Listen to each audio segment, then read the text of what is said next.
Hey guys, this is Char. What if? How are you all? Please support and subscribe this channel for watching new and interesting stories. This video includes a self-recorded human introduction in the first 30 seconds, followed by AI generation for creative storytelling purposes. So in this video, we're gonna see what if Harry Potter's first friend was a Weasley girl instead of a Ron. But before we start, if you want more stuff like this, then be sure to subscribe this channel and share with your friends. Now let's start the video. Here is short summary. When Harry befriends Veronica Weasley instead of Ron, his Hogwarts journey takes a completely new turn, filled with unexpected friendship, courage, and a destiny rewritten from the very start. But before we start, if you want more stuffs like this, then please support to subscribe this channel and share with your friends. Let's start the video. Harry turned around to see a plump, red-haired woman talking to 5 children, 3 boys and 2 girls, and all of them with the same flaming red hair. Each of them, apart from the smallest girl, was pushing a trunk like Harry's, and Harry's heart almost skipped a beat when he saw this. On one of the carts, in a cage much like Hedwig's, an owl was sitting on its perch and looking out at its surroundings. The mother, she had to be their mother, was chatting away, and so none of them seemed to notice when Harry, heart hammering, pushed his cart after them, making sure to stay just close enough that he'd hear what they were saying. "Now, what's the platform number?" said the mother. The smallest girl, who looked rather minuscule next to the others, looked like she was about to answer, but the tallest girl answered first. 9 3/4, Mum, she said. It's always been 9 3/4. It hasn't changed just because I'm going this year. It was 9 3/4 last year, and the year before, and it was 9 3/4 the year before that, and the year before that. Congratulations, dear sister, you passed the memory test, said one of the boys. Now comes the big question, said his brother. The two looked completely identical. Harry guessed they must be twins. Did you remember to pack your dolly and your blankie? You're going to be all alone in your dormitory, you know, no mum or dad to run to if you have a nightmare. I'll give you a nightmare. The dear sister hissed, clenching her fists. Stop it, all 3 of you, said the mother firmly. I still think it's unfair that I'm not going, said the smallest girl. How do you think I feel, Ginny? Said the taller one rather sourly. You're at least gonna be home with Scabbers, you'll have some decent company. Look what I'm supposed to have for company. Unexpectedly, the twins laughed. You know, we can't argue with that, said one. If I had to choose between the two of us and a pet rat who only wakes up once a decade, I'd choose the rat too. Our dear little sister's starting to show some wisdom at last, said the other, pretending to wipe a tear off his cheek. They grow up so fast. Percy, said the mother, interrupting them in order to address the tallest boy, a rather pompous-looking teenager wearing horn-rimmed glasses. You go first. Percy, who hadn't said anything so far, nodded and marched towards platforms 9 and 10. Harry watched him carefully, but as bad luck would have it, just as the boy reached the barrier between the 2 platforms, a large crowd of tourists walked past, obscuring Harry's view. It only took 10 seconds or so for them to pass, but it was enough. When they'd passed, the boy had vanished. Fred, you next, said the woman, completely undisturbed by the fact that one of her sons had vanished. I'm not Fred, I'm George, said the closest twin. Honestly, woman, you call yourself our mother, can't you tell I'm. Ow. Ronnie, quit it, I still have a bruise there. He rubbed the arm his sister had poked. That proves you're Fred, then, said the girl sweetly. George doesn't have that bruise. Told you I'd get you back. The boy, who by all accounts had to be Fred, sighed dramatically. Sisters. No respect at all for the delivery of a good joke. Mum, be honest, she's adopted, isn't she? Don't be silly, Fred, said the woman, shaking her head. Go on, off you go. All right, but I thought you'd know by now that asking me not to be silly is like asking Ginny to be tall. With that, and accompanied by a yelp of protest from the smallest girl, Fred took his cart and pushed off towards the platform barrier. This time, Harry was determined to keep his eyes peeled to see where he went, but all of a sudden, the boy was just gone, just like his brother, and Harry couldn't tell where he'd gone off to at all. Now the third brother took his cart and went off in the same direction, and then he, too, was nowhere to be seen. Harry gathered up his courage and stepped closer to the plump woman. Excuse me, he said. She turned around and gave him a warm smile. Hello, dear, she said. First time at Hogwarts, is it? It's our Ronnie's first time as well. She motioned to her older daughter, who was almost half a head taller than Harry but just as skinny, which combined with her long hair and mass of freckles gave her an awkward, almost comical, look. Yes, said Harry, feeling both relieved that it seemed he wouldn't have to explain himself, and surprised that the tall girl was no older than him. The thing is, I don't know how to. How to get onto the platform. She said kindly. Not to worry. All you have to do is walk straight at the barrier between platforms 9 and 10. Don't stop, and don't be scared you'll crash into it, that's very important. Best do it at a bit of a run if you're nervous. Go on. Go now before Ronnie. Okay, said Harry. He pushed his trolley around and began walking towards the extremely solid-looking barrier. People went past him, jostling him as he sped up, getting closer and closer to the barrier. He pushed on, and the heavy cart went faster and faster, the barrier rushing towards him, and he closed his eyes, bracing himself for the unavoidable crash. Except the crash never came. When he opened his eyes again, he was met by the sight of A.S. Arlette's steam engine waiting next to a platform packed with people, adults and children, most of them dressed in the kind of wizard-style clothes he'd seen back at Diagon Alley, a lot of them hauling carts and trunks just like his. Cats of all colors and sizes were slinking about between the people, owls were hooting, and Harry could even hear the odd toad croaking. Overhead, a sign proudly declared that this was the Hogwarts Express, due to leave at 11 o'clock, and as Harry turned back to look at where the barrier had been, he saw only a wrought iron archway with the words Platform 9 3/4 on it. He'd made it. Harry allowed himself a brief moment of relief and awe before he began pushing his cart off down the platform. The first few carriages on the train were already packed with students, some hanging out of the window to talk to their families, some fighting over seats. Harry kept walking, past laughing students and crying parents, past a round-faced boy who was telling his grandmother he'd lost his toad, past a tall boy with dreadlocks who seemed to be carrying some kind of monster spider in a box, with friends hanging around him saying, "Go on, Lee, give us a look." Past dozens if not hundreds of others. There had to be an available seat somewhere on this train, right? Finally, near the end of the train, he found an empty compartment, and could begin unloading his things. Hedwig's cage was easy enough to get onto the train, but the trunk proved worse. It was extremely heavy, and while he could haul it around all right, lifting it up to get it inside the train door proved near impossible. Hey, need a hand with that? Harry turned to see the red-haired girl from before. Ronnie, wasn't it? Standing next to him. Harry hesitated. Somehow, it didn't seem right to ask for help from a girl, even one that was big for her age and taller than him. But Ronnie, without asking further, reached down to try and haul the trunk up onto the steps.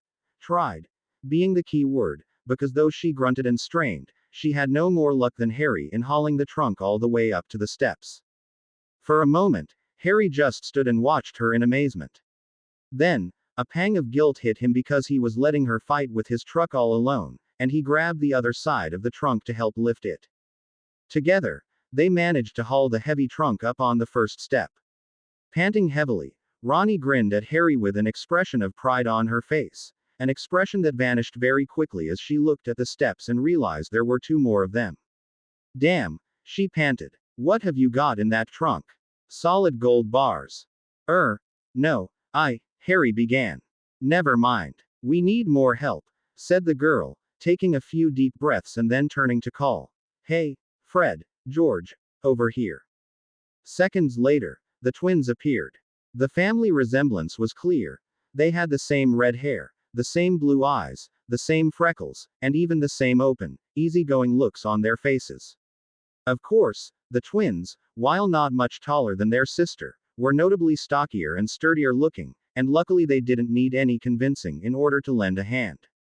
Between the 4 of them, they managed to get the trunk into the compartment and stalked away into the corner. Thanks, Harry panted, brushing his hair out of his eyes. The 3 siblings suddenly stared at him. It took perhaps a second before Harry understood that they were staring at his lightning bolt scar. Blimey. said one of the twins. Are you? He is, said the second twin. Aren't you? Aren't I what? Said Harry, feeling a little confused. Harry Potter, said Ronnie. You're Harry Potter. She looked awestruck. Oh, yeah, him. I mean, yes, that's me, said Harry, and felt himself turning red as they gawked at him. Just then, to his enormous relief, the sound of their mother's voice came from outside. Fred, George, Ronnie, are you there? Coming, Mum. With a last lingering look at him, the three redheads exited the compartment and went outside to join their mother. Harry sat down by the window, where, half hidden, he could watch the red-haired family on the platform and witness what had to be the last family farewell. Ronnie looked slightly uncomfortable as her mother hugged her tightly and called her, "My little girl," which was a little funny, because Ronnie was almost as tall as her brothers, but the twins were joking and laughing, and completely dismissing their mother's warning that they'd better behave themselves this year. And as the third brother, Percy, showed up, already dressed up in the flowing black Hogwarts robes and a red and gold badge with the letter P on his chest, they spent a bit of time teasing him for taking such obvious pride in having been made a prefect. He probably shouldn't be spying on them like this, Harry thought, but it was, well, nice to see what looked like a completely normal family. They were bickering and teasing one another, true, but it wasn't like he was used to with the Dursleys. There was such an easygoing and unspoken fondness between them, easily visible behind the arguing, that Harry found himself rather liking this family, even if he didn't know them. Hey Mum, guess what? One of the twins suddenly said.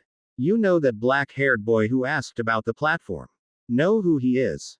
No, dear. Who is he? Harry Potter. The twin announced in a dramatic tone. Our little Ronnie went to help him with his trunk, and of course George and I had to give them a hand. And we saw his scar. It's really there, like lightning. Oh, why didn't you call for me too? Said the youngest sister, looking betrayed. I wanted to see him as well. Didn't know it was him, did we? Ronnie murmured. You already saw him, Ginny, said the mother. The poor boy isn't something you goggle at in a zoo. Poor dear, that explains why he was all alone. I did wonder. He was ever so polite when he asked how to get onto the platform. Never mind that, said the twin excitedly. Do you think he remembers what you know who looks like? The mother looked sternly at him. I forbid you to ask him, Fred. No, you don't dare. As if he needs reminding of that on his first day at school. All right, keep your hair on. Good. And you take care of your sister, you hear? Mum, I'll be fine, said Ronnie. I'm going to school, not to war.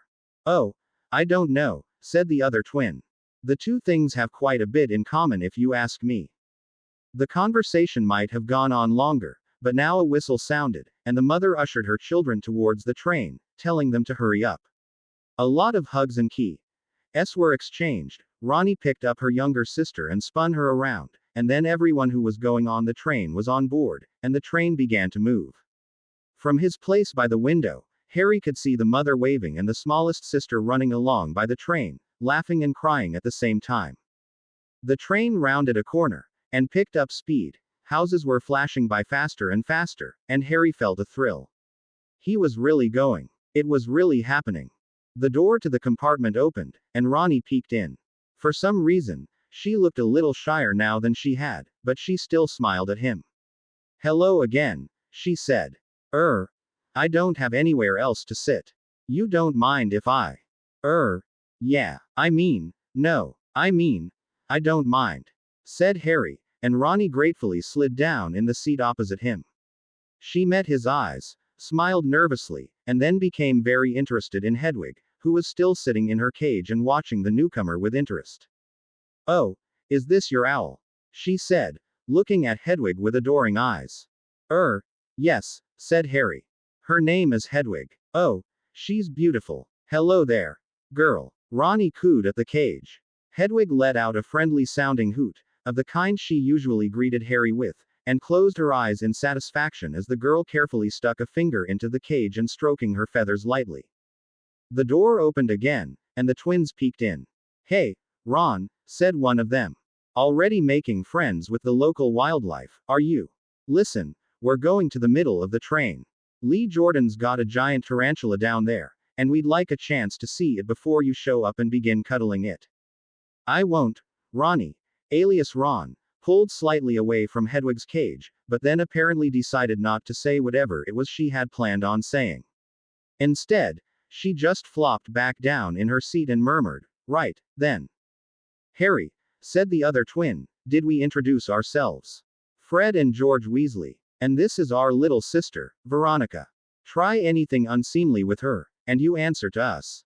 This last bit was, it must be admitted, delivered with a smile and a wink, so Harry wasn't particularly intimidated, but Ron, alias Ronnie, alias Veronica, turned a bright shade of pink and glared at her brother. "See you later, then." The door closed again, and Veronica turned back to Harry. She opened her mouth, then closed it again, and then took a deep breath. "One of these days, I'm going to kill them, I swear," she said. "It's okay. They were joking," said Harry. "They were joking, right?"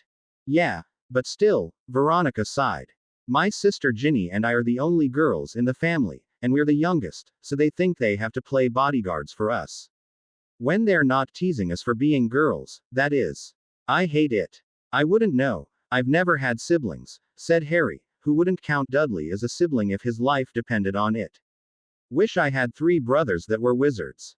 "5 brothers, actually," said Veronica. "Bill and Charlie's left Hogwarts already, thank goodness, or I'd have 5 bodyguards at school. It'll be enough with Percy, Fred and George. And poor Ginny's going to be all alone at home." She paused and blinked, as if suddenly remembering something. "You're really Harry Potter," she blurted out. Yes, I think we've established that by now," said Harry, wondering how many times they were going to go through this. Veronica's pink coloring had begun to fade, but now it came back, full force. I'm sorry," she said. "It's just that I've heard stories about you all my life, and you probably have girls gawking at you all the time." "No, not really," said Harry. "No." Veronica looked dumbstruck, but then a look of understanding dawned on her face. "Oh, right. You were sent to live with muggles, weren't you? Of course they wouldn't know. What are they like?" "The muggles, I mean." "Terrible," said Harry. "Well, not all muggles are terrible, but my aunt and uncle and cousin are." "Oh." Veronica was silent for a second or two. "I'm sorry," she said. "What for?" "For, you know, everything. Your parents dying. You having to live with terrible muggles. But that wasn't your fault." "No, but," she looked like she was grasping for words. "Everyone talks about you, you know. How if it wasn't for you, you know who would have killed us all. And, well, your parents died for it, and that's terrible," she finished sheepishly. An uncomfortable silence spread in the compartment, and Veronica, still that bright color of pink, studied her fingernails. "I don't even remember any of it," Harry finally said. "Just a flash of green light, and then, nothing. And now I'm supposed to be something special, and everyone knows my name, and I don't know anything." "I bet," he said, and this was something he'd been thinking of for a long time, "I bet I'm going to be the worst in the class." Veronica looked up again. "Oh, you won't be," she said. "Loads of people come from Muggle families, and they learn quick enough. Hey," she added, suddenly looking a bit happier, "why don't we go have a look at Lee Jordan's tarantula?" Said Harry. "You really want to?" "Yeah, why not? It might cheer us up." "You're not afraid of spiders, are you?" "I'm used to them," Harry answered, thinking of the spiders in the cupboard back at Privet Drive. He looked over at Hedwig's cage, but the owl had fallen asleep and would probably not miss them if they went off for just a little while. "Yeah, all right then. Cool." Veronica raised herself, and then, after a moment's hesitation, held out her hand. "Might as well introduce myself properly," she said. "Veronica Weasley. Just call me Ronnie, or Ron. Everyone does." Harry raised himself as well. "Harry Potter," he said. "Just call me, Harry." They shook hands and smiled to one another. "I think I'd like to have a spider as a pet," said Ronnie as she moved towards the door. "Just to be different, you know. Of course, what I'd really like is an owl, like Hedwig, but Percy got one from Mum and Dad for being a prefect, and so they couldn't AFF. I mean, there are owls at school. If I need to send a letter, I'll just borrow one of those. Percy said I could have his old rat, Scabbers, but he doesn't seem to like me all that much, so I gave him to Ginny instead, that way she'll at least have some company while I'm gone. She kept talking as they made their way through the corridor of the moving train. As they moved past the compartments, students turned their head and looked at them, and in some cases, one of the students took an extra look at Harry, got very excited and began pointing at him. Harry wasn't quite sure how he felt about this, so he decided to ignore it.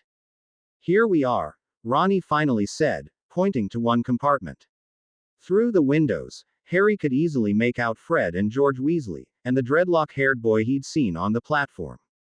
There were several other students in there as well, mostly boys but also a couple of girls, all of them looking to be about the twins' age or older. Ronnie walked up to the door and opened it. The students in the compartment all stopped their conversation and turned their heads to look at her. "What's up, Ron?" said one of the twins. "Someone being mean to you?" "No, you get," said Ronnie. "Harry and I want to look at Lee's tarantula." The word, Harry, got the attentions of all the people present, and they all looked past Ronnie and over to Harry. Before he knew it, both he and Ronnie were inside the compartment, and he was surrounded by people who wanted to greet him. It was like the leaky cauldron all over again, but as he found out, the students were a lot less inclined to tell him what an honor it was and a lot more inclined to ask questions. "Is it true about you know who?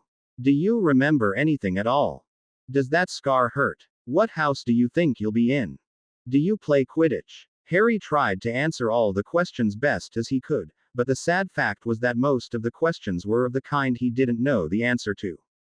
When he admitted he didn't know anything about Quidditch beyond what Hagrid had told him, this caused an explosion of disbelieving gasps, followed up by a torrent of explanations of the sport, the four balls, the broomsticks, the teams, the different players and their tasks. It was all very interesting, but when a discussion broke out among the Weasley twins and the rest about which player was the most important one, and which team had the best seeker, Harry found that he couldn't follow it any longer. Ronnie met his eyes, looking both guilty and annoyed, moving up to him and lowering her voice. "Sorry about this," she murmured. "Should have realized." Harry shook his head. "It's okay. It's just weird." "Quidditch is not weird," said a tall, burly boy whose name, Harry remembered, was Oliver Wood. "It's the best sport in the world. I'm captain of the Gryffindor house team, you know. The best Quidditch team at Hogwarts, which is just fitting for the best schoolhouse at Hogwarts." Harry nodded, adding, Gryffindor, to his mental list of schoolhouses. He already knew about Hufflepuff and Slytherin, so that made at least 3 houses. "And Fred and George here, they're the team beaters," Oliver Wood went on. "Brilliant players, the both of them, and of course there was their brother Charlie, could have made it professional if he hadn't quit the sport to focus on those dragons of his. What about you?" he added, looking at Ronnie. "Got any of the old Weasley talent?" "Oh, she doesn't play Quidditch," said one of the twins, possibly Fred, dismissively. "She's barely even been on a broomstick. Much too busy with her dollies and her tea parties," said the other twin, who might be George. "Shut up," Ronnie snarled. "Hear that, Oliver?" Such anger. "And towards her own brothers too," said probably George. "Not very ladylike at all," said likely to be Fred. "You just wait," said Ronnie hotly. "I'll make the team, see if I don't." "Oh, but Ronnie honey," said almost definitely George. "Don't call me that," snapped "Don't call me Ronnie honey." "Ronnie honey," George until proven otherwise repeated. "You forget one vital thing. You may not even be in Gryffindor." Quote. "He's right," said almost certain to be Fred. "All Weasley boys end up in Gryffindor, but you're not a boy, are you? First girl born into the family for 7 generations. You broke a long streak of boys only. Stands to reason you'll break an equally long streak of Gryffindors only." He smiled innocently at her. "Hate to break it to you, but here's every chance you'll go straight to Slytherin." Ronnie went green. You, shut up," she exploded, in a voice suggesting that she was close to tears. "You don't know anything. You don't." And then, with a sound that could have been a growl, or a sob, she tore the door to the compartment open and ran out. Everyone stared. That was mean, Fred, said one of the girls in an accusing tone, looking at the twin who had made the Slytherin remark. It was a joke. I thought she could take a joke. Now confirmed to be Fred murmured, but he did look rather guilty. Concerned, and mildly surprised at himself for worrying so much about a girl he'd just met, Harry excused himself and exited the compartment as well. He found Ronnie at the end of the corridor, leaning her forehead against the window, her shoulders shaking. When she heard him approach, though, she straightened herself and turned towards him. I wasn't crying, she said, even though her face was suspiciously red. No, of course not, said Harry. I was just admiring the scenery. Right. It's much more interesting from this window. Yeah, absolutely. There was a short pause. Then Ronnie took a deep breath. What if they're right? She said in a soft voice. What if I'm not in Gryffindor? I don't know, Harry admitted. I don't really know anything about the school houses. Except that Slytherin was Voldemort's old house. Ronnie gave a start and almost lost her balance. What? Said Harry, concerned. You said his name. She gasped. Oh, right, said Harry, suddenly remembering what Hagrid had said about wizards didn't like mentioning Voldemort's name. Sorry, I forgot. Forgot. Ronnie gaped. Forgot that. Well, you're sure to be in Gryffindor, then. Oh, why? Because. Ronnie wiped her eyes with her hand. Well, Gryffindor's the house you go to if you're really brave, see? Gryffindor's the house of the brave, Ravenclaw's the house of the smart, Hufflepuff's for the loyal, and Slytherin, she made a face and shook her head. Dumbledore himself was in Gryffindor, and all my family's been in Gryffindor. Mum, Dad, my brothers, what if I'm not? What if I really do end up in Slytherin? I'd really hate that. I don't think I'd like Slytherin either, said Harry, stepping a little closer. I wouldn't like to be in the same house as as the one who killed my parents, he corrected himself. Who would? Ronnie swallowed. But what if I am? Mum'll kill me. Harry could only shrug. He'd like to comfort Ronnie somehow, but couldn't think of a way. I don't know. How do they decide what house you're in, anyway? Dunno. Ronnie murmured. Some kind of test, I think. Fred said something about wrestling a troll. What? The voice came from behind them. Harry and Ronnie turned to see a girl their age, already dressed in her new Hogwarts robes and with large front teeth and a bushy mop of brown hair. She was accompanied by the round-faced boy Harry remembered from the platform, who looked at them both rather timidly. They wouldn't make us wrestle trolls. The girl said in a voice that was turning increasingly shrill. They wouldn't send first years up against a troll, it would be completely irresponsible and dangerous.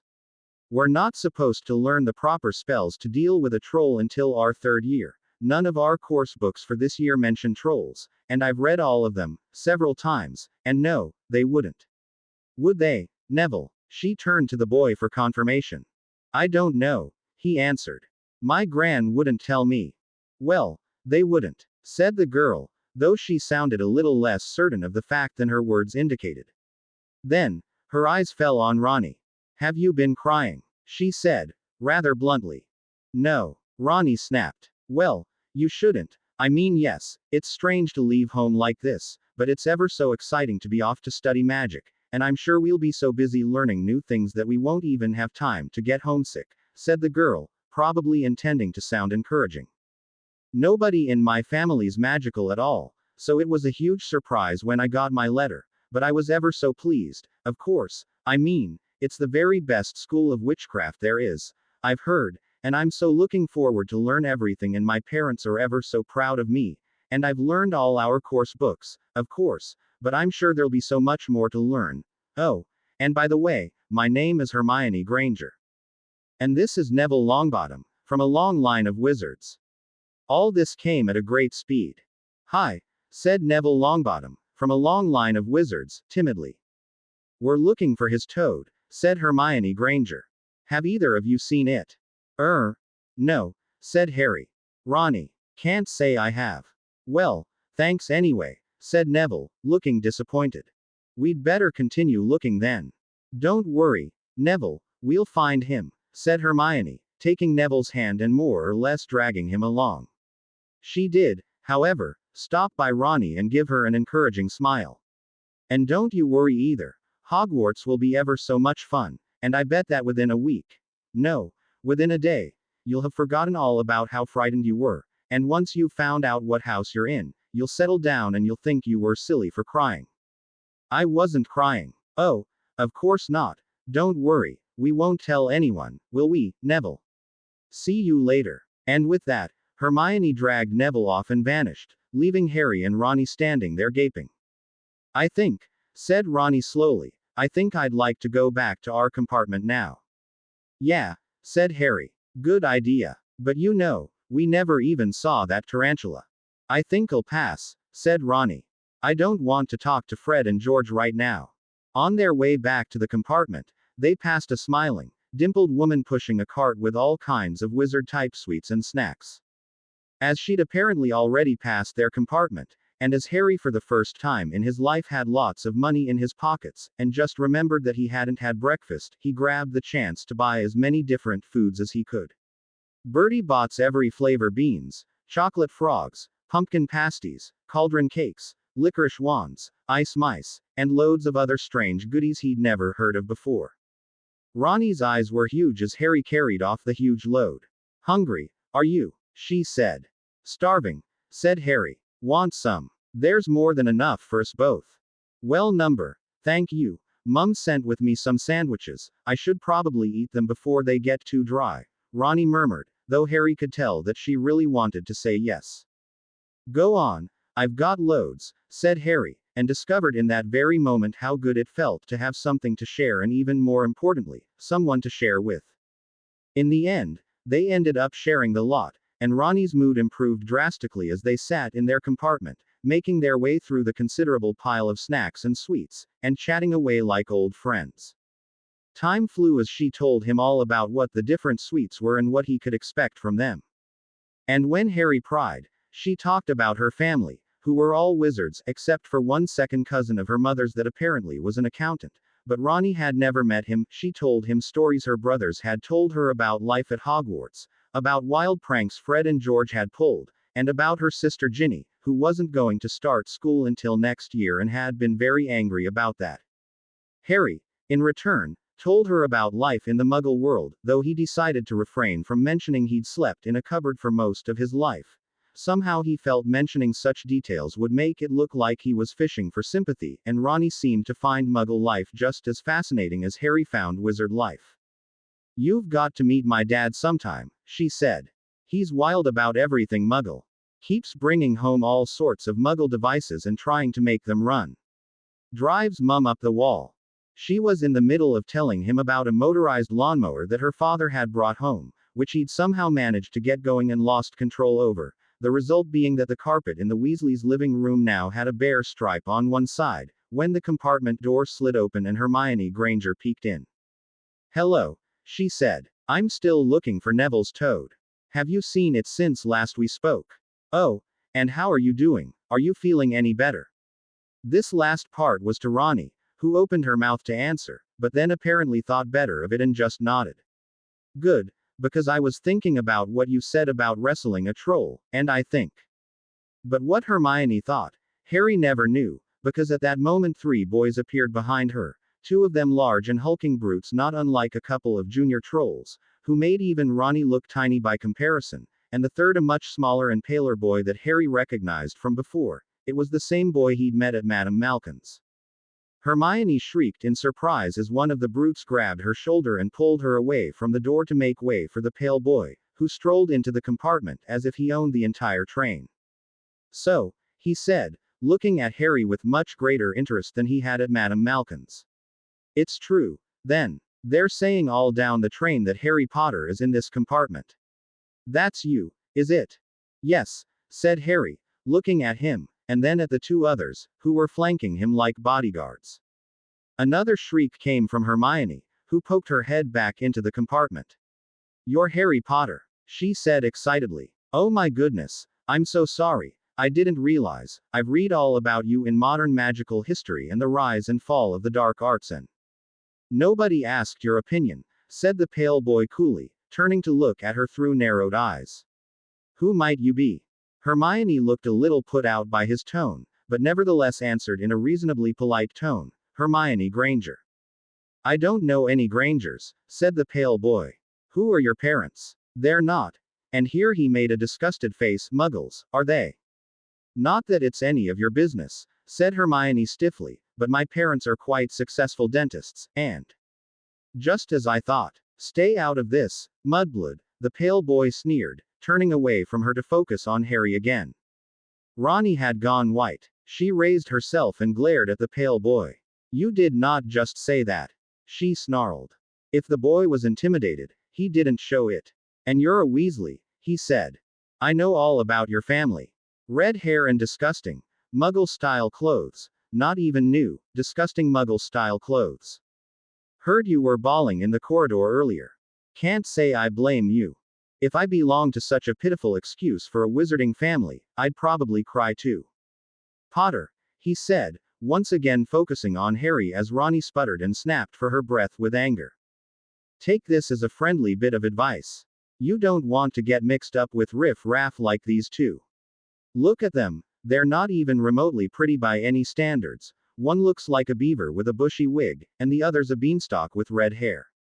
If you want lady friends, I can introduce you to some proper witches, of good family. I assure you, they'll be a lot more stimulating company than. He looked at both Ronnie and Hermione with disdain. This. Both Ronnie and Hermione exploded at the exact same time, though in different ways. Ronnie let out a loud roar of anger and lunged for the pale boy, just as Hermione began yelling. Oh, and you're one to talk, are you? I've met pigs that had better manners than you appalling, chauvinist, excuse for a human being. She didn't get any further, because one of the brutes grabbed her and, with an ugly expression, clamped a gigantic hand over her mouth, silencing her.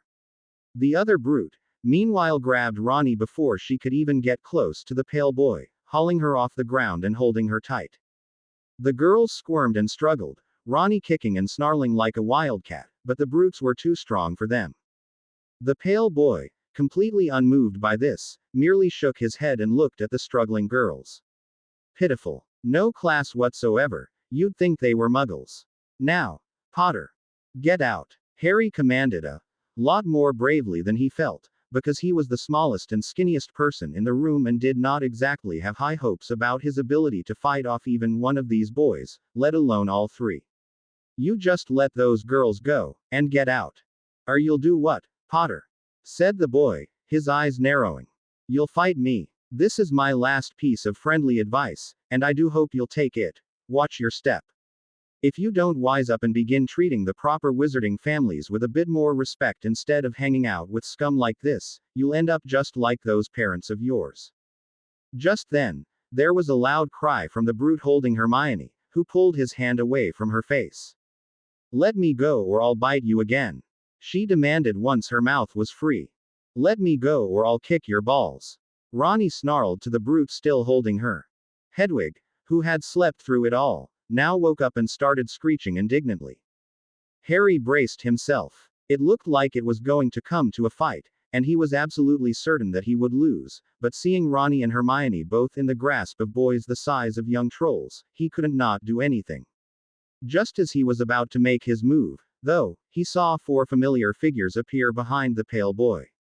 What is going on here? Said Percy Weasley.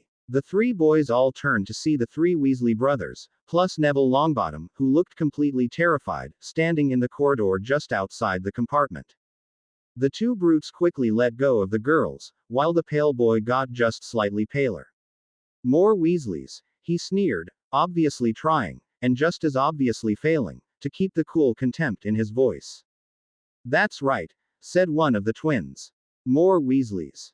Weasleys who don't like what they're seeing, said the other twin.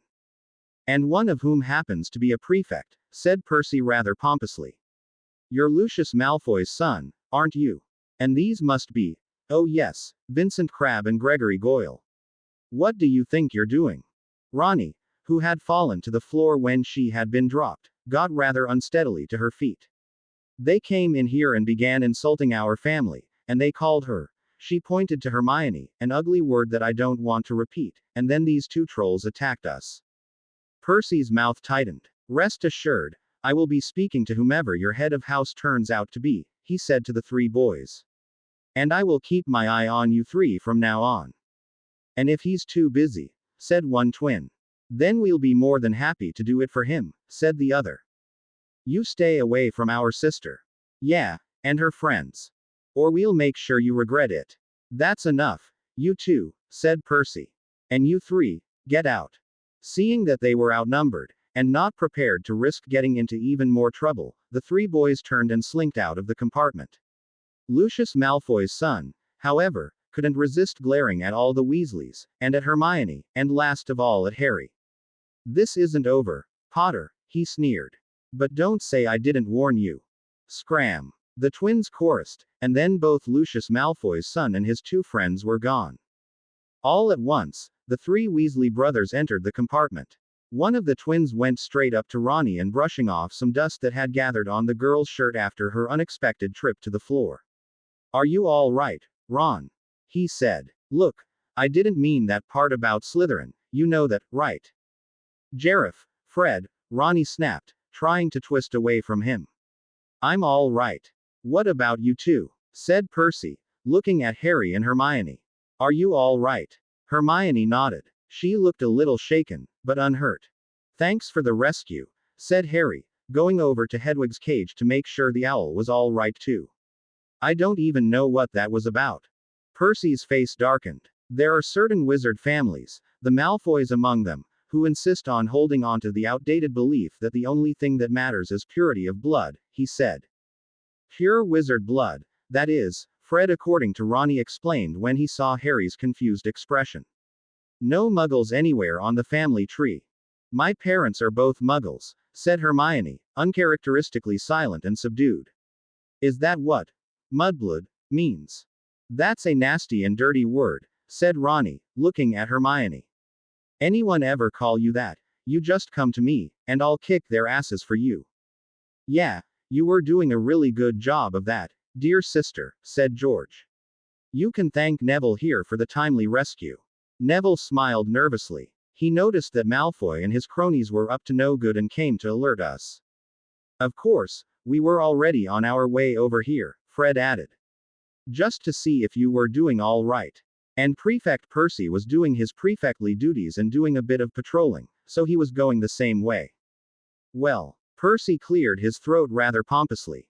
I was really just going around to see if everyone was changed into their robes. We'll be at Hogwarts soon. In fact, you two had better put your robes on, he added to Harry and Ronnie. The first years always take the scenic route to Hogwarts. You'll enjoy that, no doubt. Come on, Fred, George. There'll be carriages waiting for us. As the three Weasley brothers left the compartment, a voice echoed through the train. We will be reaching Hogwarts in 5 minutes' time. Please leave your luggage on the train, it will be taken to the school separately. Damn, said Ronnie. Percy's right, we'd better get into our robes. Harry wasn't at all certain that he wanted to take off his clothes with two girls around, but Ronnie caught this and grinned at him. Just put the robes on over your muggle clothes, she said. That's what I'm doing. Oh, said Harry, relieved. Right, then. As he opened his trunk and fished out his long, black robe, he heard Ronnie walk up to Hermione and say, by the way, nice biting. I hope that git gets a nice big scar. I didn't really mean to bite him, said Hermione, sounding a little embarrassed. I just got so angry. I've read about prejudices against muggle-born witches and wizards, of course, but all the books made it out that it was a thing of the past. Not as past as it should be, said Ronnie. It looks like I still have a lot to learn about the wizarding world, Hermione sighed. I knew I should have ordered more books, I was just afraid that if I got too many, I wouldn't have time to read them all before I got to Hogwarts. Well, Ronnie suddenly sounded a little awkward. You know, books are nice and all, but they don't tell everything. Oh, of course they do, said Hermione. You just have to find the right book, that's all. And I must have missed one or two of them. I didn't know I'd have to face such or such, she trailed off, uncertain what to say. Look, there are gits everywhere, said Ronnie. But real, decent wizarding folks, they don't care about blood or anything like that.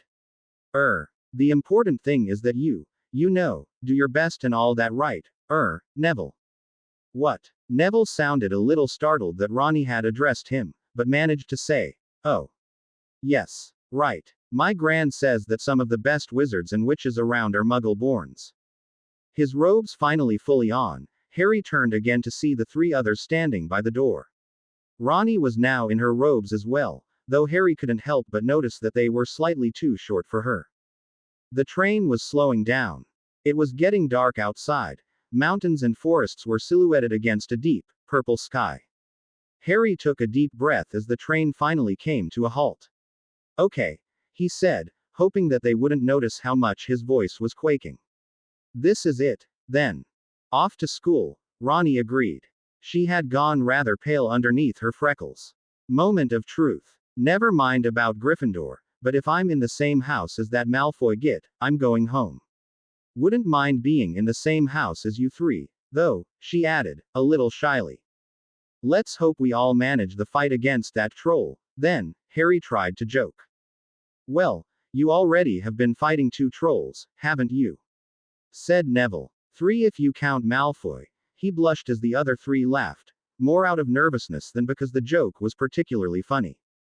"Right," said Hermione. "Let's go, then." "I still don't know where my toad is," said Neville anxiously. Wait," said Ronnie, looking down at her feet. "This wouldn't happen to be him, would it?" They all looked down to see a large toad sitting on Ronnie's foot. It looked back up at them with a rather confused expression. "Trevor," said Neville, bending over to pick his pet up. "Where have you been?" "Oh, thank you for finding him." He beamed at Ronnie. "Actually, he seems to have found me," said Ronnie, a little embarrassed. "I just now realized something was sitting on my foot, and, well, there he was." "We're all set then," said Harry as Neville happily slid the toad into his robe pocket. "See you at school, Hedwig," he added to his owl, who hooted from her cage and shook her wings a little, in a way that he hoped meant that she agreed. And so, Harry Potter and the first 3 friends he'd ever had walked out into the night and off towards the future. After only a few days at Hogwarts, Harry Potter was utterly convinced that there was no greater place on Earth. Oh, he'd be the first to admit that it wasn't perfect. While the stares and whispers among the students whenever he entered a room or walking down one of the corridors, "That's him. Next to that tall red-headed girl. Did you see his face? Did you see his scar?" Were much better than the hostile glares and nervous looks he'd get at Privet Drive. They were still very distracting. Especially when he was trying to navigate the huge and unpredictable castle that was Hogwarts School for Witchcraft and Wizardry. Whose idea had it been to make staircases with vanishing steps, or doors that you had to tickle in order to open, anyway? Also, lessons were much harder than he'd ever thought they'd be. There was a lot more to magic than Harry had ever imagined, and though most of the teachers said it was all a matter of practice, it was a little discouraging to spend an entire class of Transfiguration, taught by Minerva McGonagall, deputy headmistress and head of Gryffindor House, trying to turn matches into needles and getting absolutely nowhere. Still, it was a comfort to learn that Ronnie had been right. Harry was not the only one to have problems with the subjects, and he did neither better nor worse than most of the others. Not all the teachers or other members of the Hogwarts staff were helpful, either. Professor Quirrell, who hadn't got any less nervous since Harry had met him in Diagon Alley, spent more time stuttering and cowering than teaching.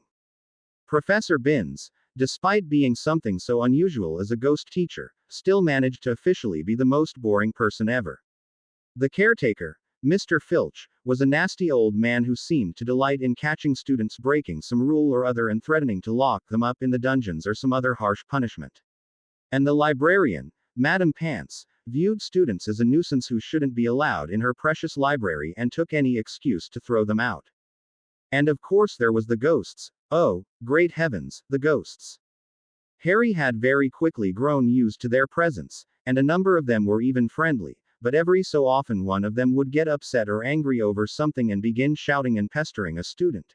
And Peeves the poltergeist, the most malicious spirit in the castle, needed absolutely no excuse to prank, inconvenience or menace any of the students. His only redeeming quality was that he'd often provide a distraction for students cornered by Mr. Filch, who hated the poltergeist more than anything and would often drop everything in order to chase after him. But really, all these things were minor annoyances at worst, and they were nothing at all compared to the many, many great things about the school. Harry liked the Great Hall, where everyone would gather at mealtimes. He liked the food, which was usually less varied or extravagant as it had been at the welcoming feast, but even the everyday meals were 10 times better than anything he'd received with the Dursleys. He liked the school grounds, the castle and the lake. He liked the large four-poster bed he got to sleep in. And more than everything, he liked being a Gryffindor. Because of course he had become a Gryffindor. He hadn't even needed to fight any more trolls, literal or figurative ones, to become one. All he had to do was put on a talking hat and suffer through a few nerve-wracking minutes as it decided which house to place him in. Even better. Ronnie, Neville and Hermione were also Gryffindors. Ronnie, who had been one of the last students to be sorted, had been so relieved when the sorting hat had called out, Gryffindor, that she had almost started to cry again, and had spent several minutes during the welcoming feast telling everyone that she wasn't crying at all and that her face was only red because she was feeling hot, wearing full muggle clothes under her robes. Fred and George, perhaps still feeling bad about upsetting her on the Hogwarts Express, congratulated her repeatedly and assured her that they'd never really doubted for a second that she'd end up in Gryffindor. In fact, they said it so many times that Ronnie eventually got fed up with it and threatened to punch them both if they mentioned it one more time. And after that, things were back to normal between the three siblings. But the sorting seemed like ages ago now, and though he still had vague memories of being afraid that he'd end up in Slytherin, or worse, be told that he wouldn't fit into any of the four houses and that he'd have to leave immediately, it all seemed like it had happened in another lifetime, and now he could barely even remember what it felt like to not be a Gryffindor. All in all, there were 10 students who had been sorted into Gryffindor that year, 4 boys and 6 girls, which just goes to prove that girls are braver than boys, Ronnie had said, and had been promptly told to shut up by all 3 of her brothers. Harry didn't know all of them well enough to make up a final opinion of them yet, not to mention all the other Gryffindors, which had to be more than 100 in number and seldom remained still and in one place for long enough to get a proper overview, but he was certain of one thing. There wasn't one among them that he wouldn't rather have for company than Dudley Dursley. Or, for that matter, Lucius Malfoy's son, whose first name turned out to be Draco, who along with his friends Crabbe and Goyle had become a Slytherin. The 3 boys he shared his dorm room with were all perfectly friendly. Dean Thomas and Seamus Finnegan had hit it off with each other very quickly and were always together, but were nice to Harry as well. And Neville might be timid and accident-prone, but he didn't have a mean bone in his body and was actually very friendly once he overcame his shyness. The girls, he didn't know as well. The exception, of course, was Ronnie, who was probably the easiest person to talk to that he'd ever met. She had a casual attitude to most things unless they angered or upset her, and then her fiery temper would explode, and loved to joke around. They were getting along so well, in fact, that Fred and George, now back to normal, had asked when the wedding would be, and pretended to start an argument over what to name the firstborn child.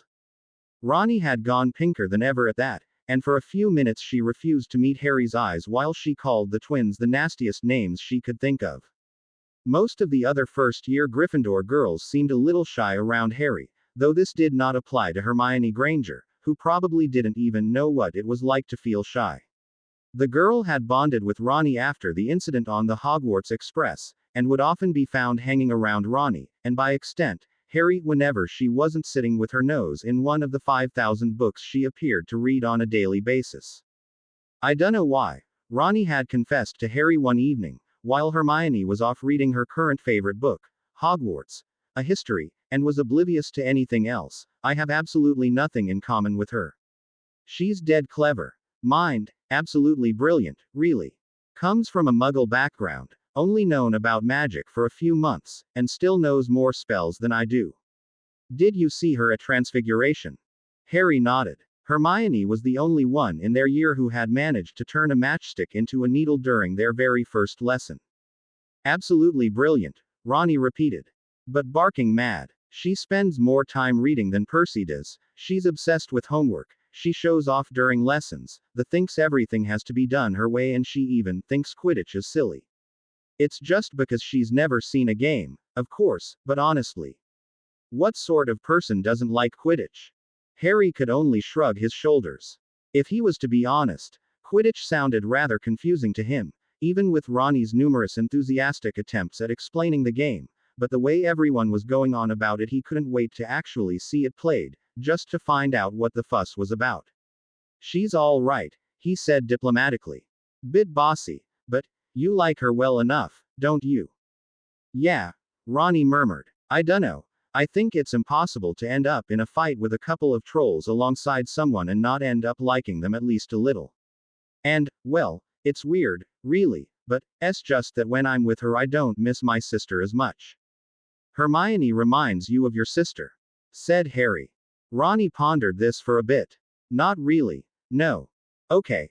Harry finally said. Ronnie gave him a half smile.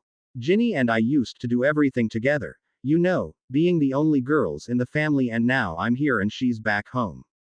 But you'll see her again when the year's over, won't you? Said Harry. He himself didn't much like to think about how the year would eventually end and he'd have to go back to the Dursleys for the summer holidays, but he hoped that he could at least cheer Ronnie up a little. Besides, she'll start Hogwarts next year, right? Yeah. Ronnie's half smile became a full smile. I know, I'm being silly. Thanks, Harry. You know, you're a good chum. Harry couldn't help but feel a little pleased at that. He'd never had any friends before, certainly nobody who would willingly call him a friend, but here Ronnie was calling him her friend just as if it went without saying. He had certainly come a long way in less than a week, he thought. From his lonely existence with the Dursleys he now had several friends, with at least one of them being a confirmed friend. Together with Ronnie, and also Neville and Hermione, he had navigated through his first week at school, and was really feeling that they were getting the hang of school life, joys and annoyances and all. He was even starting to get used to all the stares and whispers that seemed to follow him around wherever he went, and thought that if this was the worst that would come out of his fame, it might not be so bad. That, however, was before his first potions lesson, with the head of Slytherin, Professor Snape. Harry had anticipated his first potions lesson with a sense of dread. He'd never talked to Professor Snape, had only seen him at a distance, but there was something about the man that made Harry uneasy. Possibly the looks Snape would occasionally send him from the high table at mealtimes. There was sheer hatred in those black eyes, but Harry didn't even know Snape. What possible reason would the man have to hate him? There was also the strange fact that the very first time Snape had looked at him, while sitting next to Professor Quirrell at the welcoming feast, Harry's head had started hurting. It had stopped as soon as it started, and hadn't happened since, so Harry hadn't mentioned it to anyone, but it was still odd. It didn't make it any better that the Gryffindors had potions lessons together with the Slytherins, and that meant that Malfoy, Crabbe and Goyle would be in the same class. Harry and the others had managed to avoid the trio since the Hogwarts Express, and he wasn't at all looking forward to having to spend 2 whole hours in their company. His sense of dread deepened as he and the other Gryffindor first years entered the potions classroom, which was located in the basement and was really one of the dungeon rooms. It was cold and dark and foreboding, and almost impossible to enter without immediately thinking of starved prisoners and medieval torture. And the various jars placed on shelves around the room didn't exactly put the mind at ease, filled as they were with pickled, dead animals and nasty-looking things that Harry would rather not speculate on what was. The Slytherin first years were already there, peering at them through narrowed and haughty eyes. Malfoy was sitting at the front of the room, together with his 2 trolls, as Harry couldn't help labeling Crabbe and Goyle, all of them sending Harry nasty smiles, and Professor Snape was standing at the end of the room with a sour and impatient expression on his face, and with a sharp movement motioning for them to take their seats. You are late, he said. I will give you this warning exactly once. In my class, I expect punctuality. He had a curiously soft voice, of the kind that constantly threatens to become an angry roar but never quite does. Harry found a seat as far away from Malfoy as possible, and was joined by Ronnie on one side and Neville on the other, with Hermione taking the seat next to Ronnie. There was almost complete silence as Snape took the roll call, and a particularly long and nasty silence followed after he'd called Harry's name. Ah, yes, he said. Harry Potter. Our new celebrity. Several Slytherins, most notably Malfoy, Crabbe and Goyle, sniggered behind their hands as Snape continued the roll call, leaving Harry to wonder just what he had done wrong to deserve such cold treatment from a teacher. He'd continue to feel confused about this, as Snape, after finishing the roll call, began an extremely curious speech on his subject. I don't expect you will really understand the beauty of the softly simmering cauldron with its shimmering fumes, the delicate power of liquids that creep through human veins, bewitching the mind, ensnaring the senses, he said, letting his cold, black eyes sweep over the room, lingering extra long on Harry. I can teach you how to bottle fame, brew glory, even put a stopper on death if. He added with a sudden sharpness, you aren't as big a bunch of dunderheads as I usually have to teach. His black eyes met Harry's and all of a sudden he was up close. Potter, he said. What would I get if I added powdered root of asphodel to an infusion of wormwood? Harry blinked. He had no idea what either of those things even were, and out of the corner of his eyes he could see that both Ronnie and Neville looked as clueless as he felt, though Hermione was raising her hand eagerly. I don't know, sir, he said. Snape smiled. It wasn't a pleasant smile. In fact, it was more of a sneer, but he seemed very pleased that Harry didn't know the answer. Tut, tut, he said, in a voice that had more than a hint of self-satisfied smugness in it, clearly fame isn't everything. Harry said nothing. What could he say? Let's try again. Potter, where would you look if I told you to find me a bazaar? I don't know, sir. Thought you wouldn't open a book before coming, Potter, said Snape nastily. That's bloody unfair. Ronnie suddenly snapped from beside Harry. Hermione's been sitting with her hand up all the time, why don't you ask her and leave Harry alone? Snape's head snapped towards her. If I wanted to hear from Miss Granger, he said in a dangerously soft voice, I would have asked Miss Granger. I would kindly have you refrain from commenting on the way I teach this subject, or am I perhaps in error, Weasley? Perhaps I'm not the one teaching this subject. Would you like to step up and take over? Ronnie had gone pink. Several of the Slytherins were laughing, and doing a very poor job at hiding it, but Snape ignored them and just stared intensely at Ronnie. Let me inform you of something, he said. Earlier this week, your prefect brother came to me with a story about how you, Potter and Granger had been assaulted on the train. He gave me the names of 3 students he claimed to be guilty. Surprisingly enough, all 3 of them had just been sorted into Slytherin. He insisted that I punish them. Ronnie opened her mouth to answer, and then apparently thought better of it. I told him in no uncertain terms that I would do no such thing, said Snape. Unlike your brother, I saw your little escapade exactly for what it was, a laughably transparent attempt to get 3 innocent students into trouble. You can't be serious. Ronnie blurted out. That Ponce and those trolls strolled right into our compartment and attacked us. She pointed at Malfoy, Crabbe and Goyle, who were grinning at her with malicious smugness. They're sitting right there. Look. I will not tolerate you slandering your fellow students, Weasley. Snape snapped at her. If I hear so much as one more word out of you along those lines, one more word against innocent Slytherins, I'll personally see to it that you are expelled. That goes for all 4 of you. He added, glowering at Harry, Neville and Hermione as well. Neville let out a small squeak as Snape's eyes met his, and he looked like what he most of all would like to do was sink through the floor. I know a gang of troublemakers when I see one, Snape continued, still ignoring the exaggeratedly subdued laughter of Crabbe, Goyle and Malfoy. I will be keeping my eye on all of you. And you too, he added, turning his attention to Ronnie and Hermione. If you insist on being in Potter's gang, I suggest you both remember your mother's stories about what happens to foolish little girls who get seduced by promises of fame and glory. Both Ronnie and Hermione were absolutely speechless. Harry felt his cheeks grow hot. Now then, said Snape, turning to the rest of the class and fixing them all with a glare. For your information, asphodel and wormwood make a sleeping potion so powerful that it is known as the draught of living death. And a bazaar is a stone taken from the stomach of a goat, and it will save you from most poisons. Why aren't you copying this down? All the students, Gryffindors and Slytherins alike, hurried to get out their quills and parchments. And you Gryffindors might be interested to learn, said Snape over the noise, that you have Potter's gang to thank for the 10 points I'm now taking from your house.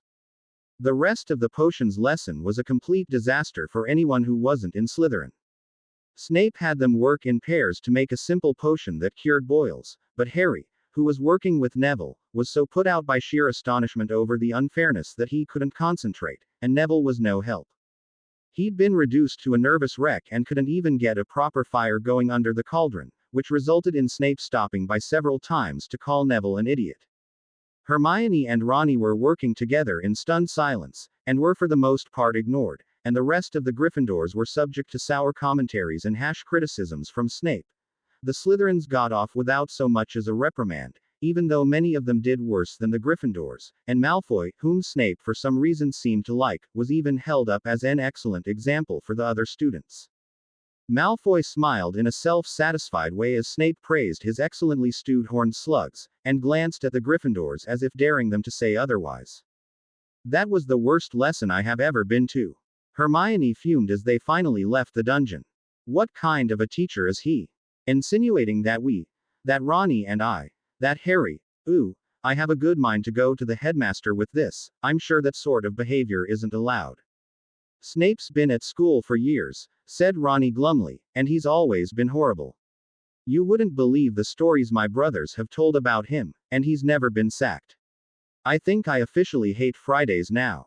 Are you all right, Neville?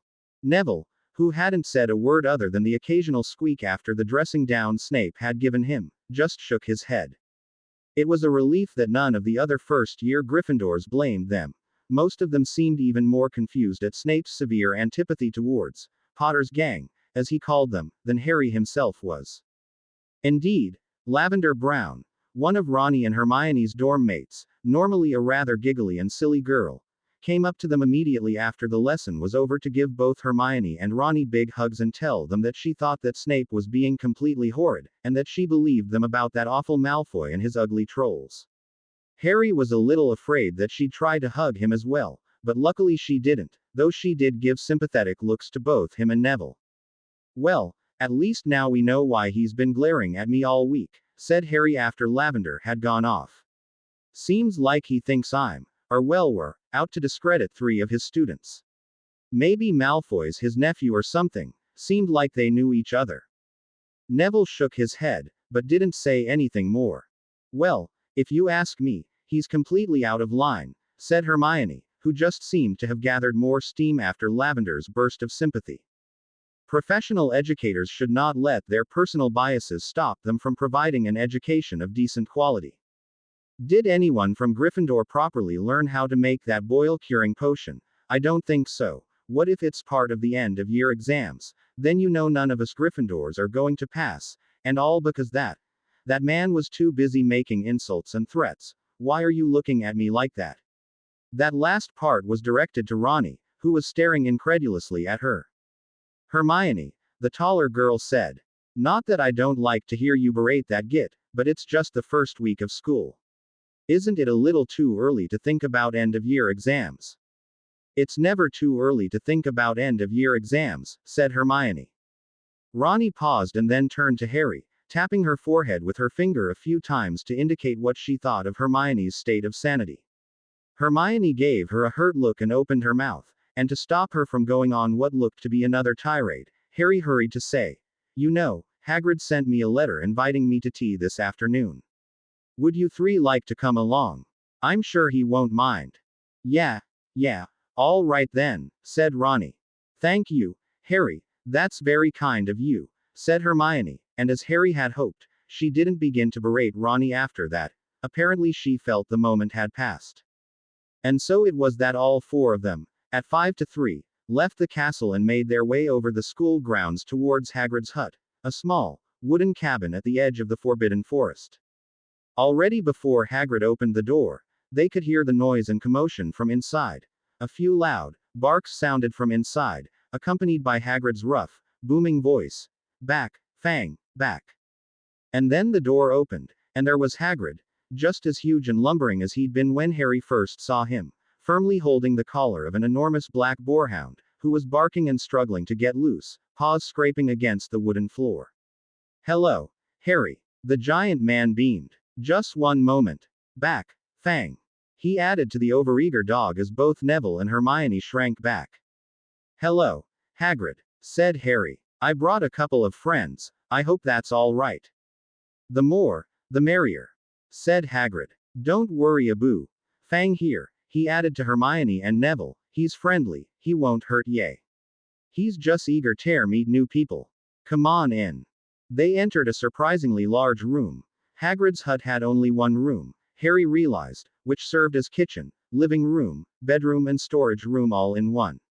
Hams and pheasants were hanging from the ceiling. The walls were covered in shelves and filled with all sorts of odd things. At the end of the room was an open fireplace where a copper kettle was on the boil. Chairs were set around a sturdy wooden table, and in the corner stood a huge bed with a patchwork quilt over it.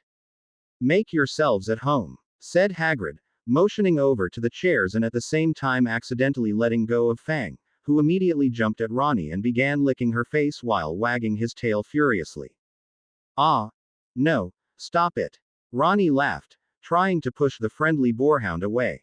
Yeah, I'm glad to see you too, but, ack.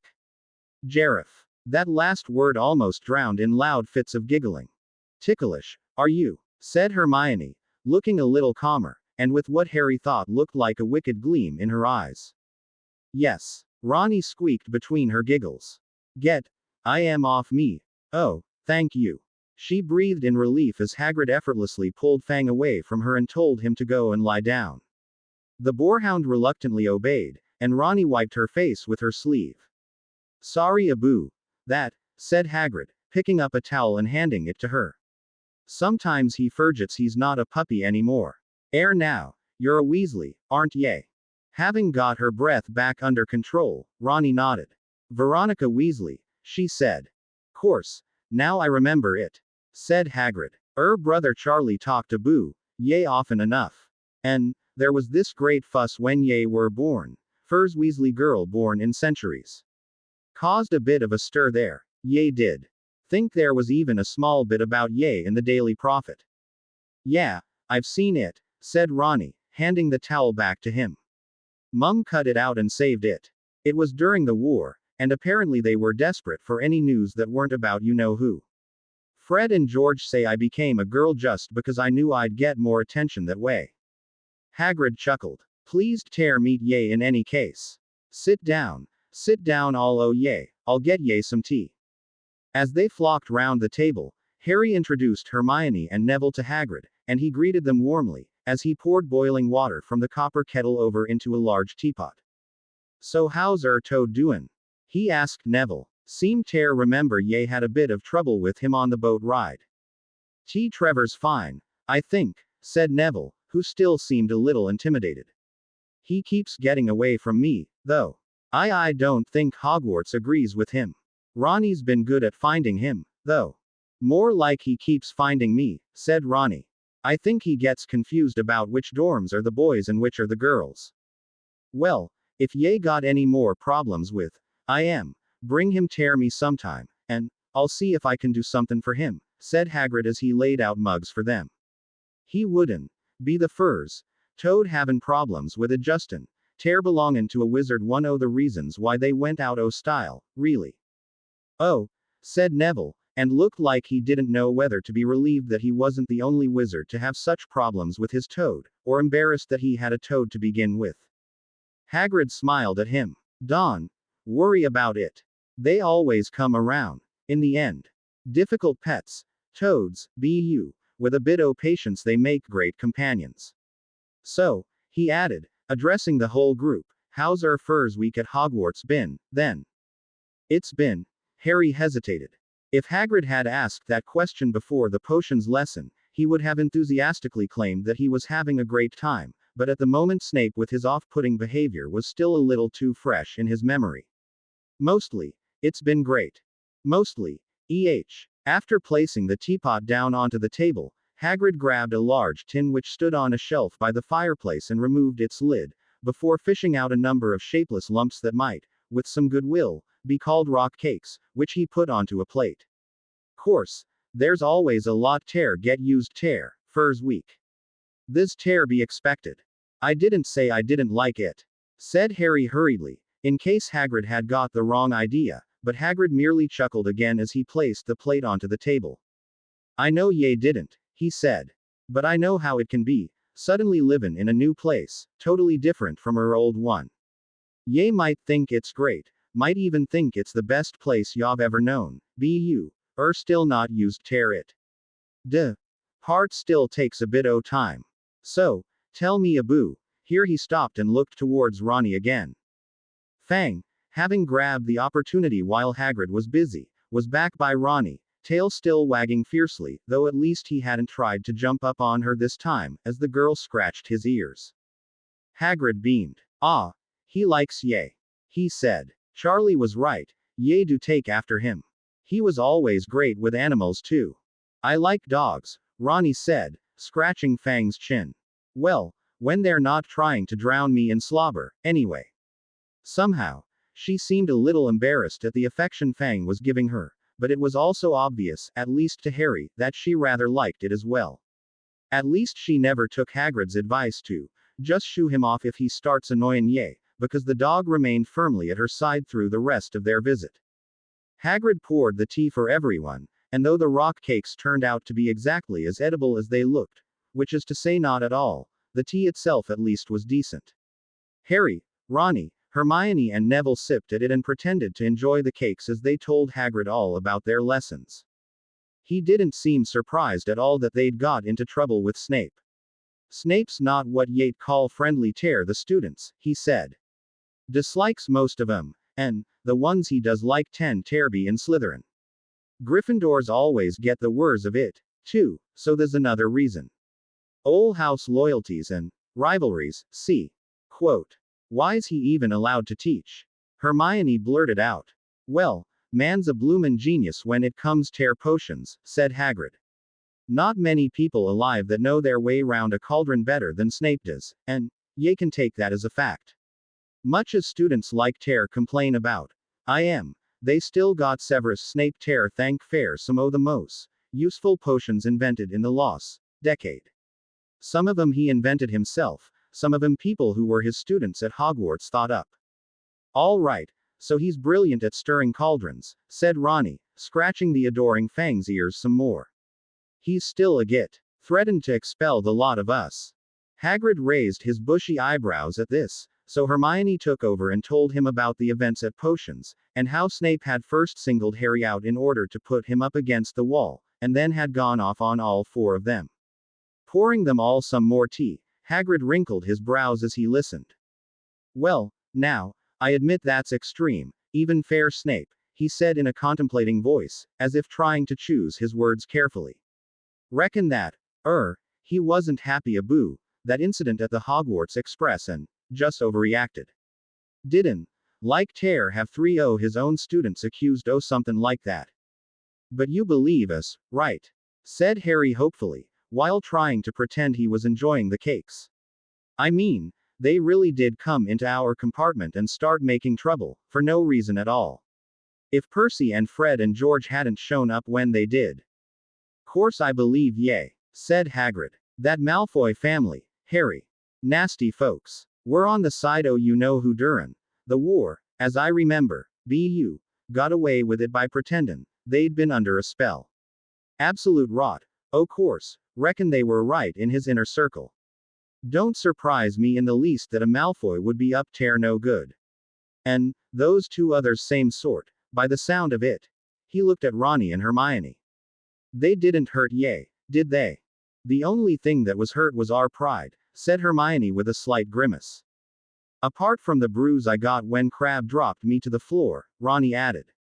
But that's gone now. Fang looked at her with sympathetic eyes. Or maybe he was just hoping she'd give him another scratch behind the ears, it was hard to tell.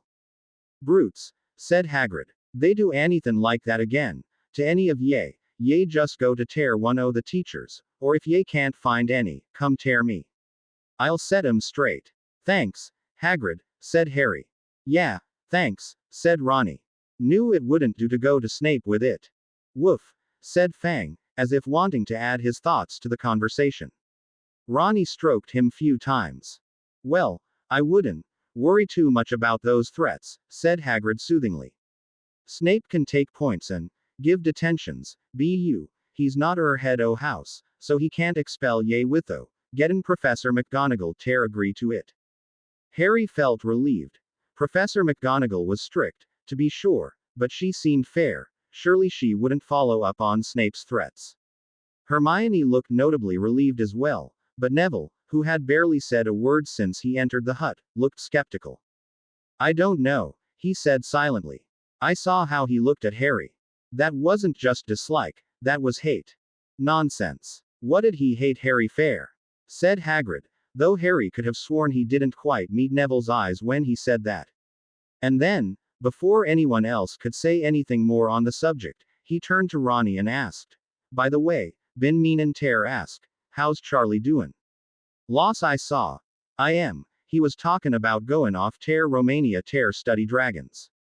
Harry, Hermione and Neville exchanged glances, but as a startled Ronnie began telling Hagrid about Charlie's work with dragons, they came to a silent agreement to drop the subject for the time being. All in all, though Hagrid was less forthcoming on the subject of Snape than Harry might have wished, it ended up a very nice visit. The difference between Hagrid's cozy and cluttered cabin and Snape's cold and foreboding dungeon could not have been greater, and if his cooking left a lot to be desired, Hagrid was a warm and friendly host that was easy to talk to. Even Neville eventually warmed up to the situation and began taking more part in the conversation. It turned out that Hagrid knew quite a few people that Ronnie and Neville also knew, which made sense, given that all the people Ronnie and Neville knew were wizards and most of them had been at Hogwarts. Hagrid knew not only Ronnie's parents and brothers, but a large number of Neville's relatives as well. Neville had no siblings, but he seemed to have an endless stream of elderly relatives with whom Hagrid was at least on greeting terms. He could also tell quite a few stories about Harry's parents from when they'd been at Hogwarts, which Harry listened to eagerly. It was the first time he'd had anyone talk much about his parents, other than degrading comments about how they were freaks and deadbeats, or lies about how they'd died in a car crash. Ye really look almost exactly like her dad did at 11, Harry, said Hagrid fondly. 'Cept her eyes, o' course. Those are her mum's eyes. The only person Hagrid didn't know anyone related to was Hermione, who as far as she knew was the only witch in her entire family. Don, know a lot of muggles, Hagrid admitted. Well, most wizards don't. Most of us find it hard to always remember keepin' our magic a secret, so we don't go inter the muggle world, less we have to. You know, he added, almost as an afterthought, I reckon this where ye muggle borns win out in the long run. Really? Hermione perked up. Ye know how to act around muggles. Ye can go places and do things we others can't. Leastways, not without callin' too much attention to ourselves. Hagrid chuckled. Right, Harry. Ye remember me tryin' to get around in the muggle world, don't ye? Harry nodded. And since Hagrid was laughing, he laughed too. He got stuck on the escalators, didn't know how to get muggle money sorted out and couldn't figure out what parking meters were. What are parking meters? Said Ronnie, looking interested. There now, ootsie. Hagrid grinned. Hermione looked rather pleased at this. Between people like Malfoy, who detested muggle-borns, and Ronnie, who said that it didn't matter if you were a muggle-born, Harry thought this had to be the first time Hermione had been ever told that being muggle-born might be an actual advantage. All in all, Harry thought as he and the others walked back to the castle for dinner, pockets filled with rock cakes they hadn't had the heart to refuse, and Ronnie wiping her face free of dog drool after Fang's enthusiastic goodbye, this hadn't turned out to be such a bad day after all. His visit at Hagrid's had given him a bit to think about, though, Snape's hatred was still nagging at him, and he was almost certain that Hagrid knew more about this than he was saying. What could it be, and why didn't Hagrid want to share? As they came into the Great Hall, where most of the students had gathered for dinner, Seamus Finnegan waved to them from the Gryffindor table. Hey, it's Potter's gang. He called in a cheerful voice, causing several of the other Gryffindors to look up. Where've you been? Haven't seen you since potions ended. We've been having tea with a friend, said Hermione primly, moving to find an available seat. And we're not Harry's gang, thank you very much. However, as they would soon find out, this protest came far too late, and probably wouldn't have done much good in any case. The name that Snape had accidentally given the group during that potions class had somehow stuck in the students' minds, and after a few days, everyone at Hogwarts was referring to them as Potter's gang. Hermione spent quite some time trying to rectify this. And several times she'd be heard going off on another tirade on how they were not a gang. And even if they had been, they certainly didn't belong to Harry, and Snape was a lousy excuse for a teacher who shouldn't be allowed to make up such insulting names anyway. But in the end, all she accomplished with this was to stop a few of the students from using the name in front of her, and being docked 5 points from Gryffindor from an annoyed Slytherin prefect who told her to stop insulting Professor Snape. Harry found the entire thing rather embarrassing, but as Ronnie said, they couldn't really control what people called them. The word, gang, wasn't a slur or insult, and it wasn't against the school rules to use, so there wasn't a lot the teachers could do to stop calling them that. Besides, Ronnie added, placing an arm around Hermione's shoulders to give her a one-armed hug, it could be worse. Just look at the group name they've given Malfoy, Grab and Goyle. Hermione didn't try to return the hug, but neither did she shy away. She just turned her head to look at Ronnie. What are they calling them? You didn't hear, said Ronnie in surprise, and then her lips quirked up in a sweet smile. Well, for some reason, no idea why, people have started to call them, and here she giggled a little, the trolls. Even Hermione had to laugh at that. The next morning, which was a Saturday, most of the students slept in. But Harry, who even during the weekends had usually not been allowed to sleep late, there were, after all, chores to be done and breakfast to be made, woke up just as early as always, and found that now that he could lie in if he wanted to, he didn't really want to. In the end, as none of the other boys in his dorm room showed any signs of waking up, he silently got dressed, exited the room and went down the long spiral staircase to the common room to see if anyone else was out and about this morning. They weren't. The common room was dead quiet, which felt strange. Usually there were so many Gryffindors here, playing exploding snap or gobstones, arguing about Quidditch, complaining about homework, going through the lessons for the day, or just talking and laughing. Right now, however, only one student was sitting there, hunched over the table and writing something, and it came as no surprise that this student was Hermione. What was a little surprising was that Trevor the Toad was there as well, sitting on the table next to her and staring at her with his customary confused eyes. Hermione was completely absorbed in her writing and didn't look up from she was doing until Harry was only a couple of feet away from the table. Oh, she said, lifting her quill from the parchment. Good morning, Harry. Good morning, said Harry.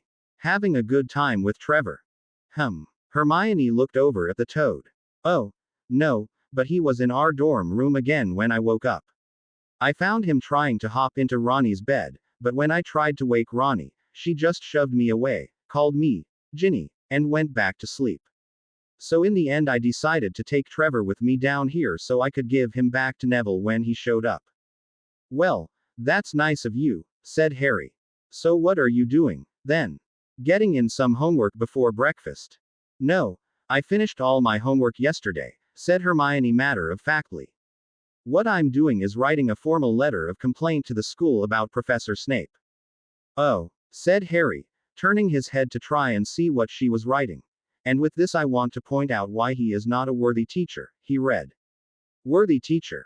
Well, he's not, said Hermione, a tad defensively. You were there. You saw how he acted. Blatant favoritism, refusal to give the proper aid to those who needed it the most, broadcasting things a prefect told him in confidentiality, using bullying and intimidating tactics to make students he dislikes look bad, insinuating that one student is seducing 2 others, we're 11. What does he think we're doing?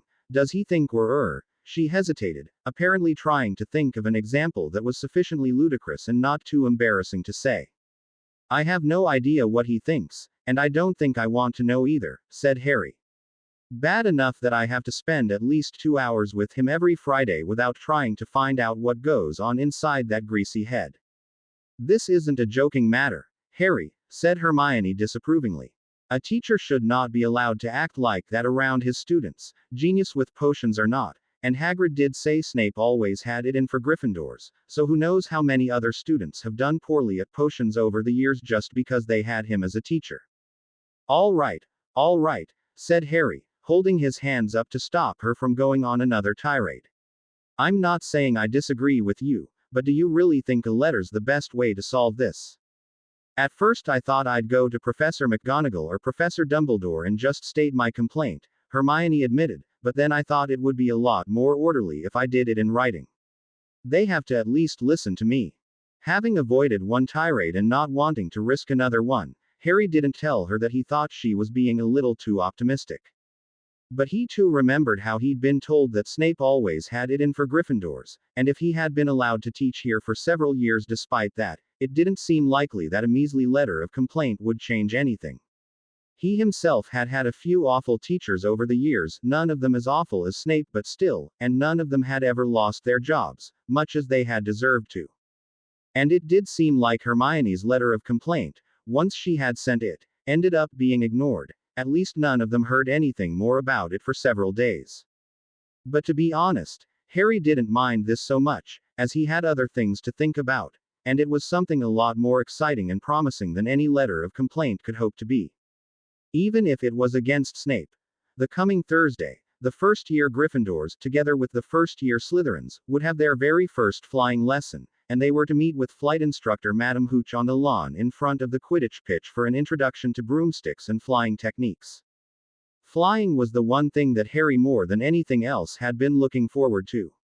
Ever since the glimpse he'd had at that fabulous racing broom at Diagon Alley, he had longed for the day he himself could grab a broomstick and rise up in the sky. More than half the other first years had already been flying for years.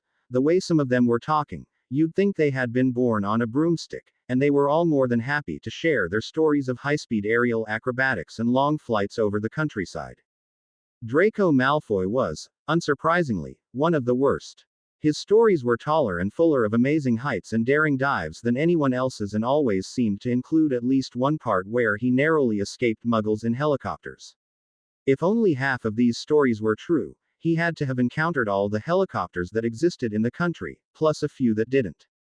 Annoying and unlikely as the tall tales were, though, what was worse than anything was Malfoy's utter glee in berating anyone who hadn't been on a broomstick before. Somehow, he had snapped up the knowledge that neither Harry, Neville nor Hermione had ever flown before, and whenever they encountered him after that, he got very eager about telling whoever he was with at the moment how everyone knew that 11 was really much too old to be learning how to fly. You have to start riding brooms almost before you can walk, or you'll never be a good flyer, he'd say loudly to Crabbe or Goyle or one of the other Slytherins as Potter's gang walked past. Oh, you might be able to hover along for a bit if you're desperate enough, but it won't be like real flying. You might as well be a muggle for all the good you'll be on a broomstick. While Harry for the most part wouldn't trust anything he'd heard from Malfoy, he couldn't help but feel a small pinch somewhere in his stomach whenever the insufferable boy began bragging. A tiny part of him that wondered whether it was all true, and whether he'd make a total fool of himself come the flying lesson. But Harry's small pinch of insecurity was nothing compared to the effect Malfoy had on Neville and Hermione. Neither of them had ever so much as touched a broomstick all their lives. Hermione because she was Muggle-born and Neville because his grandmother had strictly forbidden him to even go near a broom. Not without cause either, given how accident-prone he managed to be with both feet on the ground. And as the day of the flying lesson grew closer, Neville in particular got more and more nervous about it, something Malfoy quickly caught on to. They say if you're clumsy on the ground, you'll be a complete disaster in the air, he hollered after Neville. Wonder what happens if you're already a complete disaster on the ground. Looks like we'll find out on Thursday. Ronnie, the only one of Potter's gang who had actually been on a broomstick before, clenched her fists every time she passed the trolls. But whether it was because she was afraid of Snape's threats or whether she didn't want to be picked up and restrained by Crabbe or Goyle again, she didn't try to attack them like she had on the Hogwarts Express. Instead, she spent quite some time telling Hermione and Neville what a brainless git Malfoy was and how she wouldn't believe him if he said the sky was blue. Flying's brilliant, she said.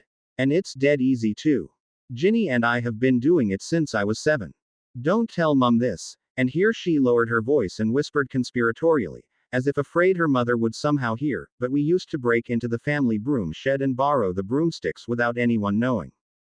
Harry chuckled at this and Hermione looked disapproving, but Neville just sighed and didn't seem to find any of it encouraging at all. The round-faced boy was clearly taking Malfoy's words more to heart than he wanted to admit. Each morning, at breakfast time, he'd unnerve the rest of Potter's gang with predictions about the inevitable accidents he'd have while in the air, predictions that just got gloomier and gloomier for each passing day. And Ronnie's constant reassurances that he was extremely unlikely to fall off his broom and break both his legs, or accidentally kill himself and come back as a ghost to haunt the Quidditch pitch for all eternity, weren't much help. Neither was Hermione, who was already tetchy because she had yet to get a response to her letter of complaint, and whose nervousness about flying was starting to make her rather high-strung.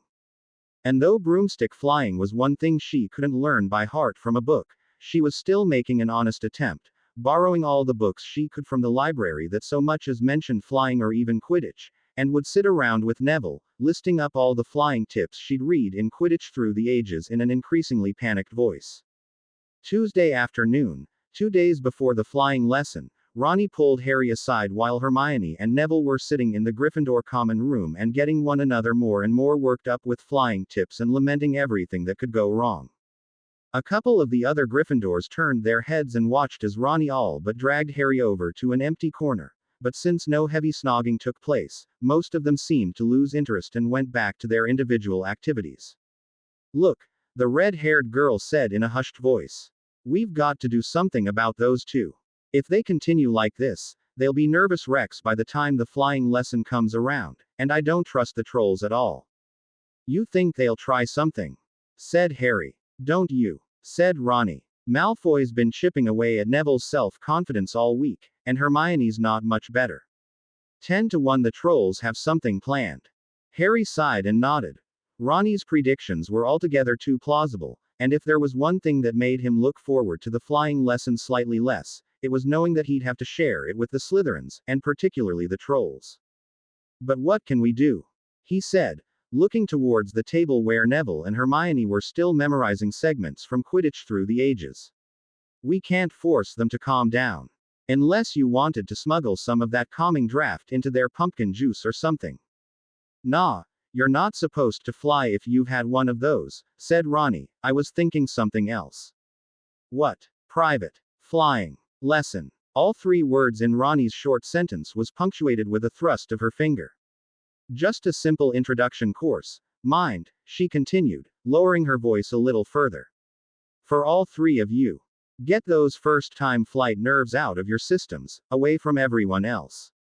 No jeering Slytherins, no troublemaking trolls." Said Harry. The idea had some merit. "But do you really think we could get Madame Hooch to agree to give us private lessons?" "Are you joking?" "Of course not," said Ronnie. "But we don't need Madame Hooch. I can teach you." "You can." "Yeah, I told you, I've been flying since I was 7. I know all the tricks." Ronnie grinned as if this was the best idea ever. "I know where they keep the school brooms, and I'm sure we can find some place on the school grounds where we won't be seen, long as we're careful." Harry looked at the girl's eager face. He was pretty sure that this was a tremendously stupid idea, and suspected it was very much against the school rules, but, well, the thought of flying was extremely tempting. "Well," he finally said, "we can at least ask Neville and Hermione if they want to try it." "Absolutely not," Hermione hissed. "I can't believe you'd even suggest such a thing, Veronica. It's dangerous, it's against the rules." "It's not dangerous, I know what I'm doing," said Ronnie. "And nobody'll even know. Look, I know you're nervous about flying, so you thought that since we obviously weren't trusting a professional adult who teaches flying for a living, in controlled and legal forms, we'd jump at the chance to be instructed by an 11-year-old child who's entirely self-taught, and break several school rules in order to do so." Hermione glared at her. "Where do you keep your brains, Veronica Weasley? Because wherever they are, they're obviously not in your head." Said Neville timidly. "What?" Hermione's head snapped towards him. I'd like to try it," said Neville. Hermione gaped at him. "If we can find a good place, and if Ronnie promises that we'll stay low, then I want to do it," said Neville. "If there aren't any Slytherins there, I think I can manage get a general grip on things before the lesson." "Neville," said Hermione pleadingly. "It's too dangerous. You could get killed. Or worse, you could get expelled." "I've made up my mind," said Neville, and straightened himself in an obvious attempt to look resolute and firm. Though since Neville didn't really have the figure or the general traits to pull off such a look very well, he looked more like he was thinking about something mildly nauseating. That's the spirit, said Ronnie, patting him on the back. See, Hermione, it's gonna be perfectly all right. Besides, we're Gryffindors, we've gotta take some chances now and then, don't we? I'll go over the school grounds before dinner. I'm sure I can find a perfect place. I ought to tell Professor McGonagall about this, said Hermione, narrowing her eyes. But you won't, will you? Said Harry. Come on, Hermione, if you don't want to do it, at least give Neville a chance. And give me the chance as well, he didn't add. I refuse to be a part of this, Hermione huffed. If you boys want to encourage her and go through with this idiotic idea, you're just asking for trouble. Now, if you'll excuse me, I'm going to go read Quidditch Through the Ages once more, and pretend we never had this conversation. And I suggest you all do the same. Hermione. Ronnie pleaded. Actually, no, I'm not going to forget this conversation. Said Hermione. If you do this, then I might just go to Professor McGonagall and tell her everything. And if she expels the lot of you, don't come crying to me. With that, she turned on her heels and marched off back to the table, where Quidditch Through the Ages was still waiting for her. A few of the other Gryffindors turned their heads again at this uncharacteristic display of quarreling within Potter's gang, but as Hermione ignored them all, they quickly went back to their own games, conversations and homework. She's not really going to do it, said Ronnie, though she sounded like she was trying to convince herself more than she was trying to convince Harry and Neville. She's a teacher's pet, but she's not a tattletale.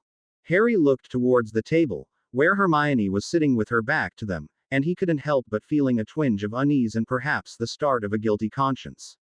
Maybe Hermione was right, and they shouldn't do this.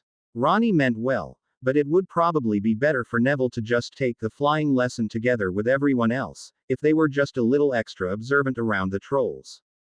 He was about to open his mouth and tell Ronnie this, when he caught a glimpse of Neville's nervous yet hopeful expression and immediately knew that they couldn't back out of it now. And so it was that Ronnie went out alone and was gone for almost an hour before she returned just in time for dinner, and with the whispered information that she had found the perfect place. Hermione refused to speak to her, or to Harry and Neville, for the rest of the evening. Early next morning, long before the sun was even up, 3 of the 4 members of Potter's gang were making their way over the school grounds, carrying broomsticks borrowed from the school broom shed. The shed hadn't even been locked.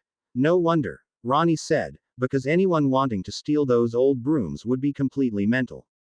Everything was quiet. The school grounds stretched out before them, huge and grayish-green in the early morning light, hills and trees and grassy fields with well-trodden paths taking on an almost mystical feel in this empty, half-lit world. And there, on the horizon ahead loomed the Forbidden Forest like a black, jagged mass.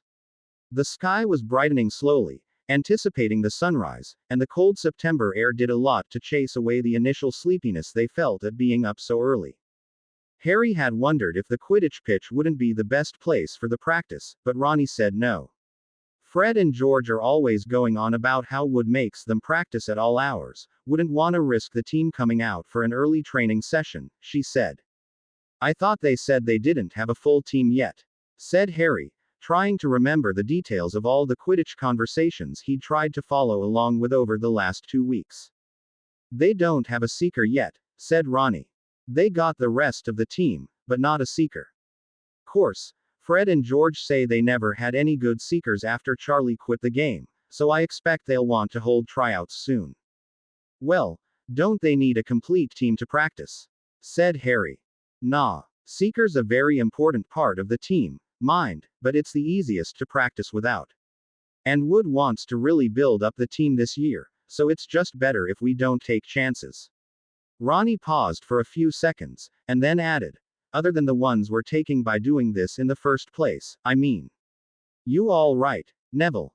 Neville, who had barely slept all night, and Harry knew, because he himself hadn't slept much either, nodded in a rather unconvincing way. All right then, said Ronnie, pointing out in the distance towards the Forbidden Forest. There, that's the place I picked out. The forest, Neville squeaked. No, not the forest, said Ronnie impatiently. Look there. There's a patch of trees between us and the forest, see? I checked yesterday, There's at least 50 more feet of grass before the forest begins proper. If we just keep behind that patch of trees, they won't be able to see us from the castle. Even Hagrid wouldn't see us from his cabin, long as we don't fly too high. And we want to avoid flying high anyway, right? Neville nodded and took several deep breaths, clutching his borrowed broomstick so hard that his knuckles were turning white. Harry felt a little sorry for him, but only a little. The feeling of excitement was so big in his mind now that it didn't leave much room for anything else, including sympathy for his friend. Soon, in only a few minutes' time, he would know what it was like to fly. Besides, Ronnie had kept saying that Neville would feel quite differently once he'd actually tried flying, so his nervousness would soon end anyway, wouldn't it? The small patch of trees turned out to be a little larger than it had seemed from a distance. Ronnie might have exaggerated a little about its distance from the forest proper, but the grassy field in between, sloping slightly up towards the dark gloominess of the forest, was wide enough that Harry saw no reason to worry that they should enter the forbidden area by accident. It wasn't exactly the ideal spot for someone wanting to learn to fly, but for not being seen it was almost perfect. To one side of them, the forbidden forest stretched out, gigantic and dark and gloomy, and to the other side a much lighter gathering of trees, through which they could vaguely make out the castle, the greenhouses and the vegetable patches, obscured by branches, trunks and yellowed leaves. The only way anyone would see them here was if they were watching from inside the forbidden forest, a thought that Harry, immediately after he'd thought it, desperately wished that he hadn't. "All right," said Ronnie again, in a voice so low that it was nearly a whisper. "Are you ready? First thing we're gonna do is make the brooms hover in the air so we can get on 'em. It's dead easy. All you gotta do is place the broomstick on the ground, and then you hold your hand out above it, at about the height you want it to hover, and then you command it to rise up." Harry and Neville looked at her. "How?" said Neville. "You just look. You have to want it to hover, and it will," said Ronnie, somewhat feebly. "I mean, oh, just look at me. Up," she commanded, holding her hand above her own broom, which twitched, made a slight jump off the ground and then fell down and was still again. They waited for a few seconds in case the broom should make another attempt and stay in the air this time, but this did not happen. "Lousy school broom," said Ronnie, who had turned very pink. "No wonder Fred and George are always complaining about them. Up, or I'll get an axe and chop you up into tiny pieces." She snapped at the broom. And whether it was the threat or just that the broom needed some time to respond, Harry didn't know, but this time, it rose up in the air and stayed there, hovering neatly beneath Ronnie's outstretched hand. She smiled, breathed out in relief, and afterwards tried to look like she hadn't been worried at all. "See, it's easy," she told Harry and Neville, pulling her hand back and letting the broom hover beside her. "Now you try it." "Up," said Harry, and discovered to his amazement that his broom immediately shot up in the air and into his outstretched hand. Neville gaped at him. Yeah, just like that," said Ronnie. "Well done, Harry." "Neville, you try it now." Neville closed his mouth. He looked at Harry's broom, which was hovering beautifully next to him. He looked at Ronnie's broom, which was hovering almost as beautifully next to her. Finally, he looked at his own broom, which was still lying on the ground. He swallowed, stretched his hand out and said, in a voice that was almost a squeak, "Up." The broom didn't even budge. "Up," Neville pleaded. The broom remained where it was. "You have to be firm with it," Ronnie instructed. "You're in charge, not the broom. Just hold your hand out again and tell it, up." "No nonsense." "Up," said Neville. "No nonsense. Up, up, up. No change." Harry wondered briefly if brooms, like horses, could sense if you were nervous. In which case, any broom would have refused to obey, because Neville was practically radiating nervousness. Ronnie took a deep breath, slowly let it out again and placed a hand on Neville's shoulder. "Neville," she said in a soothing voice, though Harry wasn't sure whether she was trying to soothe him or herself. "Breathe. Stop panicking. Everything's all right. We're all friends here. Nobody's going to make fun of you. Nothing bad's going to happen. Calm down, and then try again. Take it slow, and take it easy. Okay." Neville nodded. His shoulders sank, and he was quiet for a few seconds. Then, he raised his hand out and said, in a somewhat firmer voice. Up. And this time, the broom reacted. Slowly, much more slowly than Harry's or Ronnie's, it rose off the ground and up towards Neville's outstretched hand. Neville let out an excited cry, but this unfortunately seemed to break his concentration, and the broom fell back down to the ground. Oh, bad luck, but you almost had it, said Ronnie hurriedly when she saw Neville's disappointed expression. Try it again. After a couple of false starts, Neville did manage to get the broom to stay in the air. It hovered, a little more unsteadily than the others, but showed no signs of falling down even when Neville allowed himself a big smile of pride and relief. I did it, he beamed. It's hovering. That's great, Neville, said Harry encouragingly. He'd tried not to get impatient while all this was going on, but now he thought the look on Neville's face had been more than worth all the waiting. This was, as far as Harry knew, the first bit of magic Neville had got completely right since beginning school, and now he looked as if Christmas had come early. Ronnie looked almost as excited and proud as Neville did. You did it, she cheered. I knew you could. Am I a good teacher, or am I a good teacher? You're the best teacher in the world, said Neville, staring admiringly at her. Ronnie went pink again, and there was a pleased undertone in her voice as she continued. Now, what we do is get on. You just grip here, and then swing one leg over the broom like this. Be careful not to fall over, Neville, that's excellent like that. Neville's success seemed to have awakened a new and hitherto unknown passion for teaching in her, and she demonstrated how to mount and hold onto the broom no less than twice, getting off her own broom twice more to check that Harry and Neville were on theirs properly. And now, she said when she was finally satisfied, now comes the fun part. Watch me now. You just kick off the ground like so. She placed her sneakers down and pushed off hard, and all at once she shot up in the air, coming to a hovering halt about 5 feet off the ground. She grinned down at them, and Harry had to admit that she made it look easy. Go on, then, the called. You first, said Neville to Harry. Harry nodded and kicked off the ground like Ronnie had said. All of a sudden he was floating up, higher and higher. The ground vanished from underneath him, and already he was higher than Ronnie. His stomach soared with joy as he went higher and higher. This was great, it was freedom, it was like nothing he'd ever felt before. At the slight yelp from Neville, he leaned slightly forward, and the ascent slowed down. Harry felt his stomach do another joyful leap as he discovered that he could steer the broom exactly as he wanted. Left or right, up or down, it was all in how he moved. It was so easy. For the first time since he'd began Hogwarts, he'd found something he could do without hours of frustrating trial and error. He longed to pick up speed and start racing through the air, over the school grounds and maybe beyond. He was certain he could do it, but as this was still supposed to be a secret flying lesson, he managed to rein in the desire and instead just made an elegant turn in the air, lowering his broom again to come to a rest beside Ronnie. Bloody hell, said Ronnie in an odd voice. Harry, you're a natural. Come on, Neville, Harry called, suddenly eager to share this marvelous experience. This is great. You've got to try it. Neville, still on the ground, looked up at them with wide eyes.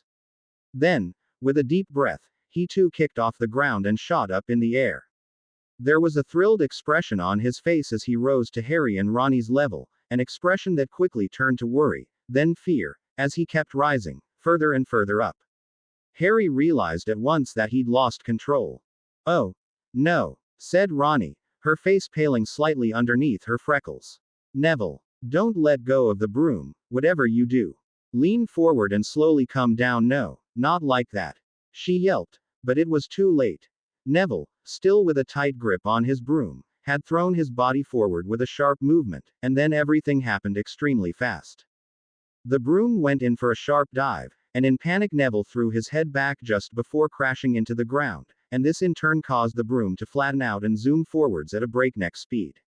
With Neville clinging on for dear life, it flew straight into the forbidden forest and in between the trees, and then both rider and broom were swallowed up by the darkness. Harry and Ronnie stared. For one horrible second, that was all they could do. Then, almost without thinking, Harry edged his broom forward and shot after Neville. He heard Ronnie's startled voice behind him, calling out his name, and then the dark gloominess of the forbidden forest closed in around him and he was surrounded by the huge, ancient trees. If the forest had seemed dark and forbidding from the outside, it was worse from the inside. The trees, black and twisted and thick, spread their branches out over him, blocking out most of the sky and cutting off the pre-dawn light. The only sound was the wind whipping in Harry's ears as he flew forward, but even at the speed he was going he could feel the eeriness around him, and the feeling that the forest was watching him, like dozens of invisible creatures were studying him from afar, told him in no uncertain terms that he wasn't welcome here, that he should immediately turn around and fly back out. But he had to find Neville. So, ignoring the feeling, he sped up, moving in the direction he'd seen his friend fly, darting this way and that to avoid the trees that came towards him at a huge speed. If he hadn't been so busy worrying about Neville, he might have marveled at how easy the broomstick was to maneuver. It was as if he already knew what to do with it. Deeper and deeper into the forest he went, resisting the urge to call his friend's name just in case someone less friendly would hear him. After several minutes, and almost without warning, the trees parted. Harry once more found himself under the open sky. It might be because his eyes had been used to the darkness, but the sky seemed a lot brighter than it had, and Harry had to squint in order to see.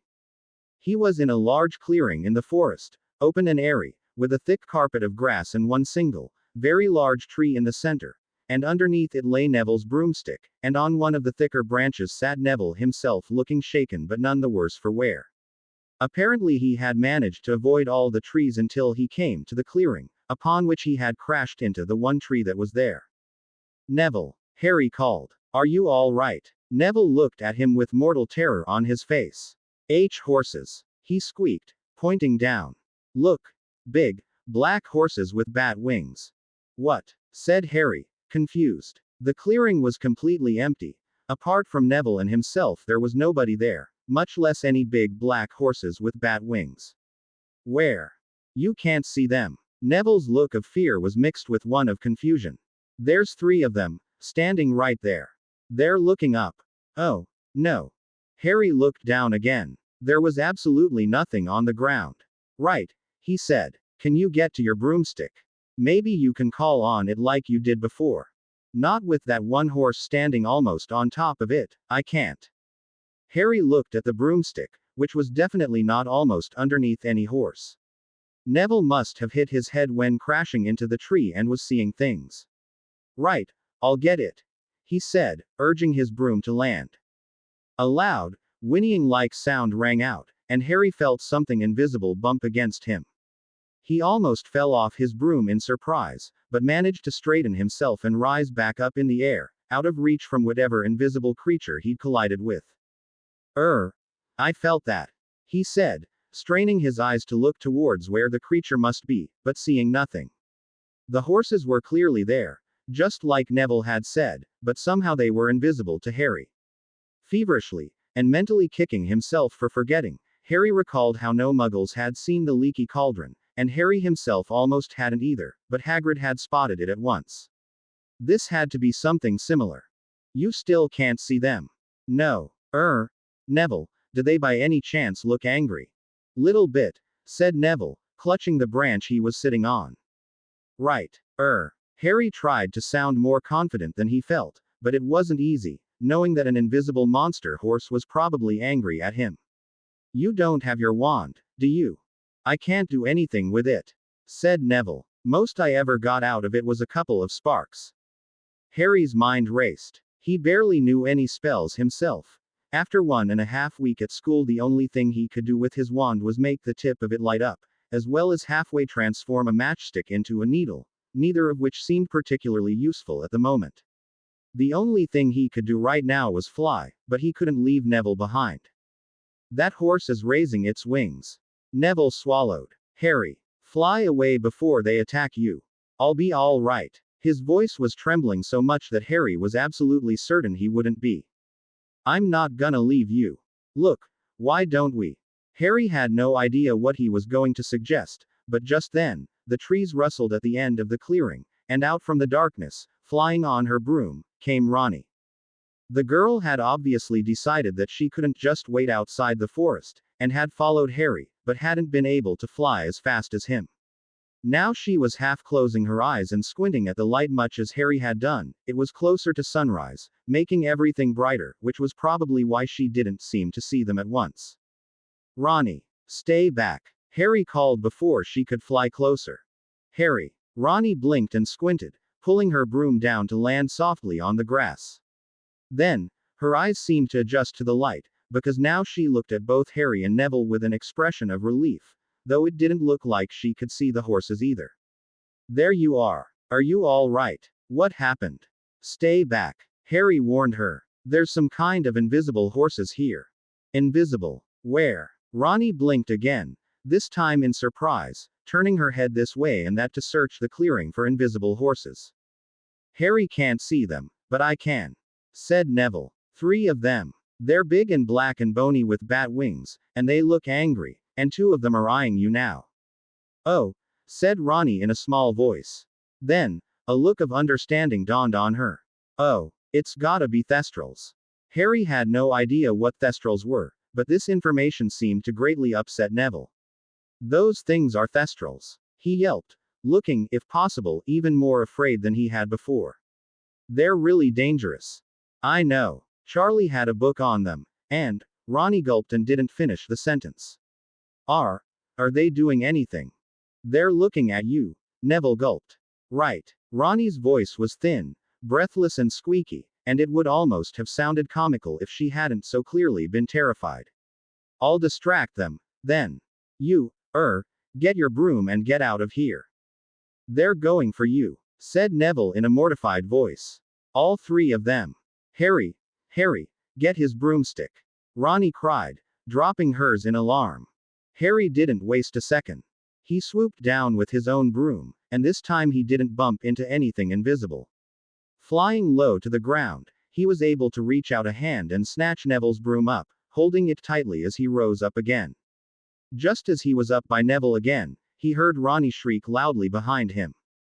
They've got her, said Neville. Give me the broom, Harry, we've got to help. But just then, Ronnie's shriek dissolved into laughter. Harry turned around to see the girl standing there, seemingly by herself, overcome by fits of giggles as her body jerked around, just as if something invisible was prodding her. For one brief and brainless second Harry wondered what in the world was so funny about this, but then the sudden recognition hit him. This was exactly how Ronnie had acted back at Hagrid's hut, when Fang had got a little too enthusiastic with his greeting, and she wasn't laughing because anything was funny, but because she was incredibly ticklish. I don't believe it, said Neville, giving voice to Harry's recognition. They're not attacking her, they're there nuzzling her. I think they like her. Yeah, said Harry. Well, that's good, right? It's not good at all, said Neville. Everyone says Thestrals are bad luck. If they like Ronnie, it could mean something really bad is gonna happen to her. No, stay away from my face. Ronnie laughed, her hands waving about in the air in order to try and push away creatures she couldn't see. Blimey, I can't even see you. Just don't. Ah, there was a slightly panicked edge to her voice. Harry gulped and ignored the sinking feeling in his stomach. We have to get her away from them and get out of the forest, right now, he said. Can you fly? I'll have to, said Neville, eyeing his broom. But Thestrals can fly too. If they're as big as you say, they won't be able to fly in between the trees, said Harry, hoping against hope that he was right. Where are they? In front of her or behind her? Front, said Neville. They're fighting for her attention. What are you doing? Just get ready to follow me. With that, Harry pulled his broomstick sharply up so that he shot up in the air.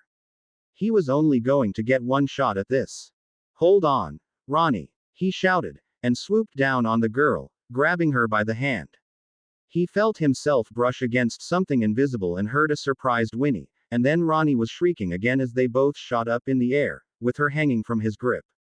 With some difficulty, because the broom was harder to steer with only one hand, Harry shot forward and flew back towards the trees. He heard the strange whinnying of the Thestrals and Neville shouting something incomprehensible behind him, and then they were back in the dark gloom between the trees, flying wildly here and there to avoid crashing into them. It was a wild and almost uncontrollable ride, with Ronnie, who thankfully had enough presence of mind to grab onto his arm and cling onto it, swinging wildly from side to side, pulling them off course and a couple of times making Harry feel like his arm was being pulled out of its socket, but through some miracle they avoided crashing until Harry managed to get some control back.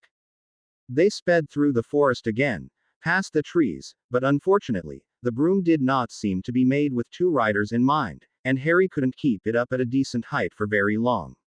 He tried his best to go up, but the broom flew lower and lower, and then all of a sudden, everything was a wild mess of trees, grass, dirt, dead leaves, arms, legs, robes and flaming red hair, and then Harry was lying in a pile of dead leaves together with Ronnie, who was still clutching his hand tightly and halfway lying on top of him. He looked up just in time to see the broom, freed from its riders, continuing in a straight line and vanishing out of sight. Getting his breath back, he carefully untangled himself from Ronnie, who was staring at the vanishing broom before she flopped down into the leaves with a rustling sound, and lay still with her face down. "Are you okay?" Harry managed to say, trying to ignore his aching body. His arm felt the worst. "I don't know," said Ronnie, somewhat muffled because she was still lying with her face in the leaves. "I think every tree in this bloody forest is out to kill me." She raised her head again and groaned, rubbing her forehead. "Must have been beaten by at least 100 branches. That was some flying. Mind you, I've never seen anyone do anything like it, and I'll probably be very, very grateful when it stops hurting." "Where's Neville?" Harry looked behind him, but nothing was there. No shadows moving about, no thumping of invisible hooves, and worst of all, no Neville. "I don't know." "Oh no," Ronnie groaned. "You don't suppose the Thestrals got him?" Harry could only shrug helplessly. "Are they really as bad as all that?" he said hopefully. "Maybe they won't hurt him. They seem to like you." "Yeah, but that was me," said Ronnie nervously. "I mean, no guarantee they'll like Neville too. Told you Charlie had a book on them. He always had all sorts of books on animals. They're really savage and aggressive, and they're invisible to most people, except those who." Ronnie tried to raise herself, winched and flopped back down. "Ouch. Are you hurt?" said Harry. "No, it's just, ow," said Ronnie, wincing again. "When I fell, I landed on my ass, and it sort of hurts. I'll be fine." "Oh, never mind that. We've got to find Neville." With another wince, Ronnie got to her feet, wobbling and wincing a little but managing to stay upright. "If anything happens to him, I'll never forgive myself."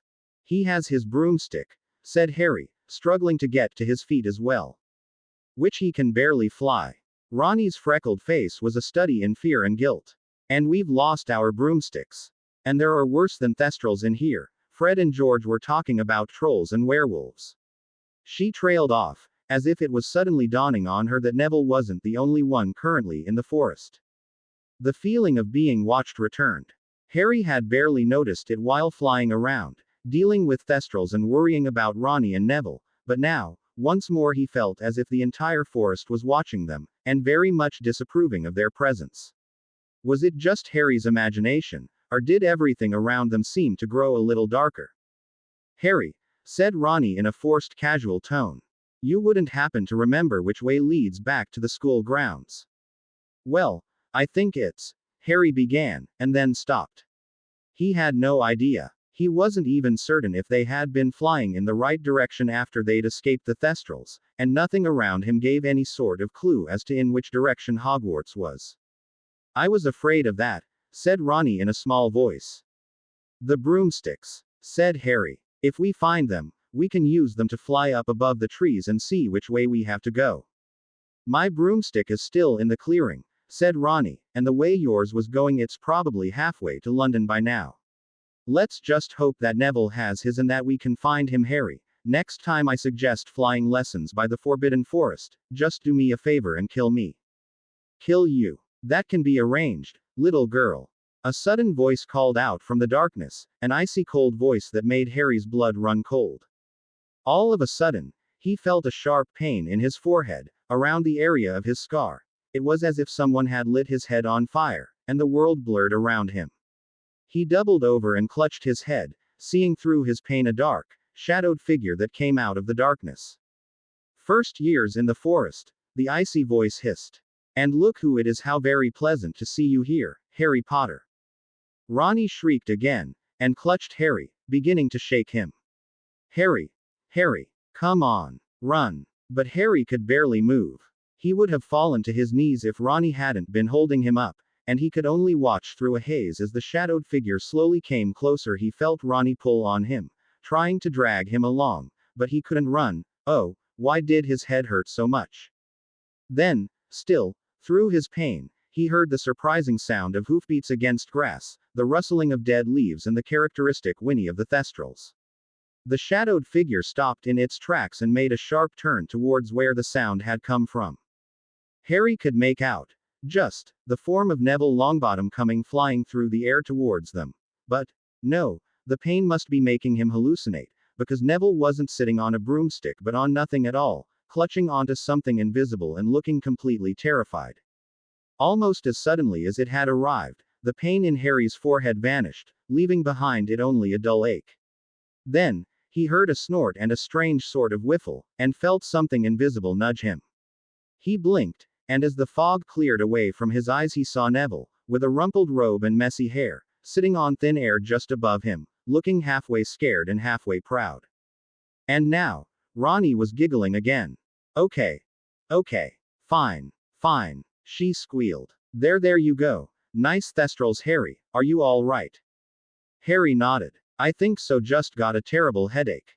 Don't know what happened, I'm all right now. Where's that shadow bloke? Shadow bloke, said Neville. You didn't see him, said Ronnie. He was just here. But the shadow bloke was gone, without a trace, almost as if he had never been there.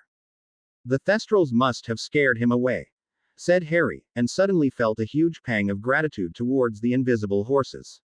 What are you doing with them, Neville? Neville looked a little sheepish. Turns out they're not as angry as I thought. Pretty friendly, actually. Don't know if that means I'm going to suffer terrible bad luck or not, but, wow, they really like you, Ronnie. Yeah, said Harry, rubbing his forehead to ease the dull ache as he looked at Ronnie trying to pet 3 invisible horses at once and not doing a very good job of it. Fang was like that around you too. Didn't leave your side the whole time we were at Hagrid's. And Hedwig adored you the moment she laid eyes on you. And Trevor, who always gets lost from Neville, never has a problem finding you. Is there something you want to tell us here? Ronnie turned a little pink. All right, she said, sounding more embarrassed than anything else. Animals, they tend to like me. Not all animals, and not all the time. I mean, guineas, rats, scabbers doesn't care about me at all, and, if it's a bloodthirsty predator, then all bets are off, but it looks like we're all right with these. Yeah, we are, aren't we? She added to the Thestrals, who were snorting in what was probably meant to be an affectionate way. Oh, you're cute, at least you sound cute. I think. Have you always had this, effect on animals? Said Neville, looking like he was trying to follow this. Well, it's not like I ever asked them to like me, they just do. Said Ronnie. I don't know why. Charlie's the same way. I don't mind, exactly, it's just that. Well, I'm not going to complain, said Harry hurriedly, deciding not to look a gift, Thestral in the mouth. Neville, do you still have your broomstick? Neville looked down. No, I lost it. Sorry, everything just happened so fast. Well, we lost ours too, said Harry. And I don't fancy looking through the entire forest for them, do you? Not with that whatever it was around. Ronnie, do you think you could get the Thestrals to take us out of the forest? They've gotta know their way around if they live here, right? Worth a try, said Ronnie. Dunno if I can make 'em understand me, though. But it turned out that the Thestrals understood perfectly and were more than willing to cooperate. In the end, Harry, Ronnie and Neville ended up riding one each, and though it felt excessively strange to Harry to ride something he couldn't see, the forest did seem a lot less scary and forbidding when he was on top of an invisible monster that, by the sound of it, was a savage predator that most other monsters would leave alone. At least nothing else bothered them during the few minutes brisk trot it took to get to the edge of the forest, and the school grounds opened up in front of them, blessedly bright and unthreatening. Dawn had come properly now, and the sun was rising on the eastern horizon in a spectacular pink and yellow sunrise. It looked like it was going to be a fine September morning, and it seemed doubly fine to Harry because he was out of the Forbidden Forest, with nothing worse to show for it than a few scrapes and bruises, and what's more, there still didn't seem to be anyone up and about. With a bit of luck, they could get back to the castle, maybe have a hot shower, and then join the rest of the school for breakfast, and nobody needed to know what they had been doing. A shame about the 3 lost broomsticks, of course, but maybe nobody would notice that they were missing, or maybe Harry could anonymously donate some gold to Hogwarts so they could be replaced. It wasn't as though he couldn't afford it, with the huge pile of galleons in his Gringotts vault. The relief was somewhat subdued, however, by the memory of the shadowed figure. Who, or what, had that been? Why had it known its name? And why had it made his scar hurt so terribly? The scar had hurt once before with no explanation, back at the welcoming feast when Snape had glared at Harry, but this had been 10 times worse. Well, Ronnie finally said, that was fun. Let's never do it again. In fact, when we learn how to, please feel free to hex me for ever having this stupid idea. On the bright side, said Neville slowly, I don't think I'm afraid of the flying lesson anymore. Whatever happens there, I'm sure it can't be worse than this. The Forbidden Forest loomed around Harry, even darker and creepier than he remembered it. The trees rose like black silhouettes around him, impossibly huge and with branches that stretched out around and above him. It felt almost like giant wooden arms with long, crinkly fingers were trying to grab him, to drag him off into the darkness. Harry Potter. The icy cold voice seemed to come from everywhere and nowhere at the same time. How happy I am to see you. Harry wanted to run, but wherever he turned, another tree was blocking his path. He was surrounded. Surrounded and alone. This time there was no Ronnie to hold him up and attract Thestrals to save them, no Neville to show up for a last-minute rescue. How long I have been waiting for this moment. The icy voice grew louder and colder, making Harry's blood feel like it would freeze solid. The moment when I finally kill you. Harry wanted to scream, wanted to run away, wanted to fight, but he couldn't move a finger. The shadowed man rose up before him, and it looked almost like he was being formed from the shadows themselves, and Harry's forehead exploded in pain as a strange green light filled his vision, blinding him, as the cruel, mocking laughter filled his ears. Harry opened his eyes, panting heavily. Though everything was still slightly blurry because he wasn't wearing his glasses, he could see well enough to recognize his own dorm room, with the big 4-poster bed and the early morning sunlight streaming in through the window. A dream. It was all a dream. Sitting up, Harry grabbed his glasses from his nightstand and put them on, letting the world come into sharp focus again as his breath slowly calmed down. It had all seemed so real. The forest, the shadowed figure, the pain in his forehead. Clearly, the events of yesterday had left their mark. Harry sat up in bed and pulled the curtains a little further apart to look out at the rest of the room, where his 3 dorm mates were still apparently asleep. He could hear Neville's and Seamus's snoring, and Dean's silent, almost inaudible breathing.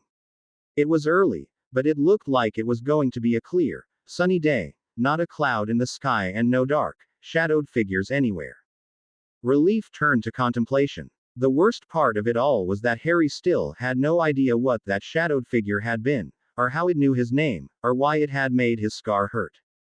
He could perhaps ask Hagrid about it, since Hagrid had to know all about the Forbidden Forest and what sort of creatures lived in there, but he didn't really want to tell Hagrid, whose job it was to keep students away from the Forbidden Forest, about that little excursion even if it had been mostly by accident, so that idea was out.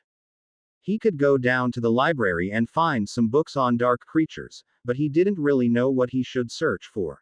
Neither dark shadowy bloke, cold voice, knew my name, nor made my scar hurt, seemed like very reliable search criteria. He could ask Hermione, since Hermione read a lot of books and might by chance happen to know what Ronnie and Neville had not been able to say. They knew all sorts of monsters that might live in the forest, like werewolves, trolls, giant spiders, hippogriffs, urklings or red caps, but none of them fit the description of the shadowed creature, but Hermione was still angry at him and not very likely to be helpful. The bushy-haired girl wasn't exactly refusing to talk to Harry, Ronnie or Neville, and luckily she hadn't made good of her threat to talk to Professor McGonagall, but she had spent most of the day yesterday avoiding them. Even Ronnie's attempts at apologies, which had almost become groveling in the end, had fallen on deaf ears. Harry sighed. He was out of ideas. He pondered taking his glasses off and going back to sleep for another half hour, when a sudden noise came from Dean's bed, and all of a sudden the tall black boy was on the floor, looking wide awake and incredibly excited.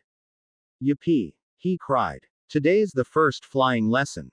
Someone put a sock in him, grunted Seamus from his bed. Come on, Seamus, said Dean cheerfully. I know you're an old pro with the broomstick, but the rest of us haven't flown a single yard in our lives. This is a big moment for all Muggle-borns and Muggle-raised. It'll be an even bigger moment this afternoon, when the flying lesson actually starts, said Seamus.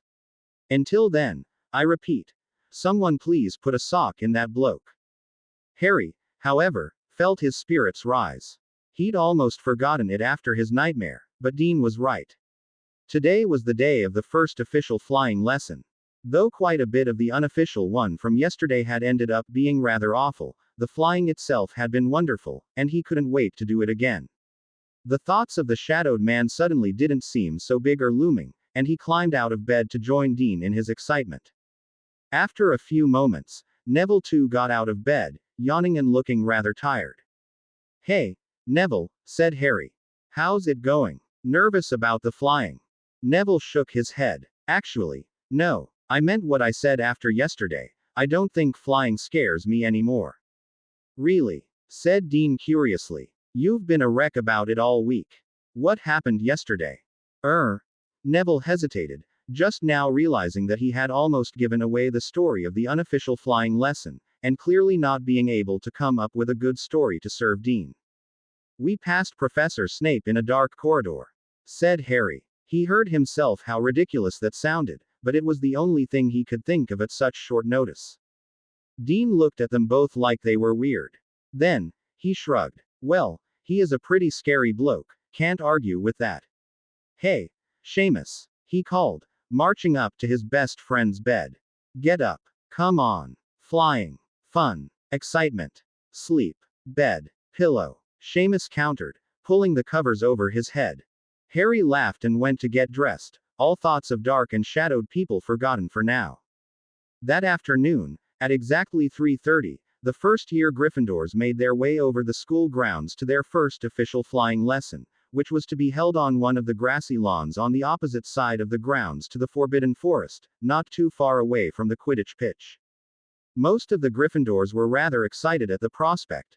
Dean was almost sprinting, and Seamus, a lot more awake now, was chatting amiably, full of helpful tips for first-time flyers, while Parvati Patil and Lavender Brown were giggling at the things he said, and Faye Dunbar, the biggest Quidditch fan of all the Gryffindor girls, she surpassed even Ronnie in her enthusiasm, was adding completely unhelpful information about various stunts she had seen at Quidditch matches.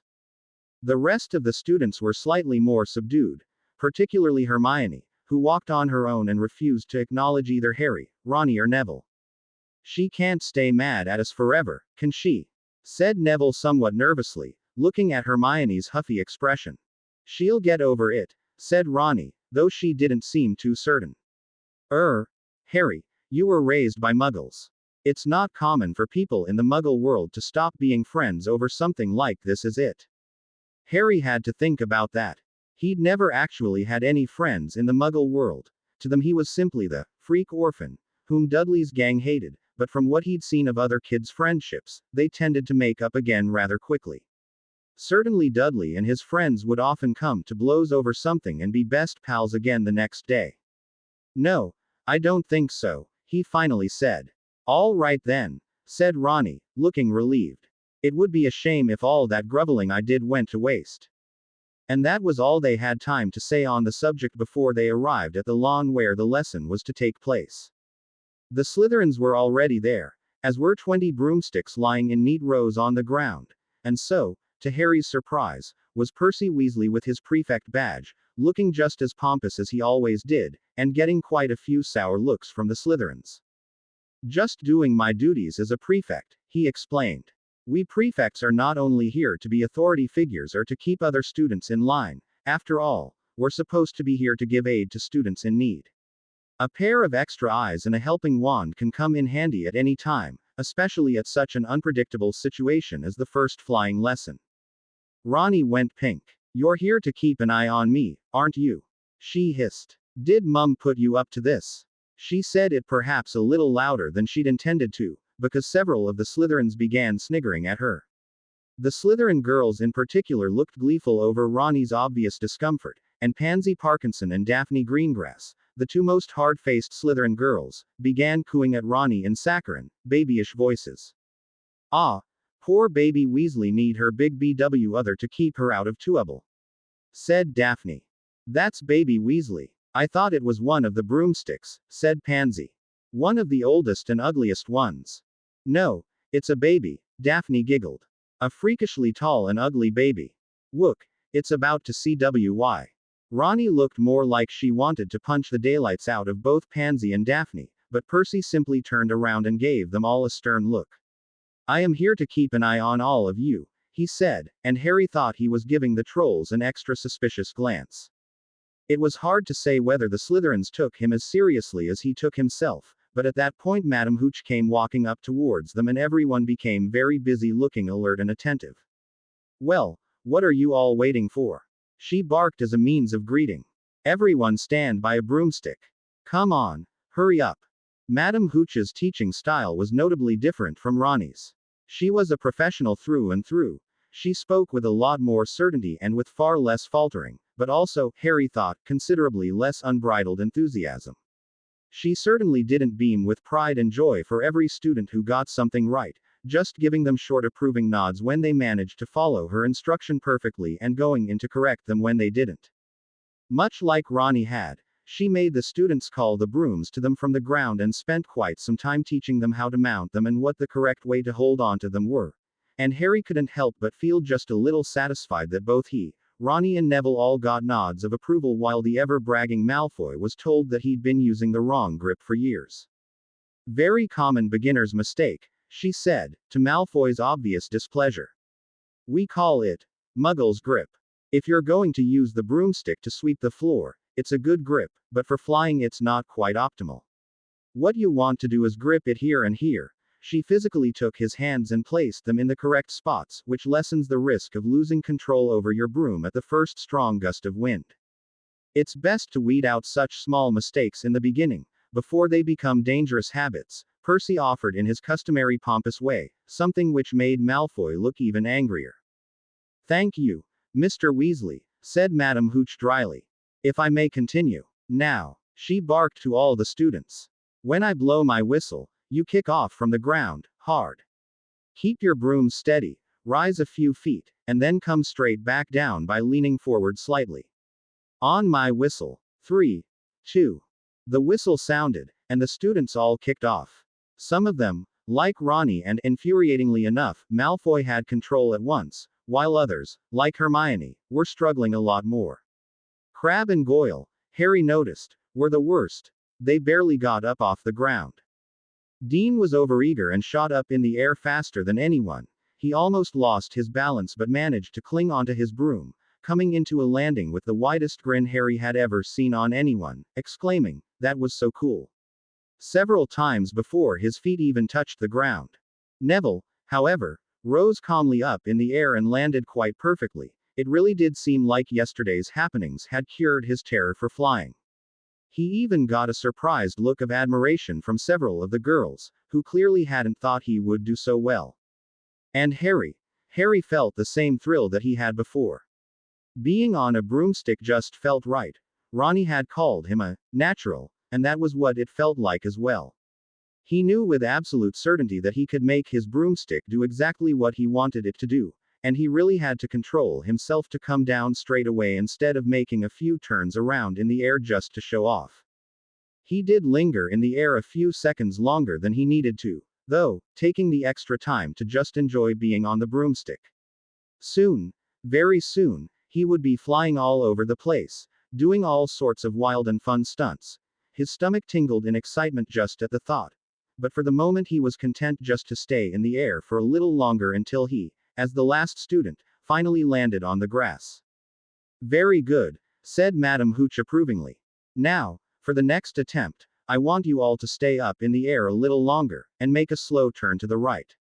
As the flying lesson went on, She had them perform simple maneuvers in the air, land and take off at different speeds, very basic things that Harry already knew he could master perfectly. It was a strange sensation. Even with this whole boy who lived situation and the strange and slightly unnerving adoration and hero worship, Harry had never been the best at anything before. Both at Muggle school and at Hogwarts, he had been a strictly average student, with nothing in particular to make him stand out in a positive or negative way. But on a broomstick, he could literally fly circles around everyone. The students who had wowed him with their tales of flying were all of a sudden completely outclassed by him. Even Malfoy, who as it turned out was a genuinely good flyer, could not get his broom to obey him with such ease. As the flying lesson went on, he got a little more daring, making slightly sharper turns, flying over longer distances just a little faster than the others, and when he was completely certain that he could, taking a chance and making a spectacular loop-the-loop in the air, one that earned stunned gasps and looks of admiration from several of the other students, and even an impressed look from Percy. Madam Hooch, after warning Harry that loop-the-loops were not part of the first flying lesson, did praise him for the excellent execution of it and asked whether he was quite sure he was a beginner at this. When you're in your second year and have a bit more experience, you should see about joining the Gryffindor Quidditch team. She said, if you can fly like this with no training at all, then you should be an unstoppable Quidditch player. He can be the boy who flew, said Seamus with a laugh. How about the boy from Krypton? Said Dean, only to discover that most of the others were looking at him like he'd gone mad.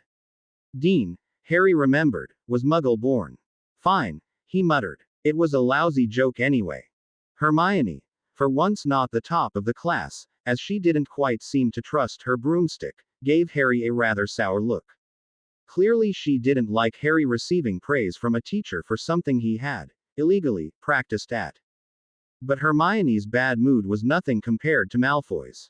Several times the pale boy looked like what he would most like to do was knock Harry off his broomstick, but every time he looked like he was going to make good of those plans, or every time he tried getting closer to Neville in order to do the same to him, Percy was there and fixing him with a glare.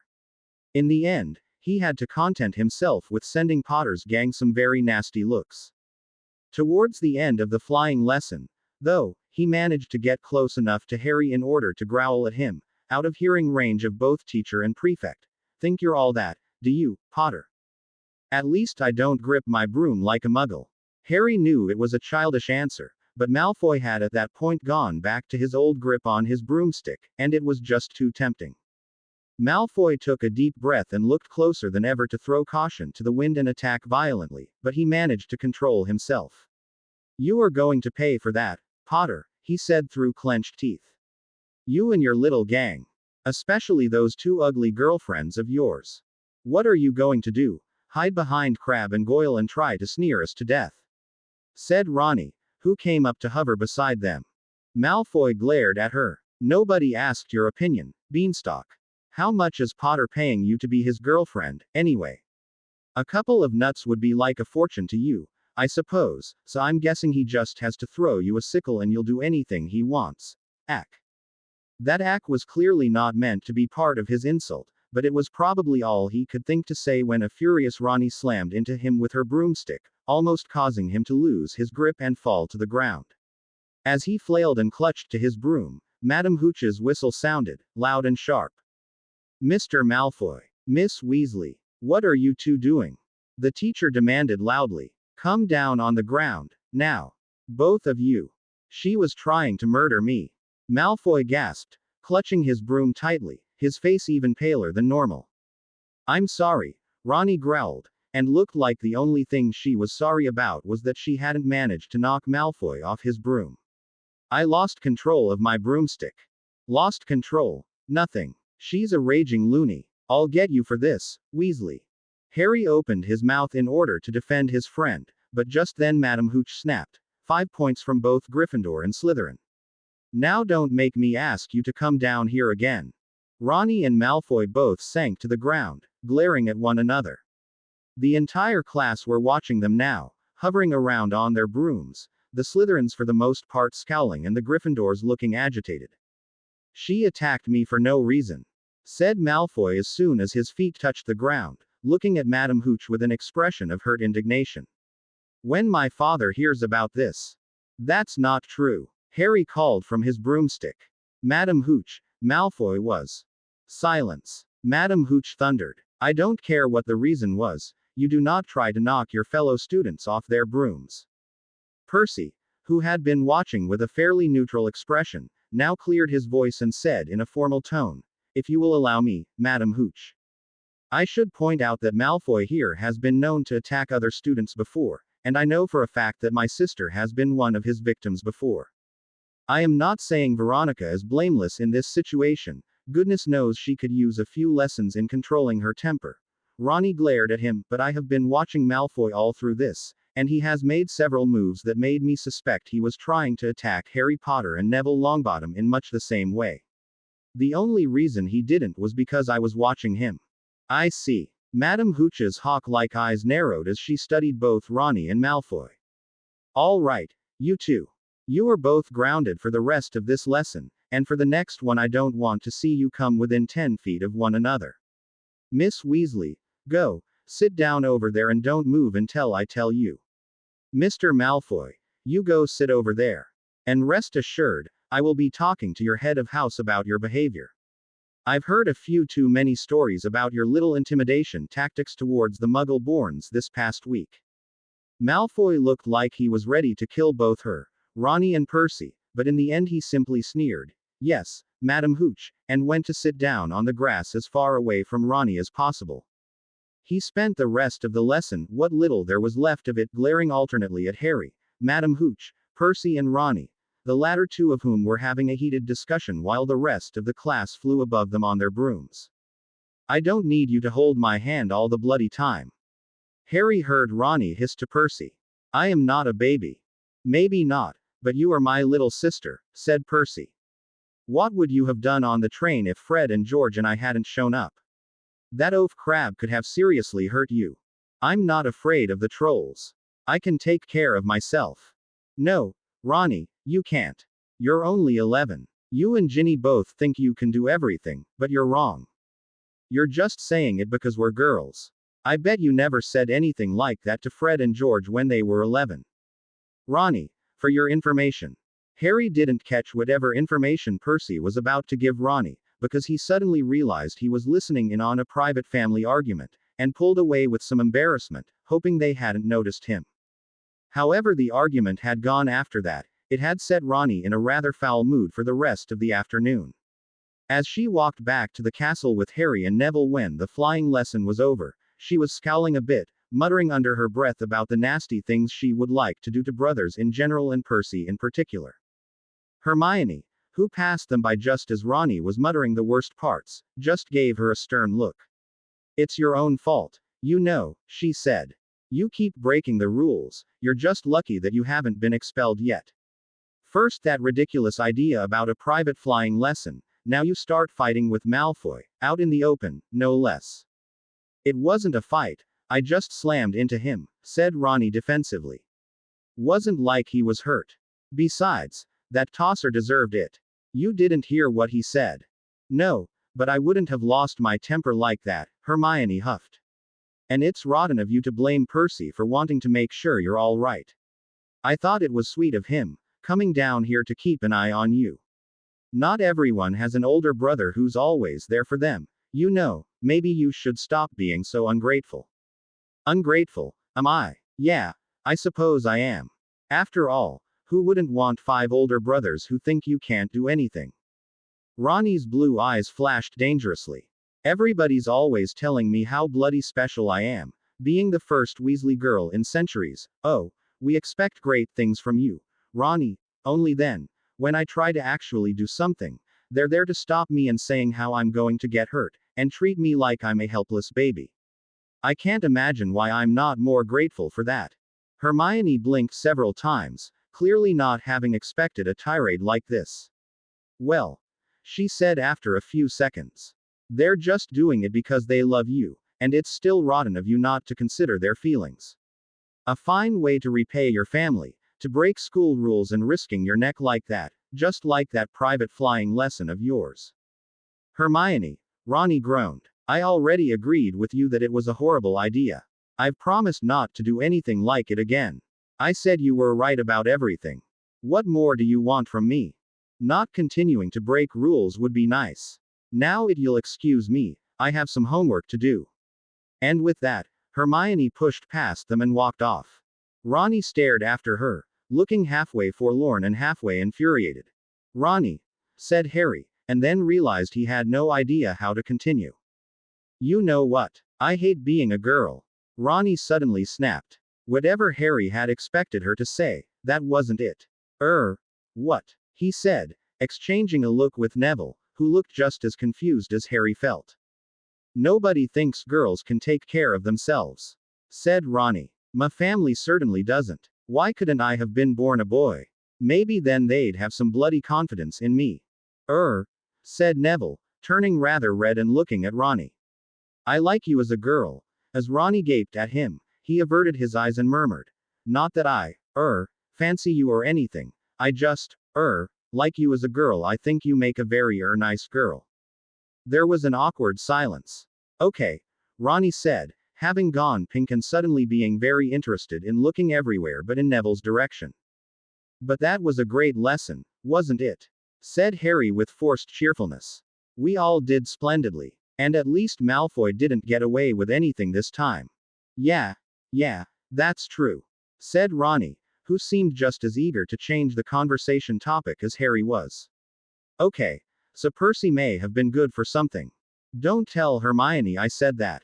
Can I tell Percy you said that? Said Harry wryly. Save it for an occasion when Fred and George are giving him a particularly hard time, said Ronnie. What do you say, Neville? Think Malfoy's learned a lesson. Neville looked up again, with a face that clearer than words told them that he was trying to get his blush under control and not doing a very good job of it. He'll probably make up for it in potions tomorrow, he said. Snape isn't Madam Hooch, he'll let him get away with everything. Harry suddenly remembered the letter of complaint Hermione had sent to the school about Snape. It had been almost a week ago, but what with everything that had happened the last few days, he'd more or less forgotten it. And come to think of it, he hadn't really seen Snape around the last few days either, other than some short glimpses in the corridors or in the Great Hall. It was too much to hope, really, that Hermione's letter of complaint had actually had some kind of effect. And given Hermione's current cold front, he didn't really want to ask her if she had heard anything more about the letter, but perhaps he had been too hasty in judging the man. Who knew? Maybe the next potions lesson would be better than the first one. You know, he said. We shouldn't let Snape scare us like that. We've been to the Forbidden Forest and we came out in one piece, even with Thestrals and, that shadow bloke. What can Snape do to us? The Thestrals were friendly and the shadow bloke vanished before he could do anything, Neville pointed out. I didn't even see him. But you did see the Thestrals, said Harry. You were the only one who did. Yes. Well, Neville squirmed a little, and looked like he didn't want to talk about that. Harry was about to ask him why, when he went on. As for what Snape can do, he could make sure Gryffindor never got any house points, he could put us in detention every day of the year, he could convince the headmaster to expel us, he could slip poison into our food. You think he'd poison us? Said Harry. He seems the type. He could hex us when the other teachers weren't looking. He could set the trolls on us and then punish us when we tried to defend ourselves. He could. Okay, Neville, said Ronnie kindly, you are the biggest pessimist I've ever met. Think I'm wrong, said Neville hopefully. Ronnie sighed. No, not really. The potions classroom hadn't changed since the last time they had been here. The gloomy, slightly oppressive atmosphere was not at all lessened by the presence of Professor Snape, who, if possible, looked even more bad-tempered and disdainful than usual. Harry hurried to find a seat together with Ronnie and Neville, in the most unassuming spot available, while Hermione sat in the back together with Faye Dunbar and made no sign of wanting to sit with the rest of Potter's gang. Before we begin today's potions lesson, said Snape, looking over at the first-year Gryffindors and Slytherins with icy cold, black eyes, I would like to spend a few moments talking about something that was recently brought to my attention. Harry realized at once what Snape was talking about, as he saw the piece of parchment in his hand. His heart sank and his stomach twisted a bit. If the potions master was going to bring up Hermione's letter right here in the classroom, it probably wouldn't be to apologize and promise to behave for the future. Harry's predictions turned out to be spot on. Apparently, said Snape, lifting the parchment up for the entire class to see, there are those among you who have problems with the way I teach this subject. So I thought I would share with you the, and here his lips twisted into a sneer, letter of complaint the headmaster received. He slowly unrolled the parchment, gave them all an unnerving look, and read out loud. As a new student here at Hogwarts, I regret to say that I find myself disgusted and horrified at the behavior of one teacher in particular, namely the potions teacher, Severus Snape.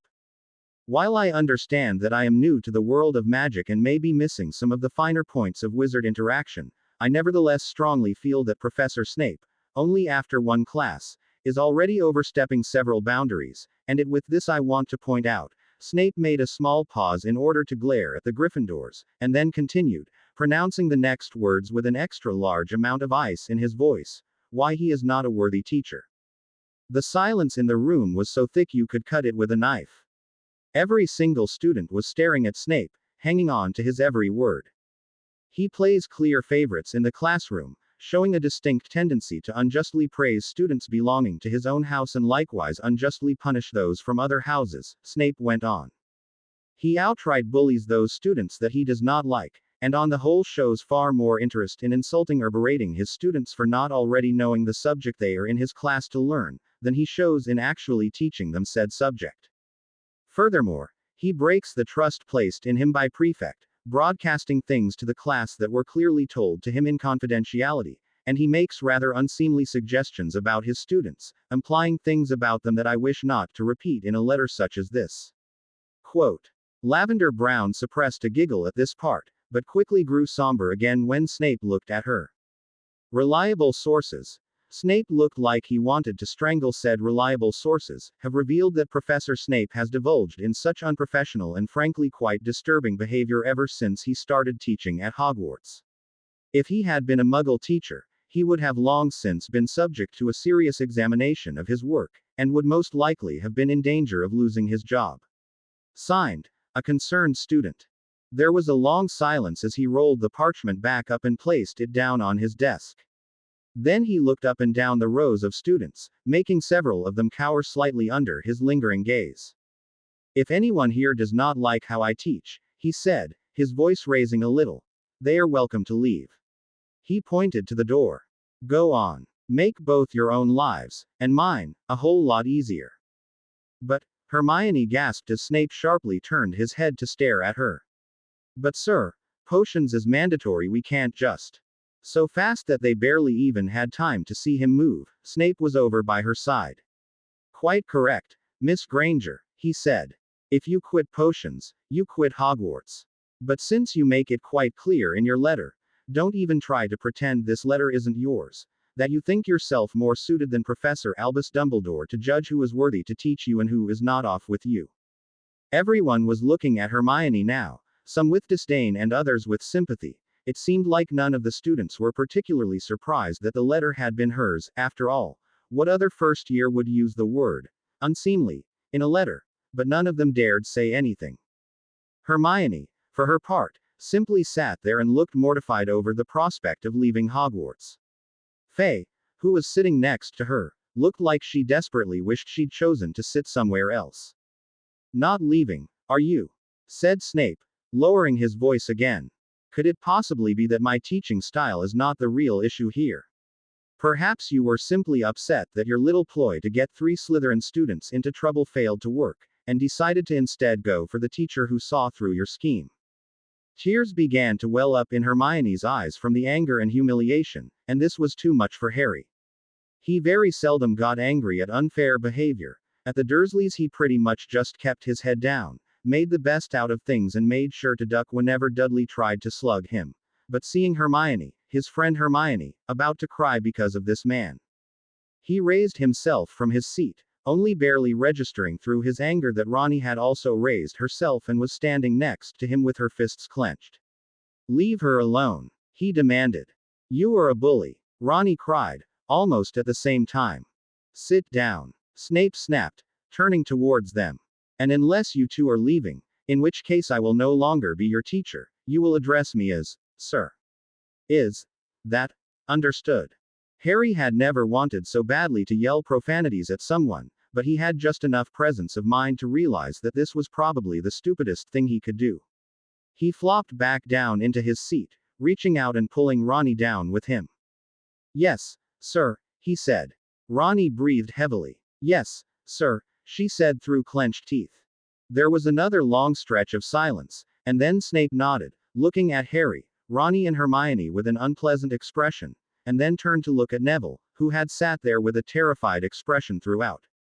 20 points from Gryffindor, and a week's detention for all 4 of you.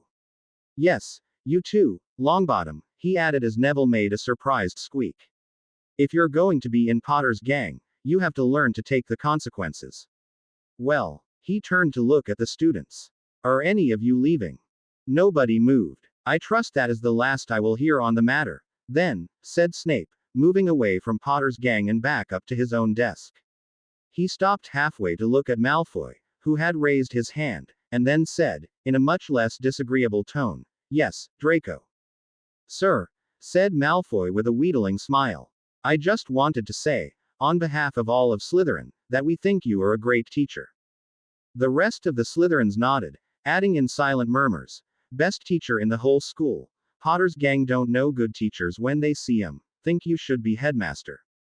Snape didn't smile, because he hardly ever did, but there was a pleased gleam in his black eyes as he said, now then, we have wasted more than enough time on this. Today you're going to make a simple antidote for most common poisons. Malfoy sent Potter's gang a smugly triumphant look. If Harry was to look on the bright side, there was one good thing about Snape's mean-spirited unfairness. It had made Hermione forget that she was angry with the rest of Potter's gang, or at least decide that her argument with them was not as important as she'd thought. Strangely enough, or perhaps not that strange, given the general Gryffindor opinion of Snape, she had grown slightly in the esteem of many Gryffindors after the letter of complaint.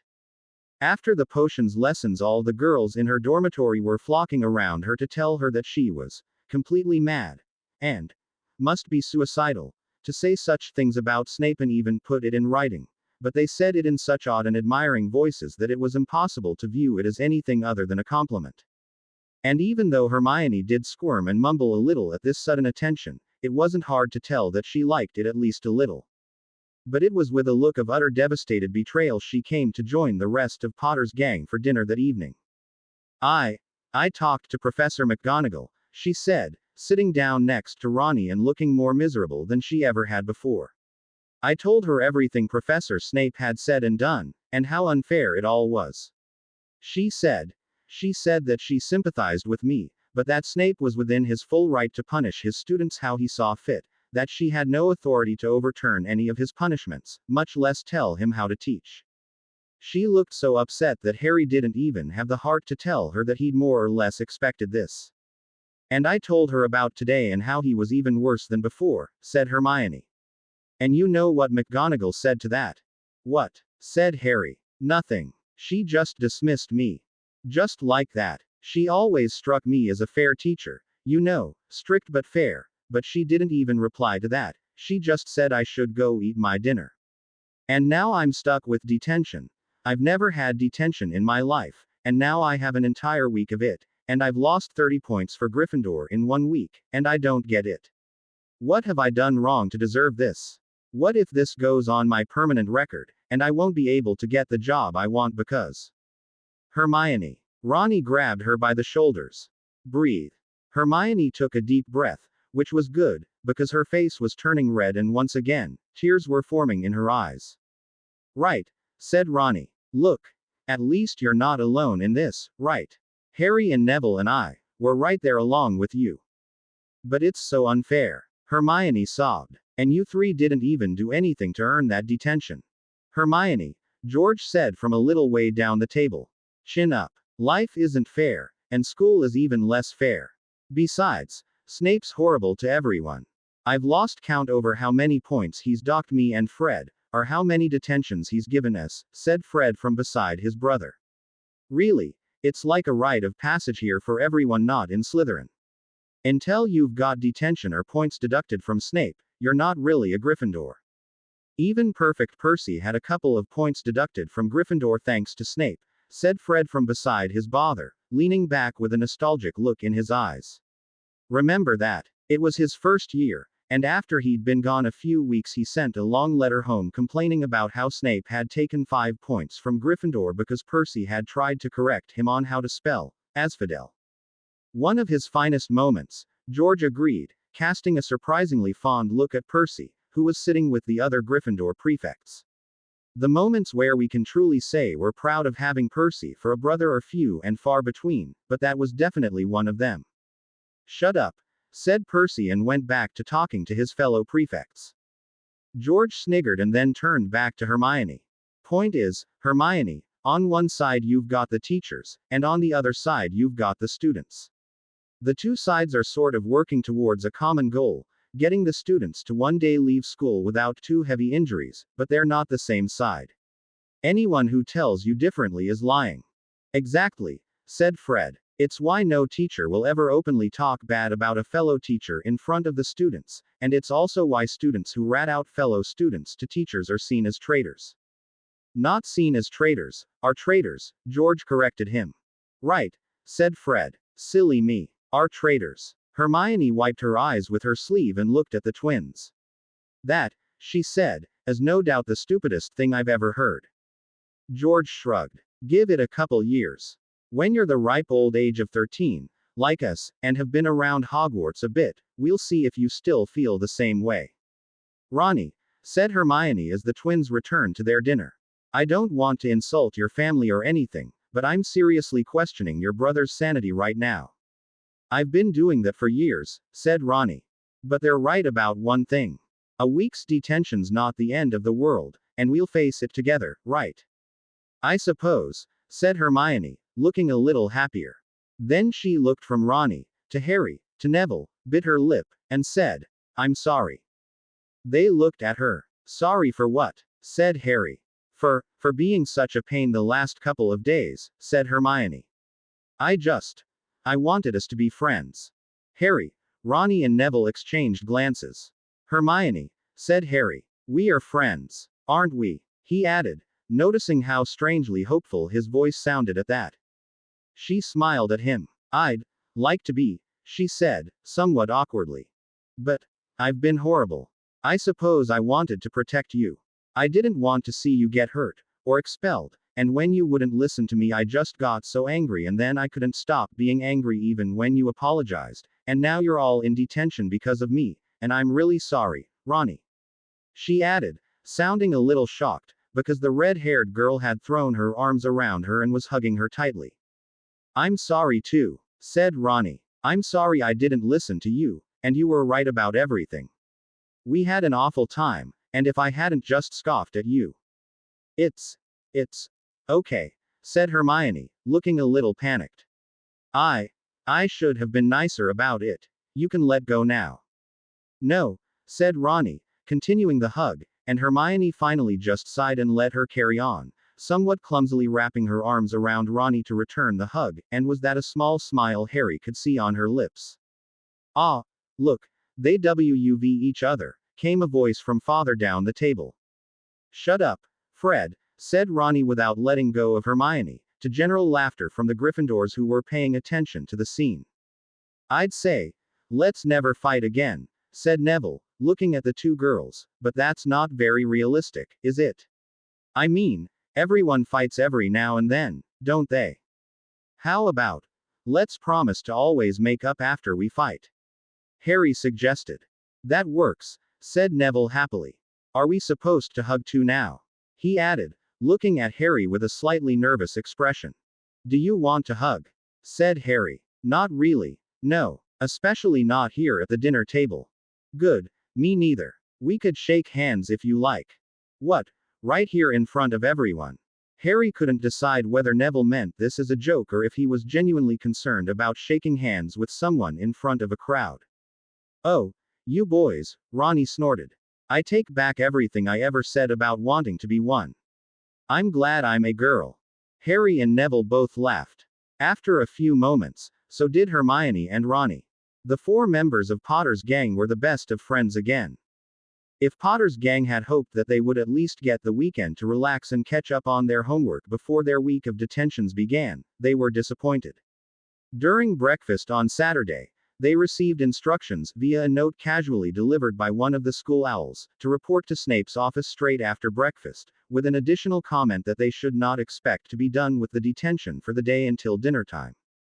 "All right," said Harry as they made their way towards the dungeons, where Snape's office, unsurprisingly, was located.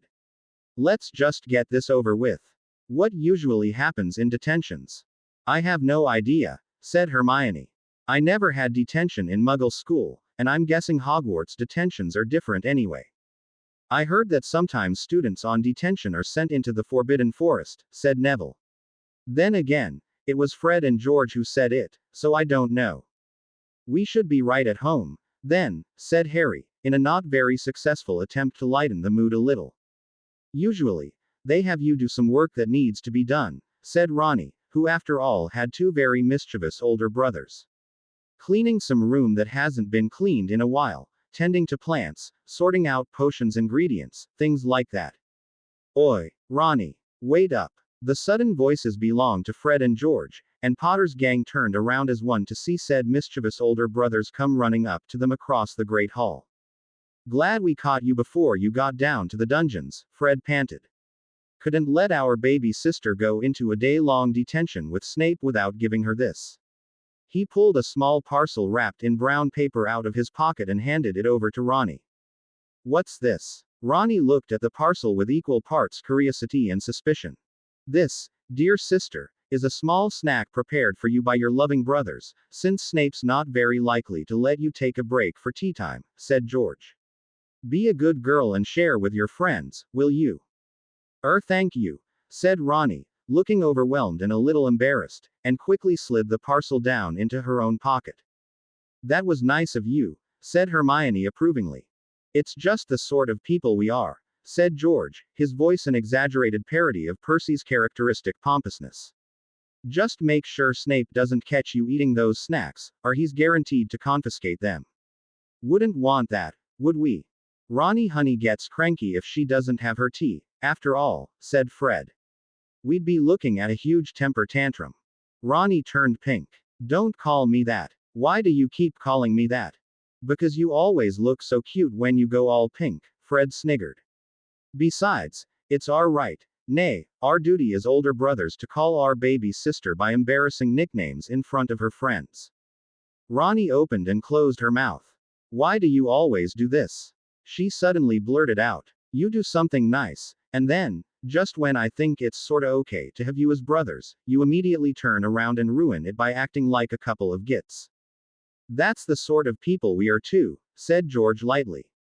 "One day, you'll look back on this and realize that your time with us was the happiest time of your life." "Only if the rest of my life consists of being tortured by vicious hags," said Ronnie sourly. As one, the twins dramatically clutched their hands in front of their chests and winced as if in pain. "Oh, that stung," said Fred. "What a way to talk to your loving older brothers, who only want the best for you and never think of themselves." "But speaking of Snape," said George.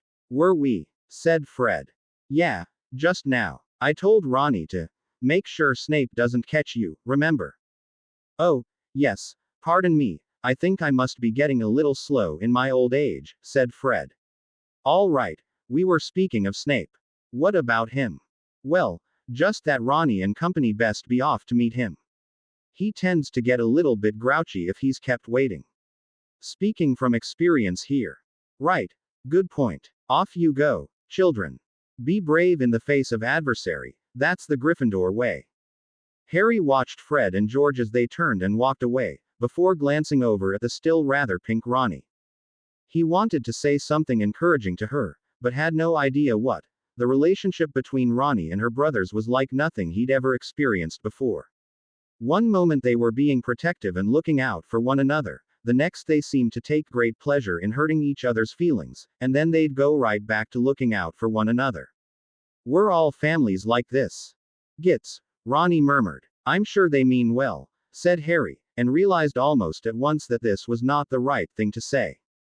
Ronnie just looked at him with an exasperated expression. Of course they mean well, she said. They always mean well. But they're just so.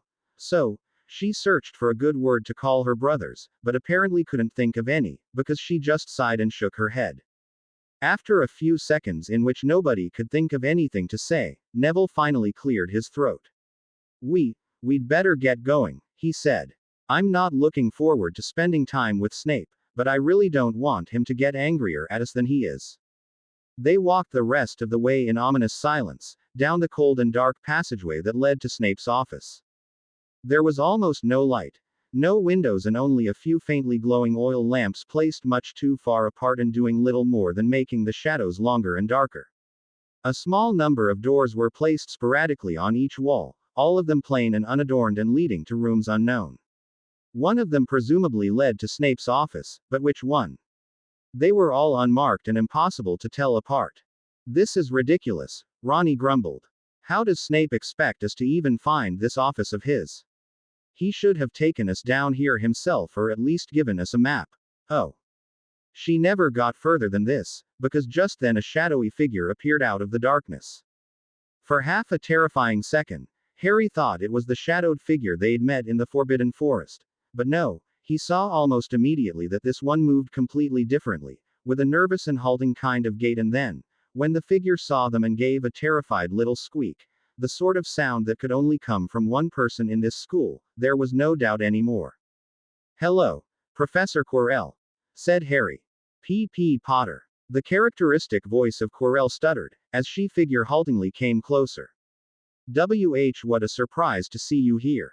Oh, and G. Granger. And L. Longbottom, and WWW. Hi, Professor, said Ronnie, rather than wait for him to stutter his way through her name. Quirrell came closer, his features halfway illuminated by the nearest oil lamp, making shadows dance across his face and his ridiculous purple turban when he trembled, and he trembled almost constantly. Weasley, he finished. Hope you're not lost down here. I was just. We're looking for Professor Snape's office, said Harry, deciding that he wasn't really in the mood to hear whatever stuttered story Quirrell was about to tell them about his reasons for being down here. Do you know where it is? Oh, yes, certainly, said Quirrell. Oh, yes, I remember. Oh, on your way to detention, are you? Harry nodded. Quirrell looked around, as if afraid they were being overheard, and lowered his voice. I always thought Professor Snape was much too harsh with his page punishments, he said, looking genuinely sympathetic. Seems like he's got it in for you four in particular, doesn't it? Especially you, Potter. You noticed that too, said Harry, slightly surprised. Quirrell was the first adult he had talked to who outright admitted that Snape's treatment of Potter's gang was something out of the ordinary. Well, I am the defense against the dark arts teacher, said Quirrell, straightening himself a little. In my job you need to notice such things. Many dark wizards pick out one target in particular. They can follow him around for days, weeks, even months if necessary. Then, when least expected, they strike. He made a swift, swiping motion with his arm, and then jumped back, clearly having startled himself with it. Hermione looked shocked. Are you saying that Professor Snape is a dark wizard, sir? She said, causing Neville to let out a terrified squeak in much the same way Quirrell had. A dark wizard like Voldemort. I mean, like you know who. Harry caught himself when the first syllable of the name made Quirrell look like he was going to have a heart attack. Wouldn't dream of accusing one of my CCCC colleagues of something so horrible, said Quirrell, his stutter even worse than usual. But you have to be CCC careful, never know where the next threat is going to come from. Harry looked at his three friends. Neither of them looked any more eager to visit Snape's office after this conversation. Well, let me show you Snape's office, said Quirrell hurriedly. It's not easy to find unless you know where it is. He beckoned for the kids to follow him, and then walked about 3 steps until he reached the closest door, where he stopped and made a sort of triumphant motion towards it. This is it.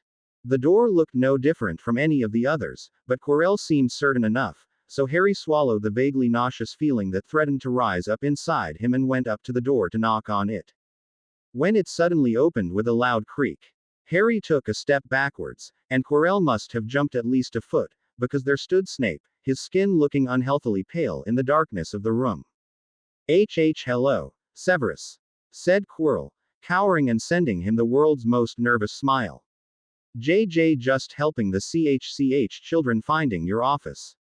Snape did not return the smile. He just looked at Quirrell with an expression of utter contempt, which caused the nervous man to take a few more steps backwards, murmuring, I'm in a hurry, excuse me. Just as Quirrell turned to run away, Snape turned his head back towards Harry, and in that moment, Harry felt a sharp, stinging pain in his forehead.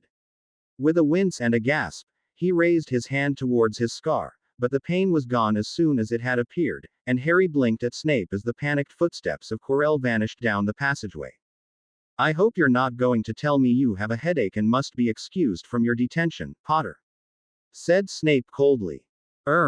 No, sir, said Harry. It was just, a twinge of pain. I'm all right now. Snape looked suspiciously at him for a moment, and then stepped aside and beckoning them to walk into the office. Enter. Then, one by one, Potter's gang entered a room that was even darker and more forbidding than the potions classroom, with dozens, if not hundreds, of bottles with revolting-looking potions, and jars with even more revolting-looking ingredients for potions, all standing on various shelves all over the shadowy walls. The fireplace was dark, the light coming from the oil lamps hanging on the walls was dim. It was, in short, just the sort of office Harry would have expected someone like Snape to have. With one exception. He wouldn't have thought Snape was the type to have a magnificent full-body mirror in his office, much less one that went almost as high as the ceiling, had an ornate gold frame and stood on clawed feet. The mirror, in fact, looked so misplaced that it had to immediately draw the eyes of anyone who entered. It looked like it belonged in the chamber of one of those ridiculously wealthy women in the soap operas Aunt Petunia watched, not in the otherwise spooky office of a potions master who showed no sign of ever caring about his appearance. Then again, Harry noted, it was exceptionally dirty and grimy, so much, in fact, that it would be hard to see yourself in it, and that did fit Snape. Said Ronnie timidly. Nice mirror, sir. Snape shut the door behind them. Since you appreciate it so much, Weasley, your first task will be to clean and polish it. He pointed to a bucket, a sponge, a few pieces of cloth and a bottle of what was probably some kind of cleaning solution. Front and back, and take special care with the carvings on the gold frame. If I see so much as a spot or a speck of grime anywhere on the mirror when you are done, you will go through it all over again with a toothbrush. Ronnie looked at the mirror, which was much larger than she herself was, and the ornate frame, with intricately detailed carvings. Her face fell. When you are done with that, Snape continued, you will help Potter, Granger and Longbottom sort and relabel all the jars with potions ingredients. Tomorrow you will do the same to all the potions ingredients in the potions classroom, so I would strongly advise you to make sure you have finished here by dinner time, otherwise you will have to return here after dinner to finish up. Somehow, this wasn't quite as nasty as Harry had imagined it would be, even if he was definitely not looking forward to many hours here in Snape's cold and forbidding office, or to several hours tomorrow in the dark and gloomy potions classroom. Well, said Snape, glowering at them.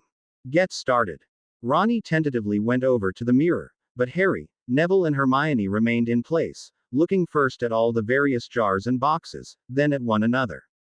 Harry could see the same confusion in Neville's and Hermione's faces as he felt himself. None of them had the faintest idea where to begin or how Snape wanted the ingredients sorted. What are you waiting for? We don't know where to begin, Professor, said Harry. Are you telling me, said Snape with a nasty tone in his voice, that Miss Granger doesn't know how to sort potions ingredients? She, who knows all about what makes a worthy teacher. Couldn't you just show us? Neville began in a timid voice. I wouldn't dream of ruining Miss Granger's chance to show me how a worthy teacher handles dangerous potions ingredients. This was too much for Hermione. You are not a worthy teacher. She exploded. Worthy teachers actually teach their subject, they don't bully their students for not already knowing them.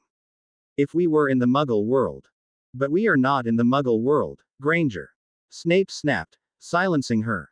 You may have got away with this kind of attitude towards your mathematics or science teachers, but here at Hogwarts you will treat your teachers with the respect they deserve. Snape towered over them, and at that moment, under his hateful stare and in the dark gloom of his office, Quirrell's stuttered warnings about dark wizards came all too easily to mind.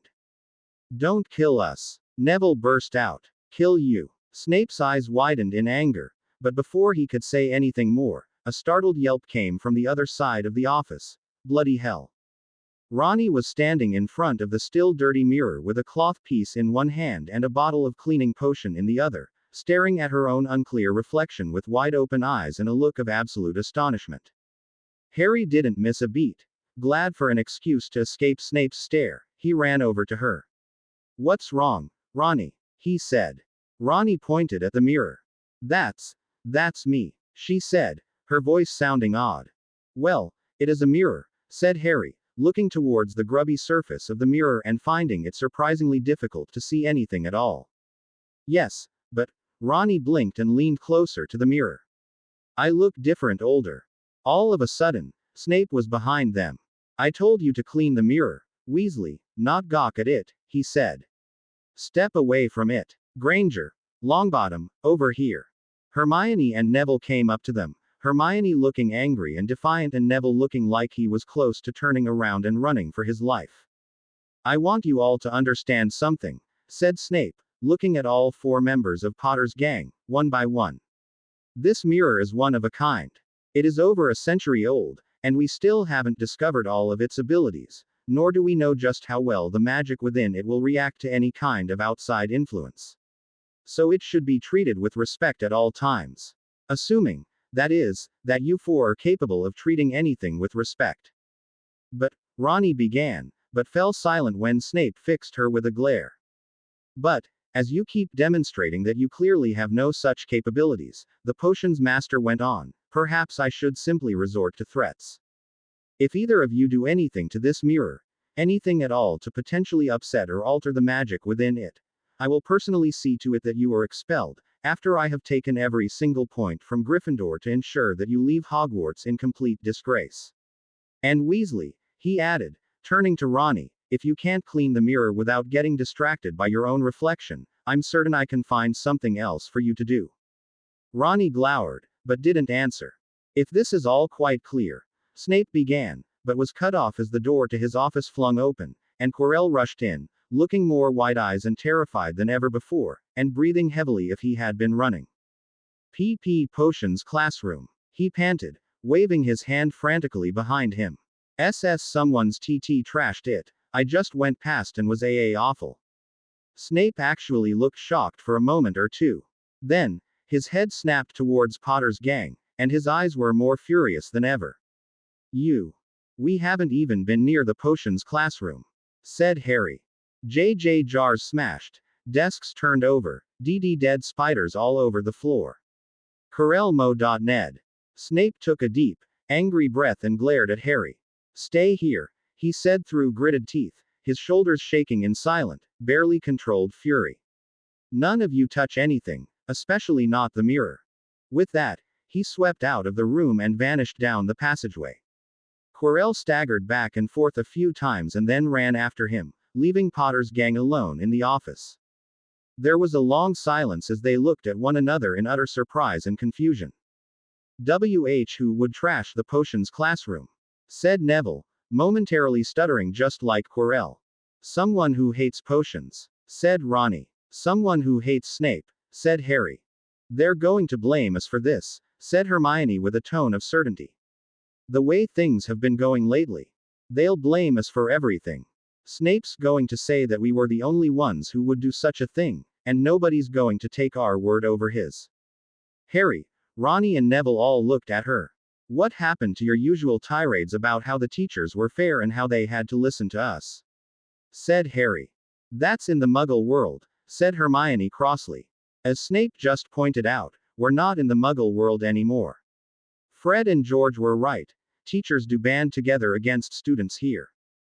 Quirrell seems like he'd be on our side, said Neville hopefully. Quirrell's too afraid of Snape to say anything against him out in the open, said Hermione. You saw how he acted around him. Can't say I blame him, Neville murmured. I'd rather face the Forbidden Forest again than Snape when he's angry. What is it, Harry? Harry felt a sense of dread. Neville's words had given him a very unpleasant thought. Ronnie, he said. That shadowy bloke we met in the forest, the one who threatened to kill us, what if that was Snape? Ronnie gasped, her eyes going wide. Neville and Hermione just stared. Listen, said Harry. When I met that shadow bloke, my scar started hurting terribly. And my scar has only hurt 2 times other than that. Once at the welcoming feast, and once today, just outside this office. Both times, Snape was glaring at me. There was another long silence. Bloody hell, said Ronnie in a hushed voice. So Snape really could be a dark wizard. There is something strange about him, that's for sure, said Hermione. Take this mirror, for instance. Why is he so eager to get us to look into it? Said Ronnie. Didn't he just tell us to stay away from it? He goes out of his way to call it to our attention, immediately sends you over to clean it, then when you see something in it he calls all of us over to it and tells us that it's a unique, one-of-a-kind object with unknown power, said Hermione impatiently. Then he warns us to not do anything with it, threatening to expel us, and then he conveniently leaves alone with it. He wants us to look in that mirror. I just wish I knew why. What is it with this mirror that he wants us to see? Nothing good, I'll bet, said Neville, who seemed all too ready to believe the worst of Snape. What did you see when you looked into it, Ronnie?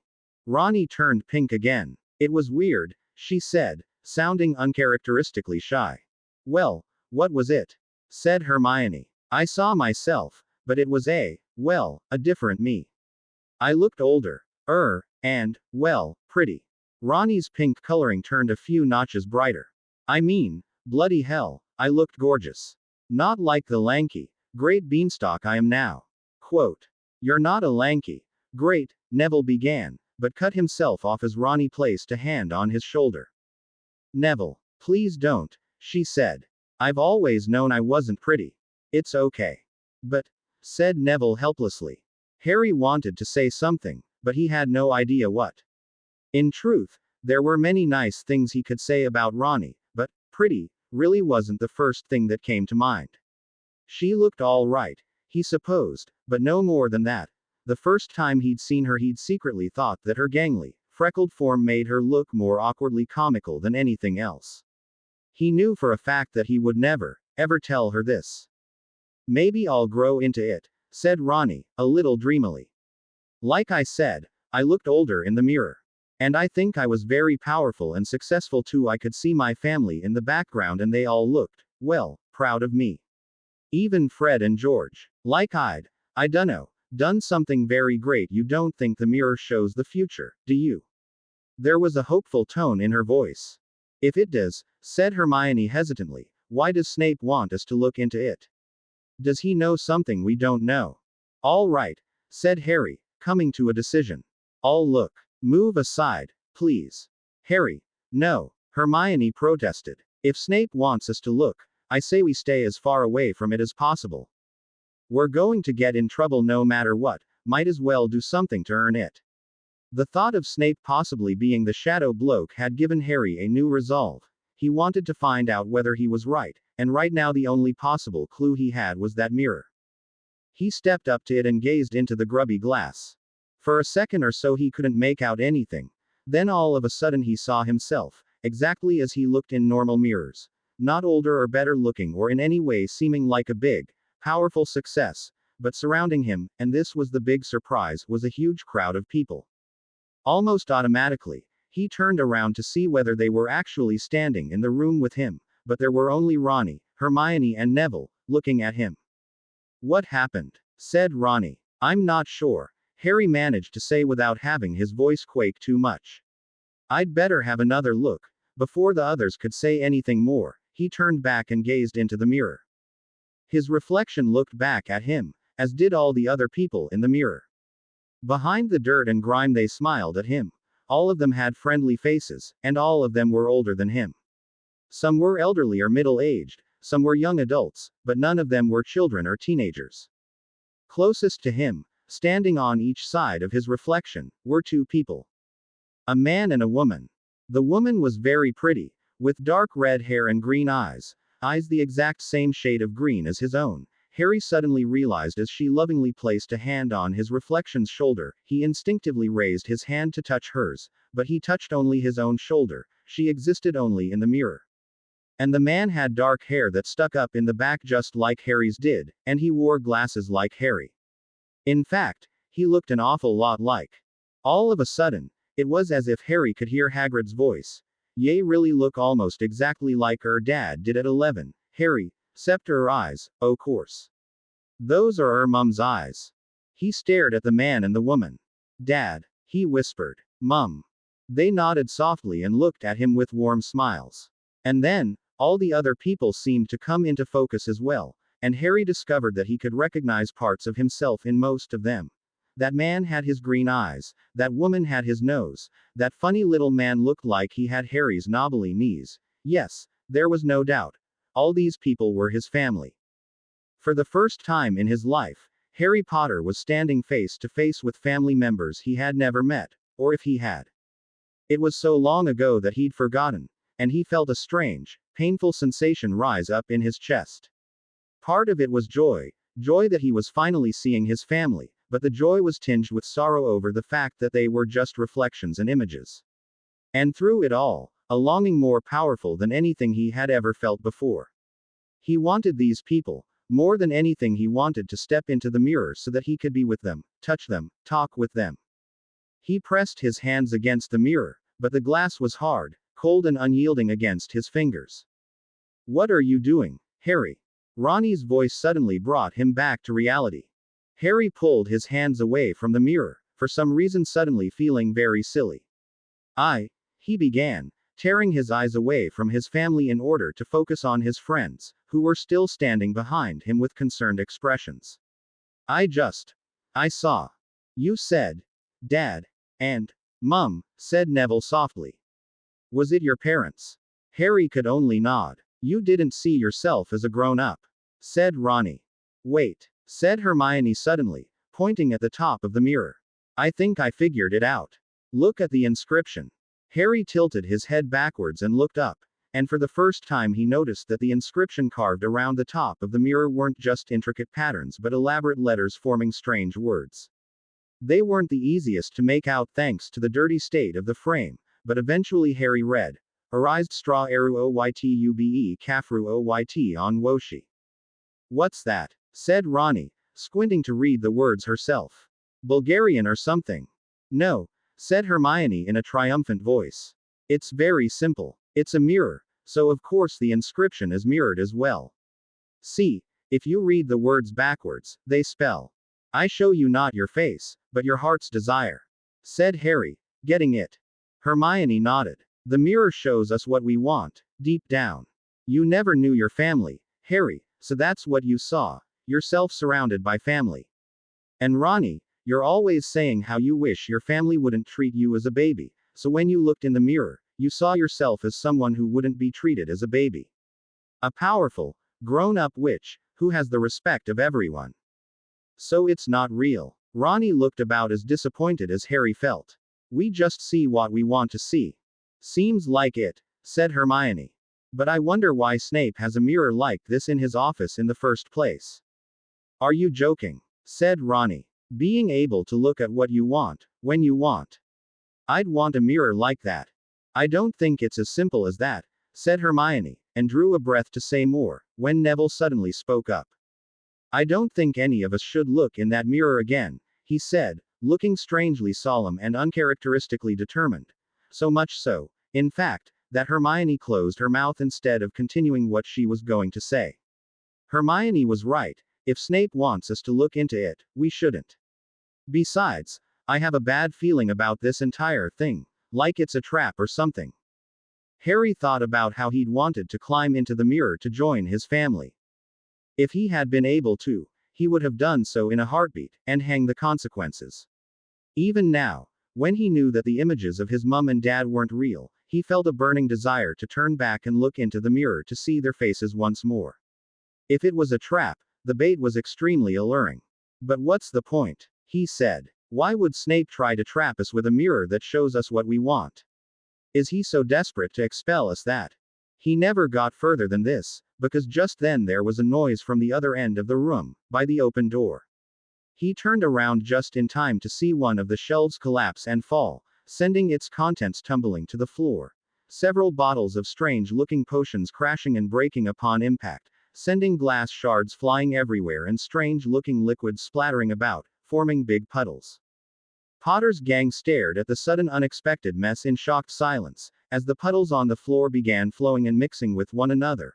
And before either of them could ask what had happened or why the shelf had suddenly collapsed, a scary-looking black smoke began welling up from the potion puddles on the floor. What's that? Neville yelped, taking a step backward and almost colliding with Harry as the smoke began welling out and expanding, coming closer at an alarming rate. Dangerous mixing of potions that weren't meant to be mixed, that's what. Hermione looked panicked. Hold your breath. No, wait, maybe it'll affect us through the skin. We have to get out of here. Where do you suggest we go? Ronnie screamed. Harry looked around. They were trapped. The smoke was approaching them fast, blocking their view of the door and cutting off their escape. And behind them were only the mirror and more shelf-covered walls, not so much as a window to escape through.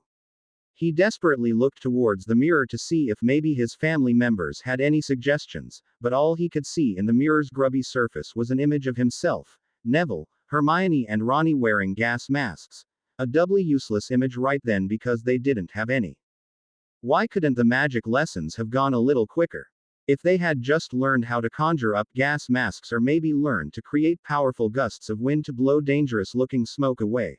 But they were only in their second week at Hogwarts, none of them could do much with their wands yet, except Hermione. Harry grabbed her arm and felt a sudden surge of dizziness attack him. The air was getting thicker and was beginning to smell weird as the smoke had almost reached them by now. Do something. I don't know what to do. Hermione sounded like she was about to either cry or hyperventilate. You're the cleverest witch in our year. You have to. Harry had to stop there. As a sudden coughing fit attacked him, his vision grew dark and blurry as the smoke whirled around him. There was only one thing to do. Everyone, grab each other's hands, hold your breath, run. This was all Harry had time to say before everything went completely black around him, the smoke making his eyes sting and his skin prickle uncomfortably. He only had a few seconds now. Grasping out blindly, his hands found two others. He didn't know which two of his friends he'd grabbed hold of and had no time to find it out. Hoping against hope that they'd all somehow managed to grab onto one another, he began running in the direction he thought the door was in. He stumbled through the darkness, bumping into things he had no idea what was, keeping a tight grip on the hand. But then he heard a girl, Ronnie or Hermione. He wasn't sure. Start to cough, and then a silent gasp. And one of the people he was dragging along went limp and fell to the floor, pulling him down with them. Instinctively, both because he was losing his balance and because he was dizzy from lack of air, he took a sharp breath. And immediately realized his folly as the smoke entered his lungs, and everything spun around. It was as if all his strength was pulled out of him. All of a sudden he couldn't stay upright, and flopped painfully down on the floor, his head hitting against someone's stomach. Dimly, he heard a dull thud, as if someone else had flopped down to the floor, and then something soft and heavy landed down on top of him, and with his final bit of coherent thought he realized that all four of them were down for the count. Somewhere far away, he heard running footsteps and sharp voices, and then everything faded away and he knew no more. Harry slowly became aware of the sounds. They weren't loud, but they were persistent, and just irregular enough to be disturbing. Harry, come on. How annoying. How was he supposed to get any sleep when? Wait a minute. He didn't remember going to sleep. Wake up. Harry. Harry opened his eyes and stared up into a pair of bright blue eyes, surrounded by a freckled face and an unruly mop of red hair. Ronnie pulled slightly back, and then her lips split into a big smile. You're awake, she cheered. Ronnie. Harry sat up and looked at her, then took in the sight of the room around them. It was a bright room with high, arched windows on two walls, pale autumn daylight streaming in and giving everything a soft, crisp glow. The world was a little more blurry than Harry was used to, but this was easily explained by the fact that he wasn't wearing his glasses. All of a sudden, the memories returned.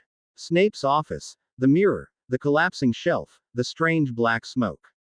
What happened? He said. Where are we? Hospital wing, said Ronnie. Madame Pomfrey says we've been asleep for 3 days. If you can call it sleeping, I don't know. The days. Harry blinked, shocked. Yeah, I don't know what weird potion mix was in that black smoke, but it must have been powerful, said Ronnie. Neville and Hermione are here too. Hi, Harry, came Neville's voice from somewhere farther away. Here, I got your glasses for you, said Ronnie, holding up Harry's familiar round glasses.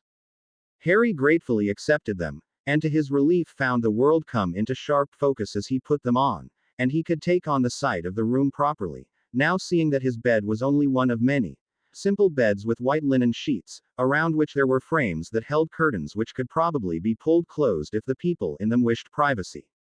Both Neville and Hermione were sitting upright in their beds, a little way away, and looking at him with a mix of relief and concern.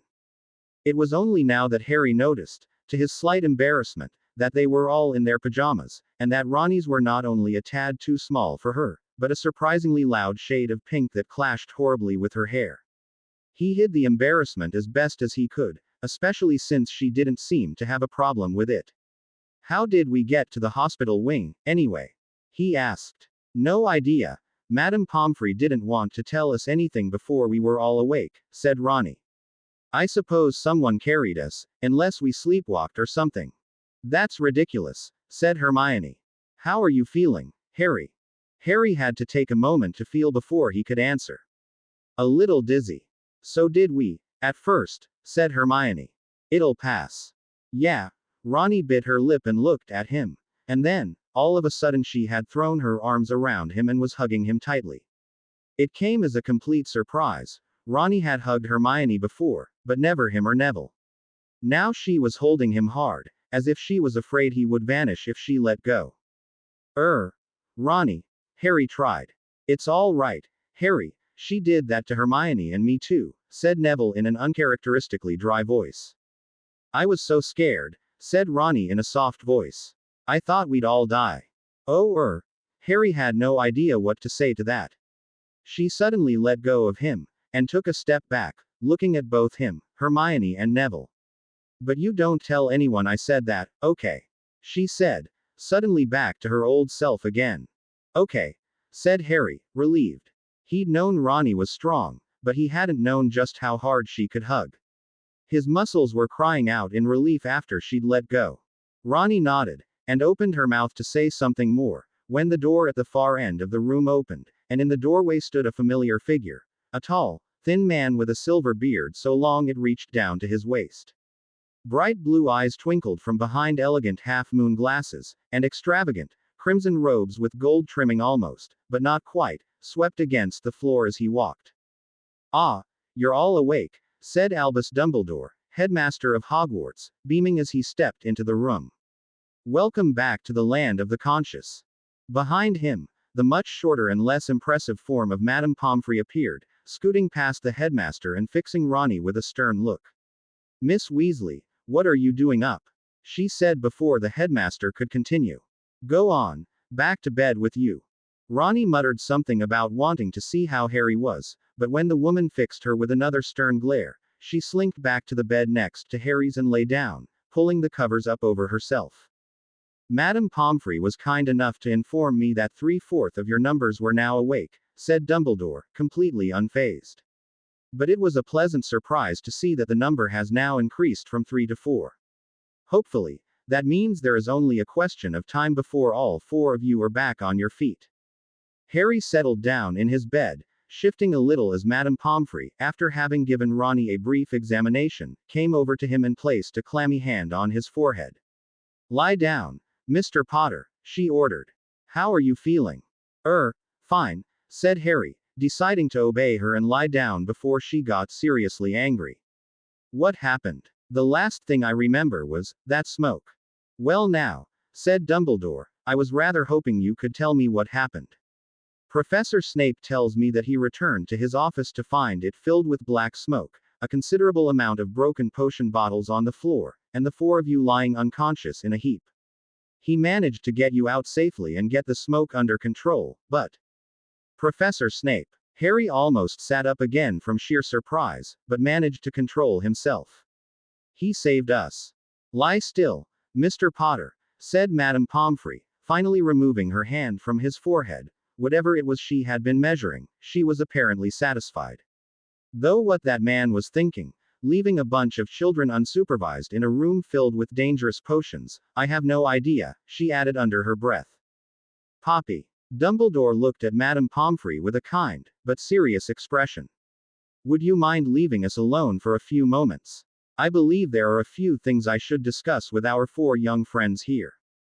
Madame Pomfrey, whose first name was apparently Poppy, looked like she wanted to protest, but after a couple of seconds, she merely said, "You are the headmaster, of course. Just don't let it be too long, they need their rest." Thank you, Poppy. I promise I will not take more time than is necessary. And don't get them too excited. I shall do my utmost to avoid it. Dumbledore nodded as the matron turned and walked away, clearly not wanting to, but not finding any good reason to refuse. When she was gone, he casually grabbed one of the chairs standing by Harry's bed, pulled it out and sat down between Harry's and Ronnie's beds, turning his head this way and that in order to look at them both. First of all, he said, I must say you all look much better than you did when you were brought in here. Thank you, sir, said Harry, not quite certain why he was thanking Dumbledore but deciding it wouldn't hurt to be polite. You're quite welcome, Harry. But, nice as it would have been to spend my stay here simply exchanging pleasantries, Dumbledore's eyes twinkled with humor for a moment, but then grew serious. I do have some more serious things to discuss with you. He looked at each member of Potter's gang in turn, starting and ending with Harry. The first, and most pressing, topic is that of what actually went on there in Professor Snape's office. Can either of you give me any sort of hint as to who made that shelf fall? It wasn't us, sir. Ronnie blurted out. We were on the other side of the room when it happened, and besides we wouldn't have done it anyway. Dumbledore looked at her and raised a gentle hand. Peace, Miss Weasley, he said. I never suspected any of you. You didn't. Ronnie looked surprised, and then sheepish. Oh. Make no mistake, Professor Snape did not hesitate to present the four of you as the prime suspects, said Dumbledore. But I took the liberty of examining the fallen shelf, and I found something quite interesting. The supports had been sliced clean through, most likely by a very powerful severing charm. Hardly the most complicated spell in the world, but still far too advanced for a group of first years who have barely finished their second week at Hogwarts. Almost instinctively, Harry looked over at Hermione.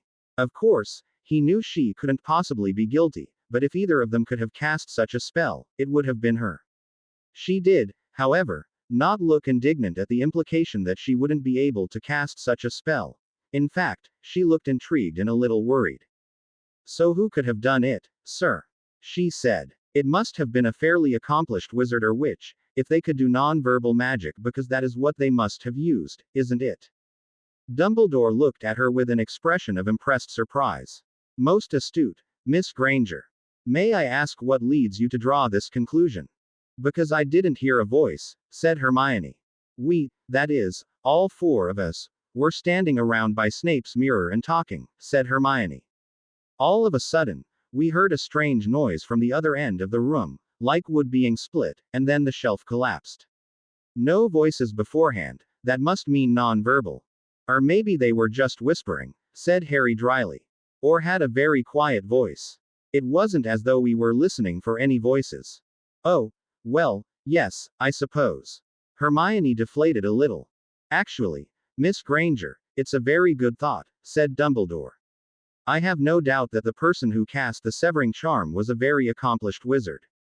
Unfortunately, since there is no lack of very accomplished wizards at Hogwarts, this does not much help to narrow down our list of suspects. You did not happen to see anyone. The tone of his voice suggested that he wasn't expecting a positive answer, and true enough, Potter's gang failed to provide one. The door was open, though, said Harry. I suppose anyone could have come past while we were talking. Neville looked like he wanted to say something, but then apparently thought better of it and became very interested in his hands. Please say what you were thinking, Neville, said Dumbledore kindly. Said Neville again. I was just could it be would you say that Professor Snape is an accomplished wizard? I'm not accusing him. He added hurriedly. I just. Surprisingly, Dumbledore smiled. Of course not, he said, but one can't help theorizing, can one?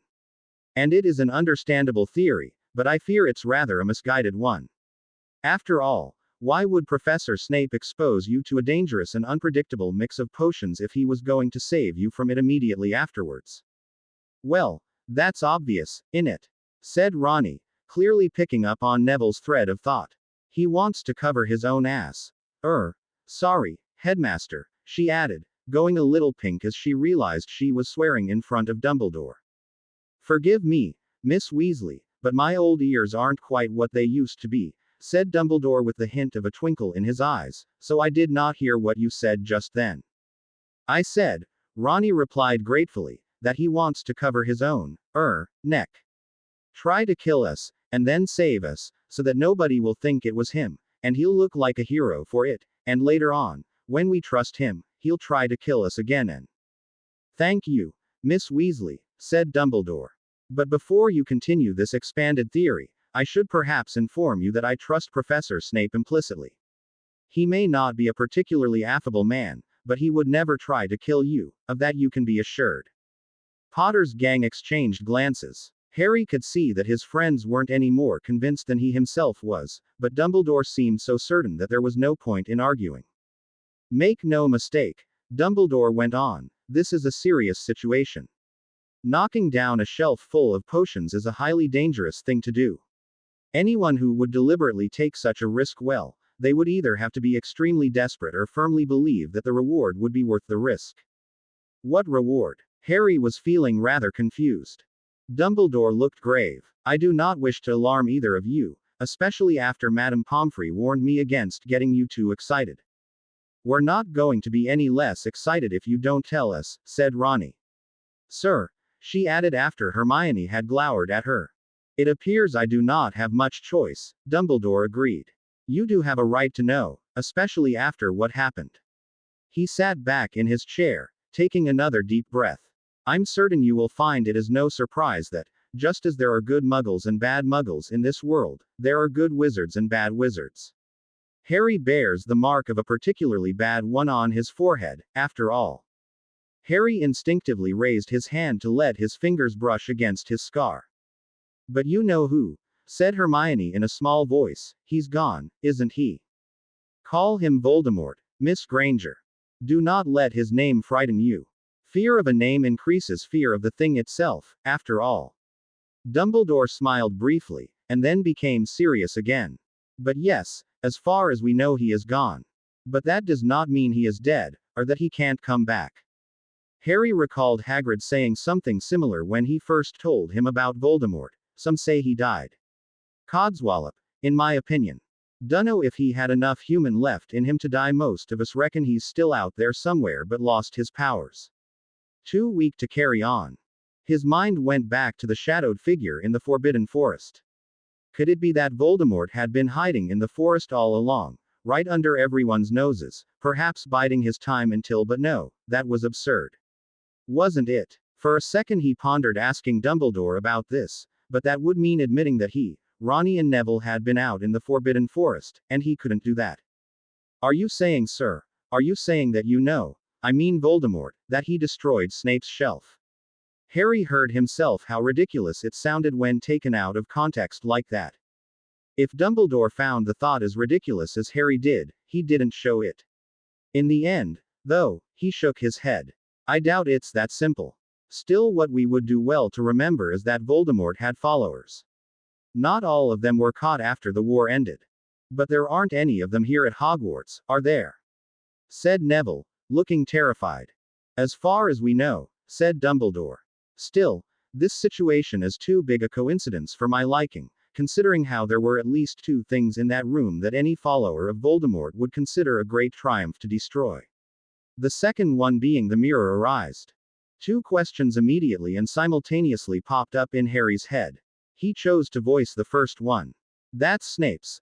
I mean, Professor Snape's mirror. The one that shows us, what we want to see. Well, it belongs to the school, and what it shows is a little more complicated than that. But yes, that would be the one.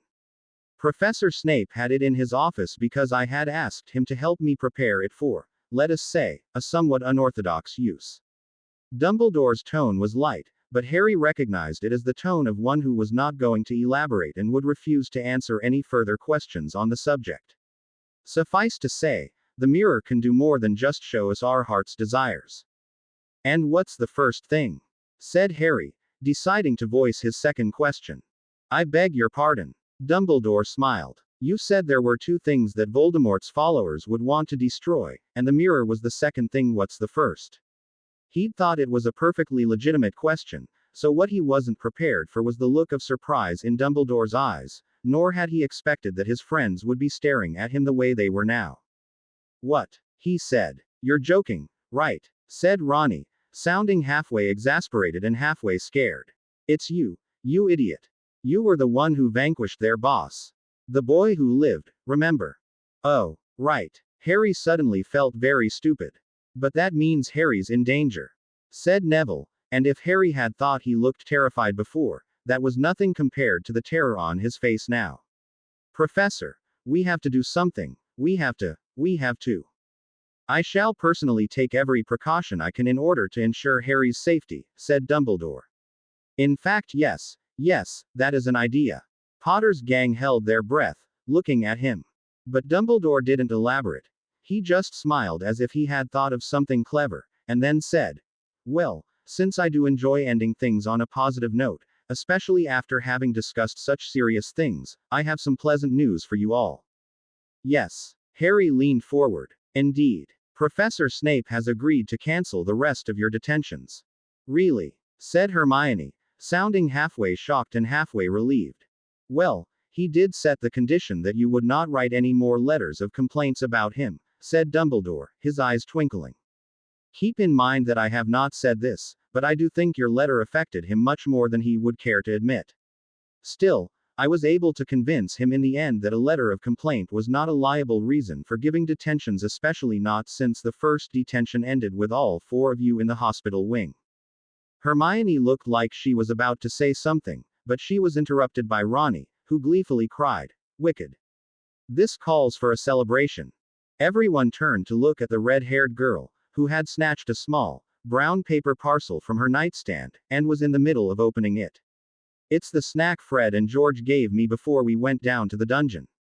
She said. It's chocolate, so it's still good. Go on, everyone, have some. You too, Professor. Dumbledore beamed. I would be delighted, Miss Weasley. Thank you so much. Ronnie divided the chocolate into 5 roughly identical pieces and handed 4 of them over to Dumbledore, who shared them between himself, Harry, Neville, and Hermione. Harry took a small bite out of the chocolate. It tasted delicious. Not quite like the chocolate frogs he'd had on the Hogwarts Express, but still good, though there was an interesting aftertaste to this chocolate, almost bitter. Really, so maybe. Hermione shrieked. Startled, Harry looked over at her, and saw that she was sitting up in her bed, her eyes wide with surprise and fear, half-eaten chocolate in one hand while the other pointed a quaking finger at Dumbledore. The headmaster had gone pale white. As Potter's gang watched in horror, his blue eyes rolled up in the back of his head, and he collapsed, falling limply to the floor. You gave Ronnie chocolate that was laced with draft of living death. Percy thundered, looking at Fred and George like he wanted to strangle them. What in the name of Merlin's beard were you thinking? To Fred and George's credit, they did look extremely sheepish and regretful, faced with the wrath of their older brother. Well, said Fred. You see, George added. We just thought that if Ronnie and the others ate the chocolate in Snape's dungeon, they'd fall asleep, and when Snape couldn't wake them up, they'd have to be taken to the hospital wing, said Fred. And so they'd get out of detention. I must congratulate you both, said Snape in an icy voice, on your marvelous short-sightedness. Or did you somehow think that I, as a potions master, would fail to immediately recognize the effect of a draft of living death? Or that I would not have an ample supply of Wiggenweld potion to counter its effect? Well, said George. You see, Fred added. Then they both fell silent. I admire your dedication to your sister, said Dumbledore from his bed. But I suggest you find other ways of expressing it for the future, even though an old man like myself certainly doesn't mind a small nap every now and then. The hospital wing was getting a little crowded now. Apart from Potter's gang and Madame Pomfrey, it now included Fred, George and Percy Weasley, the latter of whom was not at all happy with his younger brothers right now, plus a grouchy Professor Snape and a Professor Dumbledore who was lying fully clothed and conscious in one of the beds, looking like he'd found the entire thing to be an excellent joke. Harry, Ronnie, Hermione and Neville were sitting, still in their sleepwear, but with all that was going on, nobody was even thinking about being embarrassed, on Harry's bed, with the boys on one side and the girls on the other. It seemed like Ronnie hadn't quite got over her hugging mood from earlier, as she was sitting with her arms around Hermione, who seemed resigned to having the red-haired girl cling to her for a bit. It had been a moment of sheer terror for them all when Dumbledore had collapsed. It hadn't made sense at all. Dumbledore was the headmaster of Hogwarts, an immensely powerful wizard, the defeater of the Dark Lord Grindelwald, the only person Voldemort ever feared. All of them, particularly Ronnie and Neville, who had grown up in the wizarding world, had heard stories of his greatness and benevolence, and even the aspect of Voldemort returning didn't seem so frightening when he was around. He shouldn't be allowed to suddenly faint like that. It went against some law of nature or something and was surely the sign that the end of the world was near. All right, that last part had been Ronnie's words and might, all things taken into consideration, have been a bit of an exaggeration, but the point remained. It was lucky that Madame Pomfrey had been close by, and that she had immediately come running when she's heard their cries. The matron had immediately taken charge of the situation, ordered Potter's gang back to their beds and gone on to examine Dumbledore, concluding within seconds that the fainting spell had been the work of a draught of living death. Dumbledore had soon enough been revived thanks to a simple Wiggenweld potion, and though Madame Pomfrey had insisted upon him lying down for a bit, remained the only person in the room who was perfectly cheerful about the whole thing. I'm writing to Mum about this, said Percy, looking sternly at his younger brothers. She'll kill us, George murmured. And you deserve it, Percy snapped. Bad enough that you were going to trick Ronnie and her friends into taking the potion, but the headmaster. To be fair, said Ronnie sheepishly from her place next to Hermione, I was the one who gave it to him. But I didn't know, did I? Quite so, Miss Weasley, said Dumbledore cheerfully. Looking on the bright side, this should be a lesson to me about eating too many sweets. This is hardly a laughing matter, Headmaster, said Madame Pomfrey with a disapproving shake of her head. I, for one, don't think it's funny to come into the hospital wing and find someone passed out on the floor, with 4 panicking children all around him. Dumbledore nodded. You're right, Poppy, he said. Consider me duly chastised. But, as I must now remind you all as well as myself, my unexpected nap isn't really the issue here. The others nodded, and Harry tried not to grimace. The issue, and the reason why they were all gathered here at the moment, was the plain fact that Dumbledore was the only one who had been affected by the draught of living death. Harry, Ronnie, Neville and Hermione had all felt the curious, bitter aftertaste of the potion, but none of them had felt even a little sleepy. Given that the draught of the living death was an extremely difficult potion to make even straight up, and that the feat of making it affect only some people and not others was an ability far beyond even that of Professor Snape, much less the Weasley twins, there was one very obvious solution to the mystery. I certainly had nothing to do with it, said Snape. If I had known that Weasley had potion-laced chocolate in her pocket, I would immediately have confiscated it. He turned towards Fred and George to glower at them for a bit as well, and the twins had the good sense to look subdued, at least while he and Percy were watching them before turning his head back to Dumbledore. I do think your suspicions are correct, though, the blame lies with the smoke. Somehow, breathing it in left the children with some kind of immunity. What does this mean, Professor? Said Percy, notably less pompous than usual. Does it mean they're immune to all potions, or just to certain kinds, like sleeping draughts? Do I look like your divination teacher, Weasley? Said Snape. How do you expect me to know the full effect of an accidentally created potion when I haven't yet had the chance to perform any more than the most basic of tests? He looked at Percy with such a sneer that Harry was certain that any other Weasley would have glowered in return, but Percy just nodded. I do beg your pardon, Professor, he said, I worded myself poorly. I meant, of course, to ask if you, as a renowned potions master, could estimate any kind of guess. If Snape got any more kindly disposed to Percy from this blatant attempt at king up, he didn't show it. Freak accidents sometimes wield unpredictable results, he said. And this is especially true with freak accidents involving potions, or, I am starting to believe, freak accidents involving Potter. Harry, who had been sitting next to Neville and following the exchange with a mix of curiosity, nervousness and confusion, blinked at this. He couldn't remember being in any freak accidents before this one, well, not unless you counted the so-called freak accidents he'd had at the Dursleys, which he now knew had been the result of uncontrolled magic, but somehow it didn't seem likely that this was what Snape was referring to. At the moment, Snape went on, we do not know the full effect of the potion. I suspect that the immunity does extend to more types, perhaps all types, of potions, but this is impossible to say for certain until we test it out. Potter's gang exchanged glances. Neither of them had any desire whatsoever to be fed potions by Snape, of all people, to see whether they were immune or not. But then Neville carefully raised his hand, just as if he was in class. He began, and stopped, gulping when everyone, teachers and Weasleys alike, turned to look at him. Once again, Neville, said Dumbledore kindly, if you have any thoughts, please let us know. Well, Neville had gone slightly red. I just thought I could do with a calming draft or something. You could test it on me, and if it doesn't work, then we'll know. I don't think you need a calming draft, Mr. Longbottom, said Madame Pomfrey, looking him up and down. I generally only administer those in cases of extreme emotional or nervous outbursts, and you seem composed enough. That goes for all of you. I could start screaming and throwing things, if you like, Ronnie offered. No. Fred, George and Percy had all spoken the same word at the same time, and now they looked at each other, with vaguely sheepish looks on their freckled faces. Do we even have to go through any more tests? Said Harry hurriedly, in case another fight was going to break out. I mean, we're all right now, and if we are immune to potions, even all potions, what's the harm?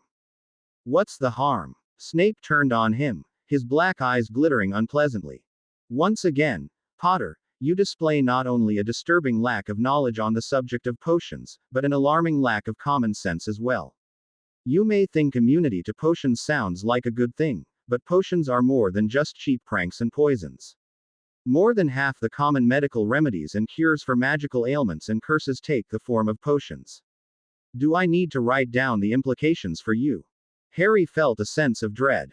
No, sir. Furthermore, said Snape, not only do we lack the proper details of the accidental potion's effect on you, but we also have no idea how long that effect will last. It may only last a few days, or a few weeks, or, worst case scenario, it could be permanent. We need to know these things, Potter. But you can't just start experimenting on us. Sir, said Harry, sir, added at the last moment. Can't I? Snape towered over him, and at that moment he looked more than ever like one of the evil scientists in the old horror movies Dudley liked to watch. Professor Snape, said Madame Pomfrey, drawing herself up to her full height. I do hope you're not suggesting that you should test out dangerous potions or even poisons on these children in order to see if they're immune. Snape turned to look at her with a slight sneer. I do hope you're not suggesting that I would risk poisoning a student without having the proper antidotes ready. You're not poisoning our sister. Fred snapped. Potions master or not. Yeah, what if it turns out they're not immune to the poisons, but are immune to the antidotes? Said George. I find that highly unlikely, said Snape, though he looked like he wouldn't shed many tears if this turned out to be the case. This is outrageous. Hermione suddenly exploded. She had been sitting calmly with Ronnie for the entire time, but her expression had got angrier, and this was apparently too much. Experimenting on students, testing poisons, trying to kill us. This is without doubt the most unfair, irresponsible, malicious. Enough. Dumbledore had raised himself from his bed, and now that he stood up tall there was something in his eyes that hadn't been there before. This wasn't the old man who had accidentally swallowed a sleeping draught and fallen helplessly to the floor, nor was it the jovial, if eccentric, Old headmaster, this was Albus Dumbledore, Supreme Mugwump of the International Confederation of Wizards, Chief Warlock of the Wizengamot, and the only wizard that Voldemort ever feared. He looked taller and more imposing than ever, and Harry was almost certain that right now Dumbledore would have shrugged off the effect of any potion, no matter how powerful. Everyone, even Snape, even Hermione, immediately got very quiet under the old wizard's steely blue gaze. Severus, said Dumbledore, remember your promise. These students have been through enough, and you are not to add to it. Most especially, you are not to perform experiments on them, of any kind. Am I making myself clear? Perfectly, headmaster. For once, there was no hint of contempt or even a sneer in Snape's voice. Besides, Dumbledore said, a little calmer, you would not be half the potion's master I know you to be if you weren't already attempting to recreate the accidental potion in order to study its effects. You know exactly what went into it, I trust. Of course. Snape looked a little calmer as well. I know the exact place and amount of every potion and every ingredient I keep in my office. And even if I did not, I do know how to analyze a potion for its contents. The challenge lies in recreating the effect. But you can do it. It wasn't a question, but a statement of fact. Yes. Then there is no reason to involve the children in anything. Let the matter rest, Severus, and let Madame Pomfrey take care of the children. That is an order. Just as you say, headmaster. A tiny hint of the normal sneer returned to Snape's face. In that case, perhaps I may be excused. There doesn't seem to be anything more I can do for either of you, here and now. In a moment, Dumbledore looked at Snape, and then turned his gaze to the others, letting his eyes rest for a few moments on each and every one of them. Harry felt a slight chill as Dumbledore's eyes met his. The headmaster luckily didn't seem to be angry with him, but that steely display had convinced him that Dumbledore was not one to needlessly cross. First I must ask you, all of you, to keep it a secret what we have discussed here. If Professor Snape is right, and you four, and here he looked at Potter's gang again, truly have been rendered immune to potions, temporary or not, that would be a fact best hidden from the world at large, especially in our current situation. What about our parents? Percy said, interrupting the twins' banter. If Ronnie's really immune to potions, they need to know. Dumbledore nodded. That is a good point, Mr. Weasley, he said. I will personally talk to your parents. I believe Augusta Longbottom should also be informed. Neville squeaked, but nodded. As well as Miss Granger's parents, said Dumbledore. My parents are muggles, said Hermione. No need to worry them needlessly. They wouldn't understand. Never underestimate muggles, Miss Granger, said Dumbledore. I trust you'll forgive me for saying so, but any parents who could have raised a daughter as intelligent and sensible as yourself, Hermione blushed a little and tried not to look pleased, would be more than capable of understanding. I still don't think I want them to know, Hermione murmured.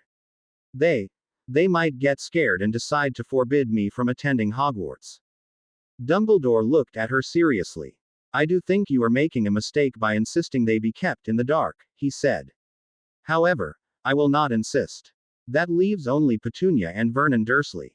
Harry gave a start. When thinking back on the scene later, he didn't quite understand why the sound of his aunt and uncle's names seemed so startling to him.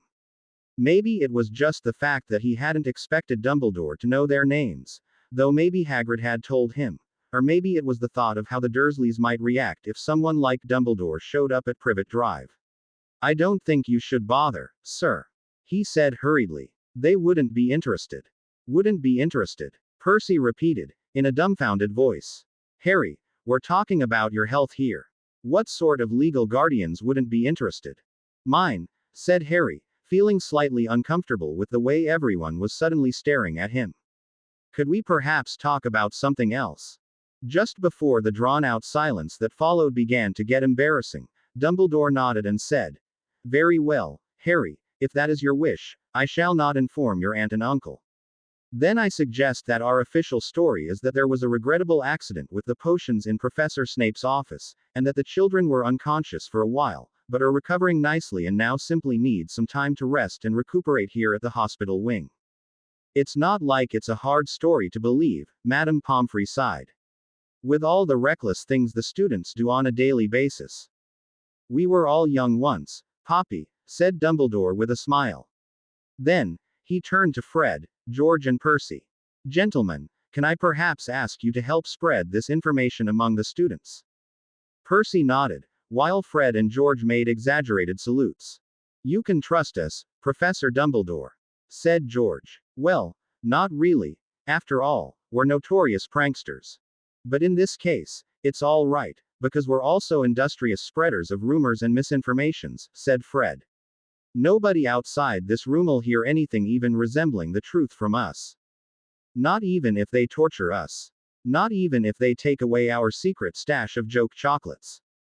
I'll take those, said Snape, who had been so silent during all this that they had almost forgotten he was there. Now, everyone turned to look at him again, and it was clear that his old attitude was back in full as he stared coldly at Fred and George. I expect to see each and every joke chocolate, dung bomb, fang frisbee and otherwise illegal object you two possess here at Hogwarts, on my desk, in my office, within the hour, or I will take 50 points from Gryffindor for each of you. And, just so you don't get any foolish ideas, rest assured I will know if you fail to bring me everything. And then you will wish I had only taken those 100 points. Fred and George stared at him. George briefly turned towards Dumbledore, but then apparently realized that the headmaster was unlikely to help them in concealing items that were against the school rules to possess, and so he just turned back to Fred and thumped him on the head. You had to say that, didn't you? That night, Harry couldn't sleep. Madame Pomfrey had insisted on having him and his friends at the hospital wings for a few days, for observation.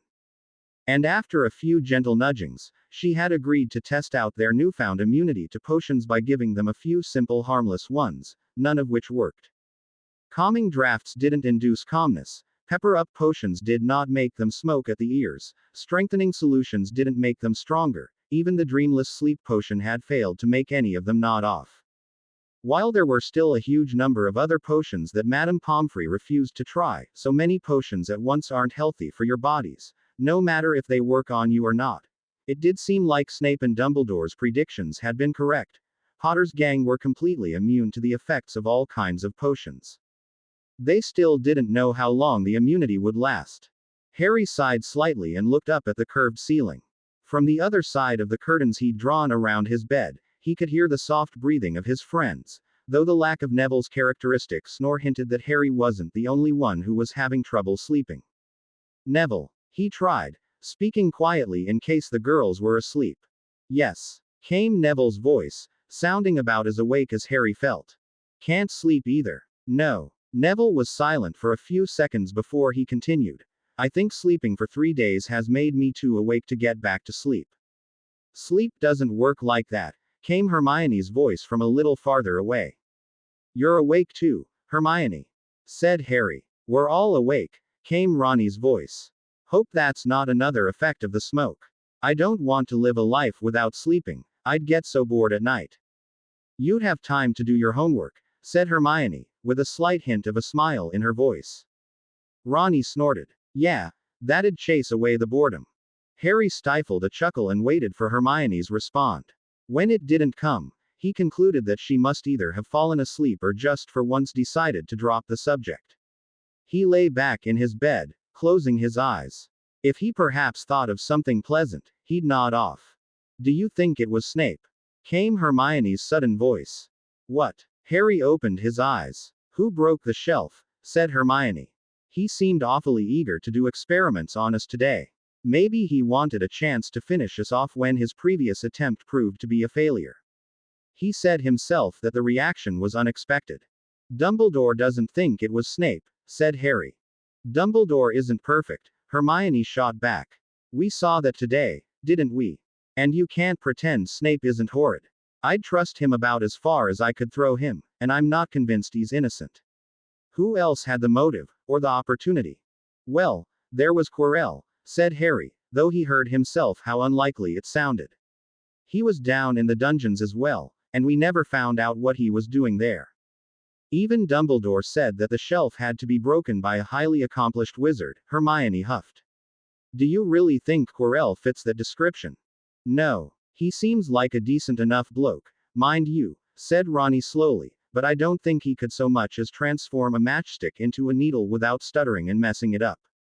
Harry closed his eyes again and tried to imagine Quirrell lifting his wand and performing a silent severing charm number. No, he really couldn't believe the image. Even with Dumbledore's assurances, he had to admit that Snape was by far the likelier suspect. There were too many things that fit the theory and too many things that didn't quite make sense otherwise. The most obvious thing was that Snape, along with the strange shadow bloke, was the only one who seemed able to make his scar hurt by simply glaring at him.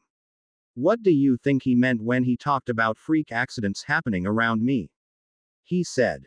Maybe he's tried to kill you before, and couldn't. Neville's voice trailed off. That doesn't make any sense. Why would Dumbledore even hire Snape if he'd tried to kill Harry? Well, Dumbledore doesn't have to know about that or. Neville gasped, as a thought apparently struck him. Dumbledore said that Snape had promised him something, remember? What if Snape had to promise not to try and kill Harry? There was a short silence. I think we need sleep, Hermione finally said. We're clearly overtired and are over-speculating. Yeah, There was another short silence. Harry. Ronnie's voice sounded a little hesitant. Harry opened his eyes again. Did you mean what you said earlier today, about, your aunt and uncle not caring about you? Harry turned over on his side. The curtains by his bed, of course, hindered him from seeing any of his friends' faces, but somehow it felt right that he should at least face in their general direction while answering. Well, you knew that, he said. I told you the first time we met, how my aunt and uncle and cousin were terrible. Yeah, but, Ronnie paused. I didn't think you meant it literally. I say my family's terrible all the time, but they're not terrible. I still love them. I don't love the Dursleys, said Harry. They don't love me, either. If I had died from that smoke, they would probably have celebrated for a week when they got the news. Really? Ronnie swallowed. Harry, what do they do to you? Do they? Perhaps Harry doesn't want to talk about this, said Neville, sounding hesitant for some reason. It's not healthy to bottle up, said Hermione, junior psychiatrist. It isn't, said Neville, sounding surprised. No, it's not. Look, if you have problems at home, you should tell someone, you should talk about it, and then you'll feel better. I'm not bottling up, said Harry, who had finally had enough. Besides, it doesn't matter. I'm free from them. They're back in Little Whinging, and I'm here at Hogwarts. As far as I'm concerned, I've won. But if you'll still have to go back to them for the holidays, said Ronnie, and she was sounding so concerned that Harry's growing annoyance vanished. That's months away, he said. Really, I'll be fine. But, Ronnie began. My parents don't know who I am. Neville suddenly blurted out. Harry blinked. What? They were tortured when I was a baby and they lost their minds completely and they've been in the psychiatric ward at St. Mungo's for almost 10 years, and they can't talk, and they can't take proper care of themselves, and they don't recognize me when I visit them. Neville breathed heavily while Harry desperately tried to think of something to say to this. I told you I live with my gran, right? Well, that's why. That's awful, said Ronnie. Who do you know who did it? Yeah, her name's Bellatrix Lestrange, she was one of you-know-who's followers. It was after Harry vanquished him she didn't believe that he was gone and thought my parents knew where he was. When they wouldn't tell her, Neville took a deep breath. I'm sorry, Hermione, but talking about it doesn't seem to make me feel any better. But Hermione seemed, for once, to have been struck speechless. In any case, that's why I didn't want to look into that mirror. I know what I would have seen, said Neville in the tone of someone who has decided to come clean about everything. I'm sorry, Neville, Harry finally managed to say. What are you sorry for? It's not your fault. In a way, it is.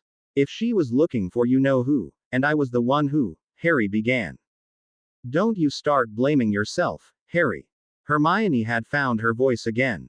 This Bellatrix Lestrange was an adult. She made her own decisions. You didn't tell her to go torture Neville's parents. Did they ever catch her, Neville?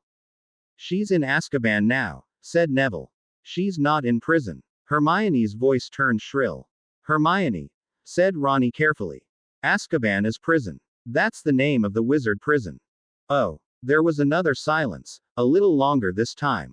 Harry felt torn between feeling grateful that they weren't discussing his family situation anymore, and feeling sorry for Neville. Hermione. Ronnie said. Yes. What's your family like? I mean, your parents don't beat you or starve you unless you get perfect grades or anything, right? My parents are perfectly lovely people, thank you very much, Veronica, said Hermione in an indignant tone. I was just checking, said Ronnie. With Harry's and Neville's revelations, I just had to know if, well, this isn't helping us sleep at all, is it? She said in a somewhat louder voice. Want me to tell you a bedtime story? We're not babies, Ronnie, said Hermione, apparently still a little annoyed, though, Harry noticed, not so annoyed as to continue to use Ronnie's real name rather than her nickname. I know, I just thought, Ronnie murmured. Mum used to tell us bedtime stories when we were little, never mind.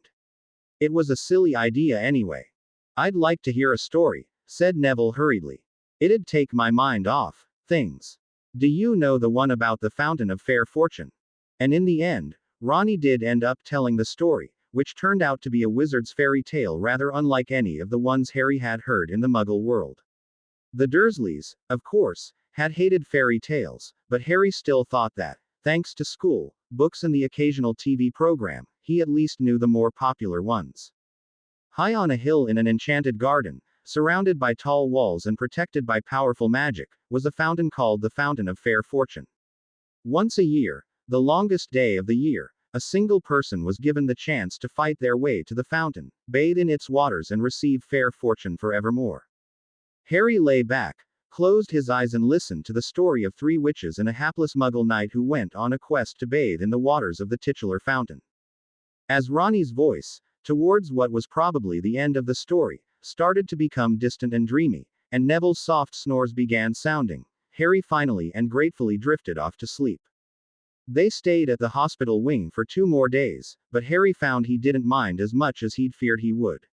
While the careful testing of their potion's immunity was never very pleasant, Madame Pomfrey had some rather foul-tasting ones, neither of which had any effect on either of them. The hospital wing wasn't a bad place to stay so long as you were with good friends.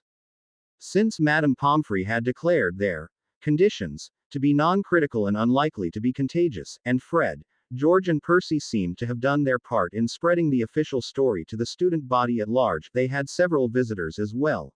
Just about all their fellow Gryffindor first years stopped by to see how they were doing, and to summarize lessons and, to Hermione's satisfaction, deliver homework. 2 of the visits were especially notable, however. The first one was by Trevor the Toad, who caused a bit of an awkward situation on the first morning after their conversation with Dumbledore. It was quite early in the morning still when Potter's gang were awakened by a small, startled shriek from Ronnie, who had woken up to quite unexpectedly find a toad sitting on her pillow. Ronnie's face was extremely pink when she handed Trevor over to Neville, explaining that she really didn't mind him. It was just that waking up to discover 2 toad eyes staring at you was a bit of an unnerving experience. Sorry about that, said Neville, who looked about as embarrassed as Ronnie did. He must have found his way here during the night. I don't even know how he did it. He never remembers the way back to our dorm room. He looked down at his pet, who looked back at him with the typically stoic expression of a toad and didn't seem like he was about to provide any sort of explanation. Trevor's stay was fairly short-lived, though, as Madame Pomfrey, upon entering, declared that pets were not allowed in the hospital wing, and carried the toad away. The second and, in Harry's opinion, far more satisfying visit happened later that afternoon. Shortly before dinner time, Hagrid entered the room, looking, as he always did when he was indoors, much too big to be allowed, but his beetle black eyes were just as warm and friendly as ever, and he gave them all a big smile as he carefully made his way toward their beds. So glad ter see er all right. He beamed, looking at all of them. Ye forgave us all a bit of a fright there, unconscious fair 3 days and all. How are ye feelin'? As they all assured him they were feeling fine, Hagrid sat down on an available chair, which looked much too small for him, but strangely enough didn't even creak warningly as he sat down. So what happened ter ye in Snape's office, anyway? He said, looking at them with a mix of concern and curiosity. Dumbledore made the announcement yesterday that ye'd been in a bit of an accident. Harry thought for a second. Though Hagrid was obviously in on many of Dumbledore's secrets, such as the mysterious parcel he'd retrieved from Gringotts a couple of months ago, he had obviously not been informed of this one. A shelf collapsed, he said, sticking as closely to the truth as he could. The potions mixed and created some strange smoke that knocked us out when we breathed it in. We're fine now, though, said Neville. Well, there's a relief, said Hagrid. Could have been dangerous, that. Hagrid, Hermione suddenly said. Do you know anything about the Mirror of Erised? Wah. Hagrid blinked and turned to look at her. The Mirror of, well, a mirror, in it. It's in the name. Yes, but do you know anything more about it? Said Hermione. We saw it down in Snape's office, before the accident, and we figured out that it showed us our heart's desires whenever we looked in it. I saw my parents, Hagrid, said Harry. Oh. A sad expression washed over Hagrid's face. Blimey, Harry, I'm sorry. So am I, Harry admitted. Seeing parents, and all his other relatives too, but mostly his parents, in the mirror had awoken something in him that he hadn't really known about before. Before, they had simply been abstract concepts, a couple of meaningless names. Their death was sad, of course, and he'd more than once wished that they had still been alive, but it had been more a desire to get away from the Dursleys than anything else. But now he had faces to go with the names. He could remember how they smiled at him, the love in their eyes. It was as though he'd for the first time found out exactly what it was he had lost, and it hurt. Hagrid sighed, and then looked at all of them. Yeah, I know Abu, the mirror, he said. One o' those magical things that's been at Hogwarts for ages and nobody really knows where comes from. Not that long ago since I had Tear haul it down Tear Snape's office, and, when I looked in it, well, any case, looks like ye know all about it already, he interrupted himself, as if suddenly afraid he was saying too much. But there's more to it than that, isn't it? Hermione pressed. Dumbledore said that the mirror could do more than just show us what we wanted. Hagrid looked decidedly uncomfortable. Well, I wouldn't know Abu, that, he said. Though Harry noticed that he didn't meet Hermione's eyes when he said this, just like he hadn't wanted to meet Harry's eyes when he denied that Snape had any reason to hate him. There was something he wanted Snape to do with it, Ronnie added. That'd be between Dumbledore and Snape, wouldn't it? Said Hagrid. Look, ye shouldn't worry Abu, the mirror. It's all just part o' the security precautions fair. He stopped himself. Security precautions, said Hermione. Security precautions for what? Nothin', said Hagrid hurriedly. I shouldn't have said that. Just forget I said anything. Anyway, he added, in an obvious attempt to change the subject. Was another reason why I came up here ter see ye. Got summit here fair ye, Harry. It's from Dumbledore. Harry sat up and watched as Hagrid pulled out of his pocket what appeared to be a bundle of silvery gray cloth. It glittered with a strange shine as he handed it over to Harry, reflecting the light of the windows in a most curious way. Harry took it in his hands and found that it felt strange to touch as well. Most of all, by look and feel, it was as if someone had taken the surface of a pool of water and somehow woven it into this thin cloth. Ronnie and Neville both gasped. As that, said Ronnie in an odd voice. It is, said Neville. I've seen one of those once. It looked exactly like that one. You've seen one. But they're really rare. What are you two talking about? Said Hermione impatiently. What is it? It's an invisibility cloak, said Neville. Isn't it, Hagrid? Where'd you get it? Said Ronnie, unable to take her eyes off the silvery cloth. Dumbledore. Like I said Hagrid. According to him, it used to belong to Harry's dad. Been in the Potter family for generations, apparently, sorta like a family heirloom. Still works good as new, though. Ronnie and Neville looked at the cloak with odd expressions, and even Hermione seemed to momentarily forget her questioning of Hagrid and leaned forward to get a better look. Harry felt a certain awe as well as he unfolded the shimmering cloth. A Potter family heirloom, his father had owned this very cloak. It was the first thing he'd ever held in his hands that he knew had belonged to one of his parents. Quite apart from the silvery gleam, it was rather plainly made. Sewn for durability rather than looks. But then, what did looks matter for a garment that turned you invisible? Harry turned it around a bit and was amazed at how big it was when it was fully unfolded. Despite easily folding up small enough to fit comfortably in your average robe pocket, the cloak had clearly been made for a grown man, and a rather large grown man at that. It might not be big enough to cover, say, Hagrid, but it would probably easily cover Harry himself and any one, possibly even two, of his friends at the same time. But if it was my father's, he finally said, why did Dumbledore have it? Dunno, said Hagrid, and this time his ignorance seemed genuine. He just said that it was rightfully yours and he'd had it fair long enough. Seemed ter think ye my need it. Try it on, Harry. Ronnie insisted. Tentatively, Harry draped the cloak over his shoulders, to an excited cheer from Ronnie. As he looked down, he saw to his astonishment that his body had become invisible underneath him. The only thing that hinted that he was still there was the slight depression that his body made on the bed underneath him, a depression which shifted slightly even as Harry himself moved. That is so cool, said Ronnie. I can only see your head. Oh, wait, now I can't see that either, she added as Harry pulled the cloak up over his head. A pity there aren't any mirrors here, said Neville, or you could have seen for yourself. Not seen for yourself, I mean. Can you imagine all the things we could do with that cloak? Said Ronnie, a gleam of mischief in her eyes. Whatever it is you're thinking about, stop it right now, Veronica. Hermione's expression was somewhere between fascinated, concerned and annoyed. Dumbledore must know all the ways that cloak can be used to break school rules, and he's obviously showing Harry a great deal of trust by letting him have it, so Harry's not going to break that trust, are you, Harry? That last part was more a command than a question. Harry pulled the cloak down to let his head become visible again. No, of course not, he said, hoping that Hermione didn't hear the slight hint of disappointment in his voice. Hagrid beamed. Knew ye'd be responsible, Harry. He said. Great man. Dumbledore if he thinks ye'll need it, ye probably will. Maybe. For ye even know it. Harry decided then and there that he would be responsible. Disappointing Dumbledore was one thing, but disappointing Hagrid that would feel too much like kicking a puppy. An over-dimensioned, wild-looking brute of a puppy, perhaps, but a puppy nonetheless.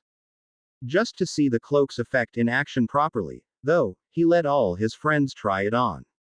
One after another, Neville, Ronnie and Hermione vanished underneath the cloak, and each time, no matter how much Harry strained his eyes, he couldn't see so much as a contour or a movement. Even Hagrid eventually let Harry talk him into trying on the cloak, though it was much too small for him, and Potter's gang all laughed as his upper body vanished underneath the cloak while his lower body remained fully visible. It was at that precise moment that Madame Pomfrey came in to see what all the fuss was about and let out a startled scream at the sight of the halved Hagrid. That pretty much ended the fun.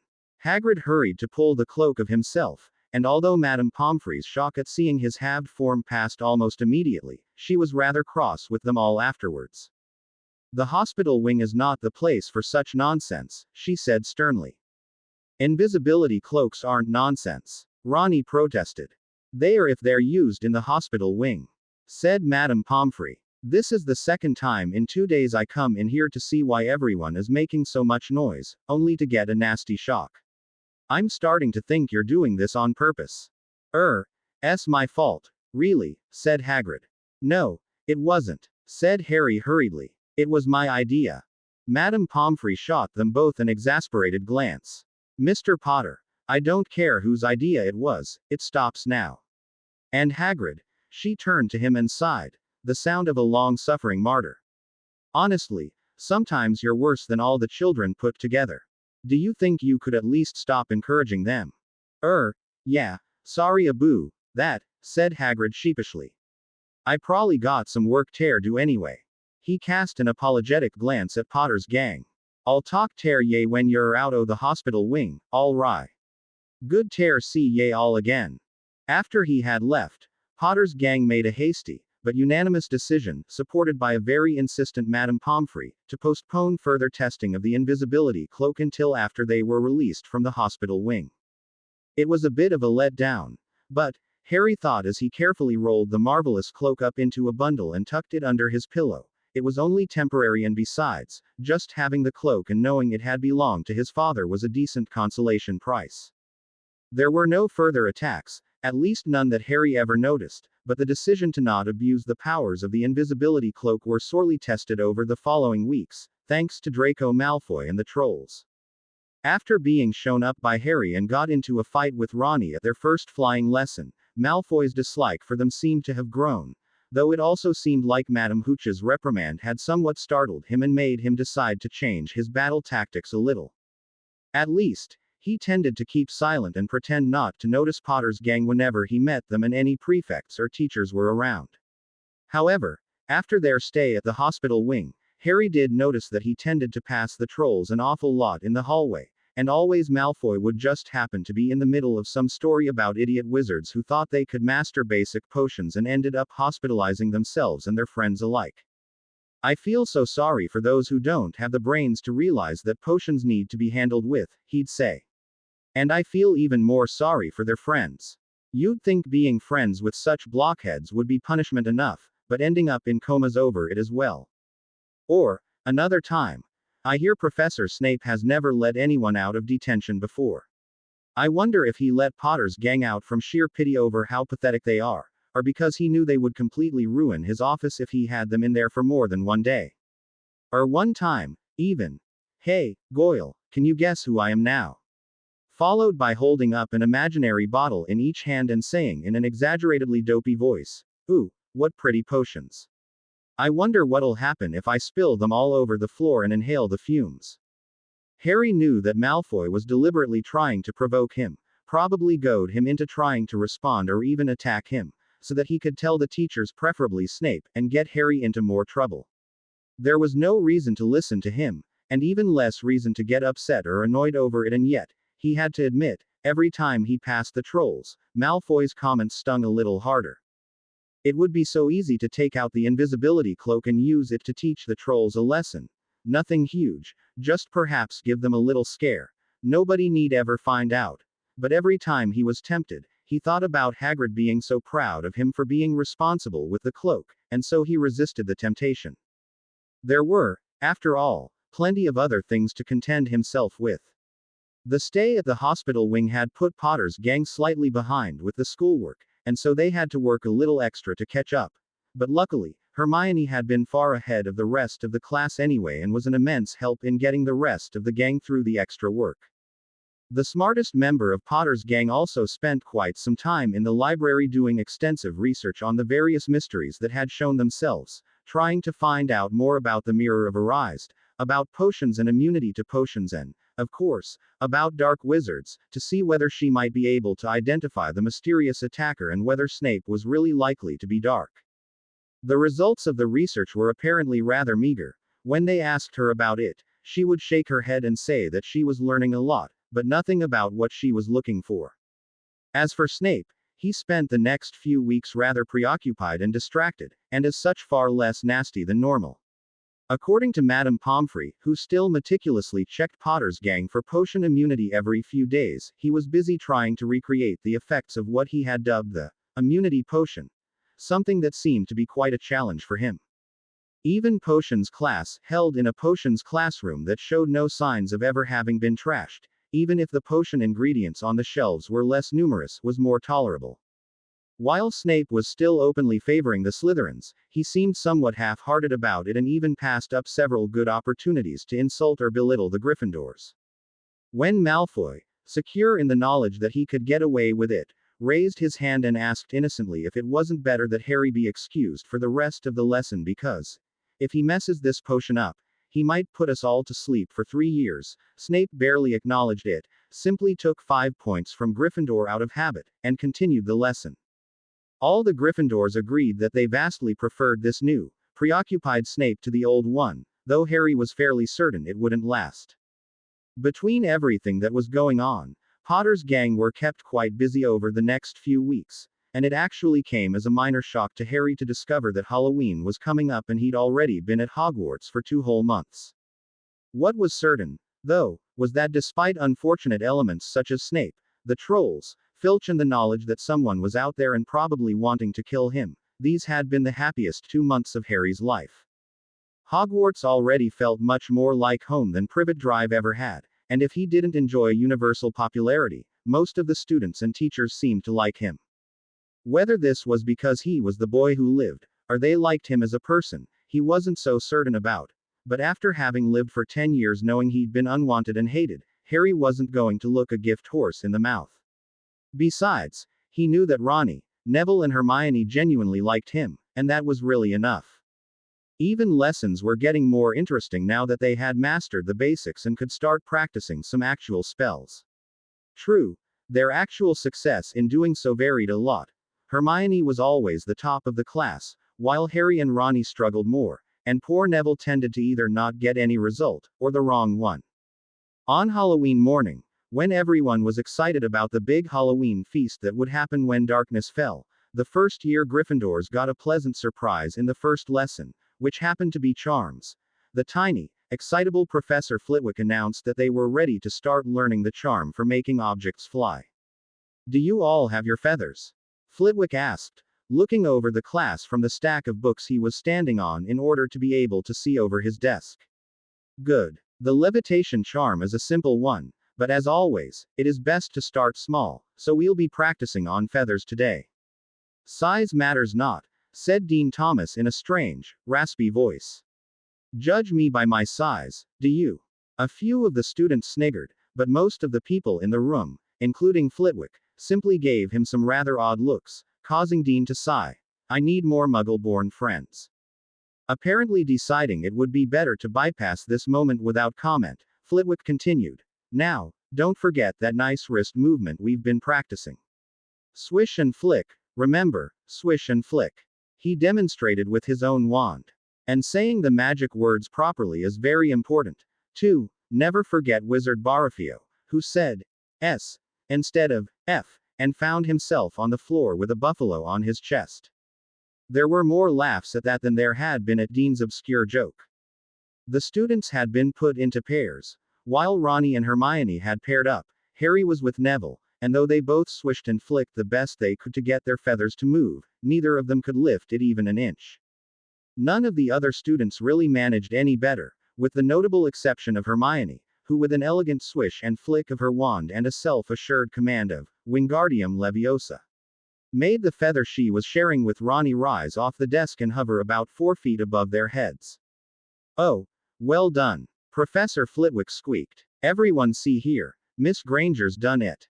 Hermione's success drove the other students to redouble their efforts, though the results varied. Harry eventually managed to get the feather to lift a few inches before it fell down again, but Seamus, who was working with Dean, managed to accidentally set their feather on fire, and Lavender and Parvati both blamed each other when their feather instead of floating turned a shocking shade of pink. Neville, however, couldn't get the feather to do anything. He swished and flicked. He chanted, Wingardium Leviosa, again and again, in an increasingly frustrated voice, but the feather remained completely motionless. Harry felt a twinge of regret for having paired up with Neville himself instead of insisting that Ronnie work with him. The girl had been a great help to Neville when he'd had similar problems during the secret flying lesson and could probably have helped him now as well. But as Ronnie at the moment was far too busy with her own feather to even notice Neville's current plight, it looked like it would be up to Harry. He took a deep breath, trying to recall just what Ronnie had said to Neville during that flying lesson. "Listen, Neville." He didn't get any further, because just then, with a particularly loud, Wingardium Leviosa from Neville that seemed to echo around the room, the feather quite unexpectedly rose up in the air and went higher than anyone else's. Neville stared up at it, then at his wand, his face a study in utter, delighted astonishment. For about 5 seconds. Suddenly, his face fell, and he turned around to look at Hermione, who was brandishing her own wand with an awkward look on her face. "That was you, wasn't it?" he said in a monotone voice. "You really almost had it," said Hermione, looking for all the world like a small child that had been caught with her hand in the cookie jar. "I just thought I mean." "Thank you, Hermione," said Neville, and then turned away from her, placed his wand down on the table, and looked down on his hands with an expression of complete devastation. "No, Neville, I didn't mean. Look, I know you can do it on your own, I just," said Hermione helplessly. It's okay. Thank you. I appreciate your help. Neville's voice was dull, and he didn't look up. For the rest of the lesson, despite Hermione's constantly whispered apologies and Harry's coaxing, he just sat there, never touching his wand or even looking up. Professor Flitwick looked over at him several times, but didn't say anything. As the lesson ended, though, and the students raised themselves to leave the classroom, the tiny teacher jumped down from his stack of books and walked over to Neville. Longbottom, he squeaked. I wonder if you'd join me for a cup of tea in my office. I have some books on charms I think you might find helpful. Helped me out a great deal when I was a student. Don't worry, he smiled to Harry, Ronnie and Hermione, who had gathered around them. I won't keep him long. Off you go now. It was a somewhat subdued 3/4 of Potter's gang who made their way down into the crowded corridor. Hermione looked incredibly guilty, and Ronnie, who had developed a bit of a protective instinct towards Neville, wasted no time in letting the other girl know what she thought. What did you go and lift his feather for? She said. You know Neville has serious confidence problems. Doing his levitation charm for him, that's the same as outright telling him you think he's hopeless. But I don't think he's hopeless, Hermione murmured. I just thought that if I could make him believe that he'd done it. How can someone be so smart and so stupid at the same time? Said Ronnie, getting seriously worked up. How could you possibly think he wouldn't notice that it was you? He's not deaf, and that spell wasn't even nonverbal. Don't yell at her, said Harry, trying to calm Ronnie down. She feels bad enough already. Besides, Professor Flitwick's a decent bloke, I'm sure he can straighten things out. Oh. All right, said Ronnie. But you still owe him an apology, Hermione. Hermione nodded glumly. To their surprise, Neville didn't turn up for the next class though. Since this class was History of Magic, Professor Binns didn't even notice that Neville wasn't there and was mysteriously gone for the rest of the afternoon. He wasn't in the corridors, he wasn't in the Gryffindor common room, and he wasn't in the first year's dormitory. It was when the time for the Halloween feast came rolling around that the rest of Potter's gang really began to get worried about him. The Great Hall looked incredible. The ceiling, usually bewitched to look exactly like the sky outside, now took the appearance of a stormy night sky, lightning flaring every so often. Hundreds of carved pumpkins, each one with a brilliantly glowing candle in it, were floating above the tables, illuminating the room with a warm, orange glow, while a huge number of black bats flew around high above them, occasionally swooping down a little lower, making the candles in the pumpkins flicker and the shadows dance on the walls. As the students milled in, and the Gryffindors began gathering at the Gryffindor table, Neville was still strangely absent, though Professor Flitwick was cheerfully taking his place at the teacher's table. Longbottom's not here, he said in a surprised voice when Harry went up to ask him about Neville. Oh, dear, I never meant for him to miss the feast. I lent him a book on charms, and he said he wanted to go somewhere private to practice his levitation charm. I suppose he must have lost track of time. Not to worry, Potter, I'll see if I can't find him. With that, Flitwick excused himself and slid down from his chair, exiting the Great Hall. Harry, feeling a little better, went back to the Gryffindor table to take a seat in between Hermione and Ronnie. When they had all sat down, the feast appeared suddenly on the tables, just like it had during the welcoming banquet. It looked and smelled just as delicious as it had back then, too, and Harry had to take a bit of time to decide what he would try first. He had just chosen a baked potato, when a sudden sharp noise from the end of the hall made him look up. Professor Quirrell, whom Harry suddenly realized hadn't been present either, came running in, his turban askew and his face filled with terror. Troll! He cried. Almost instinctively, Harry's eyes went over to Malfoy and the trolls at the Slytherin table, but they seemed as surprised as everyone else. Troll! In the dungeons. He stopped in the middle of the hall, stared wildly around himself and then said, in a softer voice, thought you ought to know, before collapsing down onto the floor in a dead faint. As one, the students raised themselves from the tables, and the room exploded in screams and loud voices.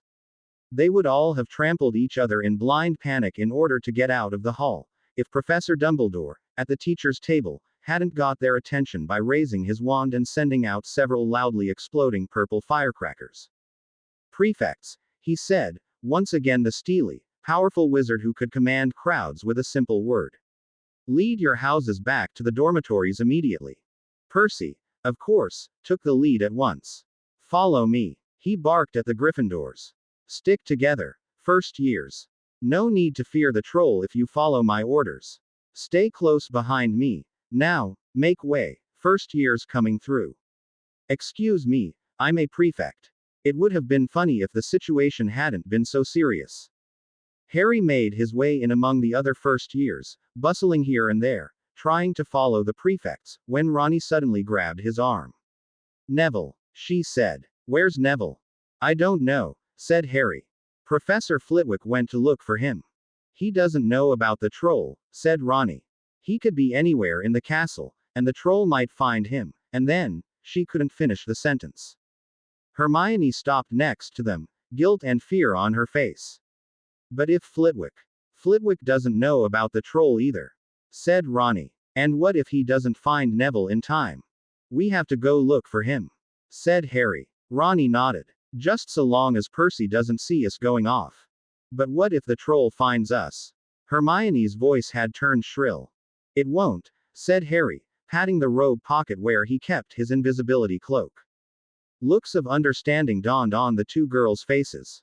They all ducked down and joined the Ravenclaws, who were going another way, following them for a bit before taking the first opportunity to break off from the group and slip down a side corridor, where Harry pulled the invisibility cloak out of his pocket and unfolded it. It was lucky that the cloak was so big, because it covered all three of them quite easily, at least if they kept close together. Harry did worry a little that there was no way it would be big enough for 4 people at once, but, well, they'd just have to deal with that particular problem when they encountered it. Now covered up and invisible to all, the trio moved down the corridors, trying to think of any place in the castle where Neville might have decided to practice his charms in peace. An empty classroom, perhaps, or an unused corridor. It was beginning to dawn on Harry what a hopeless task it was to look for someone in the Hogwarts castle when they had no idea even where to begin looking, and had started seriously questioning if this had been such a good idea after all, when they suddenly heard it, the low, guttural grunting and the low thudding of heavy footsteps. They stopped and stood perfectly still. At the end of the passage to the right, a huge form appeared with loud, angry grunts and heavy movements. Harry heard Hermione let out a small gasp and felt Ronnie tense up beside him. The troll was the biggest, ugliest, most frightening thing he had seen in his life. 12 feet tall, with a grotesquely hulking body, long arms and short legs, and stony gray skin. The head was small and bald, and constantly twisted around as if looking for something, and in one enormous hand was a gigantic wooden club. As the troll lumbered past them, luckily without seeing them, its awful smell wafted into their nostrils and made their eyes tear up, but they managed to stay silent until it had gone past. The hideous creature turned, its long ears waggling as if it was trying to make its mind up about something, and then it walked down the left-hand corridor, the dull thuds of its footsteps slowly vanishing. I think, Ronnie whispered, slightly out of breath, I think the troll has left the dungeon. I hope it hasn't met Neville, Harry whispered. He wouldn't stand a chance against that. Neither would we, said Hermione softly. They're not very smart, but I've read that they're magic resistant and frightfully strong. I just hope. Just then, there was a loud scream from the corridor. The troll had vanished down. Harry's stomach turned. He knew that voice all too well. That was Neville, he exclaimed. Before they even knew it, or had the chance to ask themselves whether this really was a good idea, they were all running towards the sound of the scream. Harry had to clutch the invisibility cloak around them to keep it from falling off, something which made the running a little awkward, but the girls didn't seem to care. There was another scream and a heavy thud. At the end of the corridor, the huge troll had a terrified-looking Neville backed up into a corner, and a mark in the stone wall showed that it had tried to strike the boy with its club, but had missed. Now it was raising its club again, and Neville pressed himself against the wall, looking close to panic. Still under the invisibility cloak, Harry, Ronnie and Hermione skidded to a halt. Oi, pea-brain! Ronnie called out to the troll. The troll stopped and slowly turned towards them, an expression of stupid puzzlement on its face as its eyes swiped through the corridor, unable to see the person who had spoken. I am your conscience, said Ronnie, trying to sound stern. You are a bad troll. It is not nice to go hitting people who are smaller than you, and you should let that poor boy go at once. Remember what your dear old mum told you about AIIIEEEE. The rest of her improvised lecture vanished in a terrified shriek as the troll turned sharply about and began swinging its club wildly, apparently hoping to hit the voice it couldn't see. The invisible trio could feel the wind from the club as it just barely missed them, and Hermione, who was closest, instinctively pulled back, bumping hard into Ronnie, who reached out and grabbed Harry's robe as she lost her balance. All three of them went over, falling down and ending up in a heap on the floor with Harry on the bottom. The cloak partially slid off them, enough for the troll to spot their exposed legs on the floor. Clearly not the type to stop and question why disembodied legs were appearing out of nowhere, the troll gleefully raised its club again. Wingardium Leviosa. All of a sudden, the club lifted up and flew out of the troll's hand, floating up towards the ceiling. The troll stopped and looked up, trying to grab for it, but the club had already floated up beyond its reach and was now hovering just underneath the high ceiling. Harry managed to get to his feet to see Neville stand there with his wand out, looking at the floating club with an expression of odd disbelief, as if he couldn't quite fathom that he'd just pulled off the most powerful levitation charm of any first year. Nice going, Neville, Harry cried, and then wished he hadn't, because this broke Neville's concentration and sent the club plummeting down to the floor. Wingardium Leviosa, came Hermione's voice from beside Harry, and the club stopped in midair and shot back up towards the ceiling. The troll jumped and swung its arms at the club, roaring in frustration as it failed to retrieve its weapon. For the moment, it seemed like the creature had forgotten the children and was focused purely on trying to get the club back. Realizing that this little game of keep away would only keep the troll distracted for so long, Harry rushed past the troll and up to Neville, who was still standing there and looking at the floating club in what looked to be a complete stupor. Come on, he said, grabbing the boy's hand and pulling him along. Run, girls. Harry and Neville darted back past the troll, and then they were joined by Hermione in running for their life down the corridor. A pair of extra running footsteps and a flash of red hair that immediately vanished revealed that Ronnie was joining them as well, but was still under the invisibility cloak. Get under the cloak, Harry, her voice panted just next to him. All of you. No room for all of us under it. Harry managed to say. Just run. They did, hearing the grunts and roars of the troll behind them. Harry didn't risk turning back to see what it was doing, but now he heard thundering footsteps behind him and knew that with or without the club, the troll had decided to chase after them. So they ran, barely looking where they were going, rushing up the first staircase they came to. The sound of the thundering footsteps behind them grew slightly fainter, as if the troll couldn't quite keep up, but they didn't dare to slow down. Not looking where you're going, however, has the unfortunate side effect of often ending up in places where you really don't want to be. And Potter's gang, fleeing blindly, suddenly found themselves in a dead end. They'd run into a corridor that ended rather abruptly, finding themselves between the approaching troll and a thick stone wall. That door. Hermione heaved for her breath, pointing at a door at the end of the corridor. Hurry. They ran up to the door, and Harry tore it open, hurrying the others through before going through himself and slamming it shut behind him. Neville collapsed to the floor, breathing heavily, and Ronnie's head, the only part of her that was visible, slammed against the wall, looking red and almost delirious, before it too vanished under the invisibility cloak. Hermione, however, while looking like she was about to collapse herself, pulled her wand out again and motioned it towards the door. Colloportus, she said, almost breathlessly, and the door locked itself with an odd squelching sound. Locking charm. Troll won't get us now, she panted. Harry leaned against the wall, breathing out. His heart was racing in his chest and his throat hurt slightly from heaving for his breath, but it was okay now, they were safe. And then he heard Neville's voice, a terrified, soft squeak. Oh, no. Harry opened his eyes and realized that at once that they weren't safe at all, but had managed to stumble into an even bigger danger. Right there, in front of them, was the biggest, most monstrous-looking dog he had ever seen. So big that it filled the whole space between ceiling and floor, and with 3 heads. 3 angry-looking, snarling heads with sharp, yellowed, enormous fangs.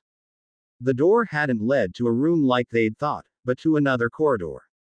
To be more precise, it led to a certain third-floor corridor, the very same one that during the welcoming banquet had been declared forbidden by Dumbledore for anyone who didn't wish to die a very painful death. Now they knew exactly what he had meant by that. Two of the dogs' heads snarled at them, but the third was looking another way, snapping at something Harry couldn't see, and it was clear that the only reason why it hadn't attacked yet was because it didn't know which direction to attack first. Nice doggy," said Neville, his voice still high-pitched. "Hermione, open the door. Open the door." "The troll's on the other side of the door," Hermione panted. "Great." Harry gulped, taking a step back. "Choose your death. Clubbed by troll or eaten by monster dog." Truly looked like Potter's gang had managed to get out of the frying pan only to throw themselves headfirst into the fire. The troll had been bad enough, but this three-headed dog looked like it ate trolls for breakfast. With 3 mouths. The dog snarled at them, 2 of its heads baring their enormous teeth at them, while the third one still ignored them and stared angrily into the shadows to one side. Harry's mind raced.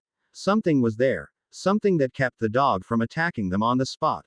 They had to do something quick before it made up its mind. Then, Ronnie's head and part of her body came back into sight, the invisibility cloak parting around her and sliding down to the floor to reveal her in full. Her hair was a mess and her face paler than ever, but she looked strangely calm, looking up at the dog and speaking in a soft, soothing voice. "Hello," she said. "Did we intrude on your territory? I'm so sorry, we didn't mean to. It's all right, we're friendly, see." One of the dog's heads perked up at the sound of her voice. The growls softened a little, and while the second head was still glaring suspiciously at Harry, Neville and Hermione, and the third head was still glaring in a different direction, the first head slowly moved towards Ronnie to sniff her outstretched hand. Tentatively, Ronnie reached up and stroked the enormous nose. "I don't believe this," said Hermione in a voice that suggested that she was half a second away from panicking. "She's petting it. And it's letting her." Harry swallowed several times, trying to get his breath back under control. He was 100% certain that if he, Neville or Hermione had tried anything like this with the dog, they'd be dead, but for Ronnie, it somehow worked. Just like it had with the Thestrals, even if this dog was clearly 10 times worse. Don't panic," said Ronnie soothingly. She was looking at the dog, but her words were clearly meant for Hermione. "Be calm. Never run or shout or scream when you're dealing with animals, especially ones you don't know. Harry, Neville, Hermione," she added, still in a calm and soothing voice. "Get behind me. Slowly. I think this head at least likes me, but I can't vouch for the other 2. The dog was calmer now. The head being stroked by Ronnie had stopped growling, thought the other 2 still looked somewhat agitated, and Harry was fairly sure that it wouldn't take much for all 3 heads to decide to attack. Slowly, careful so as not to make any sudden moves that might upset the giant beast, Harry, Neville and Hermione moved up behind Ronnie. "Poor little thing," said Ronnie, using the word little, without any apparent irony, "locked up here, all alone, no wonder you're grouchy. You should be running free in the Forbidden Forest. Who could be so mean as to do this to you?" "Ronnie," said Hermione softly, seeming only a little calmer once she was behind the other girl. "I think it's a guard dog. Look, it's standing on a trapdoor. It must be here to prevent people from going down that trapdoor." "Oh, so you're on the job, are you?" said Ronnie. "Well, then, I hope they give you plenty of food and—" She was cut off by a sudden noise from outside, a thump and an angry roar that revealed that the troll had caught up to them. The dog raised all 3 of its heads and looked towards the door, growling threateningly. Several more thuds followed, and the locked door shook as the troll apparently took its frustrations out on the obstacle. And then, without any warning, Harry's scar exploded in pain. He gasped and clutched his forehead, biting his tongue to avoid screaming out, and desperately trying to keep his balance in between the loud thrashing of the troll and the increasing growls of the dog. Harry, no!" Hermione hissed, grabbing him and trying to keep him steady. Through his pain, Harry could hear more noises from outside the door, another, angrier roar and then, for some reason, running footsteps and a muffled cry. Once again, the pain faded as suddenly as it had come, and his head cleared again. He steadied himself and blinked, looking around at the others. Hermione looked at him with concern, while Neville looked like he wasn't sure whether he should be more worried about Harry, the dog, or the troll, and Ronnie was dividing her attention between Harry and the dog. The dog was still growling, looking towards the locked door with all three heads, as if daring whoever was out there to come in and fight, but there was a weird commotion out there, with the troll roaring again, and a high-pitched voice shouting something Harry couldn't quite make out. Then, there were two more thuds, one small and one large, and then, everything went quiet. Harry, what? Neville began, but Harry just shook his head. Taking a nervous glance at the dog, who seemed to be ignoring him for the moment, Harry pressed an ear against the door and listened. At first, he couldn't hear anything, but then all of a sudden, he heard the unmistakable voice of Professor Flitwick. Would you please tell me what is going on, Severus? What on earth is a mountain troll doing here? Goodness, quite an ugly brute, isn't it? I do hope I didn't kill it. They are magic resistant, you know, so the only thing I could think of was to enchant the club. Harry blinked. Professor Flitwick, the tiniest man in school, had just defeated the huge troll. He didn't really have time to reflect on how astonishing this really was, because now, the cold tones of Harry's least favorite teacher at Hogwarts sounded. I believe it is just unconscious. There was a strange edge to Snape's voice, as if he wasn't certain whether he should be impressed or annoyed. I take it you missed Professor Quirrell's little scene down in the Great Hall. Quirinus, said Flitwick. I haven't seen him since breakfast. He hadn't arrived yet when I left the Great Hall. What happened? That, said Snape, I am still trying to work out. There was a slight pause, before he continued, but I did have a hunch that something would be going on up here, and that it would be prudent to check while all the other teachers were scouring the dungeons for trolls. Evidently, I was right. You don't think the troll was sent here to fetch the— No, that's ridiculous, said Flitwick, cutting himself off before he got around to saying what the troll might have been sent to fetch. I think the troll was a distraction, said Snape. I suggest you go and find Professor Dumbledore and the other teachers. I will watch the troll in the meantime. Harry pulled back from the door as Flitwick's tiny footsteps hurried away. He turned to his friends, ready to tell them what he had heard, when two of the dogs' heads suddenly turned and snarled at the shadows. It was then Harry realized it. Someone else was in there with them. Someone hiding in the shadows, possibly using magic to protect themselves from the dog but lacking Ronnie's ability to befriend animals. And if Snape's words could be trusted, that very same someone had probably let the troll into the school while they themselves tried to get past this dog in order to get what? What was the dog guarding? Once again, they were between two bad situations.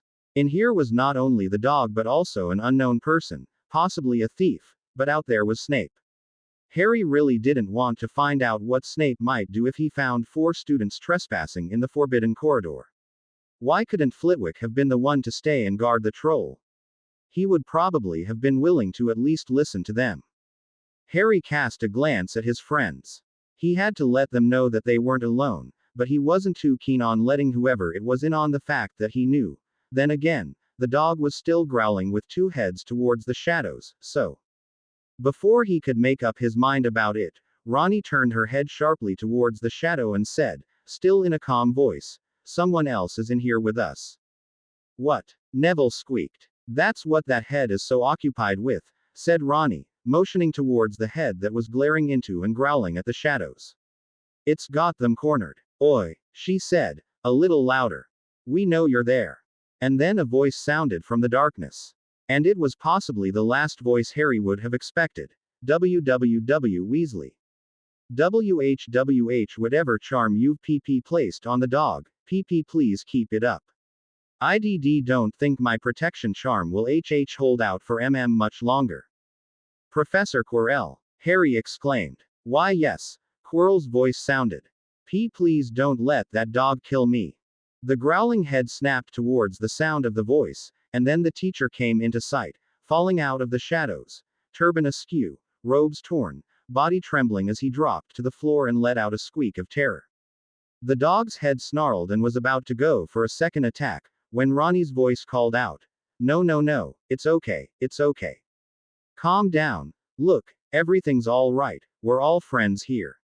Nice boy. The head turned to look at Ronnie, and now the dog turned slowly to look at the girl with all six of its eyes. A long moment passed, and then the dog slowly relaxed as Ronnie once again began petting the head closest to her. Two heads still looked around suspiciously at everyone who wasn't Ronnie, as if warning them that if anyone made one false move it would be all over them. And then it began wagging its tail, gazing adoringly at the girl with the one head that was being petted. Professor Quirrell, what are you doing here? Harry whispered, staying as still as possible so that the dog wouldn't believe he was making any sort of false move. IW was hiding from the troll. I mean, I was trying to protect. I mean, Quirrell stuttered and then looked up, his eyes focusing on Ronnie. Nice charm. Whatever it is, he added hurriedly. How did you manage to calm the? It's not a charm, said Ronnie, halfway nervous and halfway embarrassed. It's just that, most animals tend to like me. Lucky that this one seems to be one of them. I think we're all right long as we don't annoy him too much, or try to get to that trapdoor. Really? Quirrell's eyes widened. That's, interesting. Gee, good to know. Harry swallowed again. There was something wrong about this. Why would Quirrell be here? Had he panicked and ran here by mistake to get away from the troll? Was he telling the truth about wanting to protect something, or? Harry looked at the quaking teacher. Quirrell was almost only a silhouette in the darkness. It was weird, the silhouette looked oddly familiar, as if something fell into place inside Harry's head. It was you, he said to Quirrell. You're the shadow bloke. You were the one we met in the Forbidden Forest. What? Said Quirrell, sounding surprised. I thought it was Snape. We all thought it was Snape. Even the way my scar began hurting, but every time it did, you just happened to be there. Harry couldn't believe he hadn't seen it before. You trashed the potions classroom and then came running to Snape, pretending to have just discovered it just so you could get him out of his office. You were the one who made that shelf collapse. You even let the troll in, just to create a panic. You tried to kill us. Harry, are you mental? Said Ronnie, still stroking the dog's head. But Quirrell smiled. A change had come over him.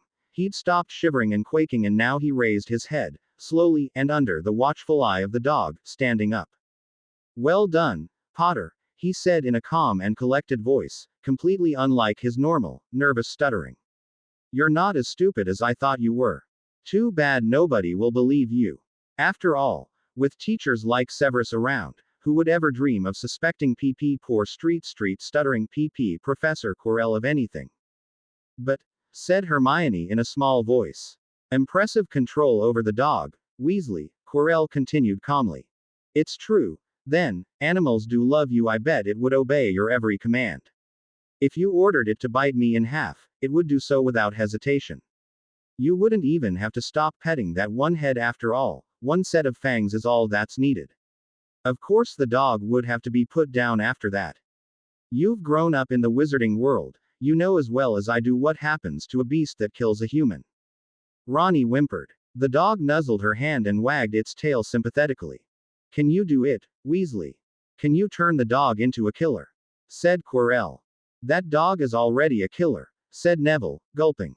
If Ronnie hadn't been here, it would have killed us all by now. But she is, and it hasn't, said Quirrell. But she can change that if she wants to. How about it, Weasley? Do you want the dog's death on your conscience? Do you want my death on your conscience? Ronnie shook her head. As if to comfort herself and hide from the awful situation around herself, she wrapped her arms around the dog's head and buried her face in its fur. The dog let her do it, the one head surprisingly gentle even as the other two were still eyeing everyone else suspiciously. What a surprise, came a sudden, silky soft voice from behind them, and as Harry almost without wanting to turn to look, he saw Snape came stepping in through the now open door, his black eyes glittering maliciously. I hear voices from the forbidden corridor, and what do I find?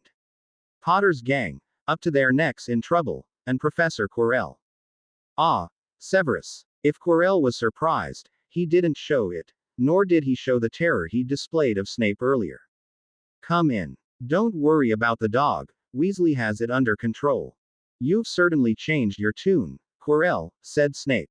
Finally decided to drop the pretense and show your true colors. Tell me, what's the occasion? I don't know if you should talk too loudly about true colors, said Quirrell. How did you get Dumbledore to hire you as a teacher? Especially as Potter's teacher, after what you did to his parents. Harry felt a sharp, sinking sensation in his stomach, even as Snape drew a sharp breath and turned even paler than usual. Dumbledore will be here any minute, the potions master said coldly. Together with the other teachers. They will be quite interested in seeing you here. I'd better talk fast, then, said Quirrell calmly. Potter, did you know that Severus Snape is responsible for the death of your parents? What? Harry's voice was joined by the voices of Hermione, Neville and even Ronnie, who had pulled her face out of the dog's fur and was staring at Snape. The dog, sensing the tension, growled at Snape. Oh, yes, said Quirrell. Severus went to school with your parents, Potter. Everyone knows it, but nobody wants to tell you. He and your father loathed each other. Perhaps no surprise, then, that when they left school, your parents joined the fight against the Dark Lord, while Severus went and became a Death Eater. Before Harry could wonder what a Death Eater was, probably nothing nice, given the name, Snape had his wand out. His hand shook with rage as he pointed the wand at Quirrell. Shut up, he snarled, only barely managing to keep his voice steady. Touched a nerve, have I? Said Quirrell. Everyone knows you were right in the Dark Lord's inner circle, Severus. And I'd be careful with pointing your wand around if I were you. You'll upset the dog, and I don't think even Weasley could stop it from attacking you if it got angry enough. Snape snarled almost as loudly as the dog did, but lowered his wand. Harry only vaguely noticed it at this point, because the black pit in his stomach was threatening to swallow him up. The faces of his parents, such as they had appeared to him in the mirror of a sire, flashed before his inner eye, parents that Harry would never get to know because of Snape. How? He demanded. How is Snape responsible for the deaths of my parents? You do not know what you're talking about, Potter, Snape growled. For that matter, neither does he. I know more than you think, said Quirrell. I have a very reliable source of information. And then, a high, ice-cold voice spoke, a voice that made Harry's blood run cold. Indeed, Severus indeed. It was a voice Harry would never forget. The same voice that he had heard from the shadowed figure in the Forbidden Forest, and it seemed to be coming from Quirrell, though the teacher's mouth wasn't moving. Snape's eyebrows raised in shocked surprise. Neville and Hermione both gasped, and even the dog began growling again, directing its suspicions towards Quirrell. It has been such a long time, the ice-cold voice continued. But I remember, oh yes, I remember, thwarted by a boy, reduced to a shadow, less than a shadow of my former self, but I held on. Did you think I died, Severus? I, who had gone longer than any other mortal man in conquering death. Harry hadn't thought the black pit in his stomach could have grown any deeper or blacker, but now discovered just how wrong he'd been. Because now he knew with absolute certainty that this voice belonged to none other than his parents' killer. The man all wizards feared even so long after his disappearance. The reason Harry had the lightning bolt scar on his forehead, he didn't know how it was even possible, but Voldemort was here in the room with them. Snape seemed to have reached the same conclusion. The Dark Lord, he said, his voice even softer than usual and his face completely unreadable. Dumbledore always did say you would find a way to return. And he was right, said the voice of Voldemort. I do apologize for not showing myself fully, Severus the First. Fear I am in a somewhat reduced state at the moment, but Quirrell has generously agreed to be my body for the time being. I am the Dark Lord's eyes and ears, said Quirrell, his voice strange. I am his hands, his form. Where I go, he goes.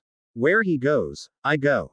That, said Snape tonelessly, looking at Quirrell, then at Potter's gang, and then back at Quirrell, explains a great deal. I knew something was going on with you, but I never suspected this. Voldemort chuckled. A high and bone-chilling sound. Don't feel bad, Severus. No one expected, not even the great Dumbledore himself. You know what I want, you know what the dog is guarding. And you were once my faithful servant. I have not forgotten this. Lord Voldemort is capable of great mercy, even to those who failed him, and will reward those who aid him. Join me once more. Help me attain my goal and be rewarded beyond your wildest dreams. No. Ronnie suddenly shrieked, as if she was snapping out of a trance and going straight into panic mode. Kill him! Kill him! She screamed, pointing in Quirrell's direction. The dog, who had been growling at Quirrell since Voldemort's voice began sounding, sprang into action. It leapt on Quirrell with its fangs bared, while another of the heads snapped at Snape for good measure. As Snape fell back, Harry felt like he snapped out of a trance as well. Run! He shouted, grabbing the now hyperventilating Ronnie and dragging her with him towards the door. Only seconds later, Hermione and Neville were there as well, and together they managed to haul Ronnie out the door, as the sounds of snarling and screams and sounds of a carnage behind them grew louder. Hermione slammed the door shut behind them, muffling the horrible sounds. They were back in the first corridor, greeted by the rather unpleasant sight of the troll lying sprawled out on the floor with its club next to it. After just having met first the three-headed dog and then Voldemort, though, it seemed rather less scary than it had. Besides, whatever Flitwick had done to it seemed to have rendered it unconscious for the moment. They stood there for a moment, uncertain on whether to keep running or not. Well, said Ronnie in a monotone voice, that was fun. Let's never do it again. Harry vaguely remembered her having said the exact same thing after their outing in the Forbidden Forest. Ronnie, he began. She ignored him and began shaking. At least I made sure that dog'll get a nice meal. Nicely matured. Vintage Dark Lord. With sautéed potions master, for afterwards. And then she burst out laughing. Let's throw the troll to it as well. Make a nice dessert. She managed to squeak out between her fits of laughing. That's not funny. Hermione began in a shaky voice, but stopped when she saw the expression on Ronnie's face. The girl was heaving for her breath, shaking violently with uncontrollable laughter. Harry, almost without thinking, grabbed hold of her and held her close, because this wasn't normal laughter. This was the laughter of someone close to breaking down completely. Ronnie shook in Harry's arms, and now she'd started crying as well, tears streaming down her face and huge blubbering sobs bubbling up between the laughs. I wish I was dead. She sobbed. Harry felt an awful lot like breaking down and crying as well, and a quick look at Neville and Hermione revealed that they weren't too far behind. Hermione had tears in her eyes and Neville was shivering and pale as a sheet, opening and closing his mouth a few times without making a sound. Tentatively, Harry tried to speak. Look, he said, you shouldn't. And then he stopped in mid-sentence, because he had no idea where he was even going with this. To his immense relief, that was when the teachers appeared, with Dumbledore leading them, and Flitwick and McGonagall following right behind, and making up the rear and lumbering over everyone else was Hagrid. Harry, said Hagrid, looking surprised as Harry met his eyes. What is going on here? Said Professor McGonagall sharply. Potter. Granger. Longbottom. Weasley. What are you doing here? Where is Professor Snape? Said Flitwick. Ronnie was still sobbing, and Neville was still opening and closing his mouth, unable to say anything. Hermione, however, raised a hand and pointed to the closed door. In there, she said. Together with Professor Quirrell and a three-headed dog. And Voldemort. Harry exclaimed, finding his voice. Voldemort is there, somehow, with Quirrell. As one, the teachers gave a start, Flitwick almost dropping his wand in astonishment and McGonagall's face twisting into an expression of stunned disbelief. You know who, she said, clearly trying to regain her composure. Here. Nonsense. Potter. Dumbledore, however, took a step towards Harry. He didn't look shocked or disbelieving, but urgency and worry were clear in his eyes. Are you certain, Harry? He said. Did you see him? No, but I heard him. We all did. Harry looked at his friends, who all nodded in support. I think he's somehow possessing Quirrell said something about Quirrell being his body for now. It was this high, cold voice, Hermione shuddered. It was horrible. It talked to Snape, and the dog. You know who was in there with Fluffy. Hagrid made his way past the other adults and towards the closed door. Hang on, Fluffy. Daddy's comin'. Hagrid, said Dumbledore before the huge man could tear the door open. Be careful. He turned to look at the others. Stay out here, and make certain the troll does not wake up. Hagrid and I will go in. Hagrid opened the door and squeezed himself in through it, closely followed by Dumbledore. Both men vanished into the darkness, and an eerie silence followed in which the ones remaining outside could do nothing but stare in horror at the door. Even Ronnie had stopped crying and had grabbed hold of Hermione, clutching her tightly as she stared. Fluffy, said Neville, apparently having found his voice again. That dog's named. Someone please tell me this is all a horrible dream. This is all a horrible dream, said Harry, who was starting to wonder if it might be Snape and Quirrell and Voldemort and trolls and three-headed monster dogs named Fluffy. It all seemed like something out of a bizarre nightmare. No, Potter, this is not a dream, said McGonagall, shattering Harry's desperate hopes that he'd soon wake up in the Gryffindor common room. This is all too real. Even parts of it is unbelievable. You know who, here at Hogwarts, indeed. Just then, Dumbledore reappeared in the doorway, looking unhurt but even more worried than before. They are gone, he said. Ronnie let out a loud wail. I killed them. I told the dog to kill them and it ate them and I'm a murderer. Miss Weasley. Dumbledore raised his voice to be heard over her wails. You are not a murderer. I said they were gone, not that they were dead. Ronnie stopped in mid-wail, her eyes widening and her tear-streaked face betraying the storm of conflicting emotions that were raging within her. They're not dead, she said in a hoarse, cracked voice. Merely gone, as I said, Dumbledore replied soothingly.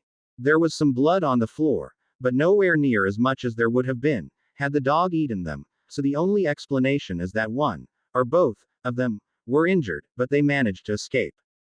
Professor Flitwick raised both his eyebrows. Did they go down the trapdoor? Dumbledore shook his head. I think not. The trapdoor had not been opened. Fluffy guarded that rather too well. Fluffy? Neville muttered, shaking his head as if this was the most unbelievable thing about the entire ordeal. Indeed, said Dumbledore, nodding to Neville, and for a brief moment there was a hint of the normal twinkle in his eyes. Don't let that name deceive you, Neville. He takes his job as a guard dog very seriously. Hagrid is taking care of him as we speak. Then, he grew serious again. But there must have been another exit in that corridor, one we did not know about. There are no other exits from that room, said McGonagall firmly. We made certain to check. My dear Minerva, said Dumbledore with a sigh, you know as well as I do that Hogwarts holds too many secrets for any one person to discover. Even I, after having called the castle my home for over 60 years, do not know all of them. Perhaps the other exit only shows itself to someone whose life is in danger, or when certain words are spoken. In any case, they are both gone. He turned to Potter's gang. We must do all in our power to find them, of course, but first, I must ask the four of you to tell me exactly what happened.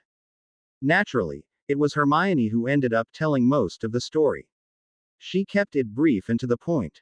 How she, Harry and Ronnie had gone to look for Neville under the invisibility cloak, how they had encountered and run from the troll, how they had ended up at the forbidden corridor by accident, and how Ronnie's talent with animals had kept Fluffy from harming them. Harry helped her out by adding a few details that she left out of her story, and had to take over a few times, when Hermione's voice wavered at certain points, such as the description of Voldemort's voice and the revelation of Snape. Quirrell said Snape was responsible for the deaths of my parents, said Harry. And Voldemort said Snape used to be his servant. He hadn't really known what sort of reaction he had expected from Dumbledore at this revelation, but strangely enough, the old wizard didn't show much of a reaction at all. I believe we need to talk, Harry, he said. There are a lot of things you need to be told, but not here, and not now. There are too many urgent matters that demand our attentions. You said you had your invisibility cloak. Where is it? Harry suddenly realized that in the sheer confusion, he had forgotten all about the cloak. Ronnie had it, he said. But it fell off her. It must still be in there, on the floor. I did not see it, said Dumbledore. I will look again. It may be that I've simply missed it. But if it truly is gone, Harry, this could quite possibly mean that Quirrell, and by extension Voldemort, now has your invisibility cloak. Harry gulped. He could all too well imagine all the uses an evil wizard might have for an invisibility cloak. That's not good, he said. It may be worse than you think, said Dumbledore gravely. And with Voldemort roaming around the castle unseen, we are all in danger, particularly you and Miss Weasley. Me, Ronnie squeaked. Why me? Dumbledore turned to face her. Voldemort now knows of your gift with animals, he said. He has seen you calm down a guard dog that would have killed all of you as soon as look at you, and he very much wants the object that the dog is guarding. Simply put, he will see you as his key to getting past it. We shall of course tighten the security, but I think you need to be aware of the danger nonetheless. Ronnie swallowed, but then straightened herself. I'd never help you know who with anything, she said. I'm a Weasley. There's never been a dark Weasley before, and I'm not gonna be the first. I believe you, said Dumbledore. But even in his reduced state, Voldemort has methods for making others cooperate. Stronger wizards and witches than you have fallen to his power. You need only to look at Professor Quirrell to realize that. Quirrell. But Hermione began, then apparently decided not to continue that particular statement. How is you know who controlling him? Possession. But that doesn't make any sense. How could he make his own voice sound like that without Quirrell moving his mouth? I do not know yet, said Dumbledore. But the bigger question is why, after what must have been months of successfully concealing his presence, Voldemort chose that moment to reveal himself. He must have had a reason for it. Months, said Harry. You mean he's been with Quirrell the entire time? I did not want to believe it, but it explains too much, said Dumbledore. But, he suddenly added in a stronger voice, we have no time for speculation now. Minerva, please take the children to the Gryffindor common room.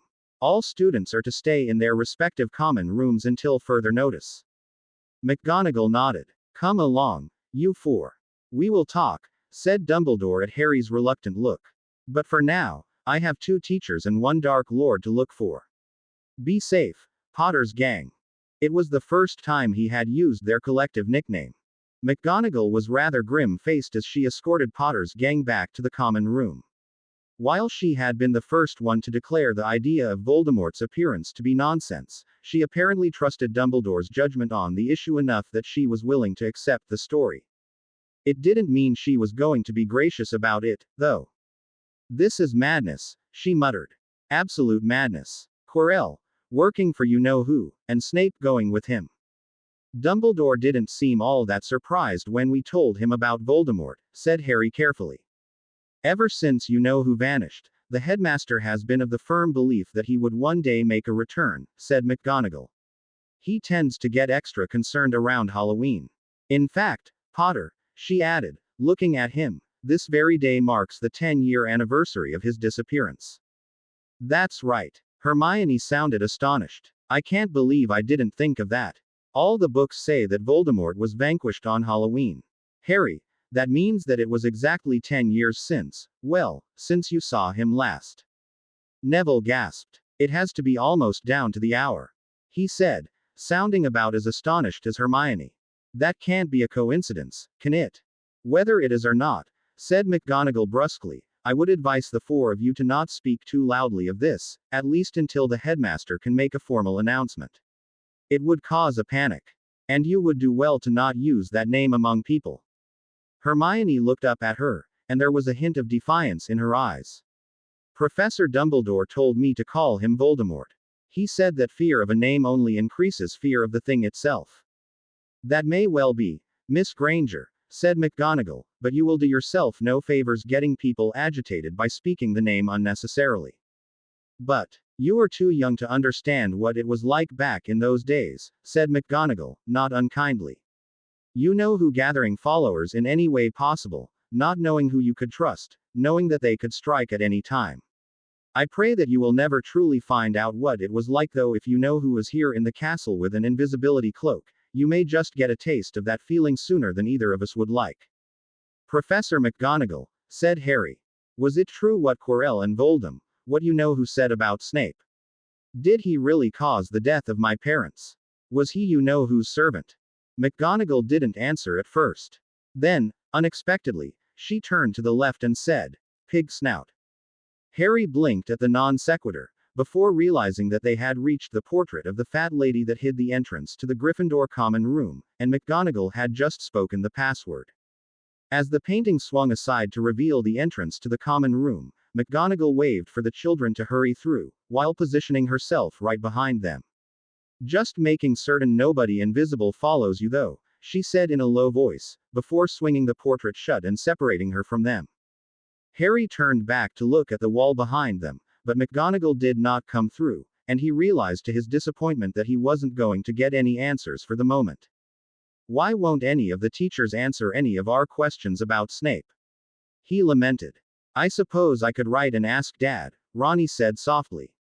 He works for the ministry. He was one of the people who sorted out you-know-who's followers, which of them were serving willingly and which of them had been in his power bloody hell, she added, swallowing and suddenly looking scared.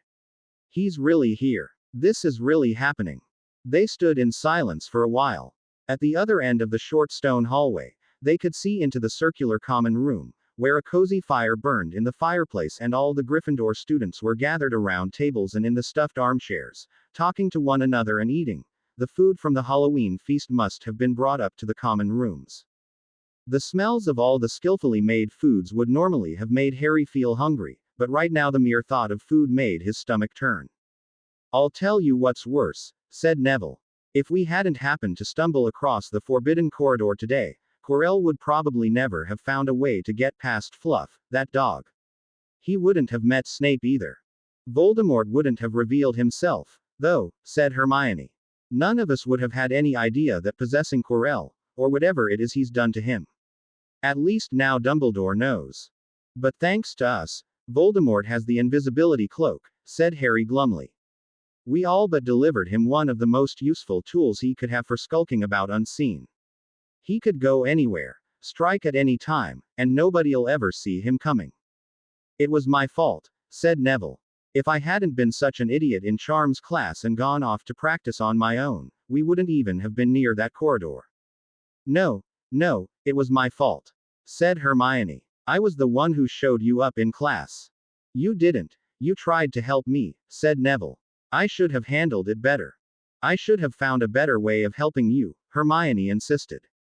I hurt your feelings, and none of you could have known what was going to happen. Harry interrupted. I was the one who insisted we go look for Neville ourselves. I was the one who wanted to kill Quirrell. Ronnie hissed. And I was the one who showed you-know-who a way to get past Fluffy. They looked at each other. Well, Ronnie finally said, at least we can all agree that this was not Potter's gang's finest hour. The following morning, as the sun peeked up over the horizon to give light to a cold, gray November the 1st, Professor McGonagall called a meeting in the Gryffindor common room, and, to the surprise of everyone by Potter's gang, announced that none of them would be allowed to leave Gryffindor Tower today. All classes are cancelled for the day, she said, as are any extracurricular activities. Yes, Wood, that includes Quidditch, she added as the Quidditch captain raised himself in half protest. Wood was livid. We were going to have our last tryouts today. He protested. We have our first match against Slytherin in a week, and the Gryffindor team still doesn't have a decent seeker. I am all too aware of that, said McGonagall sharply. But much as it pains me to admit, this is a more pressing matter than Quidditch. Wood looked like he didn't think that was even remotely possible. Just because some troll is running around the dungeons. The troll is no longer an issue, said McGonagall. You will be informed about the current situation when the teachers are less busy. In the meantime, I suggest you all look upon this day as a day for independent study, though I suspect more of you will use it for gossip and speculation. McGonagall was right, of course. After she had left, there weren't many Gryffindors who got much studying done. The common room buzzed with wild speculations on what was really going on outside. Guesses ranged from someone's been murdered to the professors just want an extra day off, mixed with a fair few angry rants about how nobody ever told the students anything and it was unfair to keep them locked up without even saying why.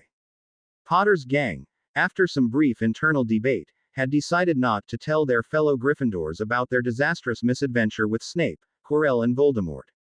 There wasn't anything either of them could do about it now, and informing the Gryffindors would probably just lead to panic and hysteria, and make the common room an even worse place to be. Much better than to leave the informing over to the teachers, let them decide when and how the information should be given out. Curiously enough, Nobody seemed to have noticed that they'd been gone the night before, and nobody so much as mentioned Potter's gang in their speculations. Or so Harry thought. He turned out to be very much mistaken in his assumptions when, soon after McGonagall had left and the students were gathering in small groups around tables or in the deep armchairs, all three of Ronnie's brothers came marching up to Potter's gang, with a determined look on their faces. "All right, you lot," said Percy, in his most pompous, "listen to me, I'm a prefect," voice. "What do you know about this?" Ronnie looked up at him and swallowed, while Neville and Hermione avoided his eyes. Realizing that he was going to have to be the one to answer, Harry took a deep breath. "What makes you think we know anything about this, Percy?" he said, trying as hard as he could to sound casual. "Well, let's see now," said Fred, crossing his arms and looking more like Percy than Harry had ever seen him. "You vanished yesterday while the rest of us hurry to the common room. Didn't think we noticed that, did you?" George added. "And then you appear after half an hour, looking terrified of something." "That's bloody typical," Ronnie snapped, turning pink. "You have to play protectors, you never think I or my friends can handle things on our own.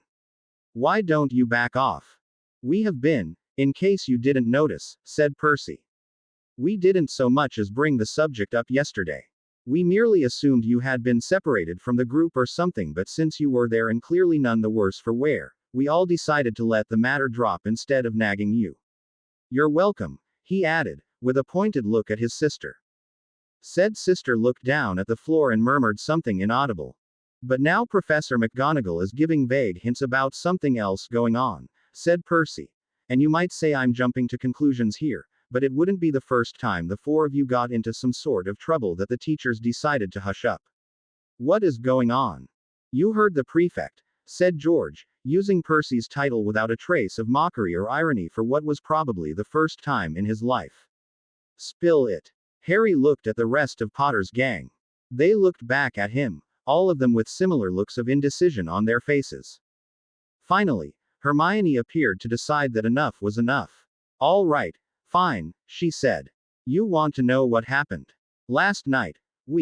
But just as it looked like she was about to tell the three Weasleys about their encounter with Fluffy, Snape, Quirrell and Voldemort, she was interrupted by the timely re-entrance of Professor McGonagall, who came striding in through the entrance. "Mr. Potter," she said, looking at Harry. "Mr. Longbottom, Miss Granger and Miss Weasley. The headmaster wishes to see you in his office." There was a surprised murmur among the students who had turned their attention towards her, though surprisingly, or perhaps not so surprisingly, come to think of it, the loudest of all was Percy. "Professor McGonagall," he said, "if something is going on with our sister again, I think it is only fair that we, as her family, should be informed what it is. The headmaster has requested the presence of your sister and her friends, Mr. Weasley," said McGonagall shortly. "I am not at liberty to discuss his reasons with you." "What? You're taking her away without her bodyguards?" said Fred. It was clearly meant to be a joke, but Harry suspected that, what with how protective the Weasley boys seemed to be of their sister, it probably wasn't too far off from how Fred really felt. "Without, as you say, her bodyguards." McGonagall looked at the three, not unsympathetically. "I will have quite enough with the four of them if I'm not going to have the three of you along as well.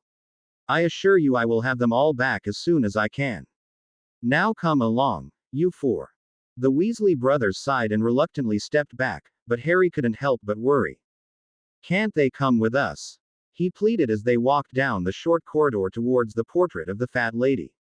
"Yeah," said Ronnie. "They'll pester us endlessly when we come back, might as well." "No," said McGonagall with a sense of finality. "They are far safer in here. The only reason I'm taking you four is because the headmaster requested you. Come on."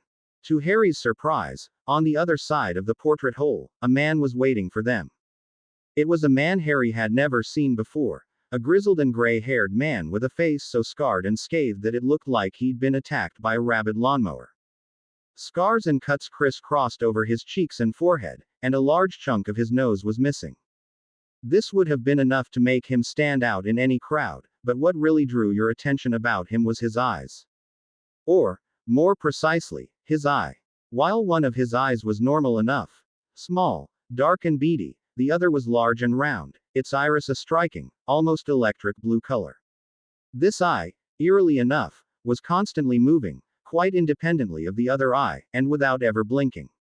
Up and down, from side to side, and occasionally even rolling around and pointing into the back of his head, so that all Harry could see was the white. For a fleeting moment, Harry wondered if this might be Voldemort, somehow having gained a different body, and felt Ronnie and Neville tense up beside him as similar thoughts apparently struck them, but McGonagall nodded calmly to the man. "Children," she said, as if this was completely normal, "this is Alistair Moody. He will be our escort to the headmaster's office." Not Mad-Eye Moody," said Ronnie, for some reason sounding excited. "Dad's told me about you.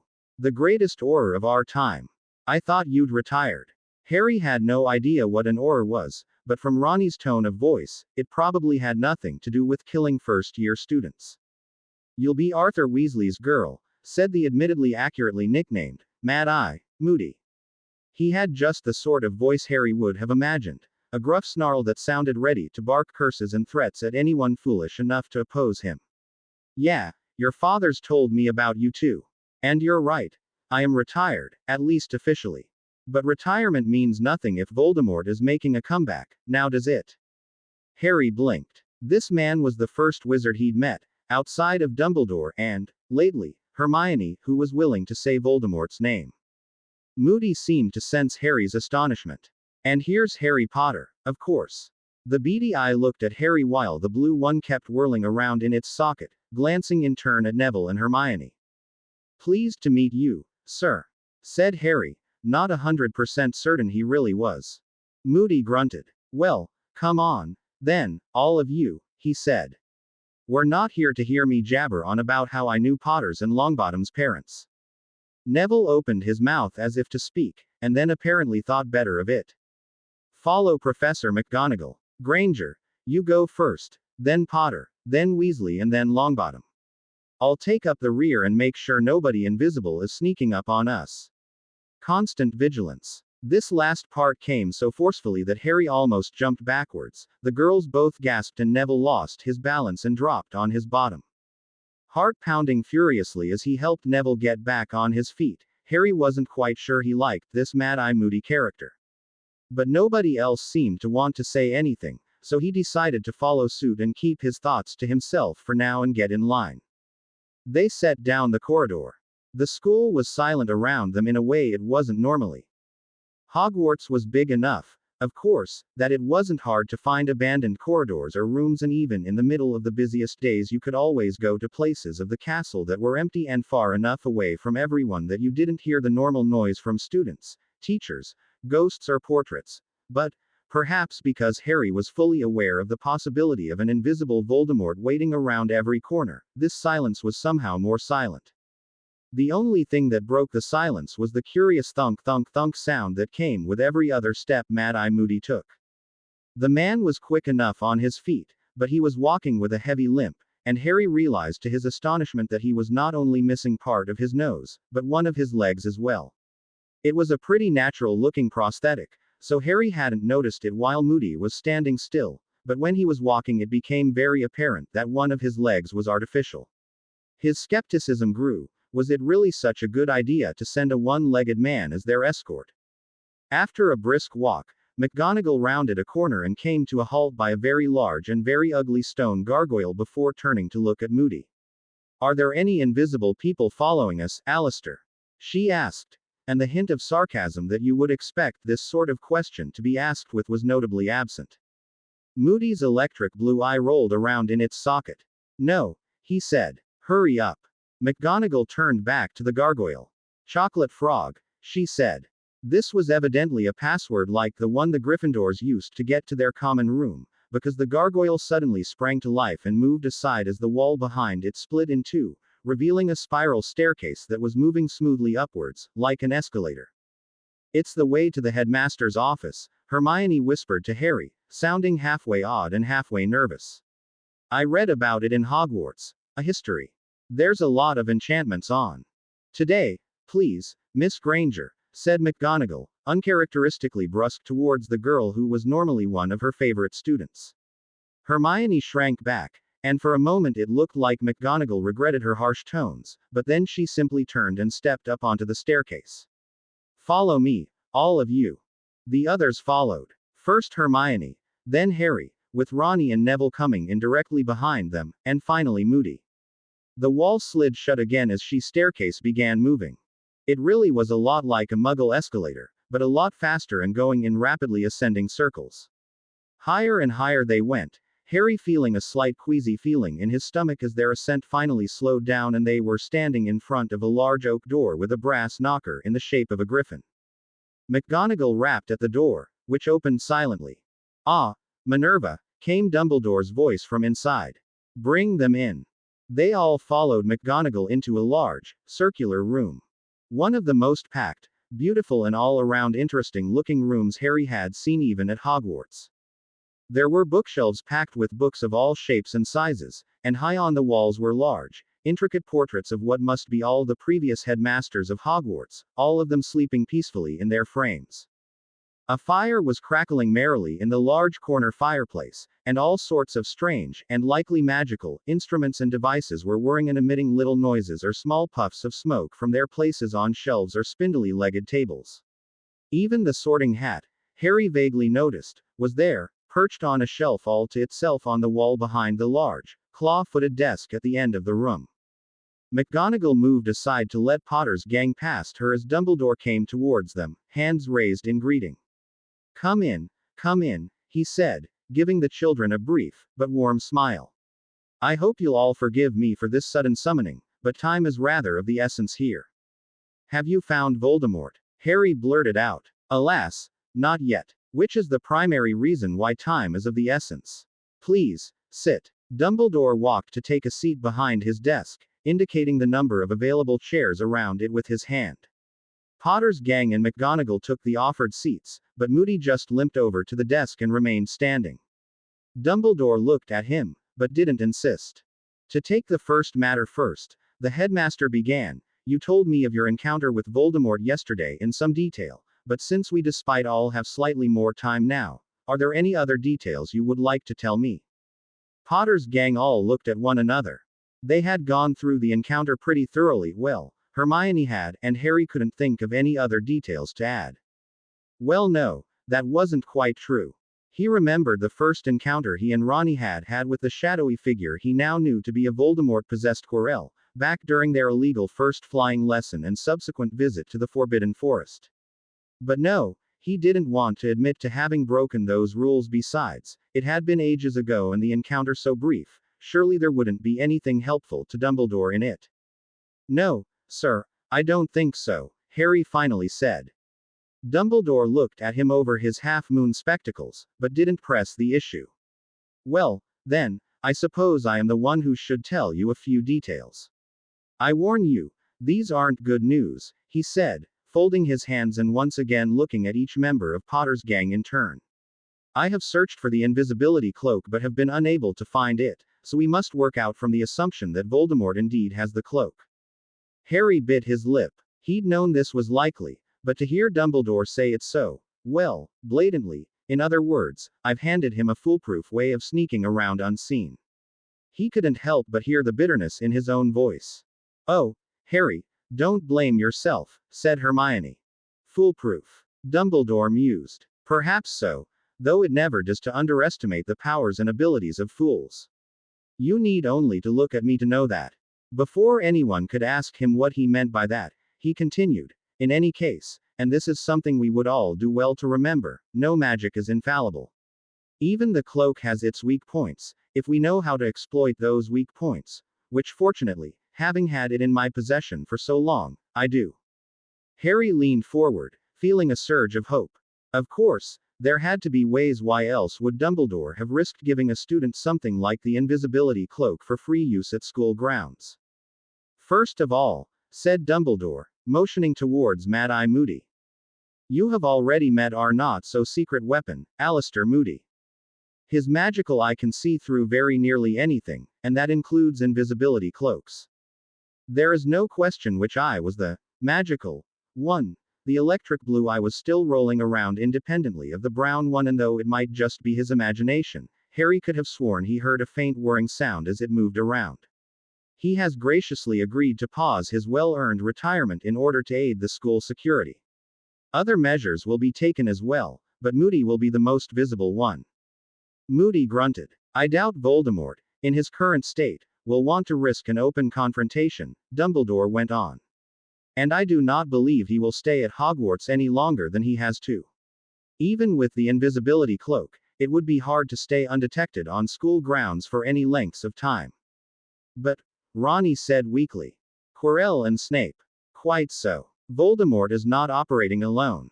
You said he'd want me specifically. Ronnie's voice was small.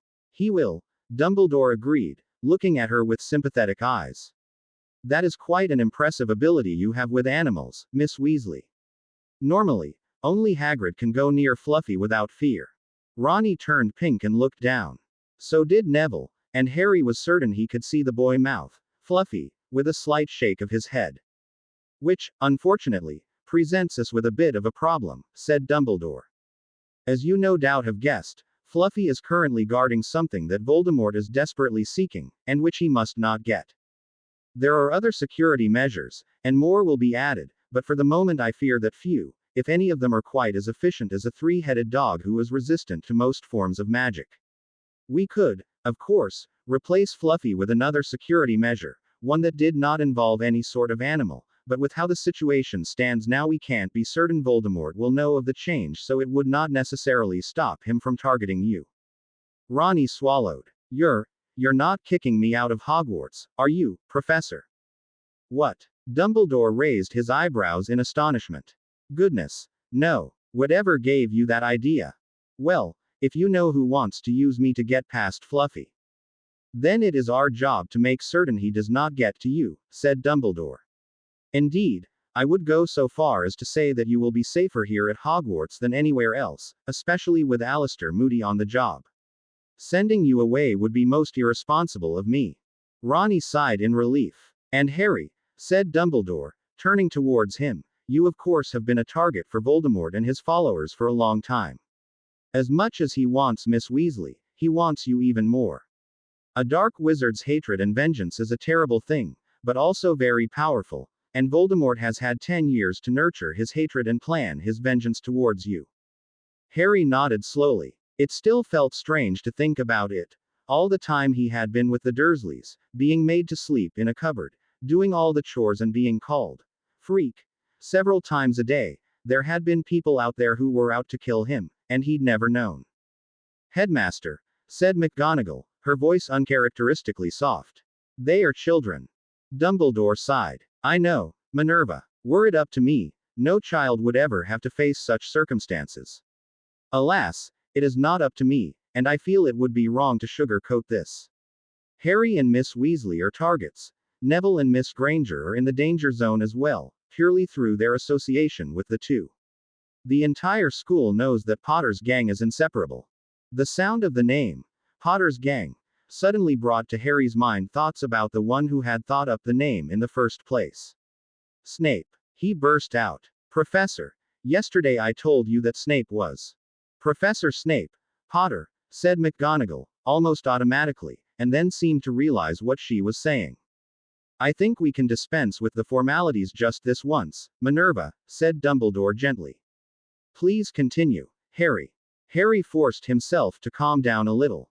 Like I told you yesterday, he said, impressed at how calm he managed to make his voice sound, Quirrell and Voldemort, they said that Snape had once been one of Voldemort's servants. They told me that Snape had been the one responsible for. Yes, I remember, Dumbledore said, leaning forward over his desk to look at Harry. The normal twinkle of good-natured humor was gone from his blue eyes, and his voice was grave. Harry, listen to me. There is exactly one person responsible for the death of your parents, and that person is Voldemort. Voldemort was the one who sought them out with the intent to kill, and it was Voldemort's wand that administered the killing curse. Putting the blame on Severus Snape is to diminish Voldemort's responsibility for his own actions. The room was completely silent. Everyone was watching Dumbledore. However, the headmaster went on, it is true that Severus Snape, in his youth, served Voldemort. He was part of a group who called themselves the Death Eaters, Voldemort's most loyal followers. And you let him teach at Hogwarts. Hermione's voice was one of outrage. Miss Granger, that is quite enough. McGonagall snapped. But, Ronnie began. Dumbledore held up a hand. Miss Granger is asking the same question I have been asked countless times, often by people using far less polite words, he said. My answer is that Severus Snape was something so rare as a Death Eater who genuinely saw the error of his ways. Before the downfall of Voldemort, he rejoined our side and became our spy in Voldemort's inner circle, at great personal risk, might I add. When the war ended, he was cleared of all charges. He has never been accused of any dark activity since. Hermione opened her mouth and then closed it again, whatever she had planned on saying remaining unsaid. Harry remembered Snape's utter fury when Quirrell had brought up his past as a Death Eater. Had it been the anger of a man who didn't like to be reminded of a dark past, or the anger of a man who thought his cover was about to be blown? Somehow, it seemed that much easier to believe the latter. He rejoined Voldemort quickly enough, though, he said. And why did Quirrell say he was the one to blame for killing my parents? The latter, I can't answer, at least at the moment, said Dumbledore. I implore you to keep in mind what I said about the blame lying with Voldemort, though. I know it can be hard to accept. Severus Snape is a very difficult person, as I know you have had plenty of opportunity to discover. That's putting it mildly, Hermione murmured, earning herself another glare from McGonagall, who seemed determined that she at least would come down hard on any show of disrespect even if Dumbledore didn't. But, Dumbledore said, though I will admit his teaching methods leave something to be desired, and I have repeatedly told him to not let his own bitterness control the lives of his students. He has held my trust for over 10 years and never betrayed it, even when it would have been in his best interests to do so. Oh, he is not, and has never been, a popular man, and admittedly, this has largely been his own choice. But it would be very much unlike the Severus Snape I have come to know over the years to throw away everything he has worked for since the war. All right, said Ronnie, who seemed afraid that Hermione would start another tirade, but even if he didn't go along with you-know-who willingly, he could have been made to do it, couldn't he? I mean, there's the Imperious Curse. Dumbledore looked at her, with a small amount of surprise. So you know about the Imperious Curse, Miss Weasley. That is hardly common knowledge among 11-year-olds. Ronnie turned pink. Dad told me about it. Ah, yes, said Mad-Eye Moody with some satisfaction. Arthur Weasley would remember that particular curse. Caused no end of trouble for the Ministry, it did. He looked at Harry, his electric blue eye whirling around in its socket. The Imperious Curse, Potter, is one of the unforgivable curses, which means using it'll grant you a lifetime in Azkaban. If a poor sod gets put under the Imperious, he's under the caster's complete control. He can be made to do anything, you understand. He'll betray everything he holds dear, he'll kill his own parents, his own children, even commit suicide at command. Complete and total control. Harry felt a shudder down his spine, but wasn't completely certain whether it was the information about the curse or Moody's eye that frightened him the most. Then, quite unexpectedly, a memory struck him. Hagrid told me about that. He said. He didn't use that name, but he did say that after Voldemort fell, some of his followers kind of awoke from some sort of trance. That's the Imperious, all right, said Moody grimly. Ministry had a hard time after the war, because damn well nearly everyone on Voldemort's side claimed they'd been Imperious. Apart from a few nutters who kept ranting about how their precious Dark Lord would return and have all our hides. Neville, who had been very silent through all of this, gulped. Moody looked at him and made a grimace that could be interpreted as a grin, or a sneer. Yes, Longbottom, you would know about that. 2 of those same nutters are responsible for your parents' condition, after all. Neville nodded miserably. One of the Ministry's greatest failures, Moody growled, was that the Lestranges weren't caught and locked up immediately after Voldemort fell. If we'd been just a little quicker. He clenched his teeth. At least they were easy to deal with, though. With the rest of them, it was quite a job trying to sort out who really had been Imperious and who hadn't. I still say far too many Death Eaters were let go far too easily. As you indeed have often said, Alistair, said Dumbledore. But without the evidence, well. Enough on that. We certainly cannot rule out that Severus, or indeed Quirrell, is acting under the influence of the Imperius. So, though it pains me to say it, they should both be treated as hostiles until we know more. But, he added, looking back at Potter's gang, I do feel we're rather getting away from the real reason why I asked the four of you here. Sherbet Lemo. Harry blinked at this sudden change of tone, and then realized that Dumbledore was indicating a transparent glass jar on his desk, half full of hard, yellow sweets. He declined politely, as did Hermione, McGonagall and Moody when the offer was extended to them, though Ronnie and Neville accepted one each, Neville putting his in his mouth and King furiously on it as if desperate to have something, anything, to focus on other than Voldemort and Death Eaters. Normally, I would have trusted more to the security measures at Hogwarts, Dumbledore continued, but since Voldemort now has the invisibility cloak, a grave situation which I must take my fair share of blame for.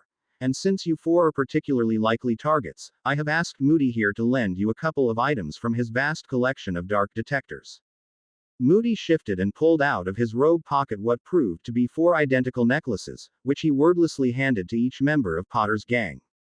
The necklaces were rather plain, each consisting of a thin, dark leather string to which was attached what looked like a fang from an animal, but it had strange designs of faint metallic yellow on it, as if the metal had been folded into and fused with the fang itself.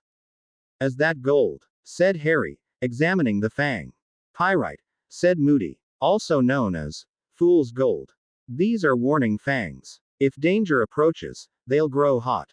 If that happens, get out of the area as soon as possible and by any means necessary. Never take them off, not even when you go to bed or go for a shower. Constant vigilance. Thank you, said Harry, not 100% certain whether he appreciated the gift as much as he probably should. The fang was at least quite cool in his hand, so it didn't seem like any danger was around at the moment. I thought about giving you sneakoscopes, but they're completely useless in a school environment, said Moody, not bothering to explain what a sneakoscope was or even seeming to consider that they might not know. Too many students getting up to mischief and plotting new ways of breaking rules without getting caught. And don't give me that look, Miss Granger, I was young once myself. I wasn't going to say anything, Hermione murmured, in such a tone that Harry was pretty certain she was lying.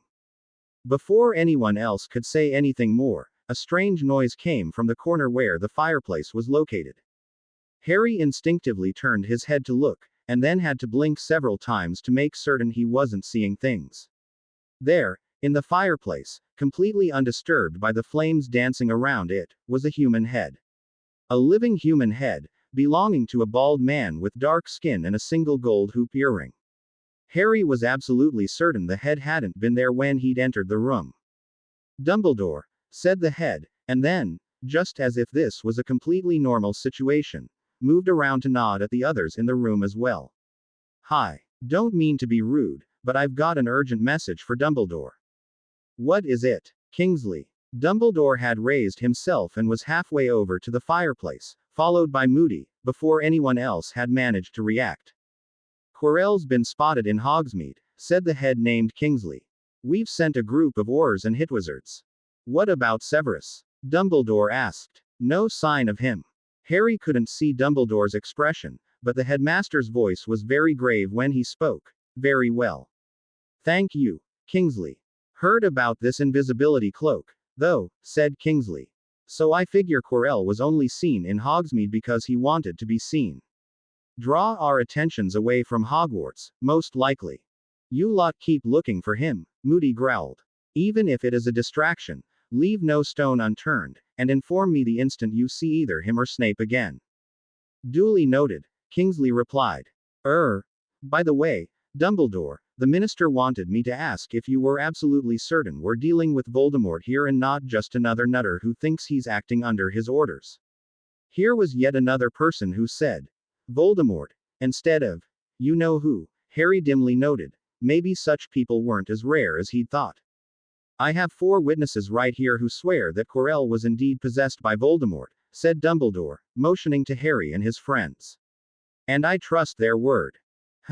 Kingsley looked at Harry with a contemplative glance in his eyes, and then went on to give Neville, Ronnie and Hermione the same looks before nodding.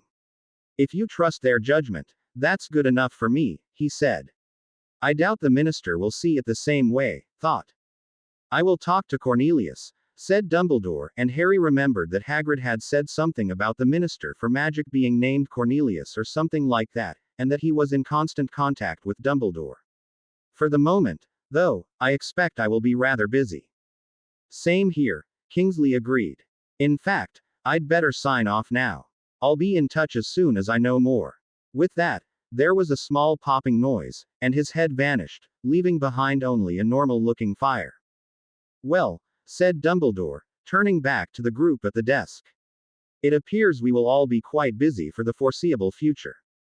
Before we send you children back to your common room, though, there was one more thing. There was another strange noise, this time from one of the windows. Harry turned his head again to see a large, crimson bird appear in a puff of flames, beat its wings twice and then sailing majestically over to Dumbledore in order to perch on his shoulder, sweeping its head from side to side as if giving them all a look over. The reactions varied around the room. Dumbledore merely smiled at the bird and raised his hand to stroke its head. Moody stared suspiciously at it with his magical eye for a moment before apparently accepting that it wasn't Voldemort in disguise. McGonagall gave it a curt nod. Neville looked about as overwhelmed as Harry felt. Hermione stared at the bird with curious interest, and Ronnie gasped and stared at the bird as if completely starstruck. A phoenix, she whispered. I've only ever seen them in books. Is he yours, headmaster? Dumbledore looked fondly up at the bird, which looked back down at him and blinked its eyes. Impeccable timing as always, Fox, he said, which the bird answered with a strange trilling sound, quite unlike anything Harry had heard from any bird before, but it did sound oddly affectionate.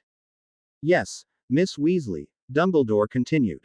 I have had the honor and pleasure of Fox's companionship for, goodness, it must be close to 70 years now. By the way, well spotted, Fox is indeed a he. Not many people can tell the differences between the s when it comes to phoenixes. Only male phoenixes have been known to be domesticated, said Hermione, never one to pass up the chance of showing her knowledge on any subject. And even then, the number of known domesticated phoenixes from the last century can be counted on the fingers of one hand. Quote. Dumbledore nodded, looking impressed. Quite so, Miss Granger. Are you interested in zoology, by chance? I'm interested in most things, sir, said Hermione, clearly trying, and failing, not to look too proud of herself. Fascinating creatures, phoenixes, said Dumbledore. They're highly intelligent and loyal, and they have so many unique powers and abilities. I have lost count of how many times Fox has helped me out in sticky situations, so I've asked him to help me out with this one as well. Fox opened his beak and made another strange trilling sound. Then he lifted off from Dumbledore's shoulder and flew, where else? Straight over to Ronnie, perching on her shoulder instead. Ronnie was in love. She stroked the phoenix's crimson feathers with a careful finger, starting to talk to him in a low voice, marveling out loud at how pretty and how warm he was, and Fox closed his eyes briefly, looking like he was enjoying the attention. I trust you will not mind, said Dumbledore, but Fox will be keeping an eye on the four of you for the time being. If you need to contact me, or if you are in danger, look for him. He will find you. Now, I think we've kept you from your common room long enough, so. Wait, said Neville, speaking up for the first time since they had left the common room. What do we tell the others? They're going to ask us all sorts of questions when we come back. He's right, said Harry, remembering the grilling they'd narrowly escaped from Fred, George and Percy. We have to tell them something. Dumbledore nodded. Point well made, he said. Minerva, could I trouble you to fetch Pomona and Phileas? I think our students have gone for long enough without being told what is happening, and I think it's only right that each head of house tells his or her respective house what is going on. Since Severus is unavailable, I myself shall inform the Slytherins. McGonagall looked disapproving. They are children, headmaster, she said again. Let us not place such a burden on their heads, at least not yet. If I thought we could best keep them safe by keeping them ignorant, I would, said Dumbledore softly. But such as the situation has become, they need to know. And it is better they find out from us than from exaggerated rumors and half-truths. Ignorance is death, said Moody. I would not go that far, but sometimes it is far better to know, said Dumbledore. Please, Minerva. As you say, headmaster, she relented. I just hope you know what you are doing. As do I, said Dumbledore, so silently that Harry wasn't certain if he'd heard right or not. Professor Dumbledore, said Harry, raising himself from his chair. If it's better to know, then, can you answer me something? You never said exactly how my parents died. Even if Snape wasn't to blame, he was still involved, wasn't he? Why would you even trust him after something like that? Ah, said Dumbledore. Now that, Harry, I'm afraid I cannot tell you. What? Harry felt oddly betrayed. Why not? Because I promised I would not. And a promise, Harry, is not something to be given carelessly, nor is it something to be broken out of mere convenience. Dumbledore looked genuinely regretful. I will, however, make a promise to you, here and now. If it ever becomes necessary that you know, I will tell you. Until then, I must ask you for that most difficult of all virtues, patience. Harry looked at Dumbledore's serious expression. Several more questions were churning around in his head. Who had Dumbledore promised, and why? What did it all mean? What exactly had Snape done, anyway? But he knew he wasn't going to get any answers, at least not for the moment. All right, sir, he finally said. But I'll hold you to that promise. Dumbledore smiled. It was a weary smile, but a warm one nonetheless. And then he said something that, to Harry, really didn't make sense. And I would expect no less of you. To Harry's immense relief, when the story of Snape and Quirrell was told to the other students, a number of details was left out. When Professor McGonagall addressed the Gryffindors in their common room, all she said was that the staff had reason to believe that Professor Quirrell had been the one to let in the troll on Halloween, and that he had been, or at least believed himself to be, possessed by and acting on the orders of you-know-who. Furthermore, Professor Snape had either been kidnapped by Quirrell or gone with him of his own free will, and both these professors were currently missing, possibly using an invisibility cloak to hide. Nothing whatsoever about the involvement of Potter's gang. And until the two professors have been located, said McGonagall sternly, looking at all the members of her house, none of you are to go out looking for Professor Quirrell or Professor Snape. I know what some of you are thinking. And a number of older Gryffindors suddenly looked either very innocent or very nonchalant, but going off looking for two potentially very dangerous men is not brave, and it is not the actions of a true Gryffindor. But, Professor, said one of the second years hopefully, if we happen to spot them, and if we happen to be holding our wands at the time, and we happen to get the drop on them. In that very unlikely event, Mr. McLaggen, there are two possible outcomes, said McGonagall. Either you get out of the area as soon as possible and inform a teacher, or you foolishly try to engage two of the most skilled wizards at this school and are promptly subdued and possibly killed for your trouble. This is not a game. Mr. McLaggen did not seem altogether convinced, but didn't comment further. As it turned out, on the whole the majority of the students at Hogwarts took the news fairly well. In fact, Harry was surprised to learn that the common reaction was not the utter terror he'd expected from how nearly everyone in the wizarding world panicked from the mere mention of Voldemort's name, but more a mild concern and annoyance at the inconvenience, and even a few comments that this was all kind of exciting. The strongest reaction by far came from Oliver Wood, and that was in response to the announcement that while lessons would resume as normal, all outdoors activity, including Quidditch, was cancelled until this situation was cleared up. This year was going to be our big year. The Quidditch captain howled. The year when Gryffindor finally won the Quidditch Cup.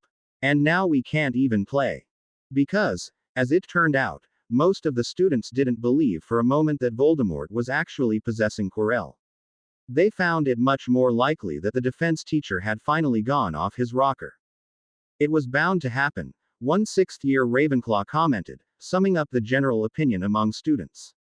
The way he was jumping at everything, it was obvious either his heart would stop working or his brain would. As for Snape, well, he's Snape, isn't he? It was only a question of time before he revealed that he was up to no good.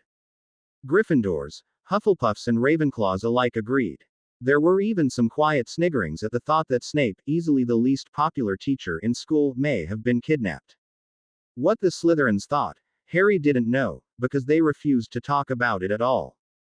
As the days and weeks passed, things seemed to settle down in some kind of routine again, though it was a slightly different routine than before. With the cancellation of the outdoors activities, the students were barely allowed outside the castle at all, and the Schulgrounds and Quidditch pitch lay completely unused. Another marked change was in Percy, Fred, and George. They were among the few who did believe that Voldemort was back, and so they had decided that they were going to keep an eye out for their little sister no matter if she wanted them to or not. Honestly, Ronnie complained. You make it sound like I went, at last, a chance to get myself killed. And painted a target on my chest before I ran off to call you know who names. It wasn't like that. Even so, said Percy, despite me pleading with you to take it easy, you keep behaving recklessly and irresponsibly. It was really my fault, said Neville. I was the one who went off to practice. Please, Neville, let's not go through all that again, said Hermione. Percy, Neville was missing and there was a troll running about. Yeah, said Ronnie. What did you expect us to do? Just ignore that Neville was in danger. You could have told a teacher, said Percy. You could have told me, I was right there. You were busy organizing everyone, said Ronnie sullenly. Now you're just making excuses. I'd blame the three of you for leading our dear sister out into danger, said Fred, looking mock sternly at Harry, Hermione, and Neville. But I know her too well to even begin thinking she wouldn't have gone anyway. Besides, you're all first years. How well do we remember when we were young and foolish? You're getting a bit deep again, brother, said George. Actually, I'm just saying a lot of random things in the hope of sounding profound. Is it working? Will you two stop it? Percy snapped. Ronnie could have died. Don't you even care? Fred and George looked taken aback at Percy's outburst, Fred raising his hands defensively. Relax, Percy, he said. We're just joking around. Of course we care. You have a peculiar way of showing it, Percy huffed.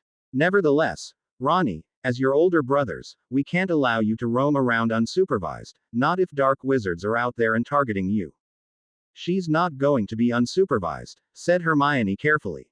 Professor Dumbledore has an entire school to take care of, said Percy.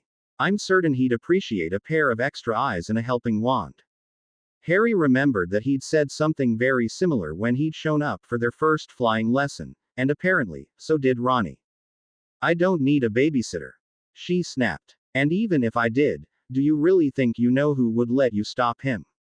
Ah, there she is, the Weasley girl, she hissed, in a surprisingly good imitation of Voldemort's ice-cold voice. Now I have her in my... Oh, wait, what's that? Oh no, a 15-year-old prefect. I must run away at once. Despite himself, Harry laughed, which earned him an annoyed glare from both Percy and Hermione. Why is it, Percy grumbled, that no one in this family can take anything seriously? Probably because you used up the family quota of seriousness when you were born, so there was none left for the rest of us, said Fred. Listen, said George, looking first at Ronnie, then over at Harry, Neville, and Hermione. No matter how you look at it, and what did and didn't happen, the fact remains that Weasleys stick up for each other, and Gryffindors take care of their own. Ronnie's a Weasley, and the rest of you are Gryffindors. So we're going to keep an eye on you all, no matter if you want us to or not. Sorry, that's just how it is. Ronnie muttered something inaudible, but didn't protest. As the days passed, and as Harry quickly discovered, the Weasley brothers were serious about looking after them. Wherever he and his friends went in the castle, Fred and George, who knew the many secret passageways of the school better than anyone and could appear just about anywhere at a moment's notice, would never be far away. In fact, they had an uncanny ability to know exactly where everyone was at any given time, though they refused to say just how they managed this. Percy, in the meantime, had taken it upon himself to keep an eye on things in the common room.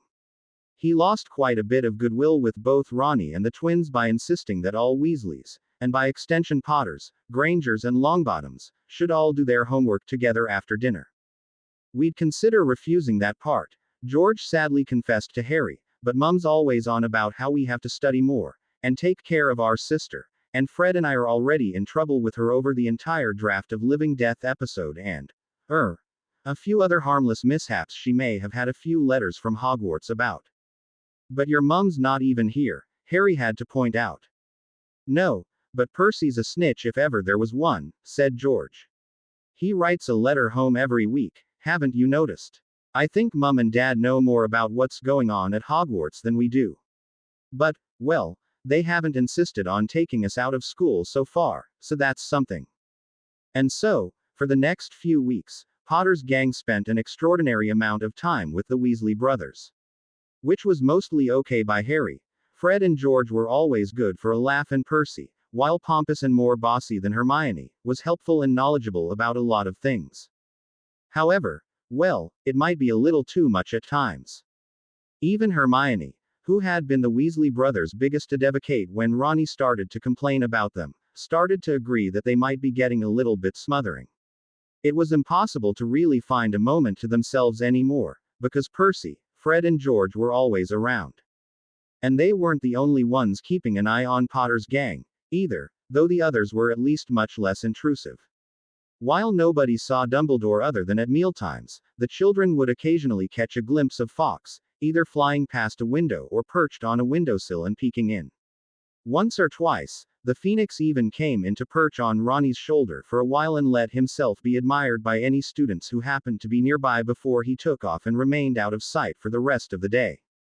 Mad-Eye Moody remained at Hogwarts, lurking around the corridors and occasionally startling unsuspecting students with his sudden appearances and cries of constant vigilance.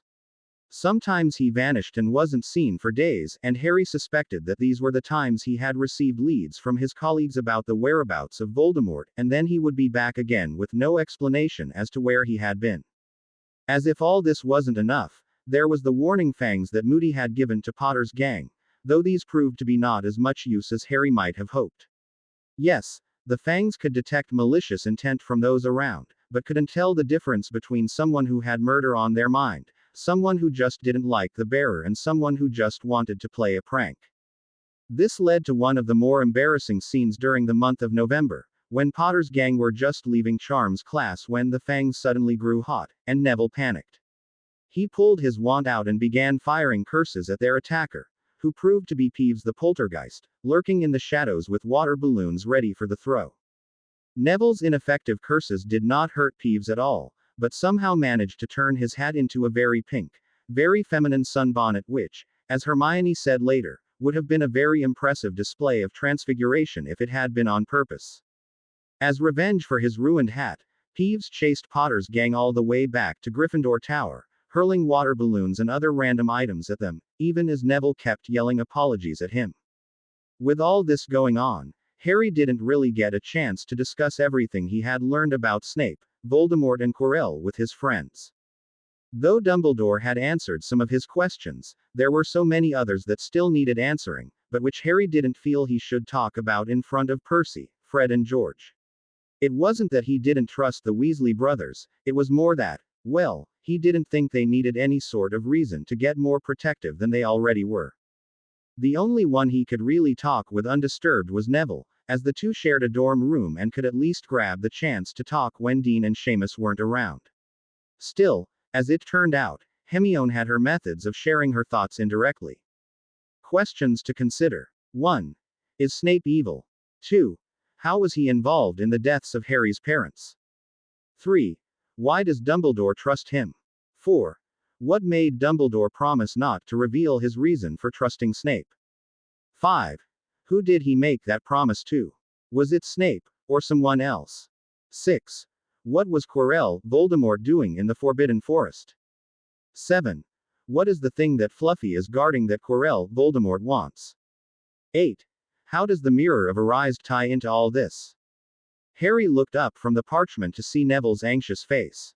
They were both sitting on Neville's bed, having grabbed the opportunity while Dean and Seamus were off somewhere else in the castle. Can't say Hermione isn't thorough, said Harry. When'd she give you this? During potions, said Neville.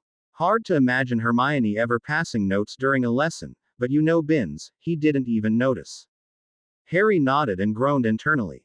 With Snape gone, and no substitute potions teacher having been found, according to rumor Dumbledore was in talks with a new teacher to come in and substitute, but apparently there were details they couldn't quite agree on. Professor Binns had temporarily taken over the class.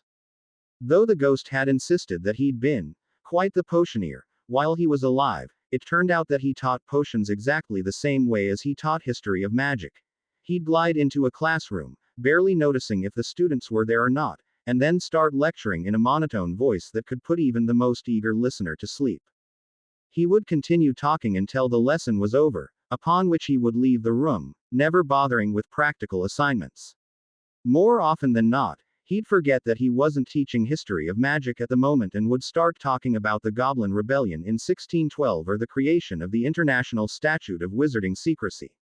I suppose that's one good use for potions, anyway, said Neville, obviously trying to lighten the mood, and immediately realizing that he was making a bad job of it. I think what Hermione means for us to do is add our own thoughts and questions and then pass the parchment back to the girls so they can discuss it, and then they can write down what they think and so on. Harry looked at the list again. It did seem a slightly awkward way of communicating, and he would much have preferred being able to talk to the girls in person about this, but there didn't seem to be any place where all four of them could gather without having Fred and George barge in on them. Too bad we can't do this by magic. Or, can we? I don't know, Neville admitted. There are a lot of magical ways to talk to people, but I don't think we learn any of them this year. Oh, never mind then. Trying to pretend he wasn't disappointed, Harry looked back down at Hermione's question list, and then he remembered something. Wait, he said. I think I know part of the answer to question number 7. You do. Neville looked surprised. Wait, which one's number 7, again? The one about what Fluffy's guarding, said Harry. I don't know for certain, but I think I've seen the thing. Well, not the thing itself, but, look, on my birthday, when I was with Hagrid at Diagon Alley to shop for school things, we stopped by Gringotts. And Hagrid got something out of one of the vaults that he said he was fetching for Dumbledore. He wouldn't tell me what it was, only that it was secret Hogwarts business. Gringotts, I think that reminds me of something, Neville muttered. If only I could remember what. What was it Hagrid got? Just a brown paper bag, about this big. Harry showed with his hands. Didn't look very full either. Any idea what it could be? Neville shrugged helplessly. Could be any number of things, really. Oh, he suddenly exclaimed, his eyes widening. Harry, I remember what it was about Gringotts. Someone broke in there this summer. Isn't that supposed to be impossible? Said Harry, remembering the goblins and all the nasty security procedures that had been more than implied to him. Yeah, but they did it anyway. And, Neville continued, they didn't manage to get what they were after because the vault they broke into had been emptied the same day. When's your birthday? July the 31st, said Harry. Mine's the day before. Wow, I didn't know I was a day older than, no, forget that right now. What I was going to say was that the Gringotts happened on July the 31st. Neville was so worked up he was practically jumping up and down. I remember the date because Gran and I always visit my parents in St. Mungo's on the day after my birthday, and everybody was talking about it. Harry took a deep breath as this sank in. I'll tell you something else, then, he said. I know for a fact that Quirrell was in Diagon Alley at the time. I met him at the Leaky Cauldron. Neville stopped, almost jumping up and down. Can't be a coincidence, can it? He said. If Quirrell and you know who wanted this thing so badly they broke into Gringotts and now the same thing is here at Hogwarts, he trailed off. But that must mean Hagrid knows what it is that you know who is after. All the teachers know, said Harry. Remember we heard Flitwick and Snape talk about it after Flitwick had knocked out the troll. Oh yeah, said Neville. I'm afraid my memory's not very good when it comes to details. I can't even remember what I had for breakfast this morning. Well, said Harry, who at the moment couldn't remember what he'd had for breakfast either. Had the eggs and bacon been today or yesterday? I suppose some things just stick with me. We should write this down, by the way. Got a quill? What about the rest of the questions? Said Neville as he rummaged around in search of one. Anything else you remember? Hermione seems to think the mirror of Arised is involved somehow, Harry muttered. Dunno why. It was in Snape's office, said Neville. Maybe she thinks he saw a way to get to whatever it was in the mirror. No, that doesn't make sense. Maybe, Harry began, but was interrupted by the sound of someone entering the dorm room. He managed to roll up the parchment just in time before Dean and Seamus came in, making so much noise that it sounded more like 10 boys entering instead of just 2. Hey! Dean called to Harry and Neville, either ignoring or just not noticing the parchment. Have you heard it? Heard what? Said Harry. Defense against the dark arts is back on. Said Dean. There was a notice about it on the board in the entrance hall. And get this, it's going to be in the Great Hall, and for all students at the same time. What? All of us? Said Harry. He couldn't imagine why anyone would think this would be a good idea. Surely any lesson that would be of any use to the older students would be much too advanced for the younger students. First years to 7th years. Seamus grinned. But that's not all. Guess who the teacher's gonna be? Right. Said Mad-Eye Moody, his magical eye rolling eerily around in its socket and scanning the students assembled in the Great Hall. His voice echoed around the hall, much louder than it should have. Welcome to this extra defense lesson. Since that traitor Quirrell is out there with Voldemort, several students gasped and winced at the mentioning of the name. I'm here to teach you a thing or two about not dying. The students, seated by their respective house tables, were all watching Moody with a mix of curiosity, intimidation, exasperation and, in the case of some of the older students, particularly Slytherins, annoyance.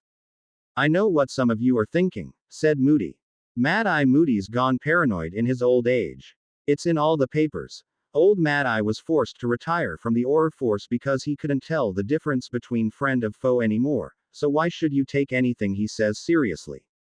Harry noticed that a couple of students exchanged glances as if this was exactly what they had been thinking. Well, let me tell you something, Moody continued in a calm tone.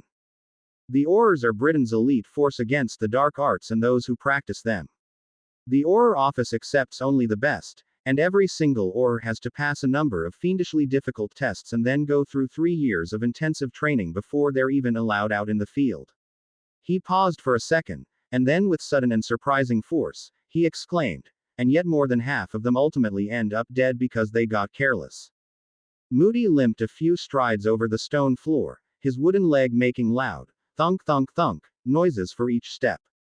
I didn't get this leg, or this eye, because I thought they would go well with my furniture, he continued, calmer again. Constant vigilance. All it takes, is a moment's carelessness. You might say to yourself that you're safe, that your protections are infallible, but they're not. You can't rule out anything as impossible. Everyone said it was impossible to break into Gringotts, and yet someone did exactly that this very summer. Just because something has never been done before doesn't mean some clever bugger won't ever figure out a way to do it. And, he spun around, fastening his magical eye at a random third-year Hufflepuff. Don't ever think you are untouchable.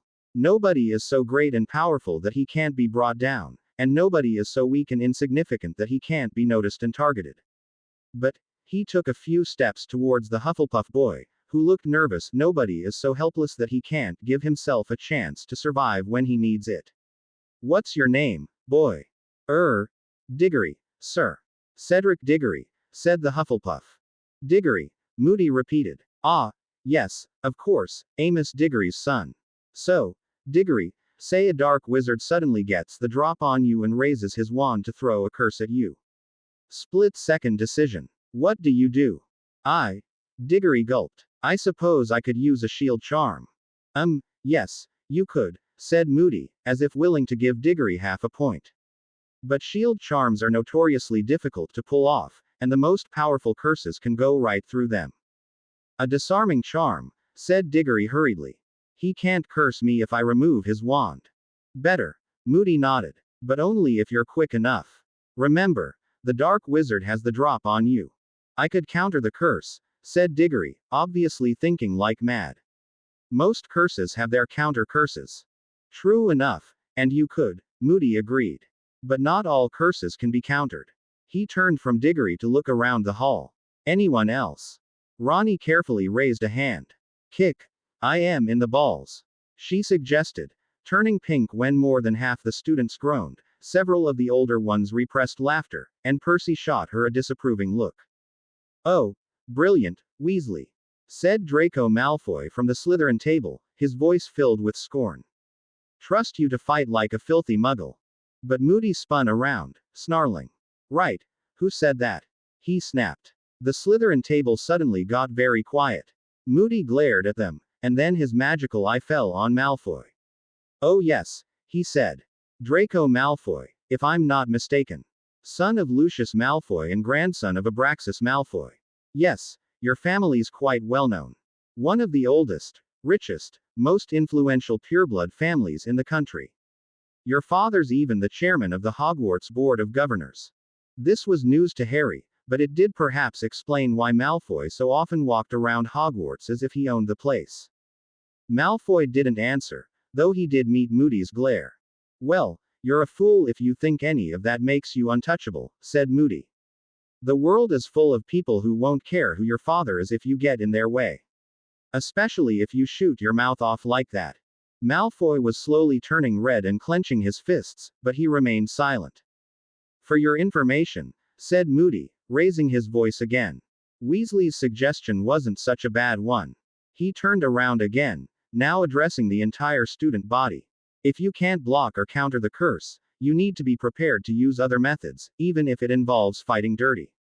Yes, even if it means getting physical, Muggle style.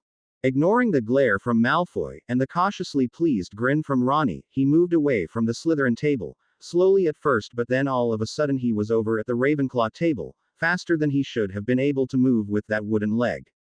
There are 3 curses, he continued, known as the Unforgivables. They are among the darkest magic in existence, and using any one of them on a fellow human being, wizard or muggle, understand, will earn you a nice, permanent home in prison. And believe me, Azkaban is not a place you ever want to see the inside of. The majority of the Ravenclaws cowered, but whether it was thanks to the subject matter or just Moody's presence was hard to say. But a dark wizard, he won't care about that, he'll use Unforgivables on you if he can, said Moody. And right now, we have one of the darkest ones on the loose, one who's a master of all 3 curses. Now, the older among you will know about these curses. He took a step back from the Ravenclaw table and once again let his magical eye swipe the entire room, taking in everyone and everything, but most of the younger will not. The ministry thinks you're not ready to know. But I say, what you don't know can kill you. So for the benefit of those not yet in the know, can anyone name at least one of the 3 Unforgivables? Several students raised their hands, and to Harry's surprise, Neville, who usually never volunteered information in class, was one of them. Longbottom, said Moody, nodding at him. Harry got another surprise when Neville spoke. He'd thought Neville would mention the Imperious Curse, the one Moody himself had told them about. But instead, Neville said, in a timid voice, there's Crucio, the Cruciatus Curse. Yes, said Moody, nodding. Also known as the Torture Curse. It inflicts pain on its victims. Horrible, excruciating pain. Pain worse than anything you have ever felt. The Cruciatus can be resisted, but not easily. Better wizards than me have failed and been driven irrevocably mad from the torture. Something stirred within Harry. Neville had said his parents had been tortured and gone mad from it. Was that the curse that had been used on them? If so, no wonder Neville looked so pale right now. He would have grown up knowing about that curse and what it could do to people. The entire room was eerily quiet now. Everyone was hanging on to Moody's words. Anyone know another Unforgivable? Said Moody, breaking the spell. Yes, you, in the back. The Imperious Curse, said one of the 7th-year Ravenclaw girls. It places the victim under the caster's complete control.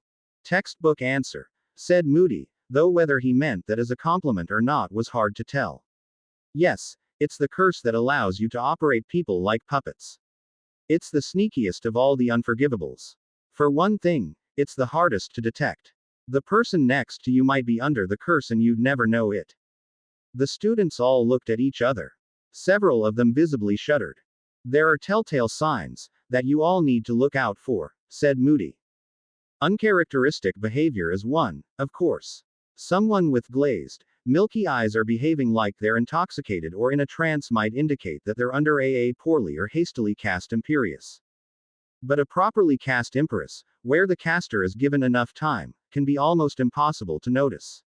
And unlike the Cruciatus curse, the Imperious curse doesn't need constant wand contact and doesn't have any kind of time limits. I've known of poor sods who were under the Imperious for years, helplessly under someone else's control, doing all sorts of horrible things, completely unable to stop themselves. He looked at the students solemnly. Now, the Imperious too can be resisted. Again, not easily, but a person with a sufficiently strong will can fight it off. The third and final curse, however, cannot be resisted. Who can name that curse? Yes, you. Avada Kedavra, said a fifth-year Slytherin, with no visible emotion. The killing curse. The killing curse, said Moody, does exactly what the name says. You're hit by one of these, you're dead. Instantly. There's no counter curse, no shield charm strong enough to resist it. Only one person in living memory has been hit by the killing curse and survived. We don't know how he did it, but he's sitting right there. Harry felt all eyes in the room direct towards him. He said, uncertain how to react to this. It had been the killing curse then, that claimed the life of both his parents, and the vague image he could sometimes catch in his dreams. Excuse me, he said, trying to keep his voice calm, but does this curse involve green light? Moody's normal eye kept focused on Harry while his magical eye rolled around in its socket. Yes, he growled. The killing curse is visible as a flash of green light. For a moment, Harry was certain that Moody was going to ask why he wanted to know this. But no, after a long look at him, the man simply turned around again and raised his voice, addressing the entire student body. Now, because the killing curse has no known counter curse, passes right through all shield charms, and its effect is instantaneous, it's been wrongly classified as unblockable. He sneered. Which goes to show what they know. The killing curse has one weakness: it can't pass through physical objects. It might shatter or destroy them, but it will stop there. So if you're up against that curse, get as many physical objects between yourself and the caster as possible, because if that flash of green light should hit you, any part of you, that's it for you. He smiled, rather bitterly. Your only chance then would be that you happen to be the next Harry Potter and somehow miraculously survive. But I wouldn't trust to those chances if I were you. To say that Mad-Eye Moody's teachings changed the lives of the Hogwarts students would be a gross exaggeration. After the first extraordinary defense lessons, the next were sporadic, and Moody kept vanishing for days at a time. But everyone had to agree that for such an absent and frankly paranoid defense instructor, Moody was still vastly superior to Quirrell. There may even be one or two students who were less certain than before that Voldemort couldn't be back, and there were notably less complaints about the lack of outdoors activities, though Oliver Wood still loudly mourned the continued absence of Quidditch. November came and went. The parchment with questions were passed back and forth between the male and female members of Potter's gang several times, but it became depressingly obvious that none of them were getting any closer to finding any sort of answers. And still Quirrell and Snape were gone. Meanwhile, the weather grew colder and colder, the mountains surrounding the school became icy gray, the lake froze and frost was covering the grounds every morning, until the morning in mid-December, when Hogwarts woke to find the grounds covered in several feet of snow. Now that winter had officially arrived, a few of the negative sides of living in such an old building were making themselves known in full. The Hogwarts castle was ancient and most of the rooms drafty and poorly isolated. While the common rooms and the Great Hall were kept nice and warm thanks to continuous roaring fires, the corridors were freezing and several places icicles formed on the ceilings, providing Peeves with a new game: breaking off as many icicles as he could and drop them right in front of unsuspecting students in order to startle them. The classrooms were a little better than the corridors, though students tended to dress extra warmly for lessons these days. Worst by far was potions, because the dungeons were almost unbearably cold, which of course Professor Binns completely ignored as he showed up to teach. "Won't I be glad to return to the Muggle world at Christmas," said Dean Thomas as Gryffindors and Slytherins alike huddled together in clutches for warmth. Central heating. I never knew what a marvelous thing that was until I didn't have it. Muggle central heating, sneered Malfoy, who wasn't even bothering to listen to Binns's drone. You people live like animals. I'd offer to show you my home at Christmas, Thomas, just to demonstrate how civilized people live, but it would be wasted on someone like you. He turned to give Harry a cool glance. I would feel sorry for those who have to stay at Hogwarts for Christmas because they're not wanted at home, but then I realized that most of them don't even have real homes. After his dressing down by Mad-Eye Moody in front of the entire school, Malfoy had grown even sulkier and more inclined to snap at people, probably trying to reinsert some form of superiority, and being Malfoy, he tended to go for the easy targets.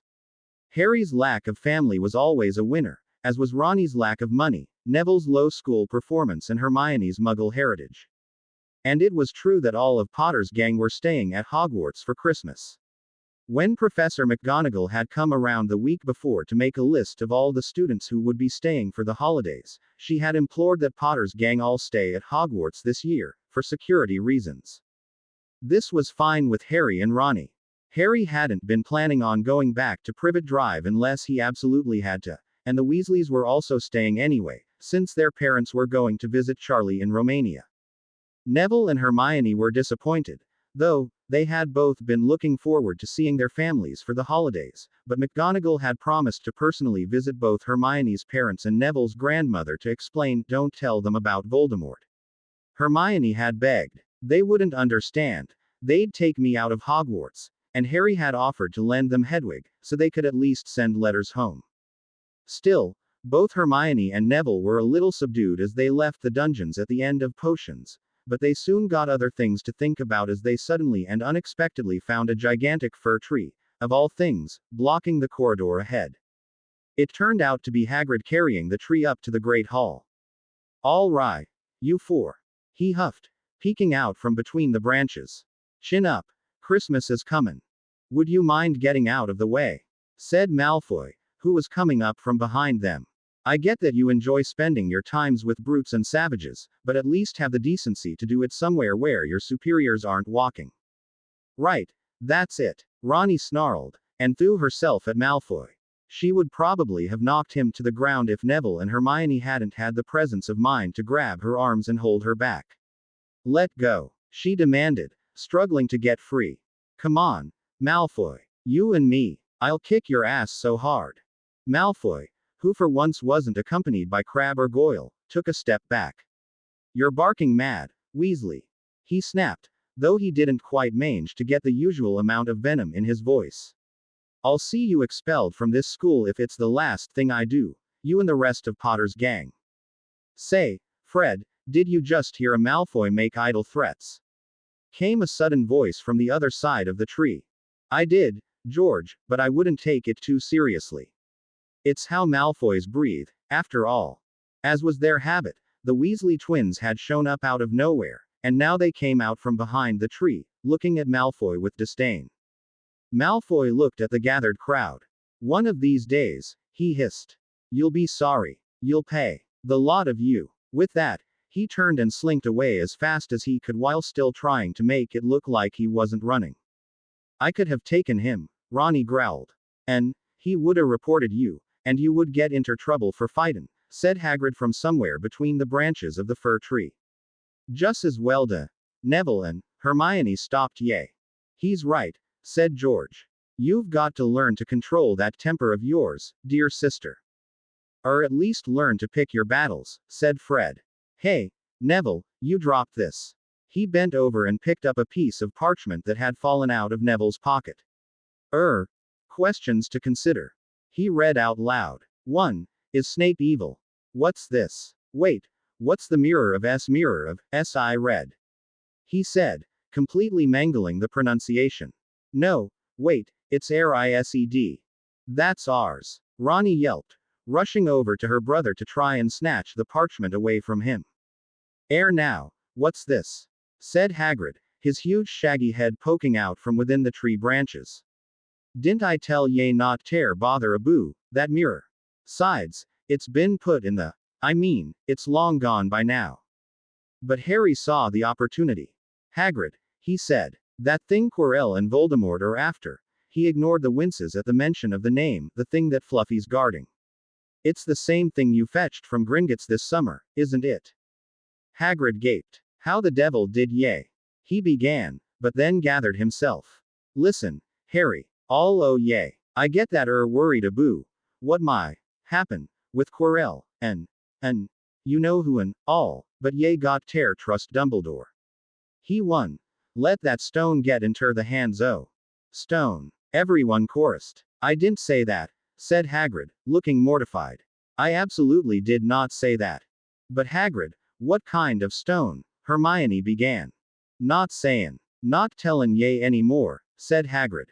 Shouldn't a told ye that much in the first place. Now please, drop it. I'm off tear put this tree up in the Great Hall. Final touch on the Christmas decorations, it'll look a treat. See ye later. With that, he withdrew his head back into the tree branches and hurried off, tree and all. Feeling awkward and slightly guilty about the entire thing, Harry watched him leave. He liked Hagrid and didn't want to put him on the spot like this, but at the same time, it was getting frustrating that nobody wanted to tell him what was going on. What's this all about, anyway? Said Fred, holding out the parchment. You know who's after a stone. Hey, maybe it's the resurrection stone, George smirked. What's the resurrection stone? Said Harry, deciding to focus on this rather than on Hagrid. He wasn't sure how he'd expected the Weasleys to react, but he definitely hadn't expected all three of them to stare at him as if he'd asked what the sun was or what color grass had. The resurrection stone. George repeated. You know, the tale of the three brothers. Harry shook his head in confusion.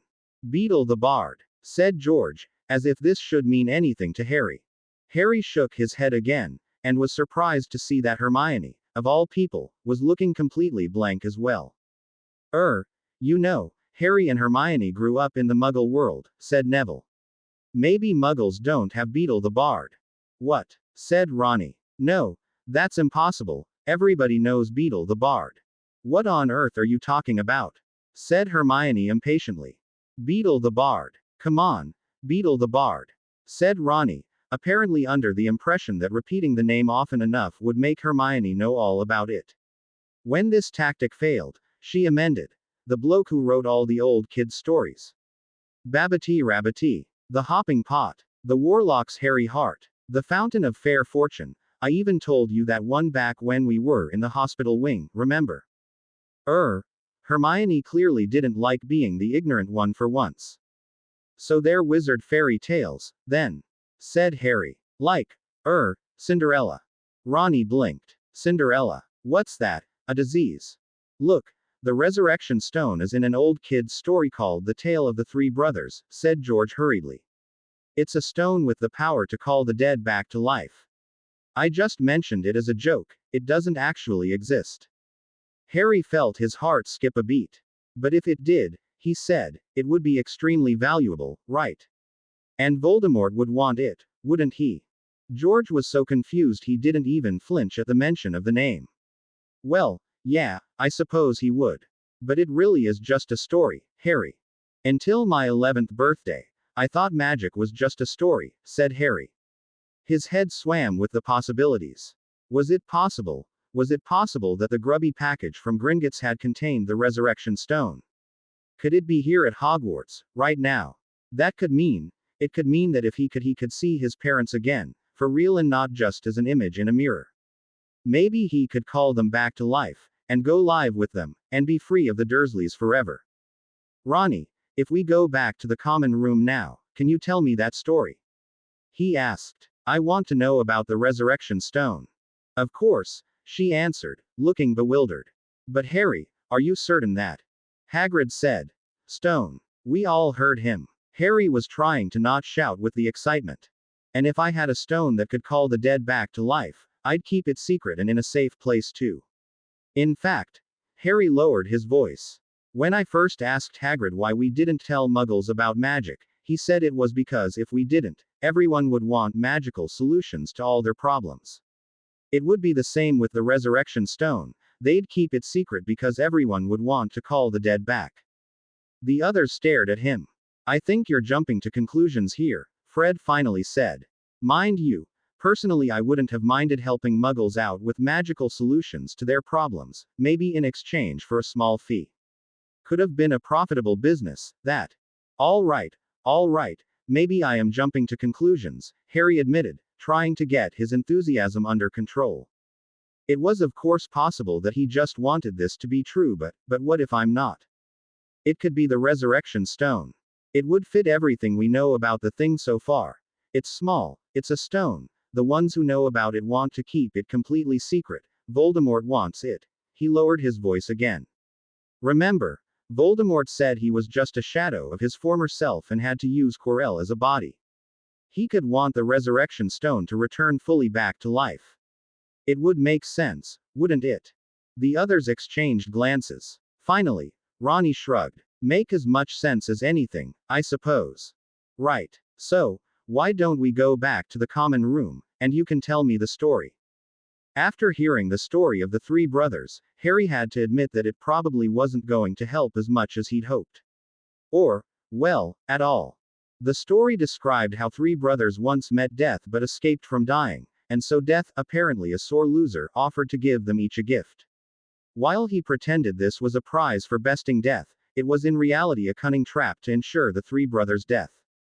The oldest brother asked for a wand that always ensured its owner victory. The second oldest asked for the power to call the dead back to life, so that was where the resurrection stone came in, and the youngest, who was clever enough not to implicitly trust Death, asked for a way of making himself undetectable by Death himself, and so Death, mentally cursing because he'd been outsmarted, said Ronnie, gave him an invisibility cloak. The oldest brother foolishly began bragging to everyone that he had an unbeatable wand, so in the end another wizard murdered him while he slept and took the wand, and so Death got the oldest brother. The second oldest brother used the resurrection stone to call back his fiancée from the dead, but apparently she didn't like being brought back because she didn't really belong in the world of the living anymore. I never really got that part, Ronnie admitted, and so logically the second oldest brother killed himself instead, and so Death got the second oldest brother. The youngest brother hid under his invisibility cloak for many years and became an old man, but then decided he'd lived long enough, took off the cloak, gave it to his son. Don't ask me how he had a son if he'd been invisible all his life, Ronnie added, and went with Death of his own free will. I told you it was only a story, said Ronnie, when she was done telling it. Look, it's just one of those moral tales, you know, don't do what the two oldest brothers did. Right, said Harry, deciding to hide his disappointment with a joke. So if I ever meet Death, I'll make sure not to ask him to give me an unbeatable wand. Thanks for the tip. Ronnie and Neville both snorted, but Hermione looked disapproving. That's not funny, she huffed. Besides, if the resurrection stone is real, it obviously wasn't really a gift from Death. Much more likely that some extremely clever wizard or witch made it long ago, and then legends were spun around it and eventually the entire thing got turned into a story for children. Well, she added in a resigned tone. Since I'm not going to go home to my parents for Christmas anyway, I might as well make the most of it and look through the library to see if I can find any mention of that stone. Someone must have written something about it. Not if they wanted to keep it a secret, Ronnie pointed out. You'd be surprised how many secrets are hidden in books, said Hermione. You'd know that if you ever bothered to read anything that wasn't about Quidditch or animals. Oi, that's not fair, said Ronnie. I sometimes read comics, too. Hermione rolled her eyes. Yes, I'm certain that the Beano and Bunty are just filled with important information about the real world. The what? Ronnie blinked. Seriously, didn't you get any normal kids' stories or comics in the Muggle world? You know, like Martin Miggs the Mad Muggle or Looney Nonby vs. S. Cornish Pixie or. I've never heard of either of those, said Hermione with a bit of exasperation in her voice. But unless any of them had information about the resurrection stone, which I doubt, I can't see how it matters here. All right, that's enough speculation for one night, said Percy, who had suddenly arrived from who knows where and was apparently not eager for them to continue along this track. Anyone for chess? Ronnie groaned. Percy, you know I hate chess. She complained. I can never remember how those horses are supposed to move and the pawns are always yelling at me, and besides, the way things have been going lately, Harry and Hermione probably don't know what chess is either. Ronnie, that's unfair, said Hermione. Chess is a Muggle invention. We're not completely uncultured just because we didn't grow up with Martin Miggs or Rabbity Babbity or. That's Babbity Rabbity. Harry decided to ignore the increasingly loud expressions of culture clash and instead let his thoughts go back to the resurrection stone. Despite the others expressing doubts, He was almost completely certain that it was the resurrection stone that was hidden underneath Fluffy's trapdoor, and that Voldemort, Quirrell and Snape were after it.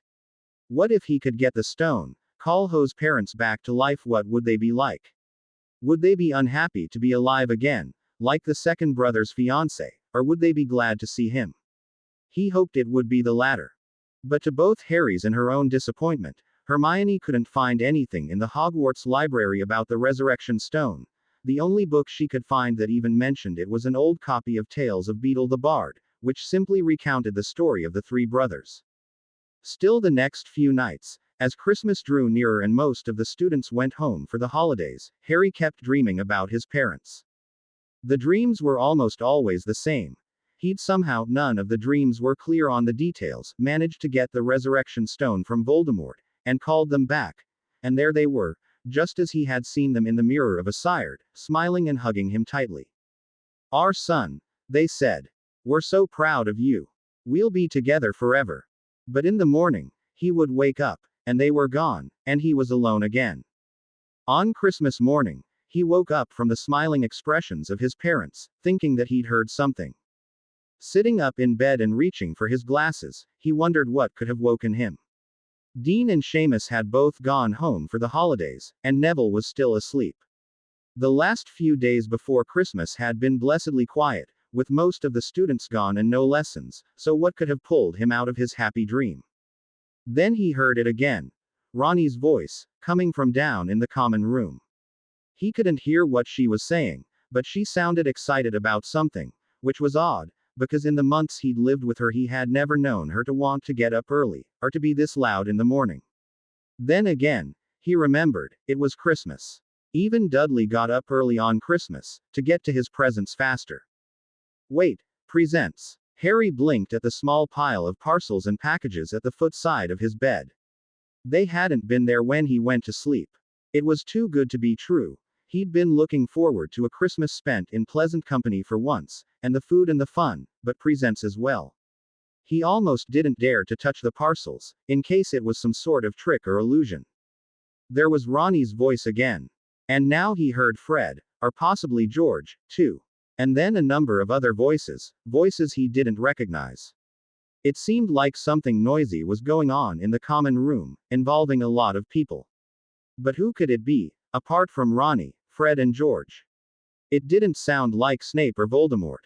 Deciding that finding out what was going on was more important than presents at the moment, he got out of bed, hastily put on his dressing gown, and hurried out the door and down the stairs.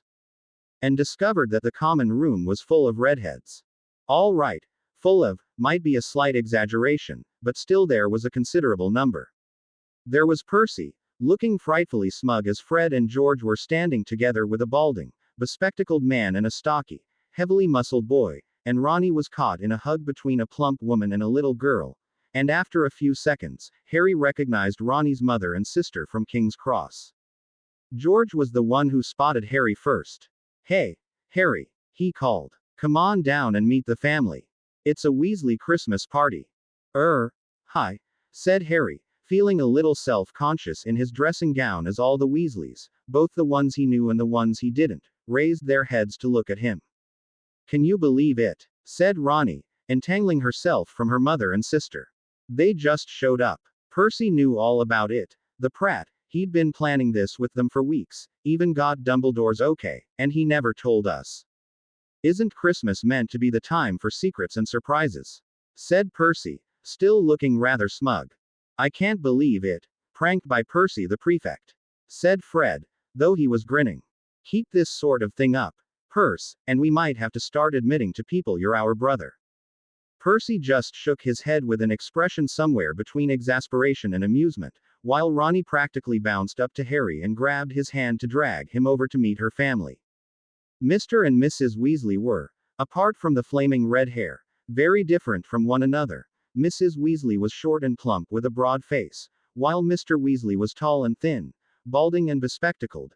It was obvious that Ronnie and Percy had inherited their father's build, and in Percy's case, poor eyesight, while the rest of the Weasley kids present were more stocky like their mother. Both of them had warm eyes and smiles, though, and Harry liked them immediately. "So nice to see you," Harry, said Mrs. Weasley. Ronnie's told us all about you in her letters, of course. Yeah, she's told me about you too, said Harry, shaking Mr. Weasley's hand. I thought you were going to Romania to see Charlie. You're right, we were, said Mrs. Weasley. But in light of everything that's happened, she paused, and for a fraction of a second looked like she was uncertain what to say. But then she smiled again. Well, we thought it would be better to stay in the country. So we managed to get Charlie to visit us instead. I managed to get a few days off from work, said the muscled boy, who had to be Charlie. He had a broad, good-natured face, with skin so weather-beaten and freckled that he almost looked tanned. By the way, Ronnie, you owe me 10 galleons for the journey, joking. Joking. He held up his hands as Ronnie opened her mouth to protest, and then turned to shake Harry's hand. Good to meet you, Harry. Charlie Weasley here. I'm the nutter who handles dragons for a living. And this is Ginny, said Ronnie, pushing forward a surprisingly reluctant younger girl forward. All the family's here, except for Bill, but he's too busy breaking curses in Egypt. Come on, Ginny, you always said you wanted to meet Harry Potter. Say hello. The Weasley sisters didn't resemble one another much either. Apart from the red hair and freckles, Ginny was much smaller than Ronnie, and, though Harry knew he would never say this out loud, much prettier, completely without the awkward and gangly features so prominent in the older sister. She also seemed, well, much more shy and quiet, which didn't at all match up with how he remembered her from King's Cross, but he'd only seen her for a few minutes then. Her eyes met Harry's for a brief moment, and then her face turned bright red and she looked down, apparently overcome with an intense interest in her shoes. Hi, said Harry, feeling extremely awkward. So, Ronnie tells me you're starting Hogwarts next year. Squeak, said Ginny, or at least that was what it sounded like to Harry, and refused to look back up at him. So that's a yes, squeak. All right, Ginny, come on, said Ronnie, grabbing her sister's shoulders and leading her away from Harry. You can come along to the dorms and help me wake up Hermione and Neville. Sorry about this, she mouthed over her shoulder to Harry. Harry shrugged, not quite sure what to make of the situation but deciding that Ronnie would probably be better equipped at taking care of Ginny than he would. So, Harry, said Mr. Weasley, a little louder than strictly necessary, I hear you grew up with muggles. Yes, sir, said Harry, glad for the distraction. Fascinating, absolutely fascinating, how they live completely without magic, said Mr. Weasley. All those inventions that I can't for the life of me figure out. For example, those fellitones, how muggles can use them to talk to people in different countries, with no magic at all. Oh, but you must know all about such things, right? You've grown up surrounded by light switches and plugs and vacuum cleaners and food professors and all those other devices. Harry blinked. He said again. Now, Arthur, don't overwhelm the poor boy, said Mrs. Weasley. Don't mind him, Harry, said Fred. Dad's mad about muggle things. Every time he meets a muggle born he'll start asking them about smell-o-visions and electricity and all that. Remember that one muggle born bloke who got so fed up with him that he started telling him all sorts of rubbish just to see what Dad would swallow? Said George. Oh yeah, what was his name? Ted Tonks. Quit it, you two. Said Mrs. Weasley, but Mr. Weasley just chuckled and shook his head, and didn't seem to take offense. It's a shame, really, how little we know about muggles. I think your father should be commended for trying to learn more, though he should perhaps keep in mind that it's not always appropriate to ask questions. I don't mind, said Harry hurriedly. I mean, when I first learned about wizards, I had a lot of questions too. I'm sure you remember, Mrs. Weasley, how I had to ask how to get onto platform 9 3/4, and you were kind enough to help me. Oh, well, it was my pleasure, dear, said Mrs. Weasley warmly. I hope you and your friends don't mind that we intrude upon your Christmas. Professor Dumbledore did say he didn't think you would, but we know it's a bit sudden. What Mum means to say is that we would very much like to celebrate the holidays with you, if that's all right, said Charlie. Harry looked at the Weasleys. For the briefest of moments, He was back on the Hogwarts Express, secretly watching the red-haired family say goodbye to one another on the platform and thinking what a pleasant contrast this chaotic, bickering but loving family made to the uptight, strict and loveless Dursleys. He felt a smile stir up inside him. Well, until he could have his own parents and his own family Christmases, he wouldn't mind spending a little time with this family. Yeah, he said. Definitely all right. Christmas with the Weasleys did not disappoint. The red-haired family was a cheerful bunch, and while they were clearly a very close-knit family, they really did their uttermost to include Harry, Hermione and Neville as well. While Neville and Hermione, both still a little upset because they couldn't spend Christmas with their own families, took some time to warm up to the situation, they soon caught the general good humor of the crowd and were talking and laughing as much as everyone else. It was quickly agreed that everyone should open their presents in the common room, and they had quite the fun time as everyone unwrapped their gifts, strewed wrapping paper everywhere, and admired and compared gifts. Harry, who was still astonished that he was getting presents at all, was even more astonished that the Weasleys had brought him 2 presents, one huge box of homemade fudge and a thick, hand-knitted jumper in emerald green. It turned out that this was Mrs. Weasley's standard gift for everyone in the family, and soon everyone, including Neville and Hermione, were wearing their new, surprisingly warm and comfortable, jumpers. "I've really been looking forward to this jumper," said Charlie, now wearing a dark green sweater with a big letter C on the chest. "My old one's getting worn out, and winter in Romania gets cold." "Hey, Mum, how come only Fred, Percy, Charlie and I have letters on our jumpers?" said George. He and Fred were both wearing blue jumpers, one with a large yellow F on it, the other one a G, and now he was pointing towards Ronnie and Ginny, who were wearing their respective jumpers, maroon for Ronnie, dark pink for Ginny. "Are the girls the only ones you trust not to forget their own names?" Mrs. Weasley shook her head. "Of course not, dear," she said. "But I do trust your sisters not to get their jumpers mixed up the way you boys do." Oh. George's face fell for a moment, as if a really good joke had just been lost, but then he smiled again. "Yeah, of course we'd never get our names mixed up, that would just be silly." He turned to Fred. "My name is Gred, and yours is Forge, right?" "Right, right," Fred nodded. "And of course you remember our brothers Tracy and Parley." He turned to Ronnie. "I'm sorry, miss, but you don't have a letter on your chest, so I forget. What was your name again?" "You're such a git," said Ronnie, though she couldn't help giggling. Harry had a few more presents. From Hagrid he got a roughly cut wooden flute, which the groundskeeper had obviously whittled himself and which sounded a lot like an owl when Harry tried it out. And, perhaps most surprising of all, he even got a very small parcel from the Dursleys. Inside was a note with a 50-pence piece taped to it and the word, "We received your message and enclose your Christmas present, from Uncle Vernon and Aunt Petunia." "How thoughtful," said Harry with a bit of sarcasm, loosening the coin from the note. "Oh, is that Muggle money?" said Mr. Weasley eagerly. "Could I have a look at it?" "I'll give it right back, of course, thank you." He held up the coin and studied it eagerly. "How marvelous. What a strange shape. Look at this, Molly. A very detailed engraving of the Queen, and I'm not quite sure who this person on the other side is supposed to be." You can keep it, if you like," said Harry, eager to give something back to the Weasleys. But Mr. Weasley looked horrified. Oh, no, Harry, I couldn't. This is your money, you might need it in the future. Here, you'd better take it back." Harry opened his mouth to say that it was only 50 pence and no big deal, but then he realized that neither Mr. Weasley nor any of the others save Hermione knew anything about Muggle money. For all they knew, 50 pence could be a perfectly decent sum. And all of a sudden, he didn't want to tell them otherwise.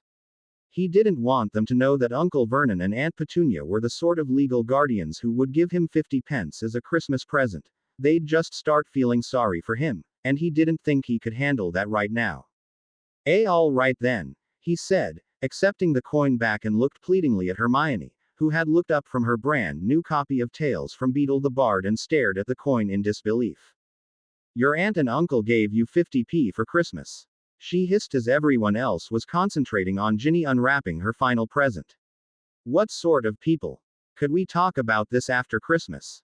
Harry pleaded. I'm really having a brilliant time here and I don't want to ruin it. Hermione gave him a long look, but finally nodded.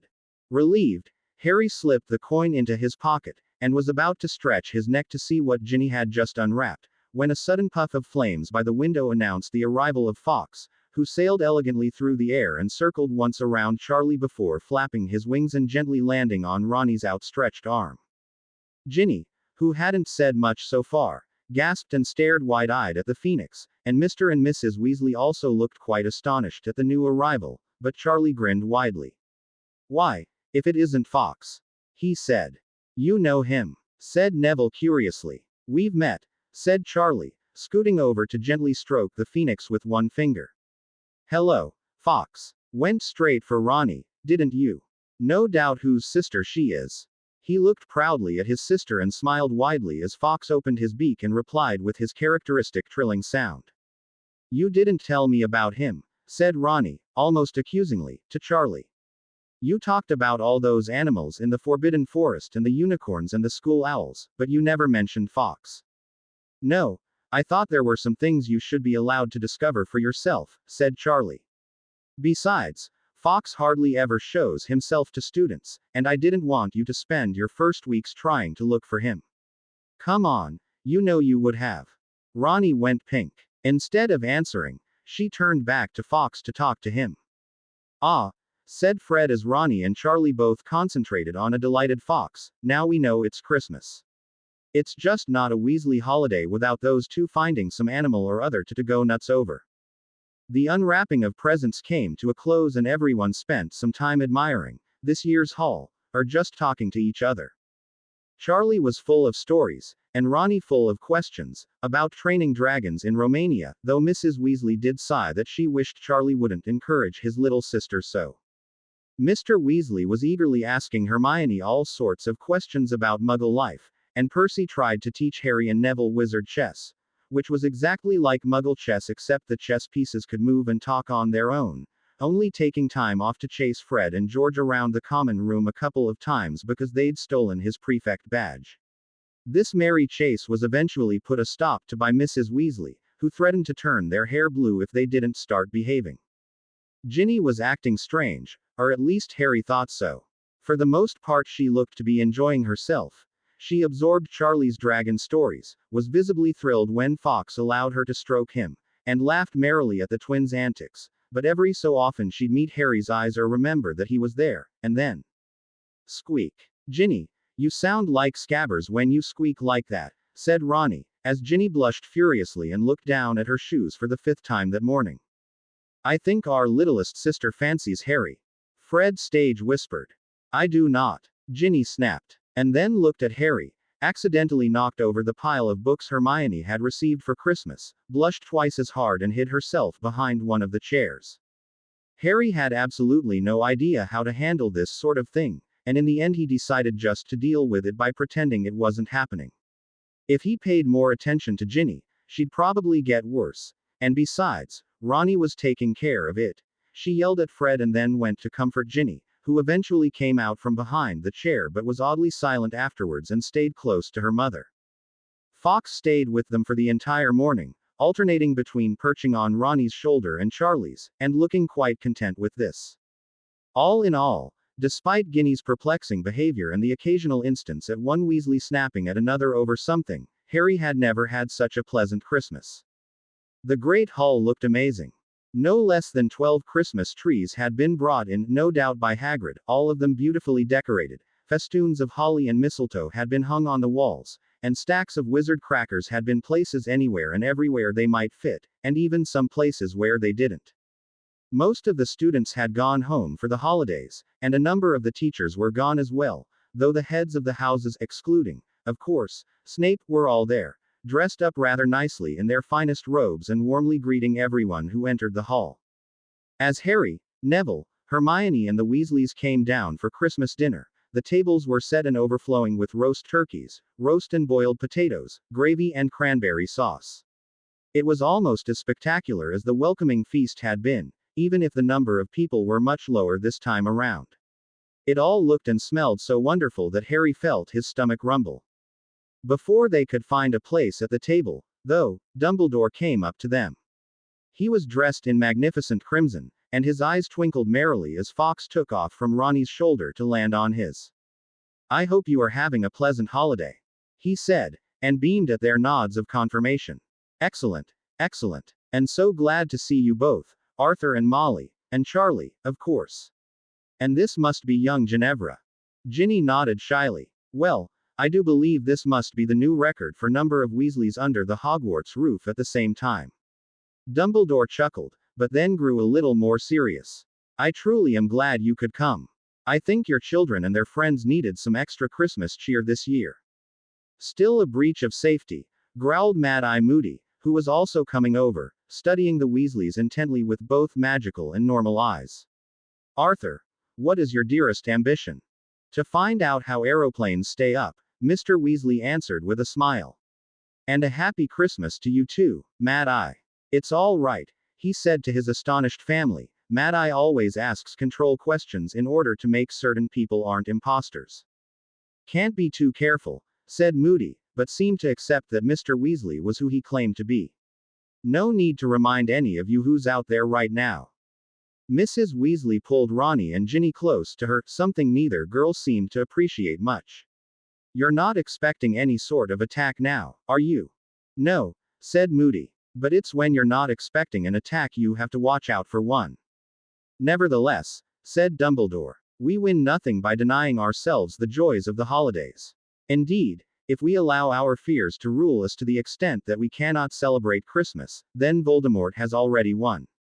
Moody didn't look convinced, but he didn't argue either. Old Professor Kettleburn isn't here for the holidays, then, said Charlie, who had been looking at the teachers gathered at the high table.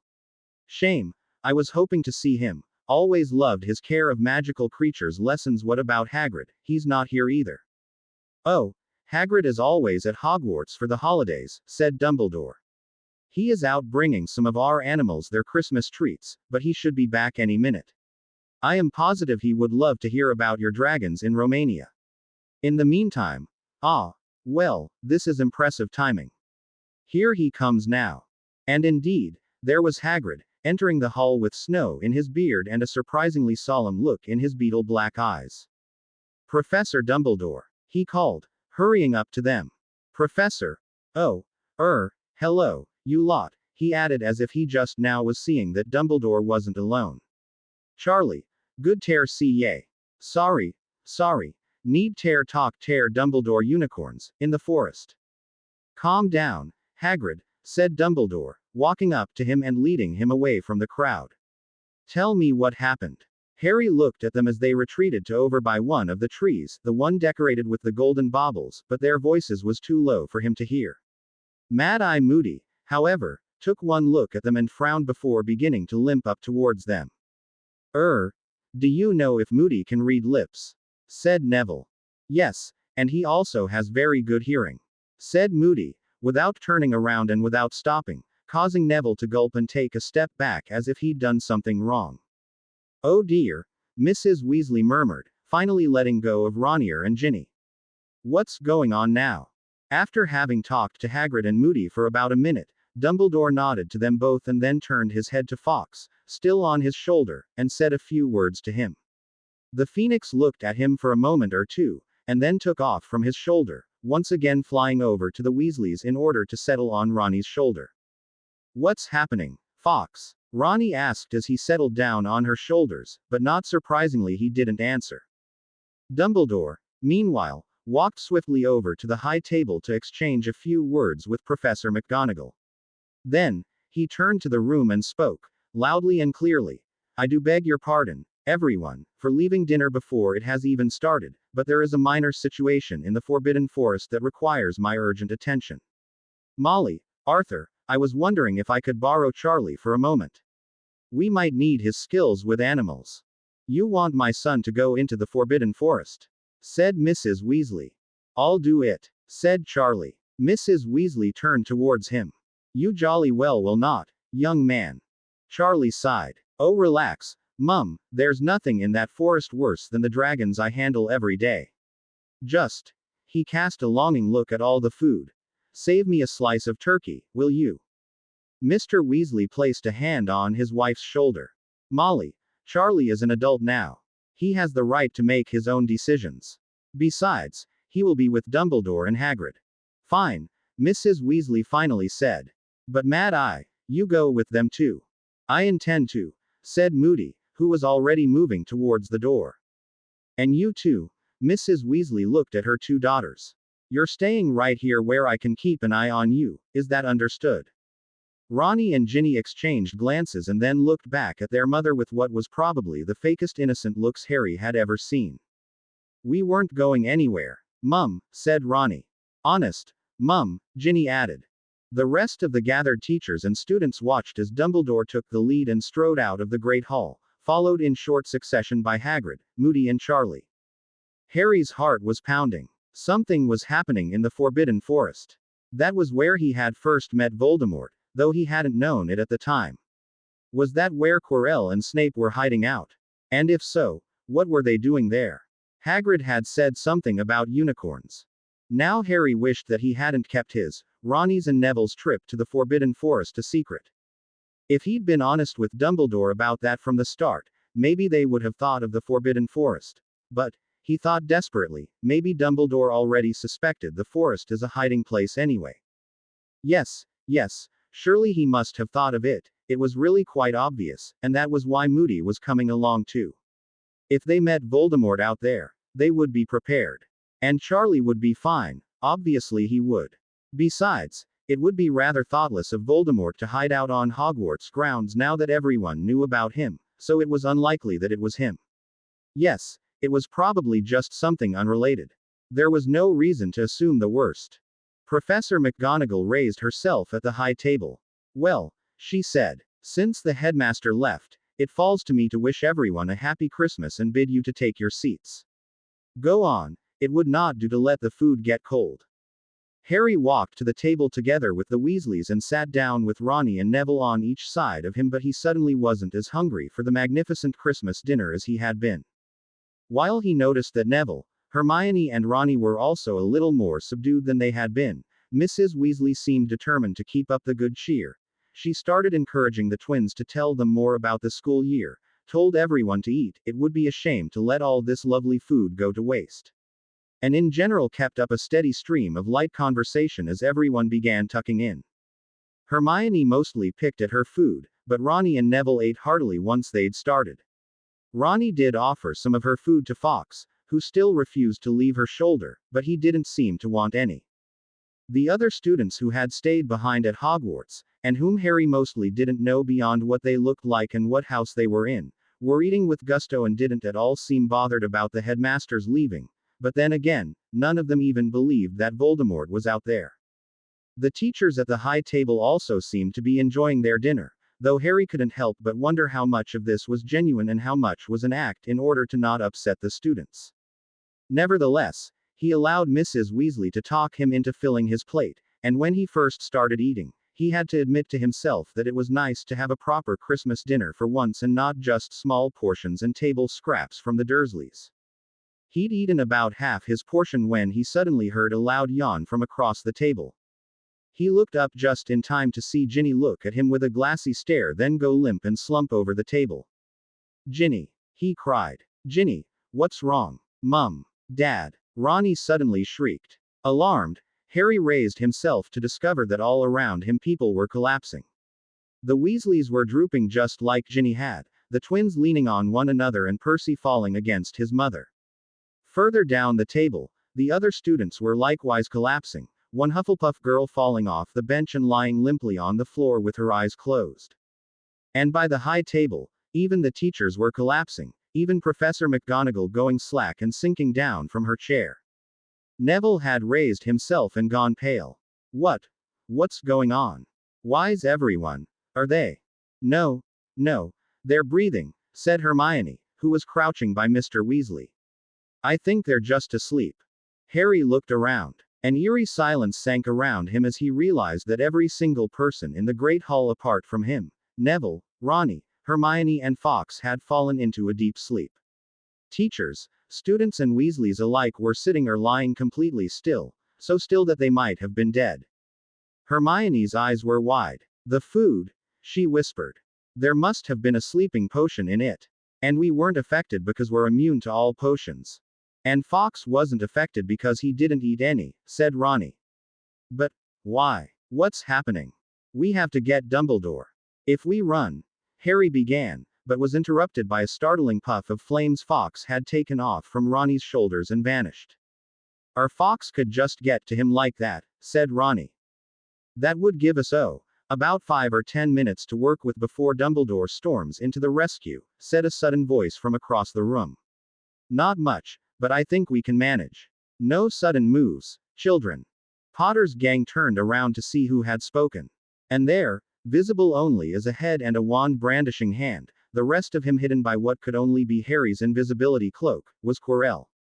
All of a sudden, the warning fang around Harry's neck was growing hot. The warning fang was uncomfortably hot against Harry's skin as Quirrell stepped closer, still holding them all at one point. Stupid, useless thing. Harry already knew he was in trouble. No sudden moves, Quirrell repeated, for some reason sounding a little out of breath. If you cooperate, you live. Life in hiding did not seem to have agreed with the former defense teacher. He was pale, hollow-cheeked and with large, dark circles under his eyes, though his turban was as neatly wrapped around his head as ever. He was moving slowly, but steadily towards them, still visible only as a head and a wand brandishing hand. Harry gathered his courage. Dumbledore will be here any minute, he said, trying to sound defiant instead of scared witless. I know, said Quirrell. That's why I just stopped by to pick someone up. Weasley, come with me. Make me, Ronnie snarled. Gladly. Imperio. Quirrell shouted, flicking his wand at her. I wish Fluffy had killed you, you bastard. Ronnie's tirade stopped before it properly started. She fell silent, stiffened, and then her arms went slack. Wordlessly, like a sleepwalker, she began walking towards Quirrell. Harry, Neville and Hermione threw themselves at her, grabbing her to hold her back, but she barely seemed to notice them, staring blankly ahead of her with a glazed, empty expression as she silently and mindlessly struggled to get away from them. She was surprisingly strong, and all three of them had to fight hard in order to keep her under control. Ronnie, Hermione shrieked in the girl's ear. Snap out of it. Fight it, Ronnie, Harry screamed. Moody said we could fight it. Quirrell made a strange sound that might have meant to be a chuckle, but sounded more like a wheeze. Fight it, came a horribly familiar, icy cold voice that seemed to come from Quirrell and yet wasn't Quirrell's. This is the Imperious Curse. Grown wizards are helpless to resist it. She's a child, she is quite unable to fight. Come, Veronica. Yes, my lord, said Ronnie, calm and emotionless.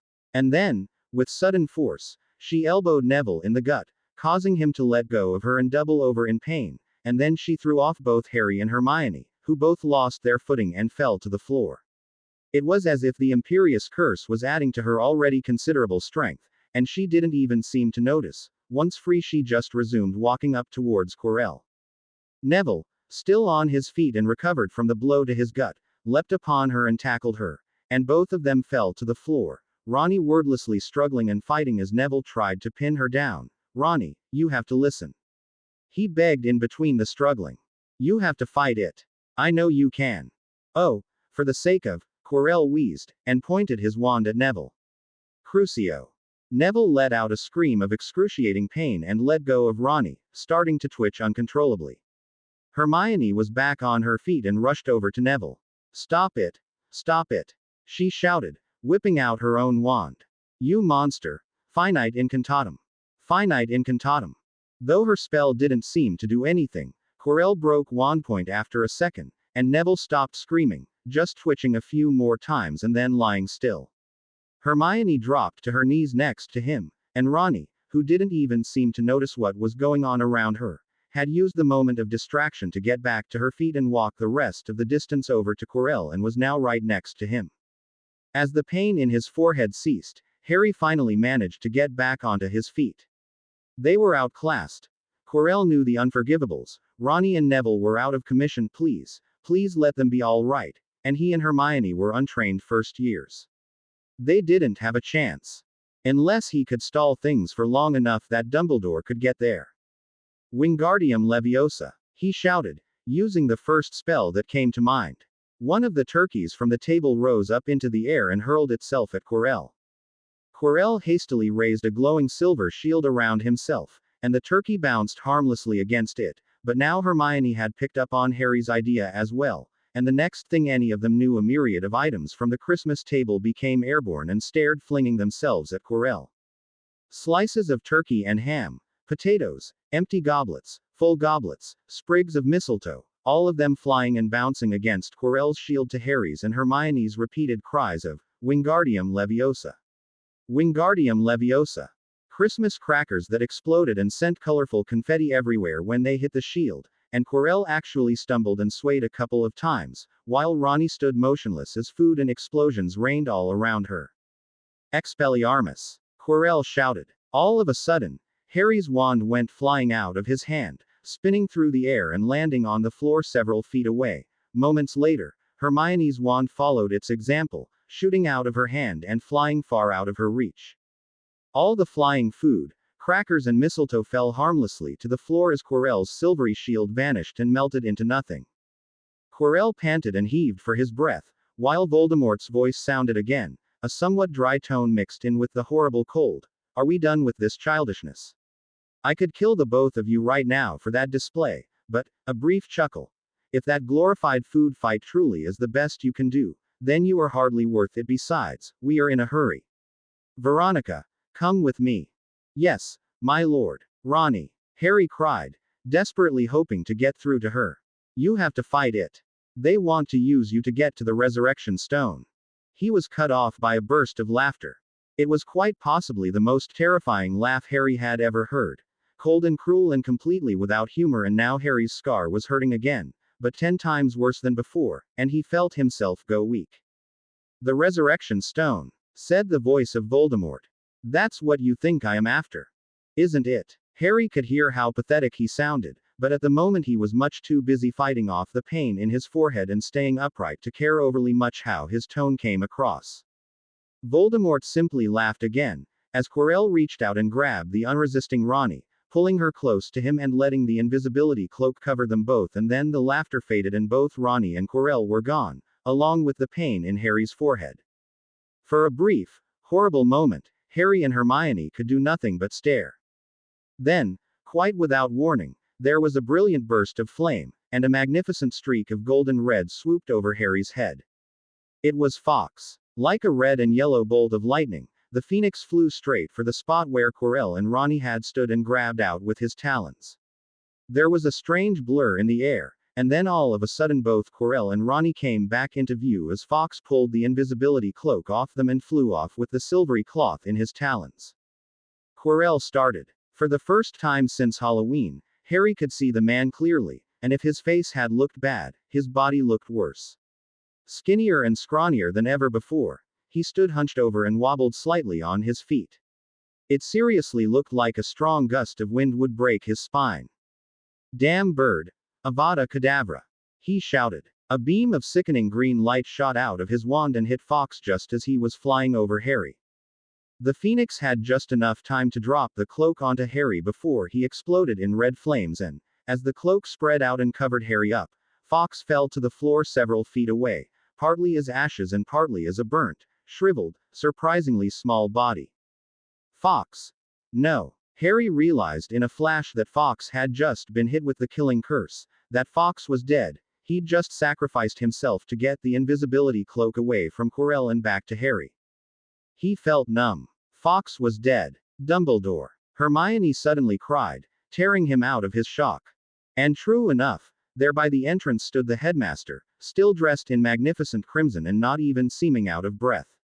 He was holding his own wand and looked remarkably calm, but his blue eyes were as steel behind his half-moon spectacles. Harry had seen him like this once before, back in the hospital wing, not the pleasantly eccentric, if frustratingly mysterious, old headmaster, but the powerful and forceful wizard, the only one Voldemort ever feared. Hermione was clutching Neville, who seemed to be coming around, was turning his head towards Dumbledore and groaning lightly. Only Ronnie did not react. She stood by the wavering Quirrell with the same blank look on her face and seemed completely uninterested in the entire deal. Quirinus, said Dumbledore. His voice was soft, yet it carried all around the hall. Let the girl go. Quirrell heaved for his breath and didn't seem to manage to talk, but the voice of Voldemort sounded again, high-pitched and cruel, and give up an excellent hostage. I don't think so, Veronica. If Dumbledore moves so much as an inch, kill yourself. Yes, my lord, said Ronnie, as easily as if she was agreeing to do the dishes. Dumbledore did not move. Neither did Hermione or Neville. You are slipping, Tom, said Dumbledore, in an unreasonably calm voice. Usually you were so much more careful and subtle about making your moves.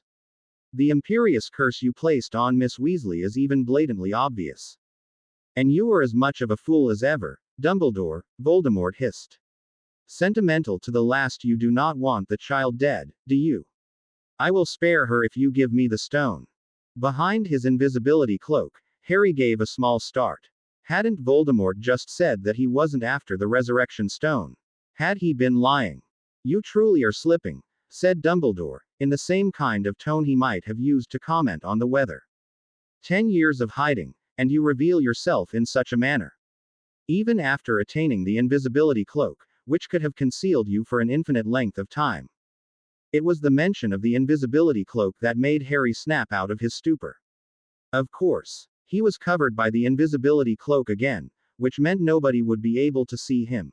And what was more, Quirrell's, and presumably Voldemort's, eyes and attentions were on Dumbledore now. That meant Harry had a chance.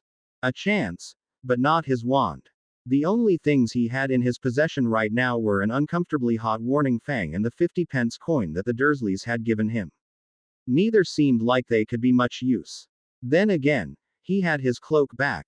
Maybe he had all he needed. As silently as he could, he raised himself, his eyes firmly on Ronnie as he began sneaking closer to her. He had to act fast, because he wouldn't get a second chance, and then Fawkes's sacrifice would be all for nothing. Quit stalling for time. Voldemort snapped. The stone, or the child dies. The stone, said Dumbledore, still calmly as ever. Ah yes, I thought you might want to make that particular demand.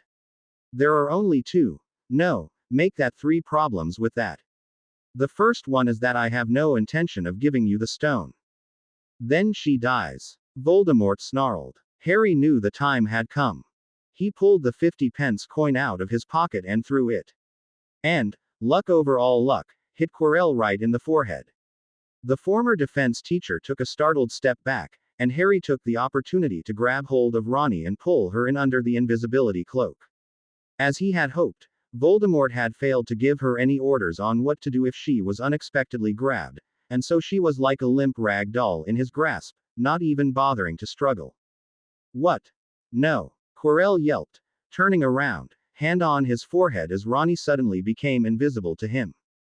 The second problem is that you are 1 hostage short, said Dumbledore, flicking his wand in Quirrell's direction.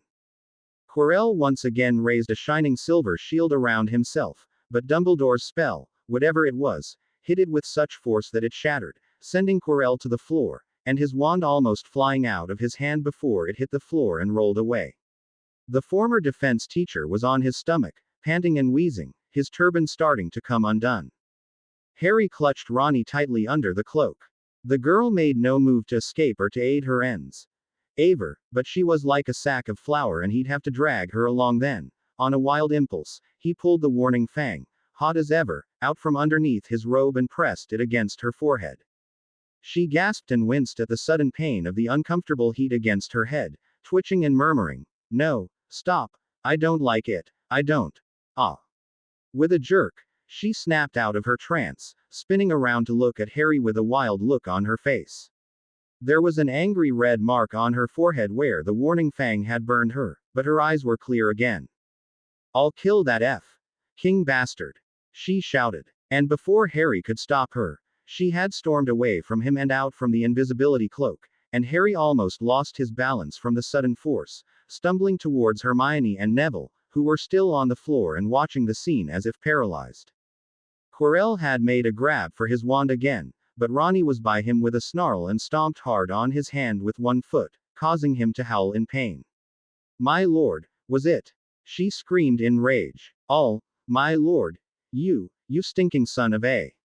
"Ah, Miss Weasley, said Dumbledore, interrupting what looked like it would be an impressive tirade of swear words as he walked up towards them. Glad to see you are feeling better. Permission to kick his King head off. Ronnie snarled, looking up at Dumbledore. Please. Permission denied. Dumbledore placed a calming hand on her shoulder while still keeping Quirrell at wand point. I am sorry, Miss Weasley, but getting close to his head would not be healthy for you right now, would it, Quirinus? Quirrell was clutching the hand Ronnie had stomped on. His turban was slowly unraveling itself, and it looked like he was completely bald underneath it. Now, as I was going to say, the third problem, said Dumbledore, one hand still on Ronnie's shoulder, is that even if I did give you the stone, Quirinus, it would be useless to both you and your master. The elixir of life would have no effect on you at all. No potions, elixirs or magical substances will affect either of you in the slightest. You're lying. Quirrell wheezed, trying to raise himself with little success. Am I? You must have discovered by now that unicorn blood does not work on you. That is why you are so weak and, I surmise, why you were getting so desperate. Severus. Quirrell managed to say. It's Severus's doing. That. Traitor. That is a strong word to use, especially for one who has betrayed the trust of all his colleagues and students. Dumbledore shook his head. Really, Quirinus, what were you hoping to achieve with all this? What could possibly be worth letting yourself get possessed by Voldemort over? Quirrell collapsed again and began shaking, making more wheezing sounds that Harry after a couple of seconds realized was supposed to be laughter. You even have to ask. He managed to croak. Power. Power to do anything. To make them all pay. My lord. The Dark Lord. He will kill you all in the end. All of a sudden, Harry's forehead nearly exploded in pain, and this time he did fall over, almost landing on Hermione and Neville as the invisibility cloak fell off him. Ignoring Hermione's shriek of surprise, he clutched his burning forehead, as his vision fogged over. Even through his pain, though, he saw one thing very clearly, much more clearly than he would have wanted, something that would probably haunt his nightmares for a long time. Under the turban, Quirrell really was completely bald, but that wasn't the big issue. On the back of his head was a face. A horribly grotesque, pale face with glowering red eyes and snake-like slits for nostrils. In an instant Harry knew, just as certainly as if someone had told him, that this was the face of Voldemort. This was why Quirrell had been wearing his turban all along. He had Voldemort on the back of his head. Voldemort screamed. A loud, high-pitched scream that hurt Harry's ears, as Quirrell twitched and went limp. Voldemort's face rose up from him, lifting up and away from the man's body, turning into a looming cloud of black smoke, the scream growing louder and louder.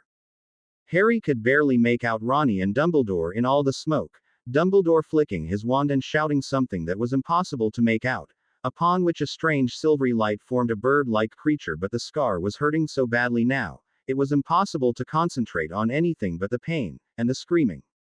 Kill you! Voldemort screamed, and Harry could just about make out the black cloud coming towards him at great speed. And then all of a sudden, through the pain, he felt someone throw themselves at him, a pair of arms clutching him tightly.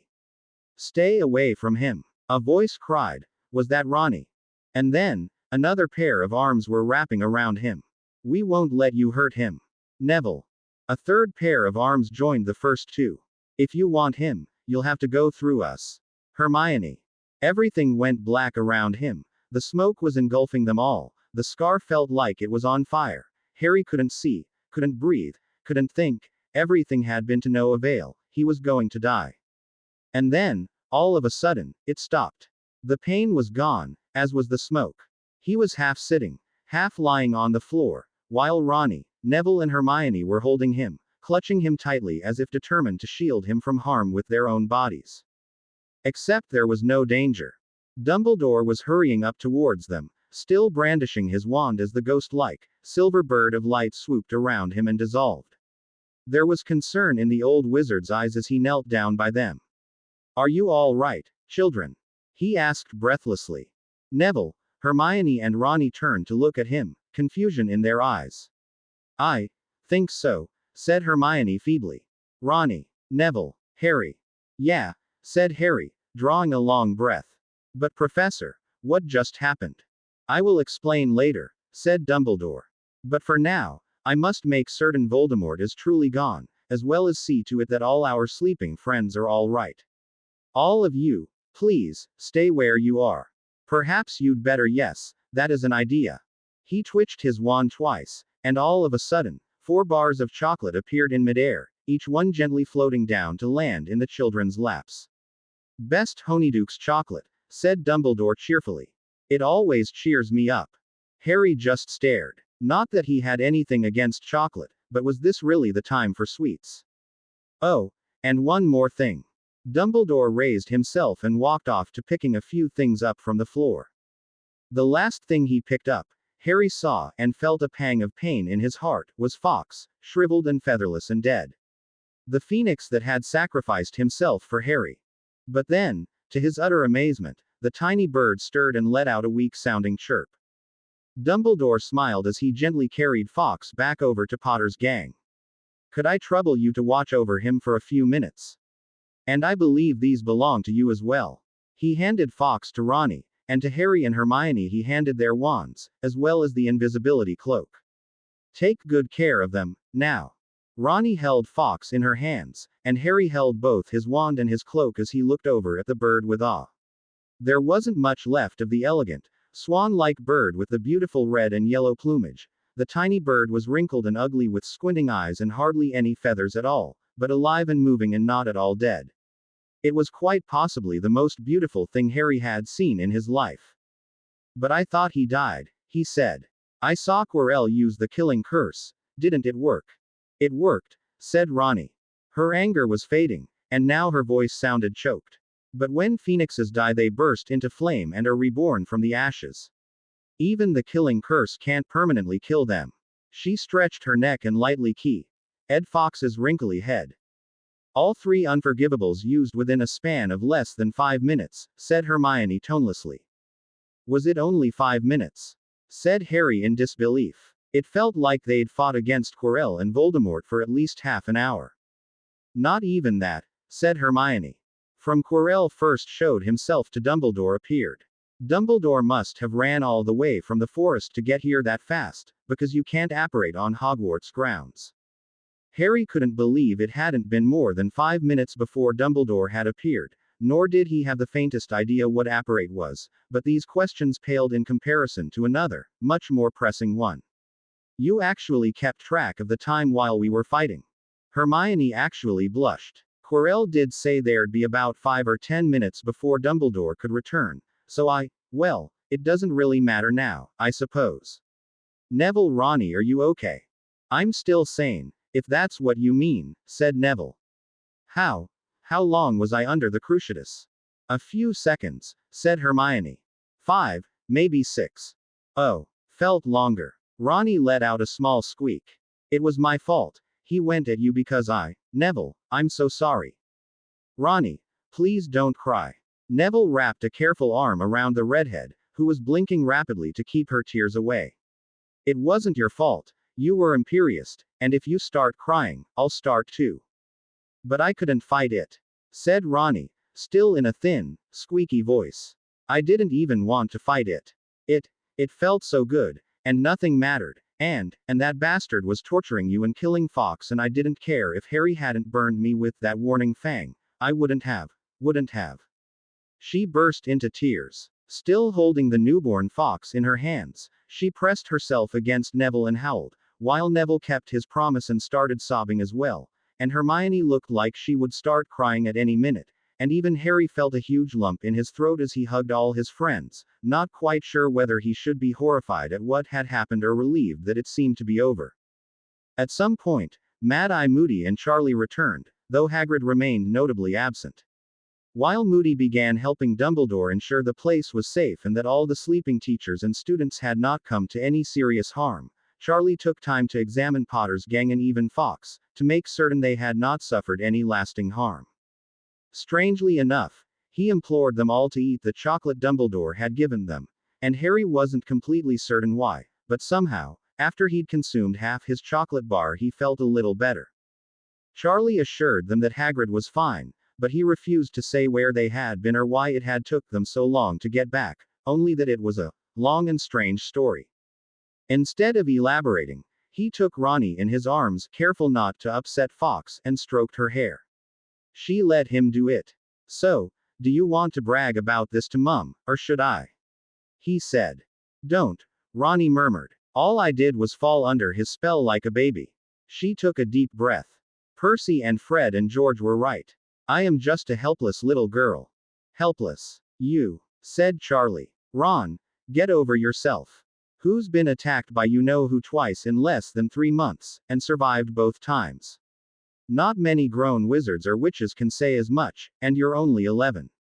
You're stronger than I ever suspected. In fact, that goes for all of you, he added, looking at Harry, Neville and Hermione. Indeed, Mr. Weasley, came Dumbledore's voice from behind them.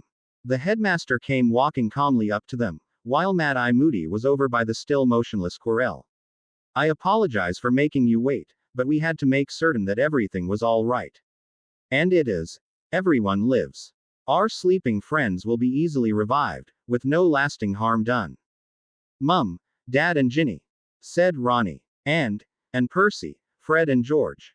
Will make complete recoveries, said Dumbledore. As will everyone else. Why, within a couple of hours, I dare say our resident Weasley twins will be running around and causing as much mayhem as ever. Ronnie and Charlie hugged one another. Harry could practically feel the relief radiating from them both. It seemed like Charlie might not have been as calm as he'd pretended. Even Quirinus Quirrell still lives, as incredible as it may sound, Dumbledore went on. Though, sadly, I'm not certain how long he will last. Being possessed by something so dark, and so powerful, well, I shall have to have a long talk with him before the end. Ronnie lifted her head to look up at him. What happened to Volume? She stopped and choked.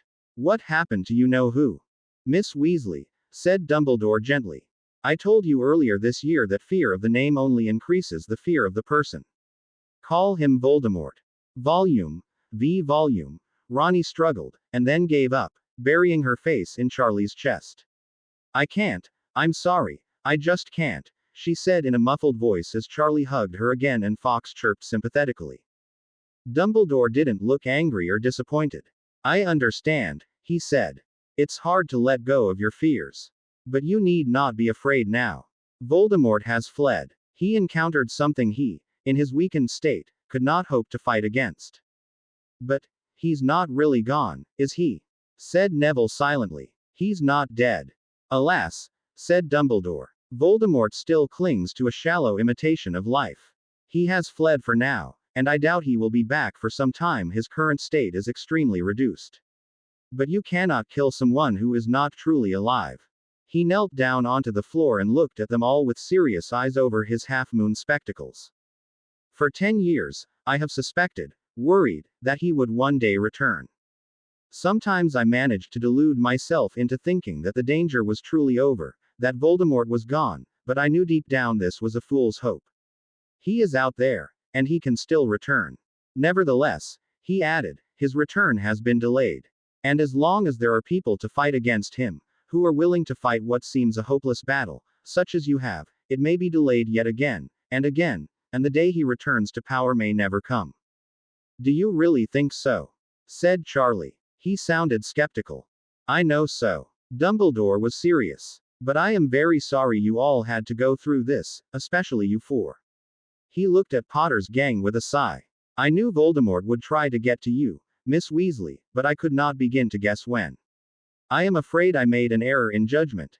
Hagrid's news from the forest were quite unexpected, and I acted rashly. I thought that Voldemort would not try to attack a room filled with people, some of them expert duelists.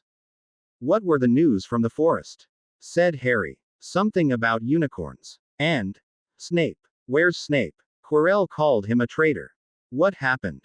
Well, this might be as good a time as any to tell you that we found Snape out in the forest, said Charlie suddenly. More dead than alive. I think he and Quirrell had a fight or something. It was impossible to get anything sensible out of him. Where is he now? Harry demanded. Left him at Hagrid's. Oh, don't look at me like that, said Charlie. Hagrid can handle Snape. Not that Snape is in any condition to try anything anyway. Speaking of which, Mr. Weasley, could I trouble you to go back to Hagrid's hut and see to it that Hagrid is informed of what has been going on here? Said Dumbledore. I would go myself, of course, but I think I need a few more minutes with your sister and her friends. Charlie hesitated, but then nodded, ruffled Ronnie's hair and raised himself. Right you are. I'll be back in a minute. As he walked out of the hall, Dumbledore turned back to Potter's gang. I did want to say something to you, he said softly. I will say it to your families as well, but I thought you four deserved to hear it first. I am tremendously proud of all of you. What you managed today, that was truly magnificent. But we didn't manage anything. You know who practically wiped the floor with us. Neville protested. True, even in his weakened state he had magic far stronger than anything you could show, said Dumbledore. And yet you stood your ground. You fought. All on your own, you lasted long enough for me to get back to the castle. And what's more important, and truly impressive, you stood against his last, desperate attack, because you, all four of you, showed not only tremendous courage, but true love and friendship as well. Harry exchanged glances with Hermione, Ronnie and Neville.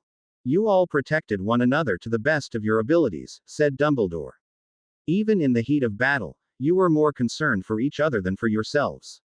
I only saw the end of it, of course, but I could not help but notice that Miss Granger refused to leave Neville's side when he was too weak to fight, even though she made an easy target of herself in doing so.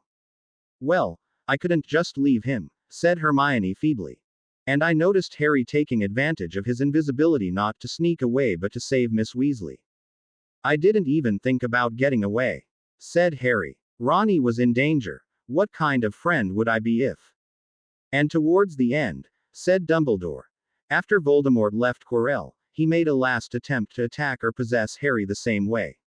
A desperate, last-ditch effort, but he might have managed, if the three of you had not got in his way and shielded Harry.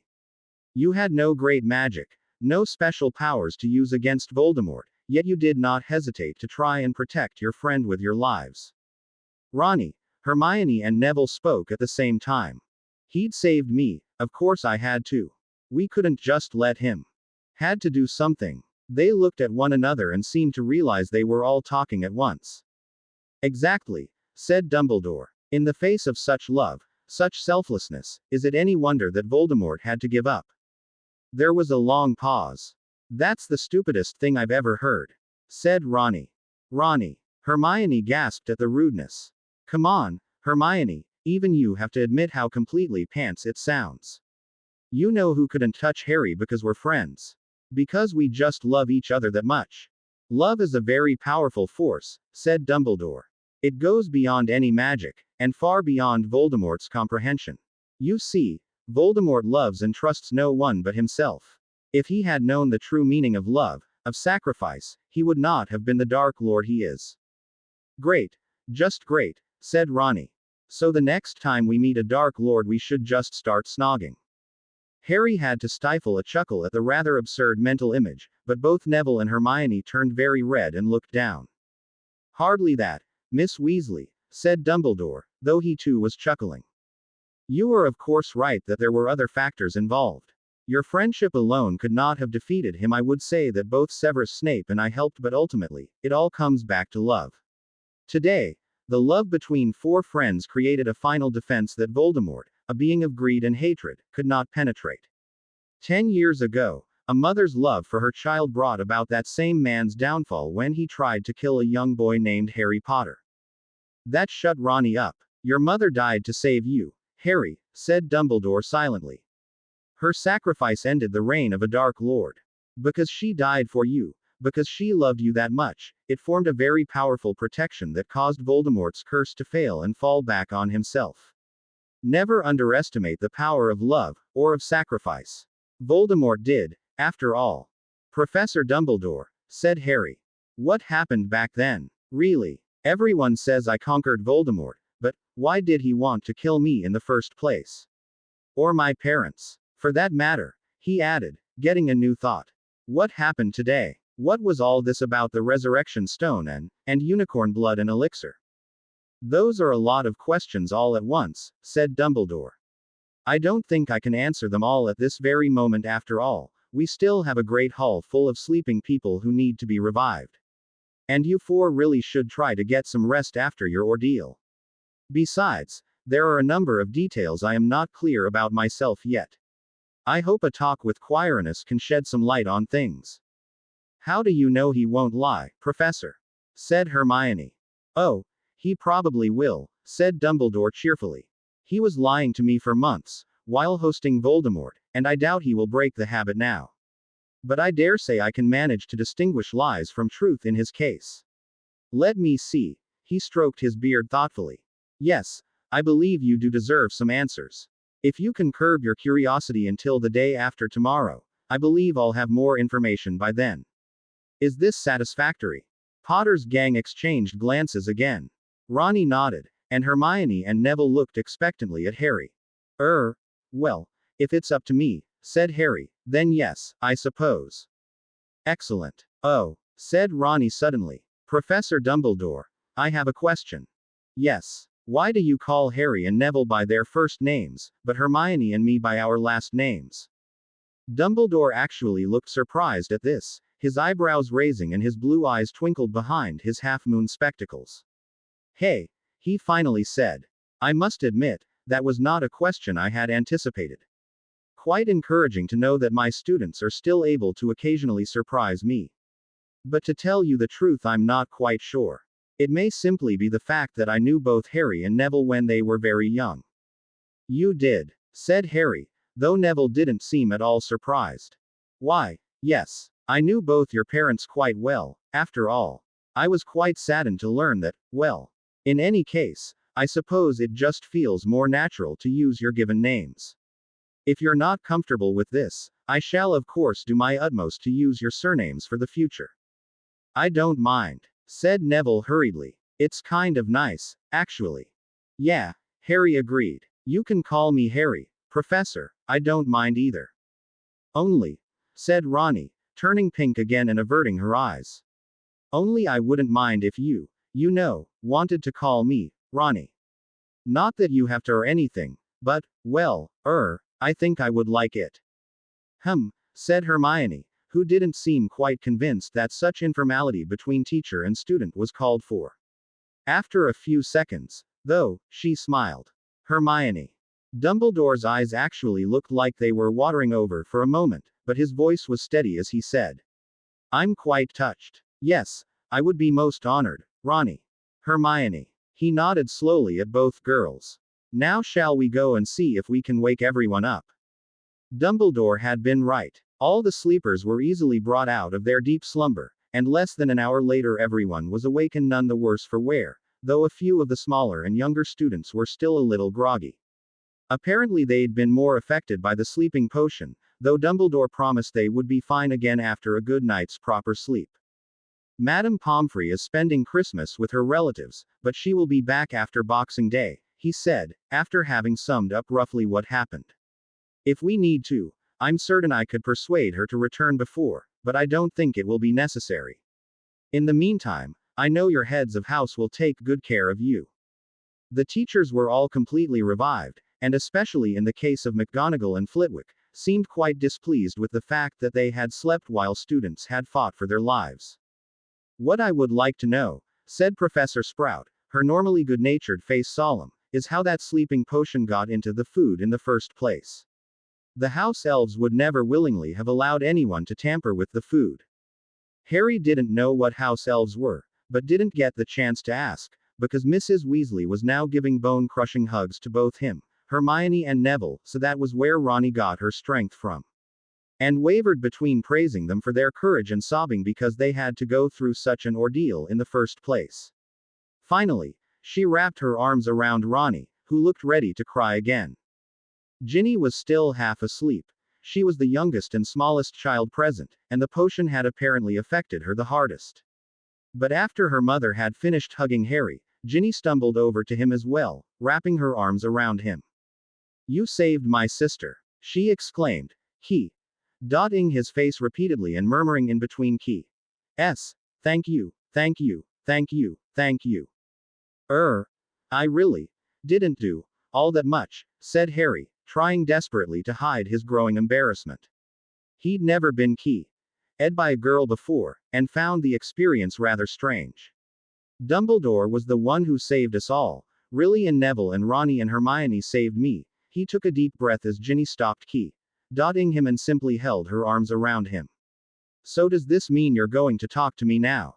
Ginny suddenly looked a lot more awake.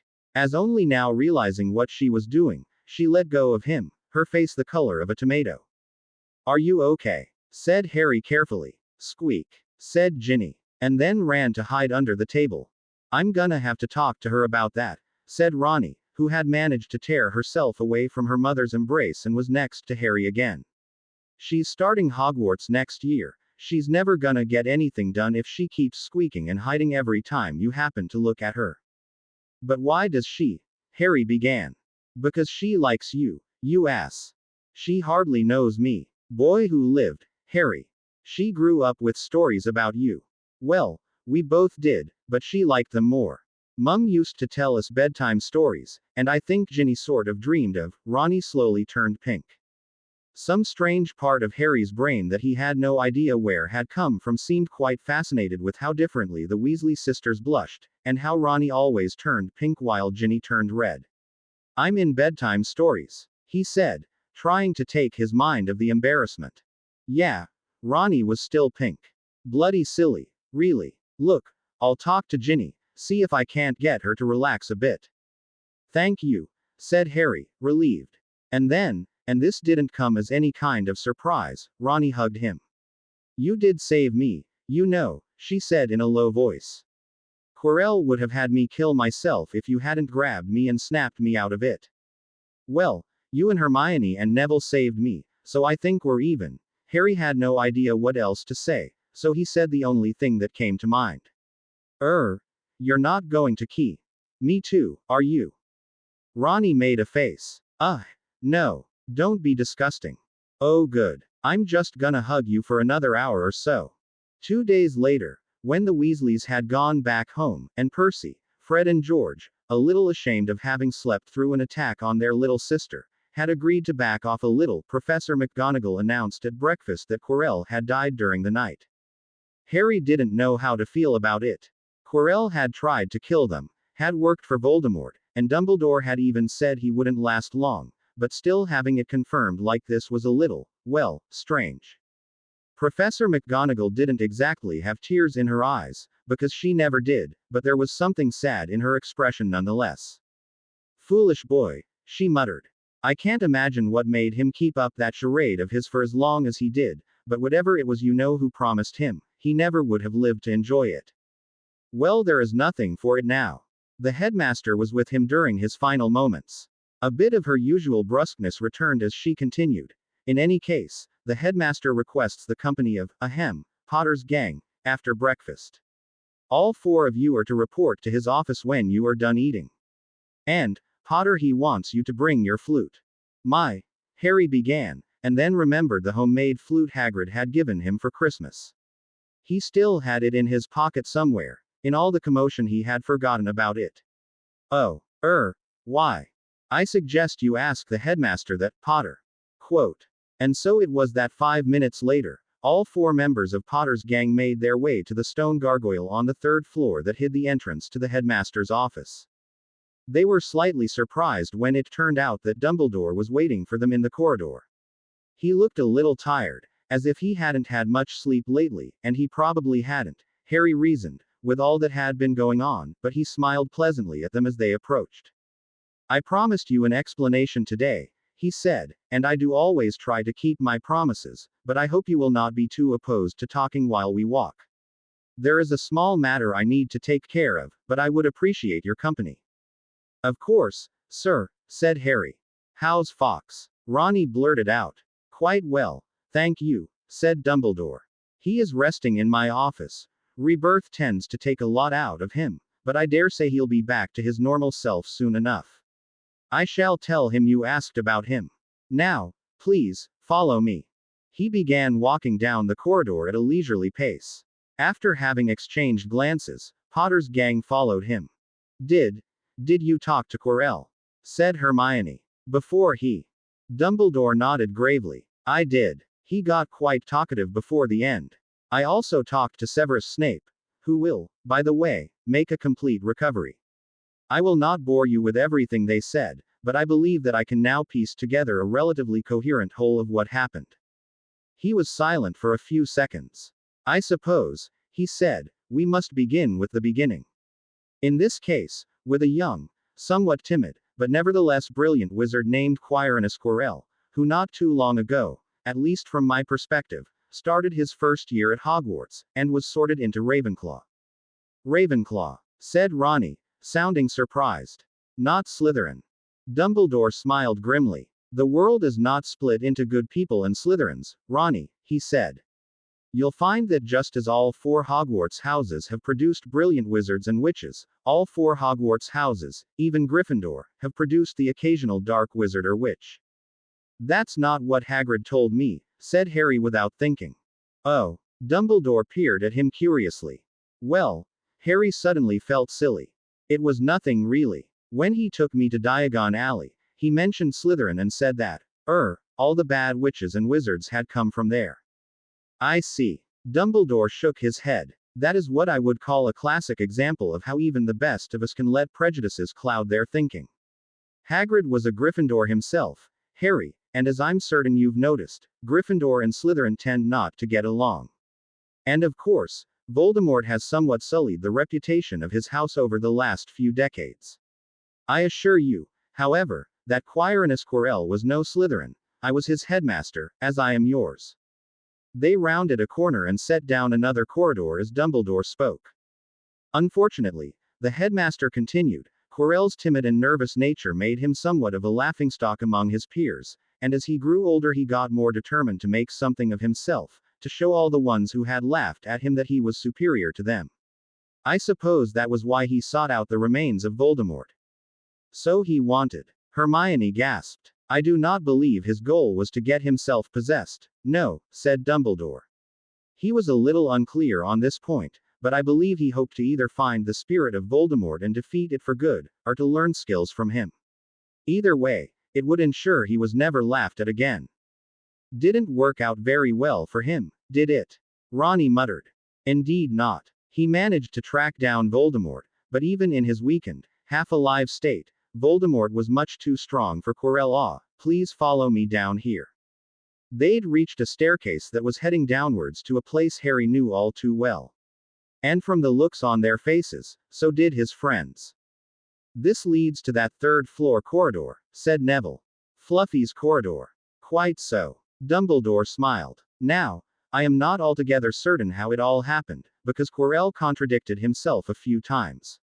But what is beyond any doubt is he was forced or possibly coerced into serving Voldemort. They had reached the familiar door now, but unlike the last time it was locked. Well, said Dumbledore, it appears I have to pause the story a bit. Hermione, unless I'm much mistaken, you know an unlocking charm. Hermione looked a little surprised at the question, but of course she couldn't resist the opportunity to show off in front of a teacher. Yes, of course, she said. When Dumbledore motioned for her to go ahead, she pulled her wand out of her pocket and tapped the lock with it. Alohomora. The lock made a clicking sound, and then the door swung open. Expertly performed, Dumbledore praised. Now I believe we'll need some help from Ronnie. All at once the deep, rumbling sound of 3 heads growling at once filled the air. Fluffy was on guard, it seemed, but Dumbledore showed no sign of intimidation. He barely motioned to Ronnie. If you would.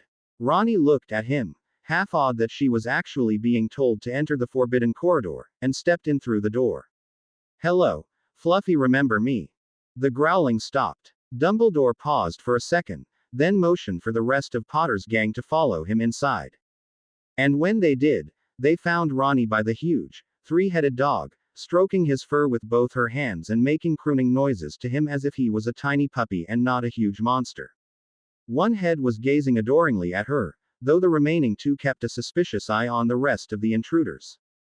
The rest of you, stay away from him, said Dumbledore calmly. Let Ronnie handle him, as I am perfectly confident she can.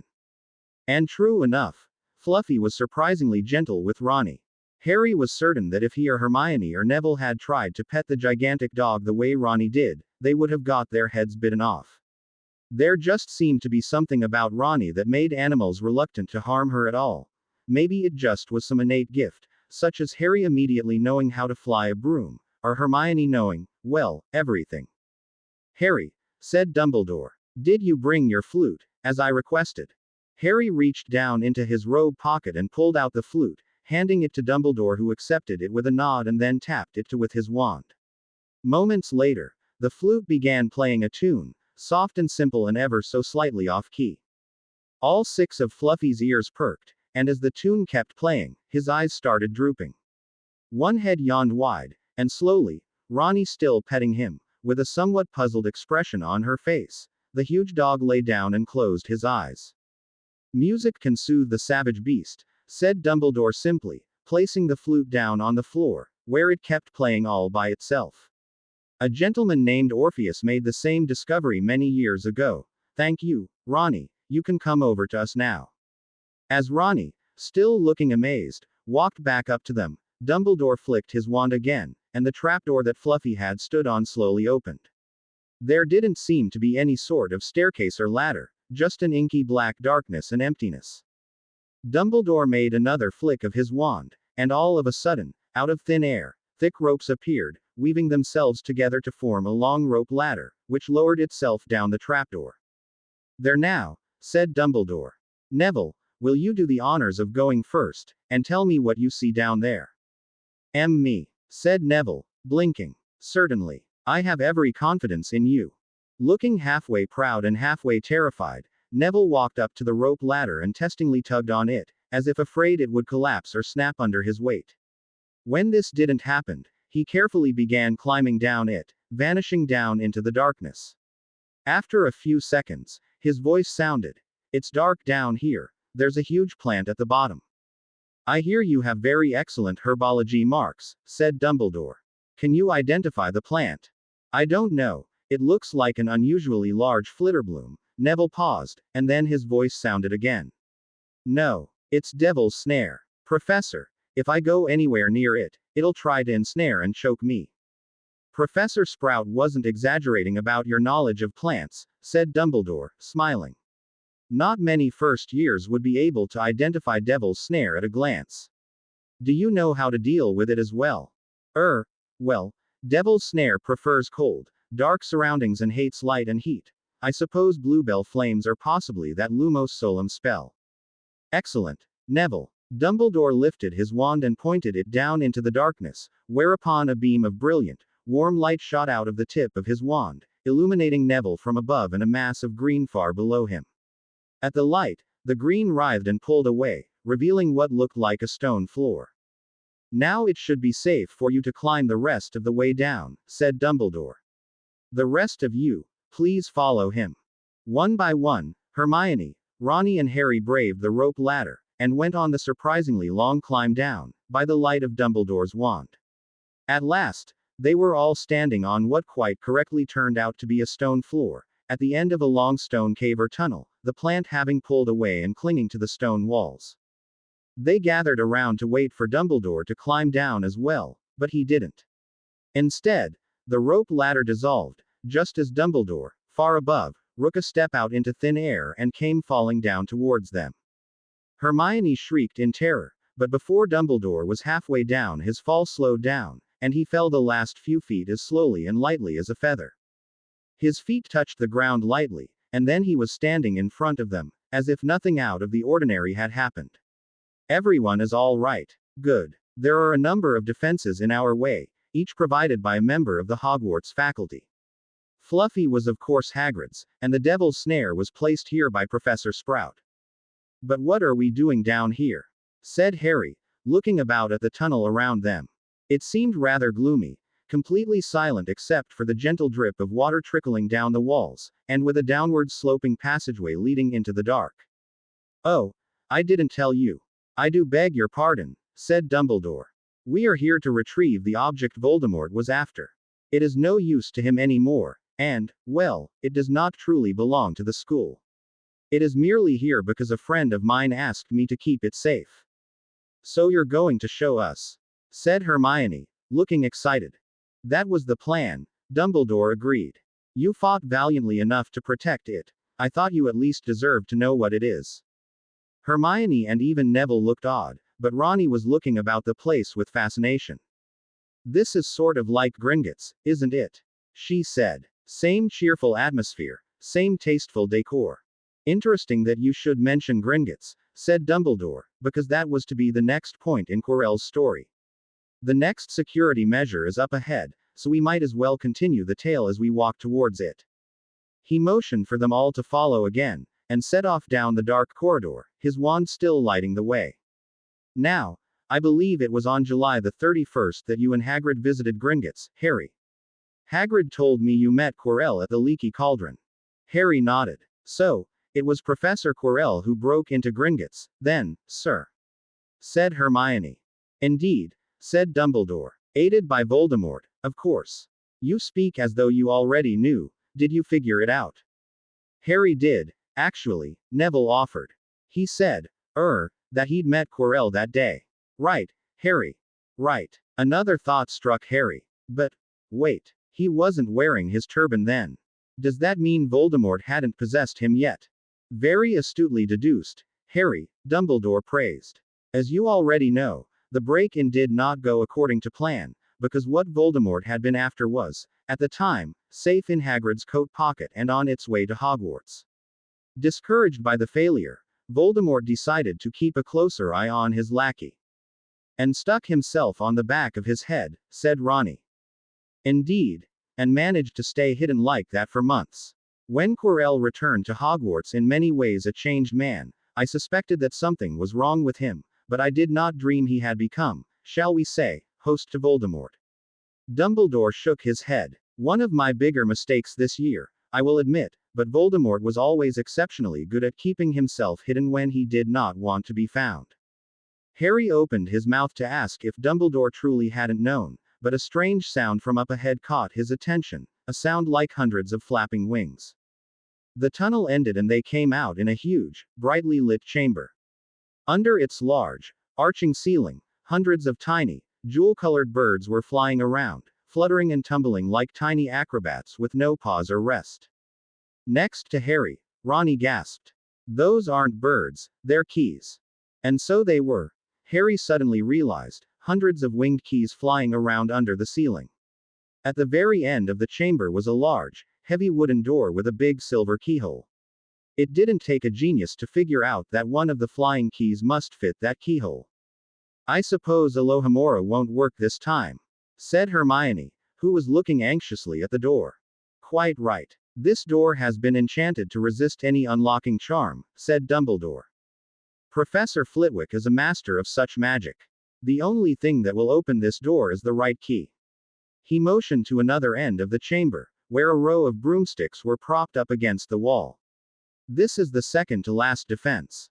There would have been more, but sadly and due to circumstances quite beyond their control, neither Professors Quirrell nor Snape managed to finish their own defenses. Quirrell was helping set up the defenses, said Neville, shocked. Yes, Dumbledore sighed. No doubt his contribution would have been something he himself could bypass with no difficulty. But, well, he managed to set up his own downfall through his somewhat ham-fisted attempt at killing the four of you, back in September. I wonder which one of us can get to the right key first. The sudden change in the conversation topic was vaguely confusing, but Harry managed to look at the door, and then at the keys, and then at the broomsticks, and realized that this was probably to be yet another test.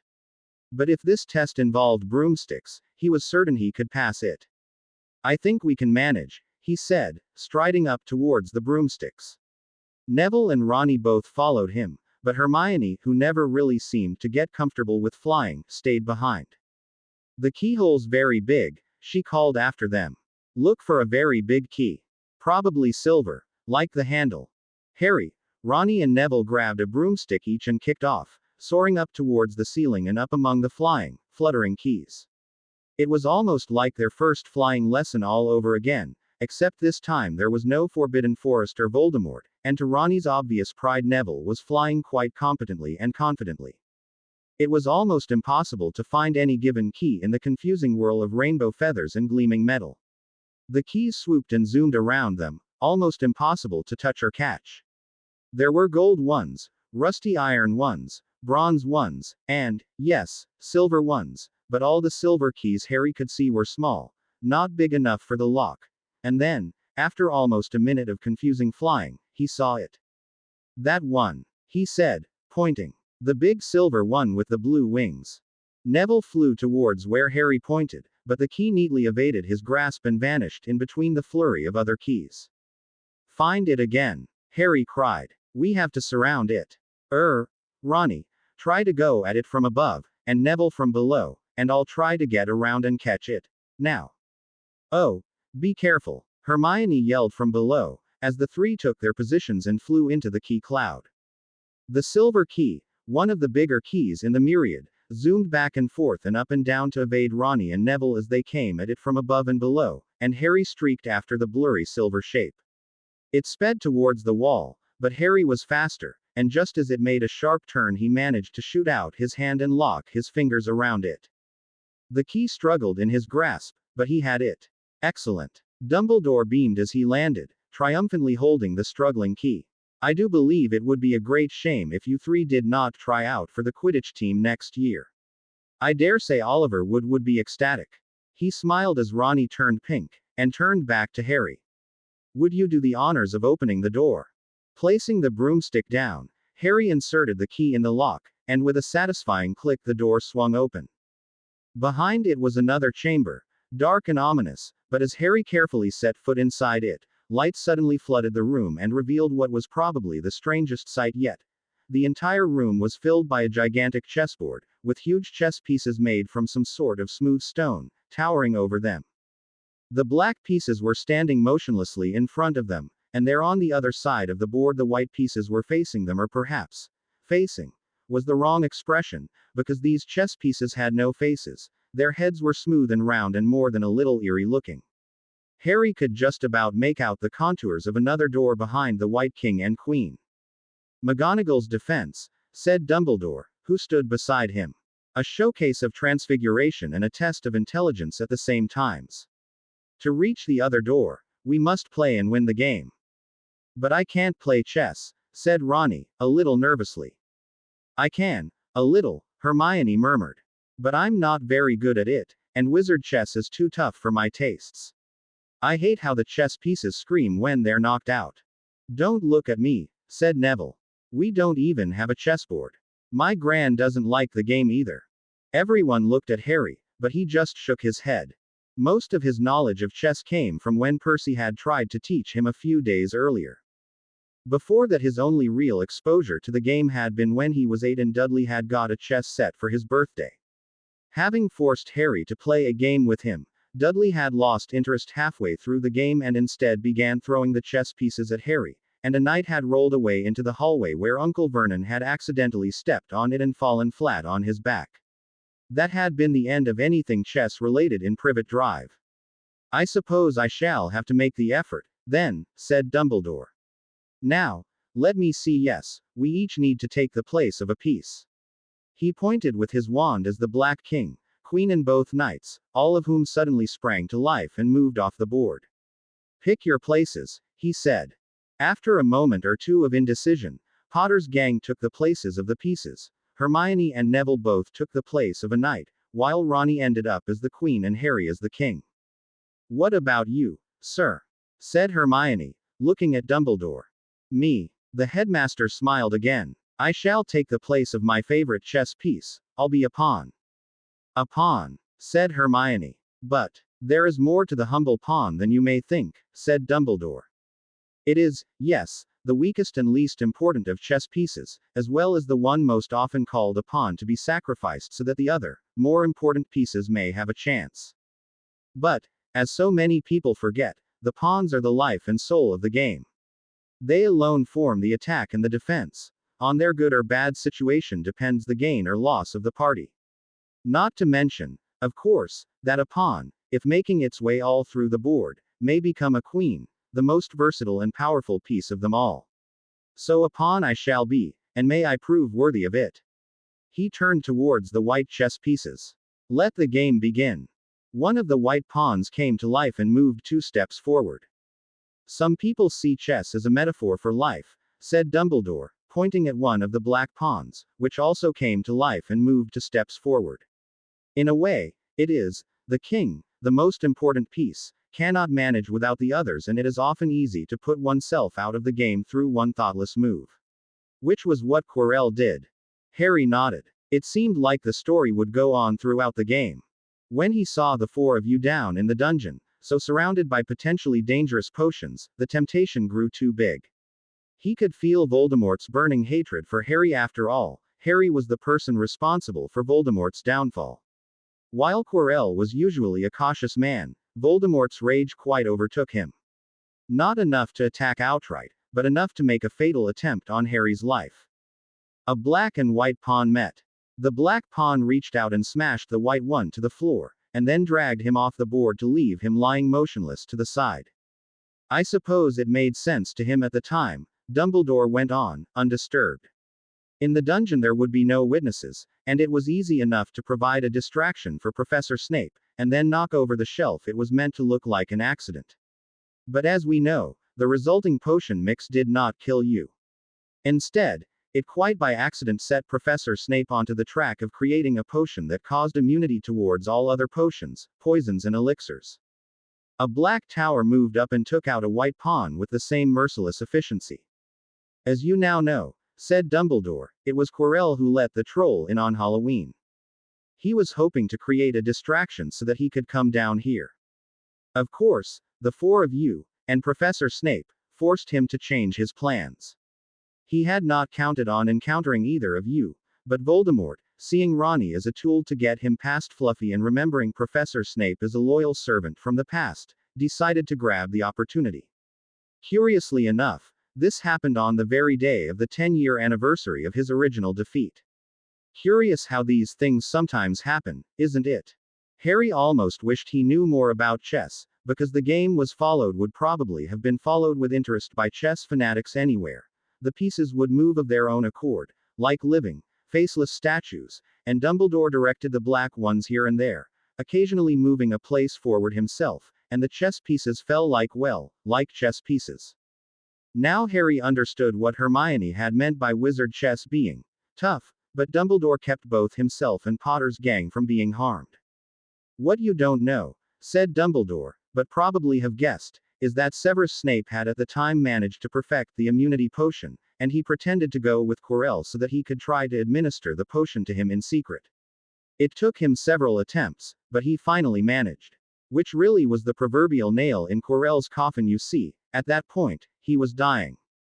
Dying. Hermione and Neville chorused. Being possessed by Voldemort is hardly beneficial to one's health, said Dumbledore solemnly. He confessed this to me, at the end. Voldemort had survived as a spirit for 10 years. Occasionally he would possess an animal, most often a snake, from what I understand, as he always had a certain affinity for them, but this reduced their lifespan considerably. And Quirrell, as a human, lasted for longer, but a few months of being possessed was really all his body could take. Harry remembered how pale and sickly Quirrell had looked towards the end. And people who know their time is up often get desperate, so Quirrell decided to try and attempt to strengthen both himself and Voldemort using the one known substance that will keep anyone from death, be they ever so close to it: unicorn blood. So that's what the entire unicorn blood thing was about, said Neville. Unicorn blood heals you. Yes, and no. It will stay death away, but it carries a curse with it as well. A drinker of unicorn blood is doomed to lead a half-life filled with pain.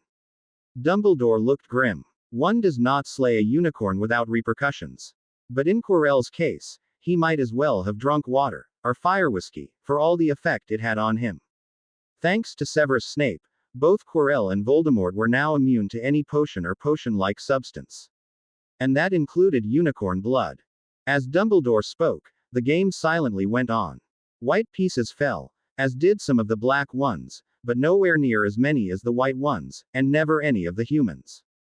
While Harry, as king, remained in one square for the duration of the game, Hermione, Ronnie and Neville were moved about a few times. Each one even got to take out a white piece. Hermione got one of the white rooks, while Neville took out the white queen, and Ronnie got one of the knights. They did not, however, violently knock or throw their opponents to the floor, which seemed to disappoint the chess pieces. Quirrell was desperate, and his time was running out. Let us just say Voldemort took his anger out on Severus. I doubt you would want to hear about what he did in detail. Suffice to say, Severus paid for his treachery. When we found him in the forest on Christmas Eve, he looked so bad I feared he would not live.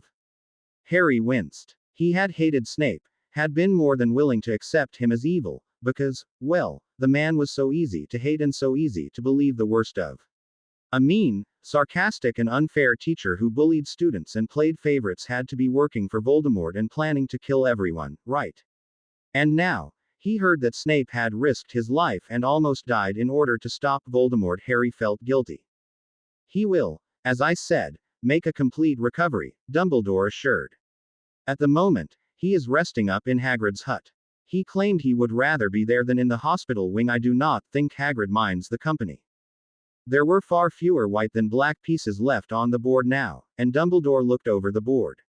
Checkmate in 5 moves, he said, and then continued his story as he kept commanding the black pieces, and Ronnie, Neville and Hermione, around. Little did I know at the time that both the dead unicorn and the dying Severus Snape were a hastily thought-out scheme to get me away from the castle. I'm certain that if Voldemort had had more time, he would have taken steps to get me further away, but as I said, he had no time left. His only hope now was to get to Ronnie so that she could get him past Fluffy, so he used the invisibility cloak to sneak to the castle from the Forbidden Forest. From there he made his way down to the kitchen, and cast the Imperious Curse on one of the kitchen staff, to make him in secret add a sleeping potion to the Christmas dinner. That's horrible, said Hermione. As the kitchen staff member, all right. I had to order him not to punish himself for the deed, said Dumbledore. After all, he was not to blame for the happening, and, of course, it was only a sleeping potion. Voldemort needed Ronnie alive, and he was unaware that she shared his immunity to potions. If he had known it wouldn't harm her, he might have called for poison, just to make certain that the teachers would not bother him further. Harry shuddered, and he could see that Ronnie, Neville and Hermione looked uncomfortable as well. He knows we're immune now, he said. He must do. We talked about it, he was there with the invisibility cloak. I suppose it was bound to come out sooner or later, said Dumbledore softly. For the moment, I doubt he will have much use for the information. Well, the rest of the story, I believe you know. He waited until the sleeping potion took effect, and then revealed himself to attack you. And was defeated. There was a second's pause as Harry realized that the White King's movements were hindered by the fact that all possible escape routes would put him straight into the path of either Neville, Hermione or Dumbledore. Checkmate, said Dumbledore. The White King looked around with his blank face, and then removed his crown, throwing it at Dumbledore's feet. The remainder of the chess pieces bowed and then parted, leaving the road to the door open. There was a long silence as Potter's gang stared. Is that it? Said Hermione finally. So what's behind the door? A passageway, said Dumbledore, leading to 2 empty chambers, the ones where Quirrell's and Snape's defenses were to be. Beyond those 2, the final chamber holds the prize, the object that Voldemort thought could get him back to life, the same object he broke into Gringotts for. He chuckled. Forgive my vagueness here, but it's not often I get to do dramatic revelations like this. What Voldemort wanted was the Resurrection Stone, said Harry hopefully. Voldemort had claimed that wasn't it, but Dumbledore looked at him, his eyebrows raising in surprise. The Resurrection Stone, he repeated. Well, it would call him back to life, wouldn't it? Harry trailed off. Dumbledore shook his head. You draw good, but slightly hasty conclusions, Harry, he said. You've heard the tale of the 3 brothers, I take it. Harry nodded. Ronnie told it to me. The 3 gifts of death, said Dumbledore thoughtfully. The Elder Wand, the Resurrection Stone, and the Ultimate Invisibility Cloak. The so-called Deathly Hallows. There are those in our world who believe that these 3 artifacts do, or at least did, exist in the real world, that they are somewhere out there, waiting for the person to collect all 3 of them. For a moment his voice sounded a little dreamy, but then he sagged and just looked old and tired. I'm sorry, Harry. The resurrection stone is not here at Hogwarts. If it even exists. Harry swallowed. Well, he tried to reason with himself. What had he expected, really? Getting his parents back. Being allowed to move away from the Dursleys. Living happily ever after. Well, yes. He had expected, or at least hoped. It was stupid, really, he murmured. Wishful thinking. Wishful thinking can get the better of the best of us, said Dumbledore silently. I myself spent years looking for the resurrection stone in my youth, but I never found any clue that it might exist.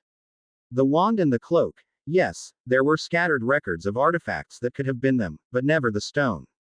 No matter how much I might have wished otherwise. And even through his own surprisingly bitter disappointment, Harry thought he saw pain and loss in those brilliant blue eyes.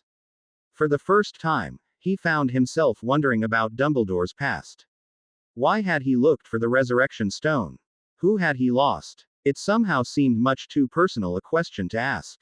Then, Dumbledore pulled himself back up to his full height and cleared his voice. But it wouldn't have helped Voldemort even if we did have the resurrection stone. After all, he is not truly dead, so the stone would have been no use to him. What we have behind this door is, well, let's enter, and you can see for yourself. They stepped off the chessboard. Ronnie, who was closest, opened the door, revealing, just as Dumbledore had said, another passageway. This one was short and dark and ended in another, thoroughly unimpressive door. None of them spoke as they walked through the passageway, opened the unlocked door and found the first empty chamber. This was the smallest chamber so far, and definitely the least impressive looking. Then again, the others had had all kinds of magics in them. If Snape or Quirrell had had time to prepare this room, who knew what it might have looked like? Dumbledore strode over to the opposite door and opened it, and this door led to the smallest room so far. It wasn't even the size of the Privet Drive living room and looked more like an antechamber for the next room than a chamber in its own right. Through an arched doorway, with no door, they could see the seventh and final chamber, much bigger and more impressive looking, but completely empty except for, right in the middle of the room. The Mirror of Erised, said Hermione, sounding surprised. And the Mirror of Erised it was, big and elaborate and altogether cleaner and more impressive looking than it had been when they'd last seen it in Snape's office. That's what you know who was after, said Ronnie. What? He just wanted to find out what he wanted. It's not the mirror itself, but what it hides, said Dumbledore, leading Potter's gang into the chamber and up towards the towering mirror. I told you once that it could do more than show us our desires. For one thing, with the proper preparations and spells, it can be used as a hiding place. And a secure one at that. You see, in order to retrieve any object from the mirror, you have to want that object more than anything. Furthermore, you have to want the object itself, not to use it. If your greatest desire is to use the object, you will just see an image of yourself using the object. Quirrell, had he looked in the mirror, would just have seen himself presenting the stone to Voldemort, and been no closer to getting it. They gathered around the mirror.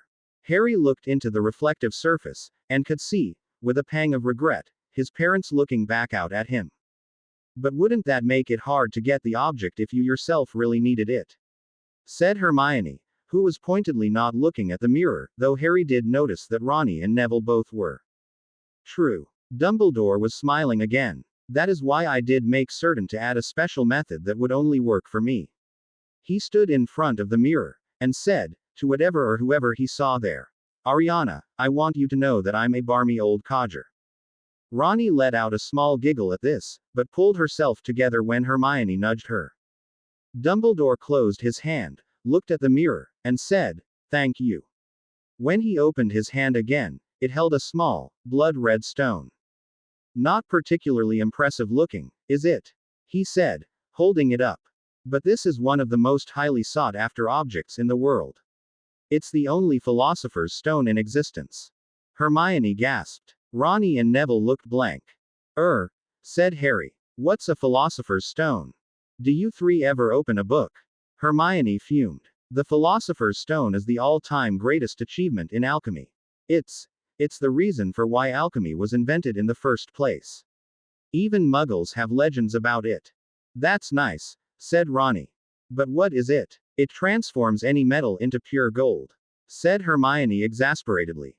Not only that, said Dumbledore, but it also produces the elixir of life, which will make the drinker immortal. It will cure any disease and heal any injury, it will stop aging, and it would have been capable of bringing Voldemort back if he had not been immune to elixirs and potions. Neville was the first to regain his speech. So it was all for nothing. He said. Even if you know who had managed to get to this, it wouldn't have helped him at all. It seems so, said Dumbledore. And all because he could not let go of his hatred. If he had not tried to kill you, the immunity potion would never have been discovered. Truly, he brought on his own defeat. Make no mistake, he added, looking seriously at Potter's gang. While Voldemort's quest was all for nothing, your fight against him was not. He could have caused a lot more damage than he did, had you not stood against him. That alone is worth, 50 points to Gryffindor, for each of you. Hermione gasped again, louder this time. That's 200 points. She said in an awestruck voice. 300, said Dumbledore cheerfully. I'm awarding each of you an additional 25 points for your notable displays of skill against the defenses. Why, if this had been at the end of your first year, I'm quite certain you would have reached the mirror with no help from me at all. Potter's gang looked at one another. None of them had any idea what to say. Now then, said Dumbledore. Shall we make our way back? I really need to return the stone to its rightful owner. Sir, Ronnie suddenly said. Who's Ariana? Dumbledore smiled sadly. Someone from my past, he said. Someone I never had the opportunity to tell how sorry I was. Come on. Now, we can't stay here all day. The next day, the last day of the Christmas holiday, Harry went to see Hagrid. He'd woken up early, from yet another dream of his parents. This time it had turned out that Dumbledore did have the resurrection stone after all, and Harry had been allowed to call his parents back. And then he woke up, heart beating rapidly. When he got out of bed, noticing that Neville was still asleep, and looked out the window, he saw the contours of Hagrid's hut over by the Forbidden Forest, and noticed the smoke was rising from the chimney. Dumbledore had declared that since Voldemort had fled and both Snape and Quirrell were now accounted for, the restrictions against going outside were lifted, so Harry didn't feel guilty to step outside in the icy cold to go visit Hagrid. He didn't even see the need to bring his invisibility cloak, which was now securely packed down in his trunk and, at least for the moment, safe from thieving hands. Hagrid opened the door almost at once, wearing a huge, very pink apron with flower patterns on. He lit up in a big smile when he saw Harry. Hello there, Harry, he said. Come fare a spot o' breakfast, have ye? Come on in. He'd evidently been up for some time, since the hut was nice and warm from the roaring fire and the smell of fried eggs and sausage was heavy in the air. Fang was over by Harry almost at once to say hello, treating him almost as affectionately as he usually did Ronnie. Potter, said a sour voice from a corner of the room. Snape was lying on Hagrid's bed, fully clothed and looking thinner, paler and more unhealthy than Harry remembered him, and with a nasty scar over his cheek. He didn't look anywhere near as bad as Quirrell had, but in the company of the gigantic and robust Hagrid, Snape seemed surprisingly small and frail. So much so, in fact, that Harry briefly wondered how he could ever have been intimidated by this man. His black eyes were as sharp as ever, though, and his look of disapproving contempt could not be mistaken. Oh, said Harry. Hello, Professor. Dumbledore told me you were here too. Quite, said Snape. For a moment, he almost softened a little. Not such a bad place to be, though I question the menu. Vole sausages, Hagrid. Now, come on, ye have tear eat. Hagrid gave Snape a stern look as he moved back to the fireplace, where a large frying pan, resting on a stand, contained a large number of sizzling eggs, and an even larger number of sausages were speared on a poker and frying over the open flame. Got tear get strength back, after all. Sides, Vole meets good fare yea. I survived a murder attempt by the Dark Lord, said Snape. It would be somewhat of an anticlimax if I died now thanks to food poisoning. Just the eggs, please. Rye, ye are, said Hagrid, though he didn't look completely convinced. Eggs, Harry. Harry wasn't really hungry, but he thought it'd be polite to accept, and besides, he couldn't quite think of a way to ask all the questions he had. So, Hoping he would think of a way while they ate, he accepted a place by Hagrid's table and a generous portion of fried egg and sausage, hopefully not made out of vole, while Hagrid set aside an equally generous portion for himself and one for Snape, who was apparently not in any shape to join them at the table. They ate in silence for a while Harry thought about what he wanted to say. To Hagrid, yes, but to Snape as well. So, Hagrid finally said, apparently deciding that it was up to him to start the conversation. Had quite a Christmas, didn't ye? How are ye holdin' up? All right, I suppose, said Harry. Everyone apart from Quirrell is fine.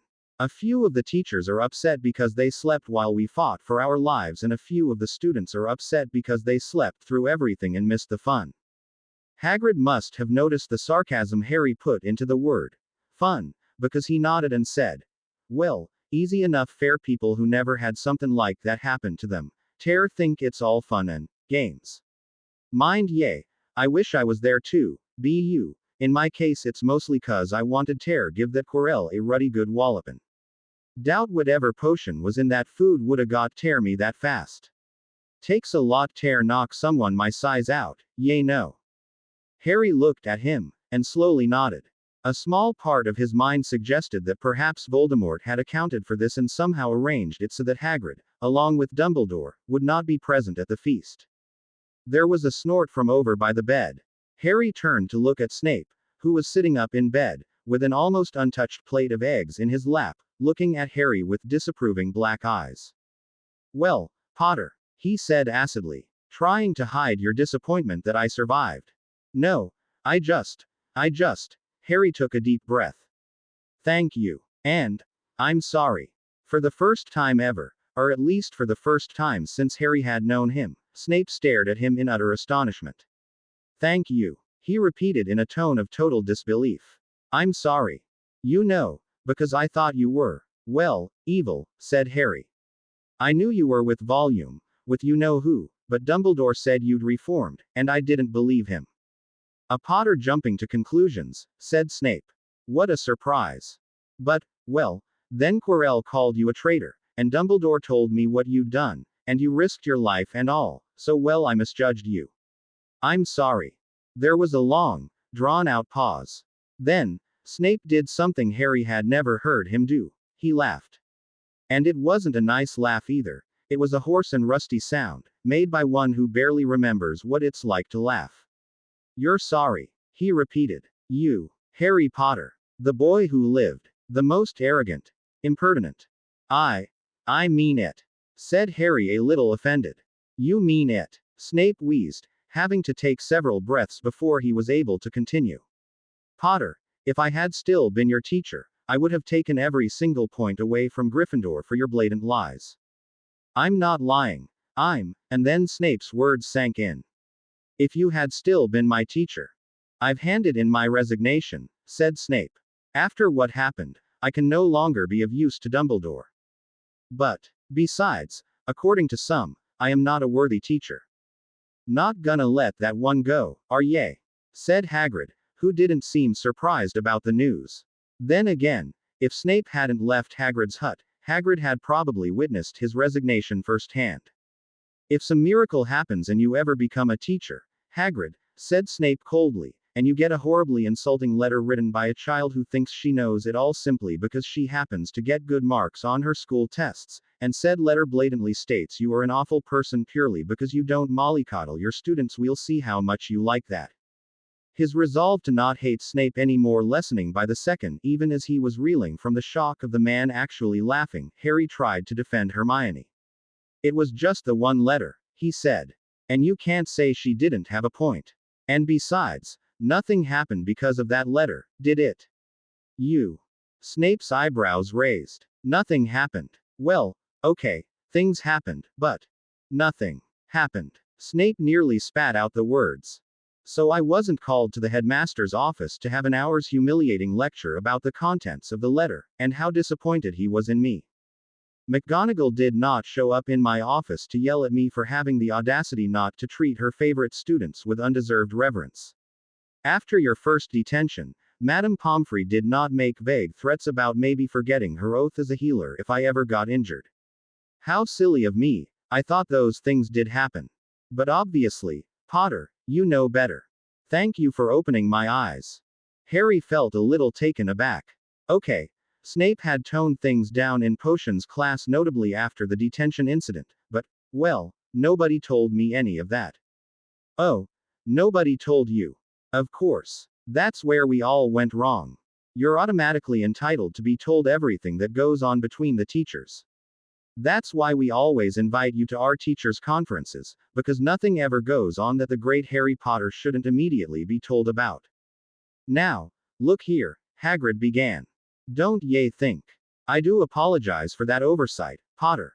Snape sneered. You are of course entitled to know everything about me. My entire life story and everything that happens to me is your God-given right to know about, isn't it? What would you like to hear first? Is every single problem that letter caused me enough, or should I perhaps tell you about my own school years, and how your magnificent father and his gang almost killed me? That should give you a good laugh. All right, that's enough. Hagrid thundered. This is my house. I let ye stay here ter rest. I made ye supper and breakfast, and I don't even mind that I never heard a word oh thanks, but ye don't talk ter Harry like that while under my roof. And I've been making excuses fair ye all year, too. I don't recall asking you to do that, said Snape. Cuttin' ye some slack here, cause still sick, and y've been with you know who, and workin' against. I am. Mighty brave oh ye and all that. A true hero, said Hagrid, but grow up. Ye had a rotten life. Well, guess what? Other people had rotten lives too, and they don't go around sneerin' at everyone. Now shut up and eat ruddy eggs. Snape actually moved back slightly at that. Come on, Harry, said Hagrid brusquely. I'll walk ye back ter the castle. Harry was only too happy to leave Snape behind, even if this meant leaving the cozy warmth of Hagrid's hut and go back out in the cold December morning. And soon enough, they were making their way over the snow-covered grounds, with Fang, who didn't seem to mind the cold at all, happily trotting at Hagrid's side. I really thought I'd misjudged him, said Harry. He was such an awful teacher, but after everything that happened, I thought maybe he wasn't such a bad person after all. That we were on the same side, somehow. But he didn't even want my apology. He really does hate me. Yep, said Hagrid. Yosk me, he's bein' ruddy childish aboo, the entire thing. Can no longer be use ter Dumbledore, indeed. Harry looked up at Hagrid. You know why he hates me, don't you? You've been pretending not to know, but you do. He did feel a little guilty for prying, especially after Snape's tirade, but he had to know. Is it because my father tried to kill him? Dad didn't. Try ter kill Snape, said Hagrid. No matter what he said, that's not true. There was he just. Hagrid gave a frustrated groan and shook his head. Look, I didn't tell ye this before cause it wasn't my story ter tell, and Snape was teacher and all. But if he's gonna go around tellin' ye that dad tried ter kill him, someone should at least set ye straight there. Harry felt a strange knot in his stomach. What happened? Well, first of all, James Potter was a good man. I see a lot of him in you, and that's one o' the finest compliments I could give ter anyone. The knot in Harry's stomach tightened a little, and he wasn't even sure if that was a good thing or a bad thing. On one hand, he felt proud, on the other hand no, it was too hard to explain. Right, what I didn't tell ye before was that James was kinda the leader of this group. It was him and 3 other boys. They called themselves. Hagrid paused for a moment. You know, I can't remember. They had a name for their group. It wasn't Potter's gang, was it? Nah, that wasn't it. Strange word, started with an M. Nope, completely gone. But they were kinda like the 4OU. Hey, even if your group's 2 boys and 2 girls, really a lot like they were. Not completely the same, but similar. All of them were Gryffindors, and they were always together, sometimes in big trouble. And, like you with that Malfoy boy, they even had their own enemy in Slytherin. Snape, said Harry, beginning to understand. Snape, Hagrid agreed. He was in the same year as dad's group, and they got along like Krups and Measles. He must have caught Harry's confused expression, because he hastened to amend. I mean, they didn't get along at all. Always at each other's throats, they were. And, one day, well, let's just say a prank got out of hand, and Snape could have died, if James hadn't stepped in and saved his life at the loss moment. He saved his life. But then why did Snape say? Didn't wanna admit his enemy had done a good thing, did he? If anything, they hated each other more after that. So that's why Snape hates me, said Harry. That's why he's hated me, and my friends, from the start. We remind him of his old enemies. Yep, said Hagrid unhappily. Why didn't you tell us? Wasn't my story tell, like I said. To his credit, Hagrid did look guilty. Sides, I was hoppin'. Well, everyone was hoppin'. He'd learn put that hate away. See that you wearin', James, and that Potter's gang wearin', the same as the. He paused, thought and sighed. Now I'm gonna go around fair days wonderin' what that name they used for themselves was. Dad's group. Them. Harry had no idea what to say to that. Looks like we were wrong. Snape's not. Hagrid fidgeted. He's not actually a bad person, he just doesn't know how to be a good person. Too many bad things happened to him in the past, and now he can't let go of 'em. Well done. Matter too much now, I suppose. Looks like Dumbledore's gonna have to hire a new potions teacher anyway. All right, here we are. They'd reached the castle and were directly outside the main entrance. Harry was about to go in, but then stopped. Hagrid, what happened to the other boys in my dad's group? His 3 friends. Where are they now? Ah, a shadow seemed to fall over Hagrid's face. Don, ask me to tell that story right now, Harry. It's not a happy story. My, tell ye someday, but not today. Sorry. With that, he turned, and, accompanied by Fang, began the walk back to his hut. And after that I came back here, Harry finished, as Ronnie, Hermione and Neville all looked at him wide-eyed. They were in the Gryffindor common room, with its cozy roaring fires and comfortable chairs, and for once, they were not chaperoned by Fred, George or Percy. To Harry's secret relief, this meant they weren't around to hear the story about his father, not that he particularly wanted to keep secrets from them, but there were things he felt more comfortable sharing only with the rest of Potter's gang. Ronnie punched the air and cried, "Yes. No more bloody Snape." She grabbed both Hermione's hands and began dancing with her around the Gryffindor common room, an energetic and not at all graceful dance that Hermione surprisingly enough went along with no protest. No more Slytherin favoritism, no more greasy hair, no more sarcasm. No more being treated like. Hermione was giggling, but seemed to want to be fair-minded, so she said, "We shouldn't be cheering. I know I was the one who kept saying he had to be evil, but Snape did work against Voldemort, if it hadn't been for him. Yes, yes, I'll hail him as a hero all you want, after I finished celebrating that I'm rid of him." Neville, however, looked more thoughtful. As the girls were dancing around, neither of them with any great skill, he sat in one of the deep chairs with a thoughtful look on his face. "Suppose we don't really know our teachers at all, when it comes down to it," he finally said, when Harry asked him if he was all right. "We just think of them as our teachers. We don't consider that they have lives of their own that might not even involve us, do we? But they've got pasts. They've been kids themselves, haven't they?" "We already knew Snape had a past," said Harry. "He was a Death Eater who reformed, remember?" "Yeah, but there must have been a time before that, mustn't there? Snape went to Hogwarts at the same time as your parents. He must have been a kid once. He must have been our age at some point." Neville leaned back in the chair. "Really makes you think, doesn't it? We don't think about the teachers as anything but teachers, but they have to have been kids once. Even Dumbledore, I suppose. Wasn't he supposed to be in Gryffindor?" Harry tried to imagine Dumbledore as a little boy. For some reason, it was completely impossible to imagine the headmaster without that long, white beard, but he must have been young once. There must have been people in his past, like the mysterious Ariana. Harry shook his head. "Well, when you put it like that," he said, "even Voldemort must have been a kid once. We know he was in Slytherin, after all. Did you notice that Dumbledore called him Tom? That must be his first name. Can't say I noticed. No, said Neville. Must have been after the Cruciatus curse. Took some time before I noticed anything after that. Harry winced. Sorry. Not your fault. I know better than ever why it's unforgivable, though. I did want to feel closer to my parents, but Neville visibly shuddered and changed the subject. So you know who was a boy once too? Named Tom. Cheerful thought. Any of our year mates could be the next bullying teacher, or the next Dark Lord. Well, yeah, or the next Dumbledore.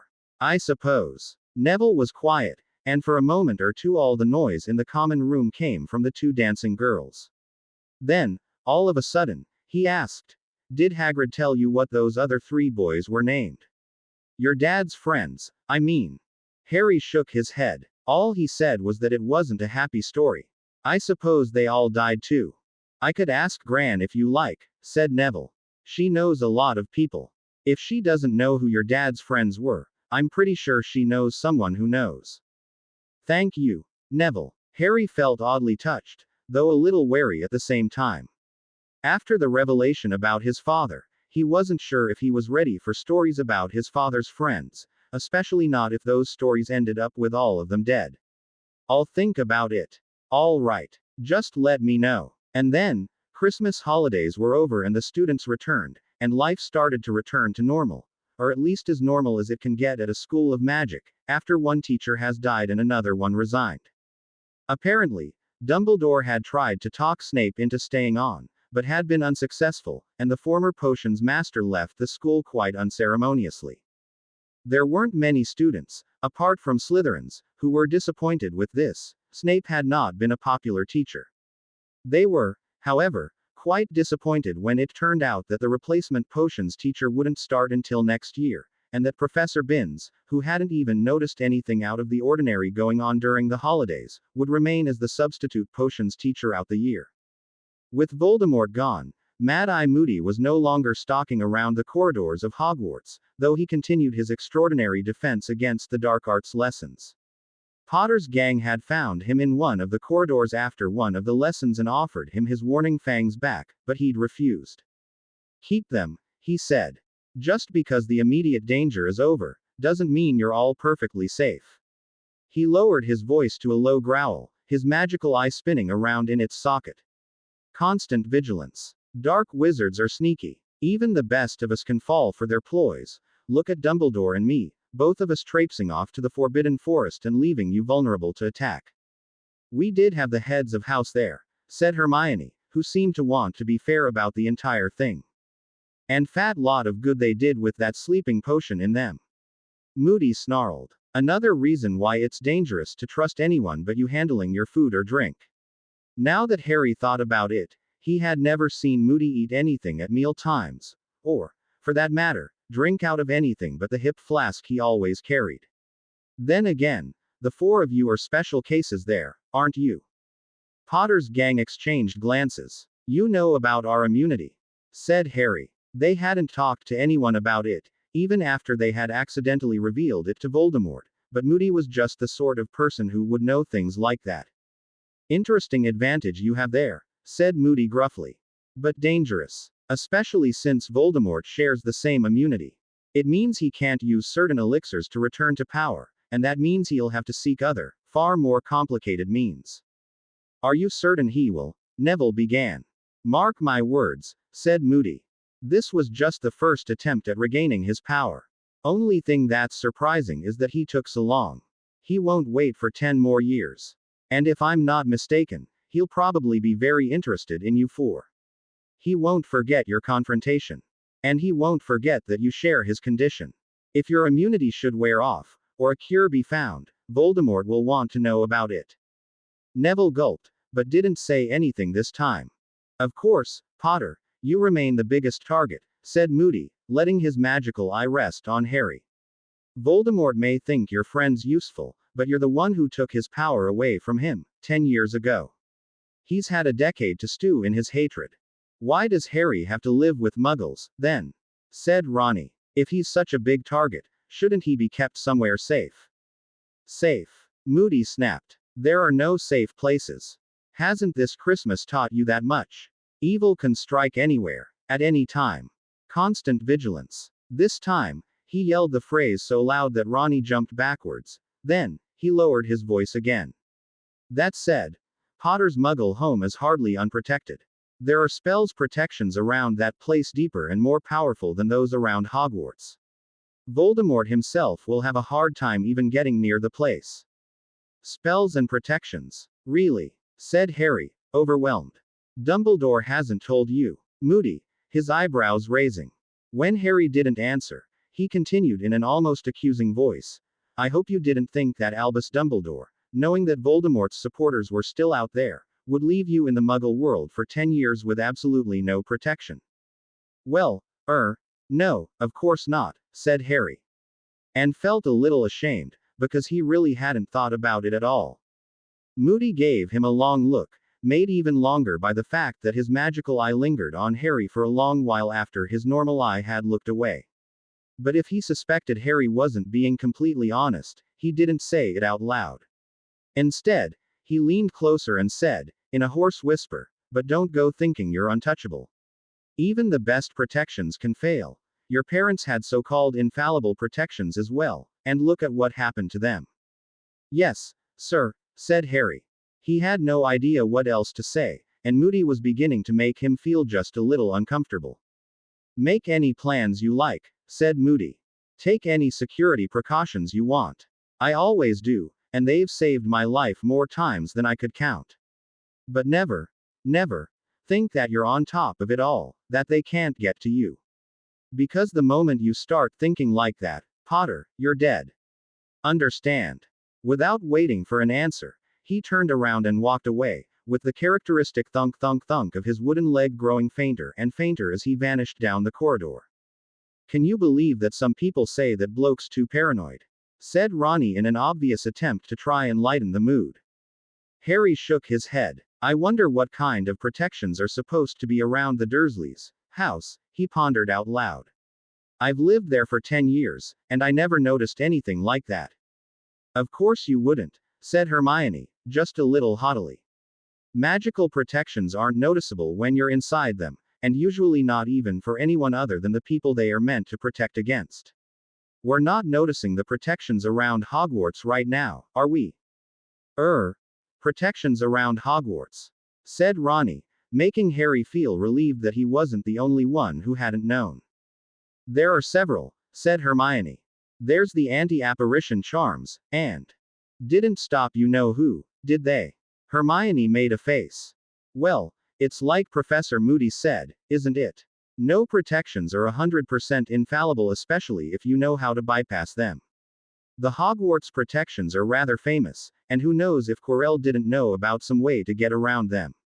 But if the protections around Harry's Muggle home have held up for 10 years, without any Dumbledore there to further scare off potential attackers, they have to be good, don't they? Maybe your relatives know more about it, Harry. The Dursleys. Harry almost laughed. He could only too well imagine what Uncle Vernon and Aunt Petunia might say if they knew their home was protected by the magic they so despised. I doubt that. You could at least ask them, said Hermione. No, I couldn't. But, no, I couldn't. You could ask Dumbledore, said Neville suddenly. He'd know, right? I suppose. I don't know, though. Harry thought about it, trying to put words around his reluctance. Partly it may be that the Dursleys had pretty much raised him to not ask questions, but Dumbledore's already told us so much lately, he finally said. I don't want to start bothering him about every little thing. He does have other things to do. This isn't a little thing, Hermione insisted. Besides, Dumbledore is a teacher. What could be more important to a teacher than educating his students? I don't know, Hermione, said Ronnie. Why don't you ask Snape about that? Hermione opened her mouth, then closed it again. Let me rephrase that, she said after a few moments. What could be more important to a halfway decent teacher than? Hermione, please drop it, said Harry, a little more harshly than he'd intended. They were silent for a while. Just let's be careful, okay, said Hermione. Yeah, said Ronnie, sighing and looking away. And then, slowly, she started to smile. Harry looked in the same direction, trying to spot what she'd seen, and saw a large window, looking out over the snow-covered school grounds. The outside was a cold, silent vision of gray and white. It was still January and spring would be several months in the coming. Harry didn't, at first, see anything that would cause anyone to smile. But then it was there, the flash of red and gold soaring in the sky like a tiny spot of fire. It was Fox, fully regrown and on his wings again. Harry felt himself start to smile as well. He thought he could hear the faint sound of the phoenix's trilling song, a song about hope, and rebirth, and life after death has come and gone. Maybe, just maybe, as long as there were creatures like Fox in the world, or wizards like Dumbledore and Hagrid, and friends like Ronnie, Hermione and Neville, things couldn't get too bad. Oh, bugger, said Ronnie. This had to be Harry's cousin. What was his name again? Had Harry even mentioned it? Who are you? Harry's cousin demanded, taking a step back. Said Ronnie. The truth wouldn't do any good, she knew, but the only lie she could think of was, I'm a house elf, I'm here to do the washing up. Sorry, I thought this was the kitchen. Harry's cousin narrowed his eyes. You're one of those freaks, aren't you? He said. Freaks. Ronnie blinked in surprise. Of all the things she'd expected him to say, this was pretty low on the list. A girly freak. Harry's cousin seemed to have got over his initial fright. Maybe he didn't find girls threatening, or maybe he had just realized that he was bigger than her. What are you doing here? We don't like freaks in this house. Self-loathers, are you? The words just fell out of Ronnie's mouth without bothering to stop by her brain. They were standing only inches apart now, glaring at one another. Harry's cousin was clenching his fists and raising them, apparently trying to look menacing. Don't think I'll be nice to you just 'cause you're a girl, he said. Bring it on, said Ronnie, clenching her fists as well. And Harry's cousin did, but not in the way she'd expected. With an evil smile he straightened himself and yelled at the top of his voice. Dad. Mum. Harry's got a girl in the house. To be continued. I hope you enjoyed this story. Also remember to subscribe and like this video. See you in the next video.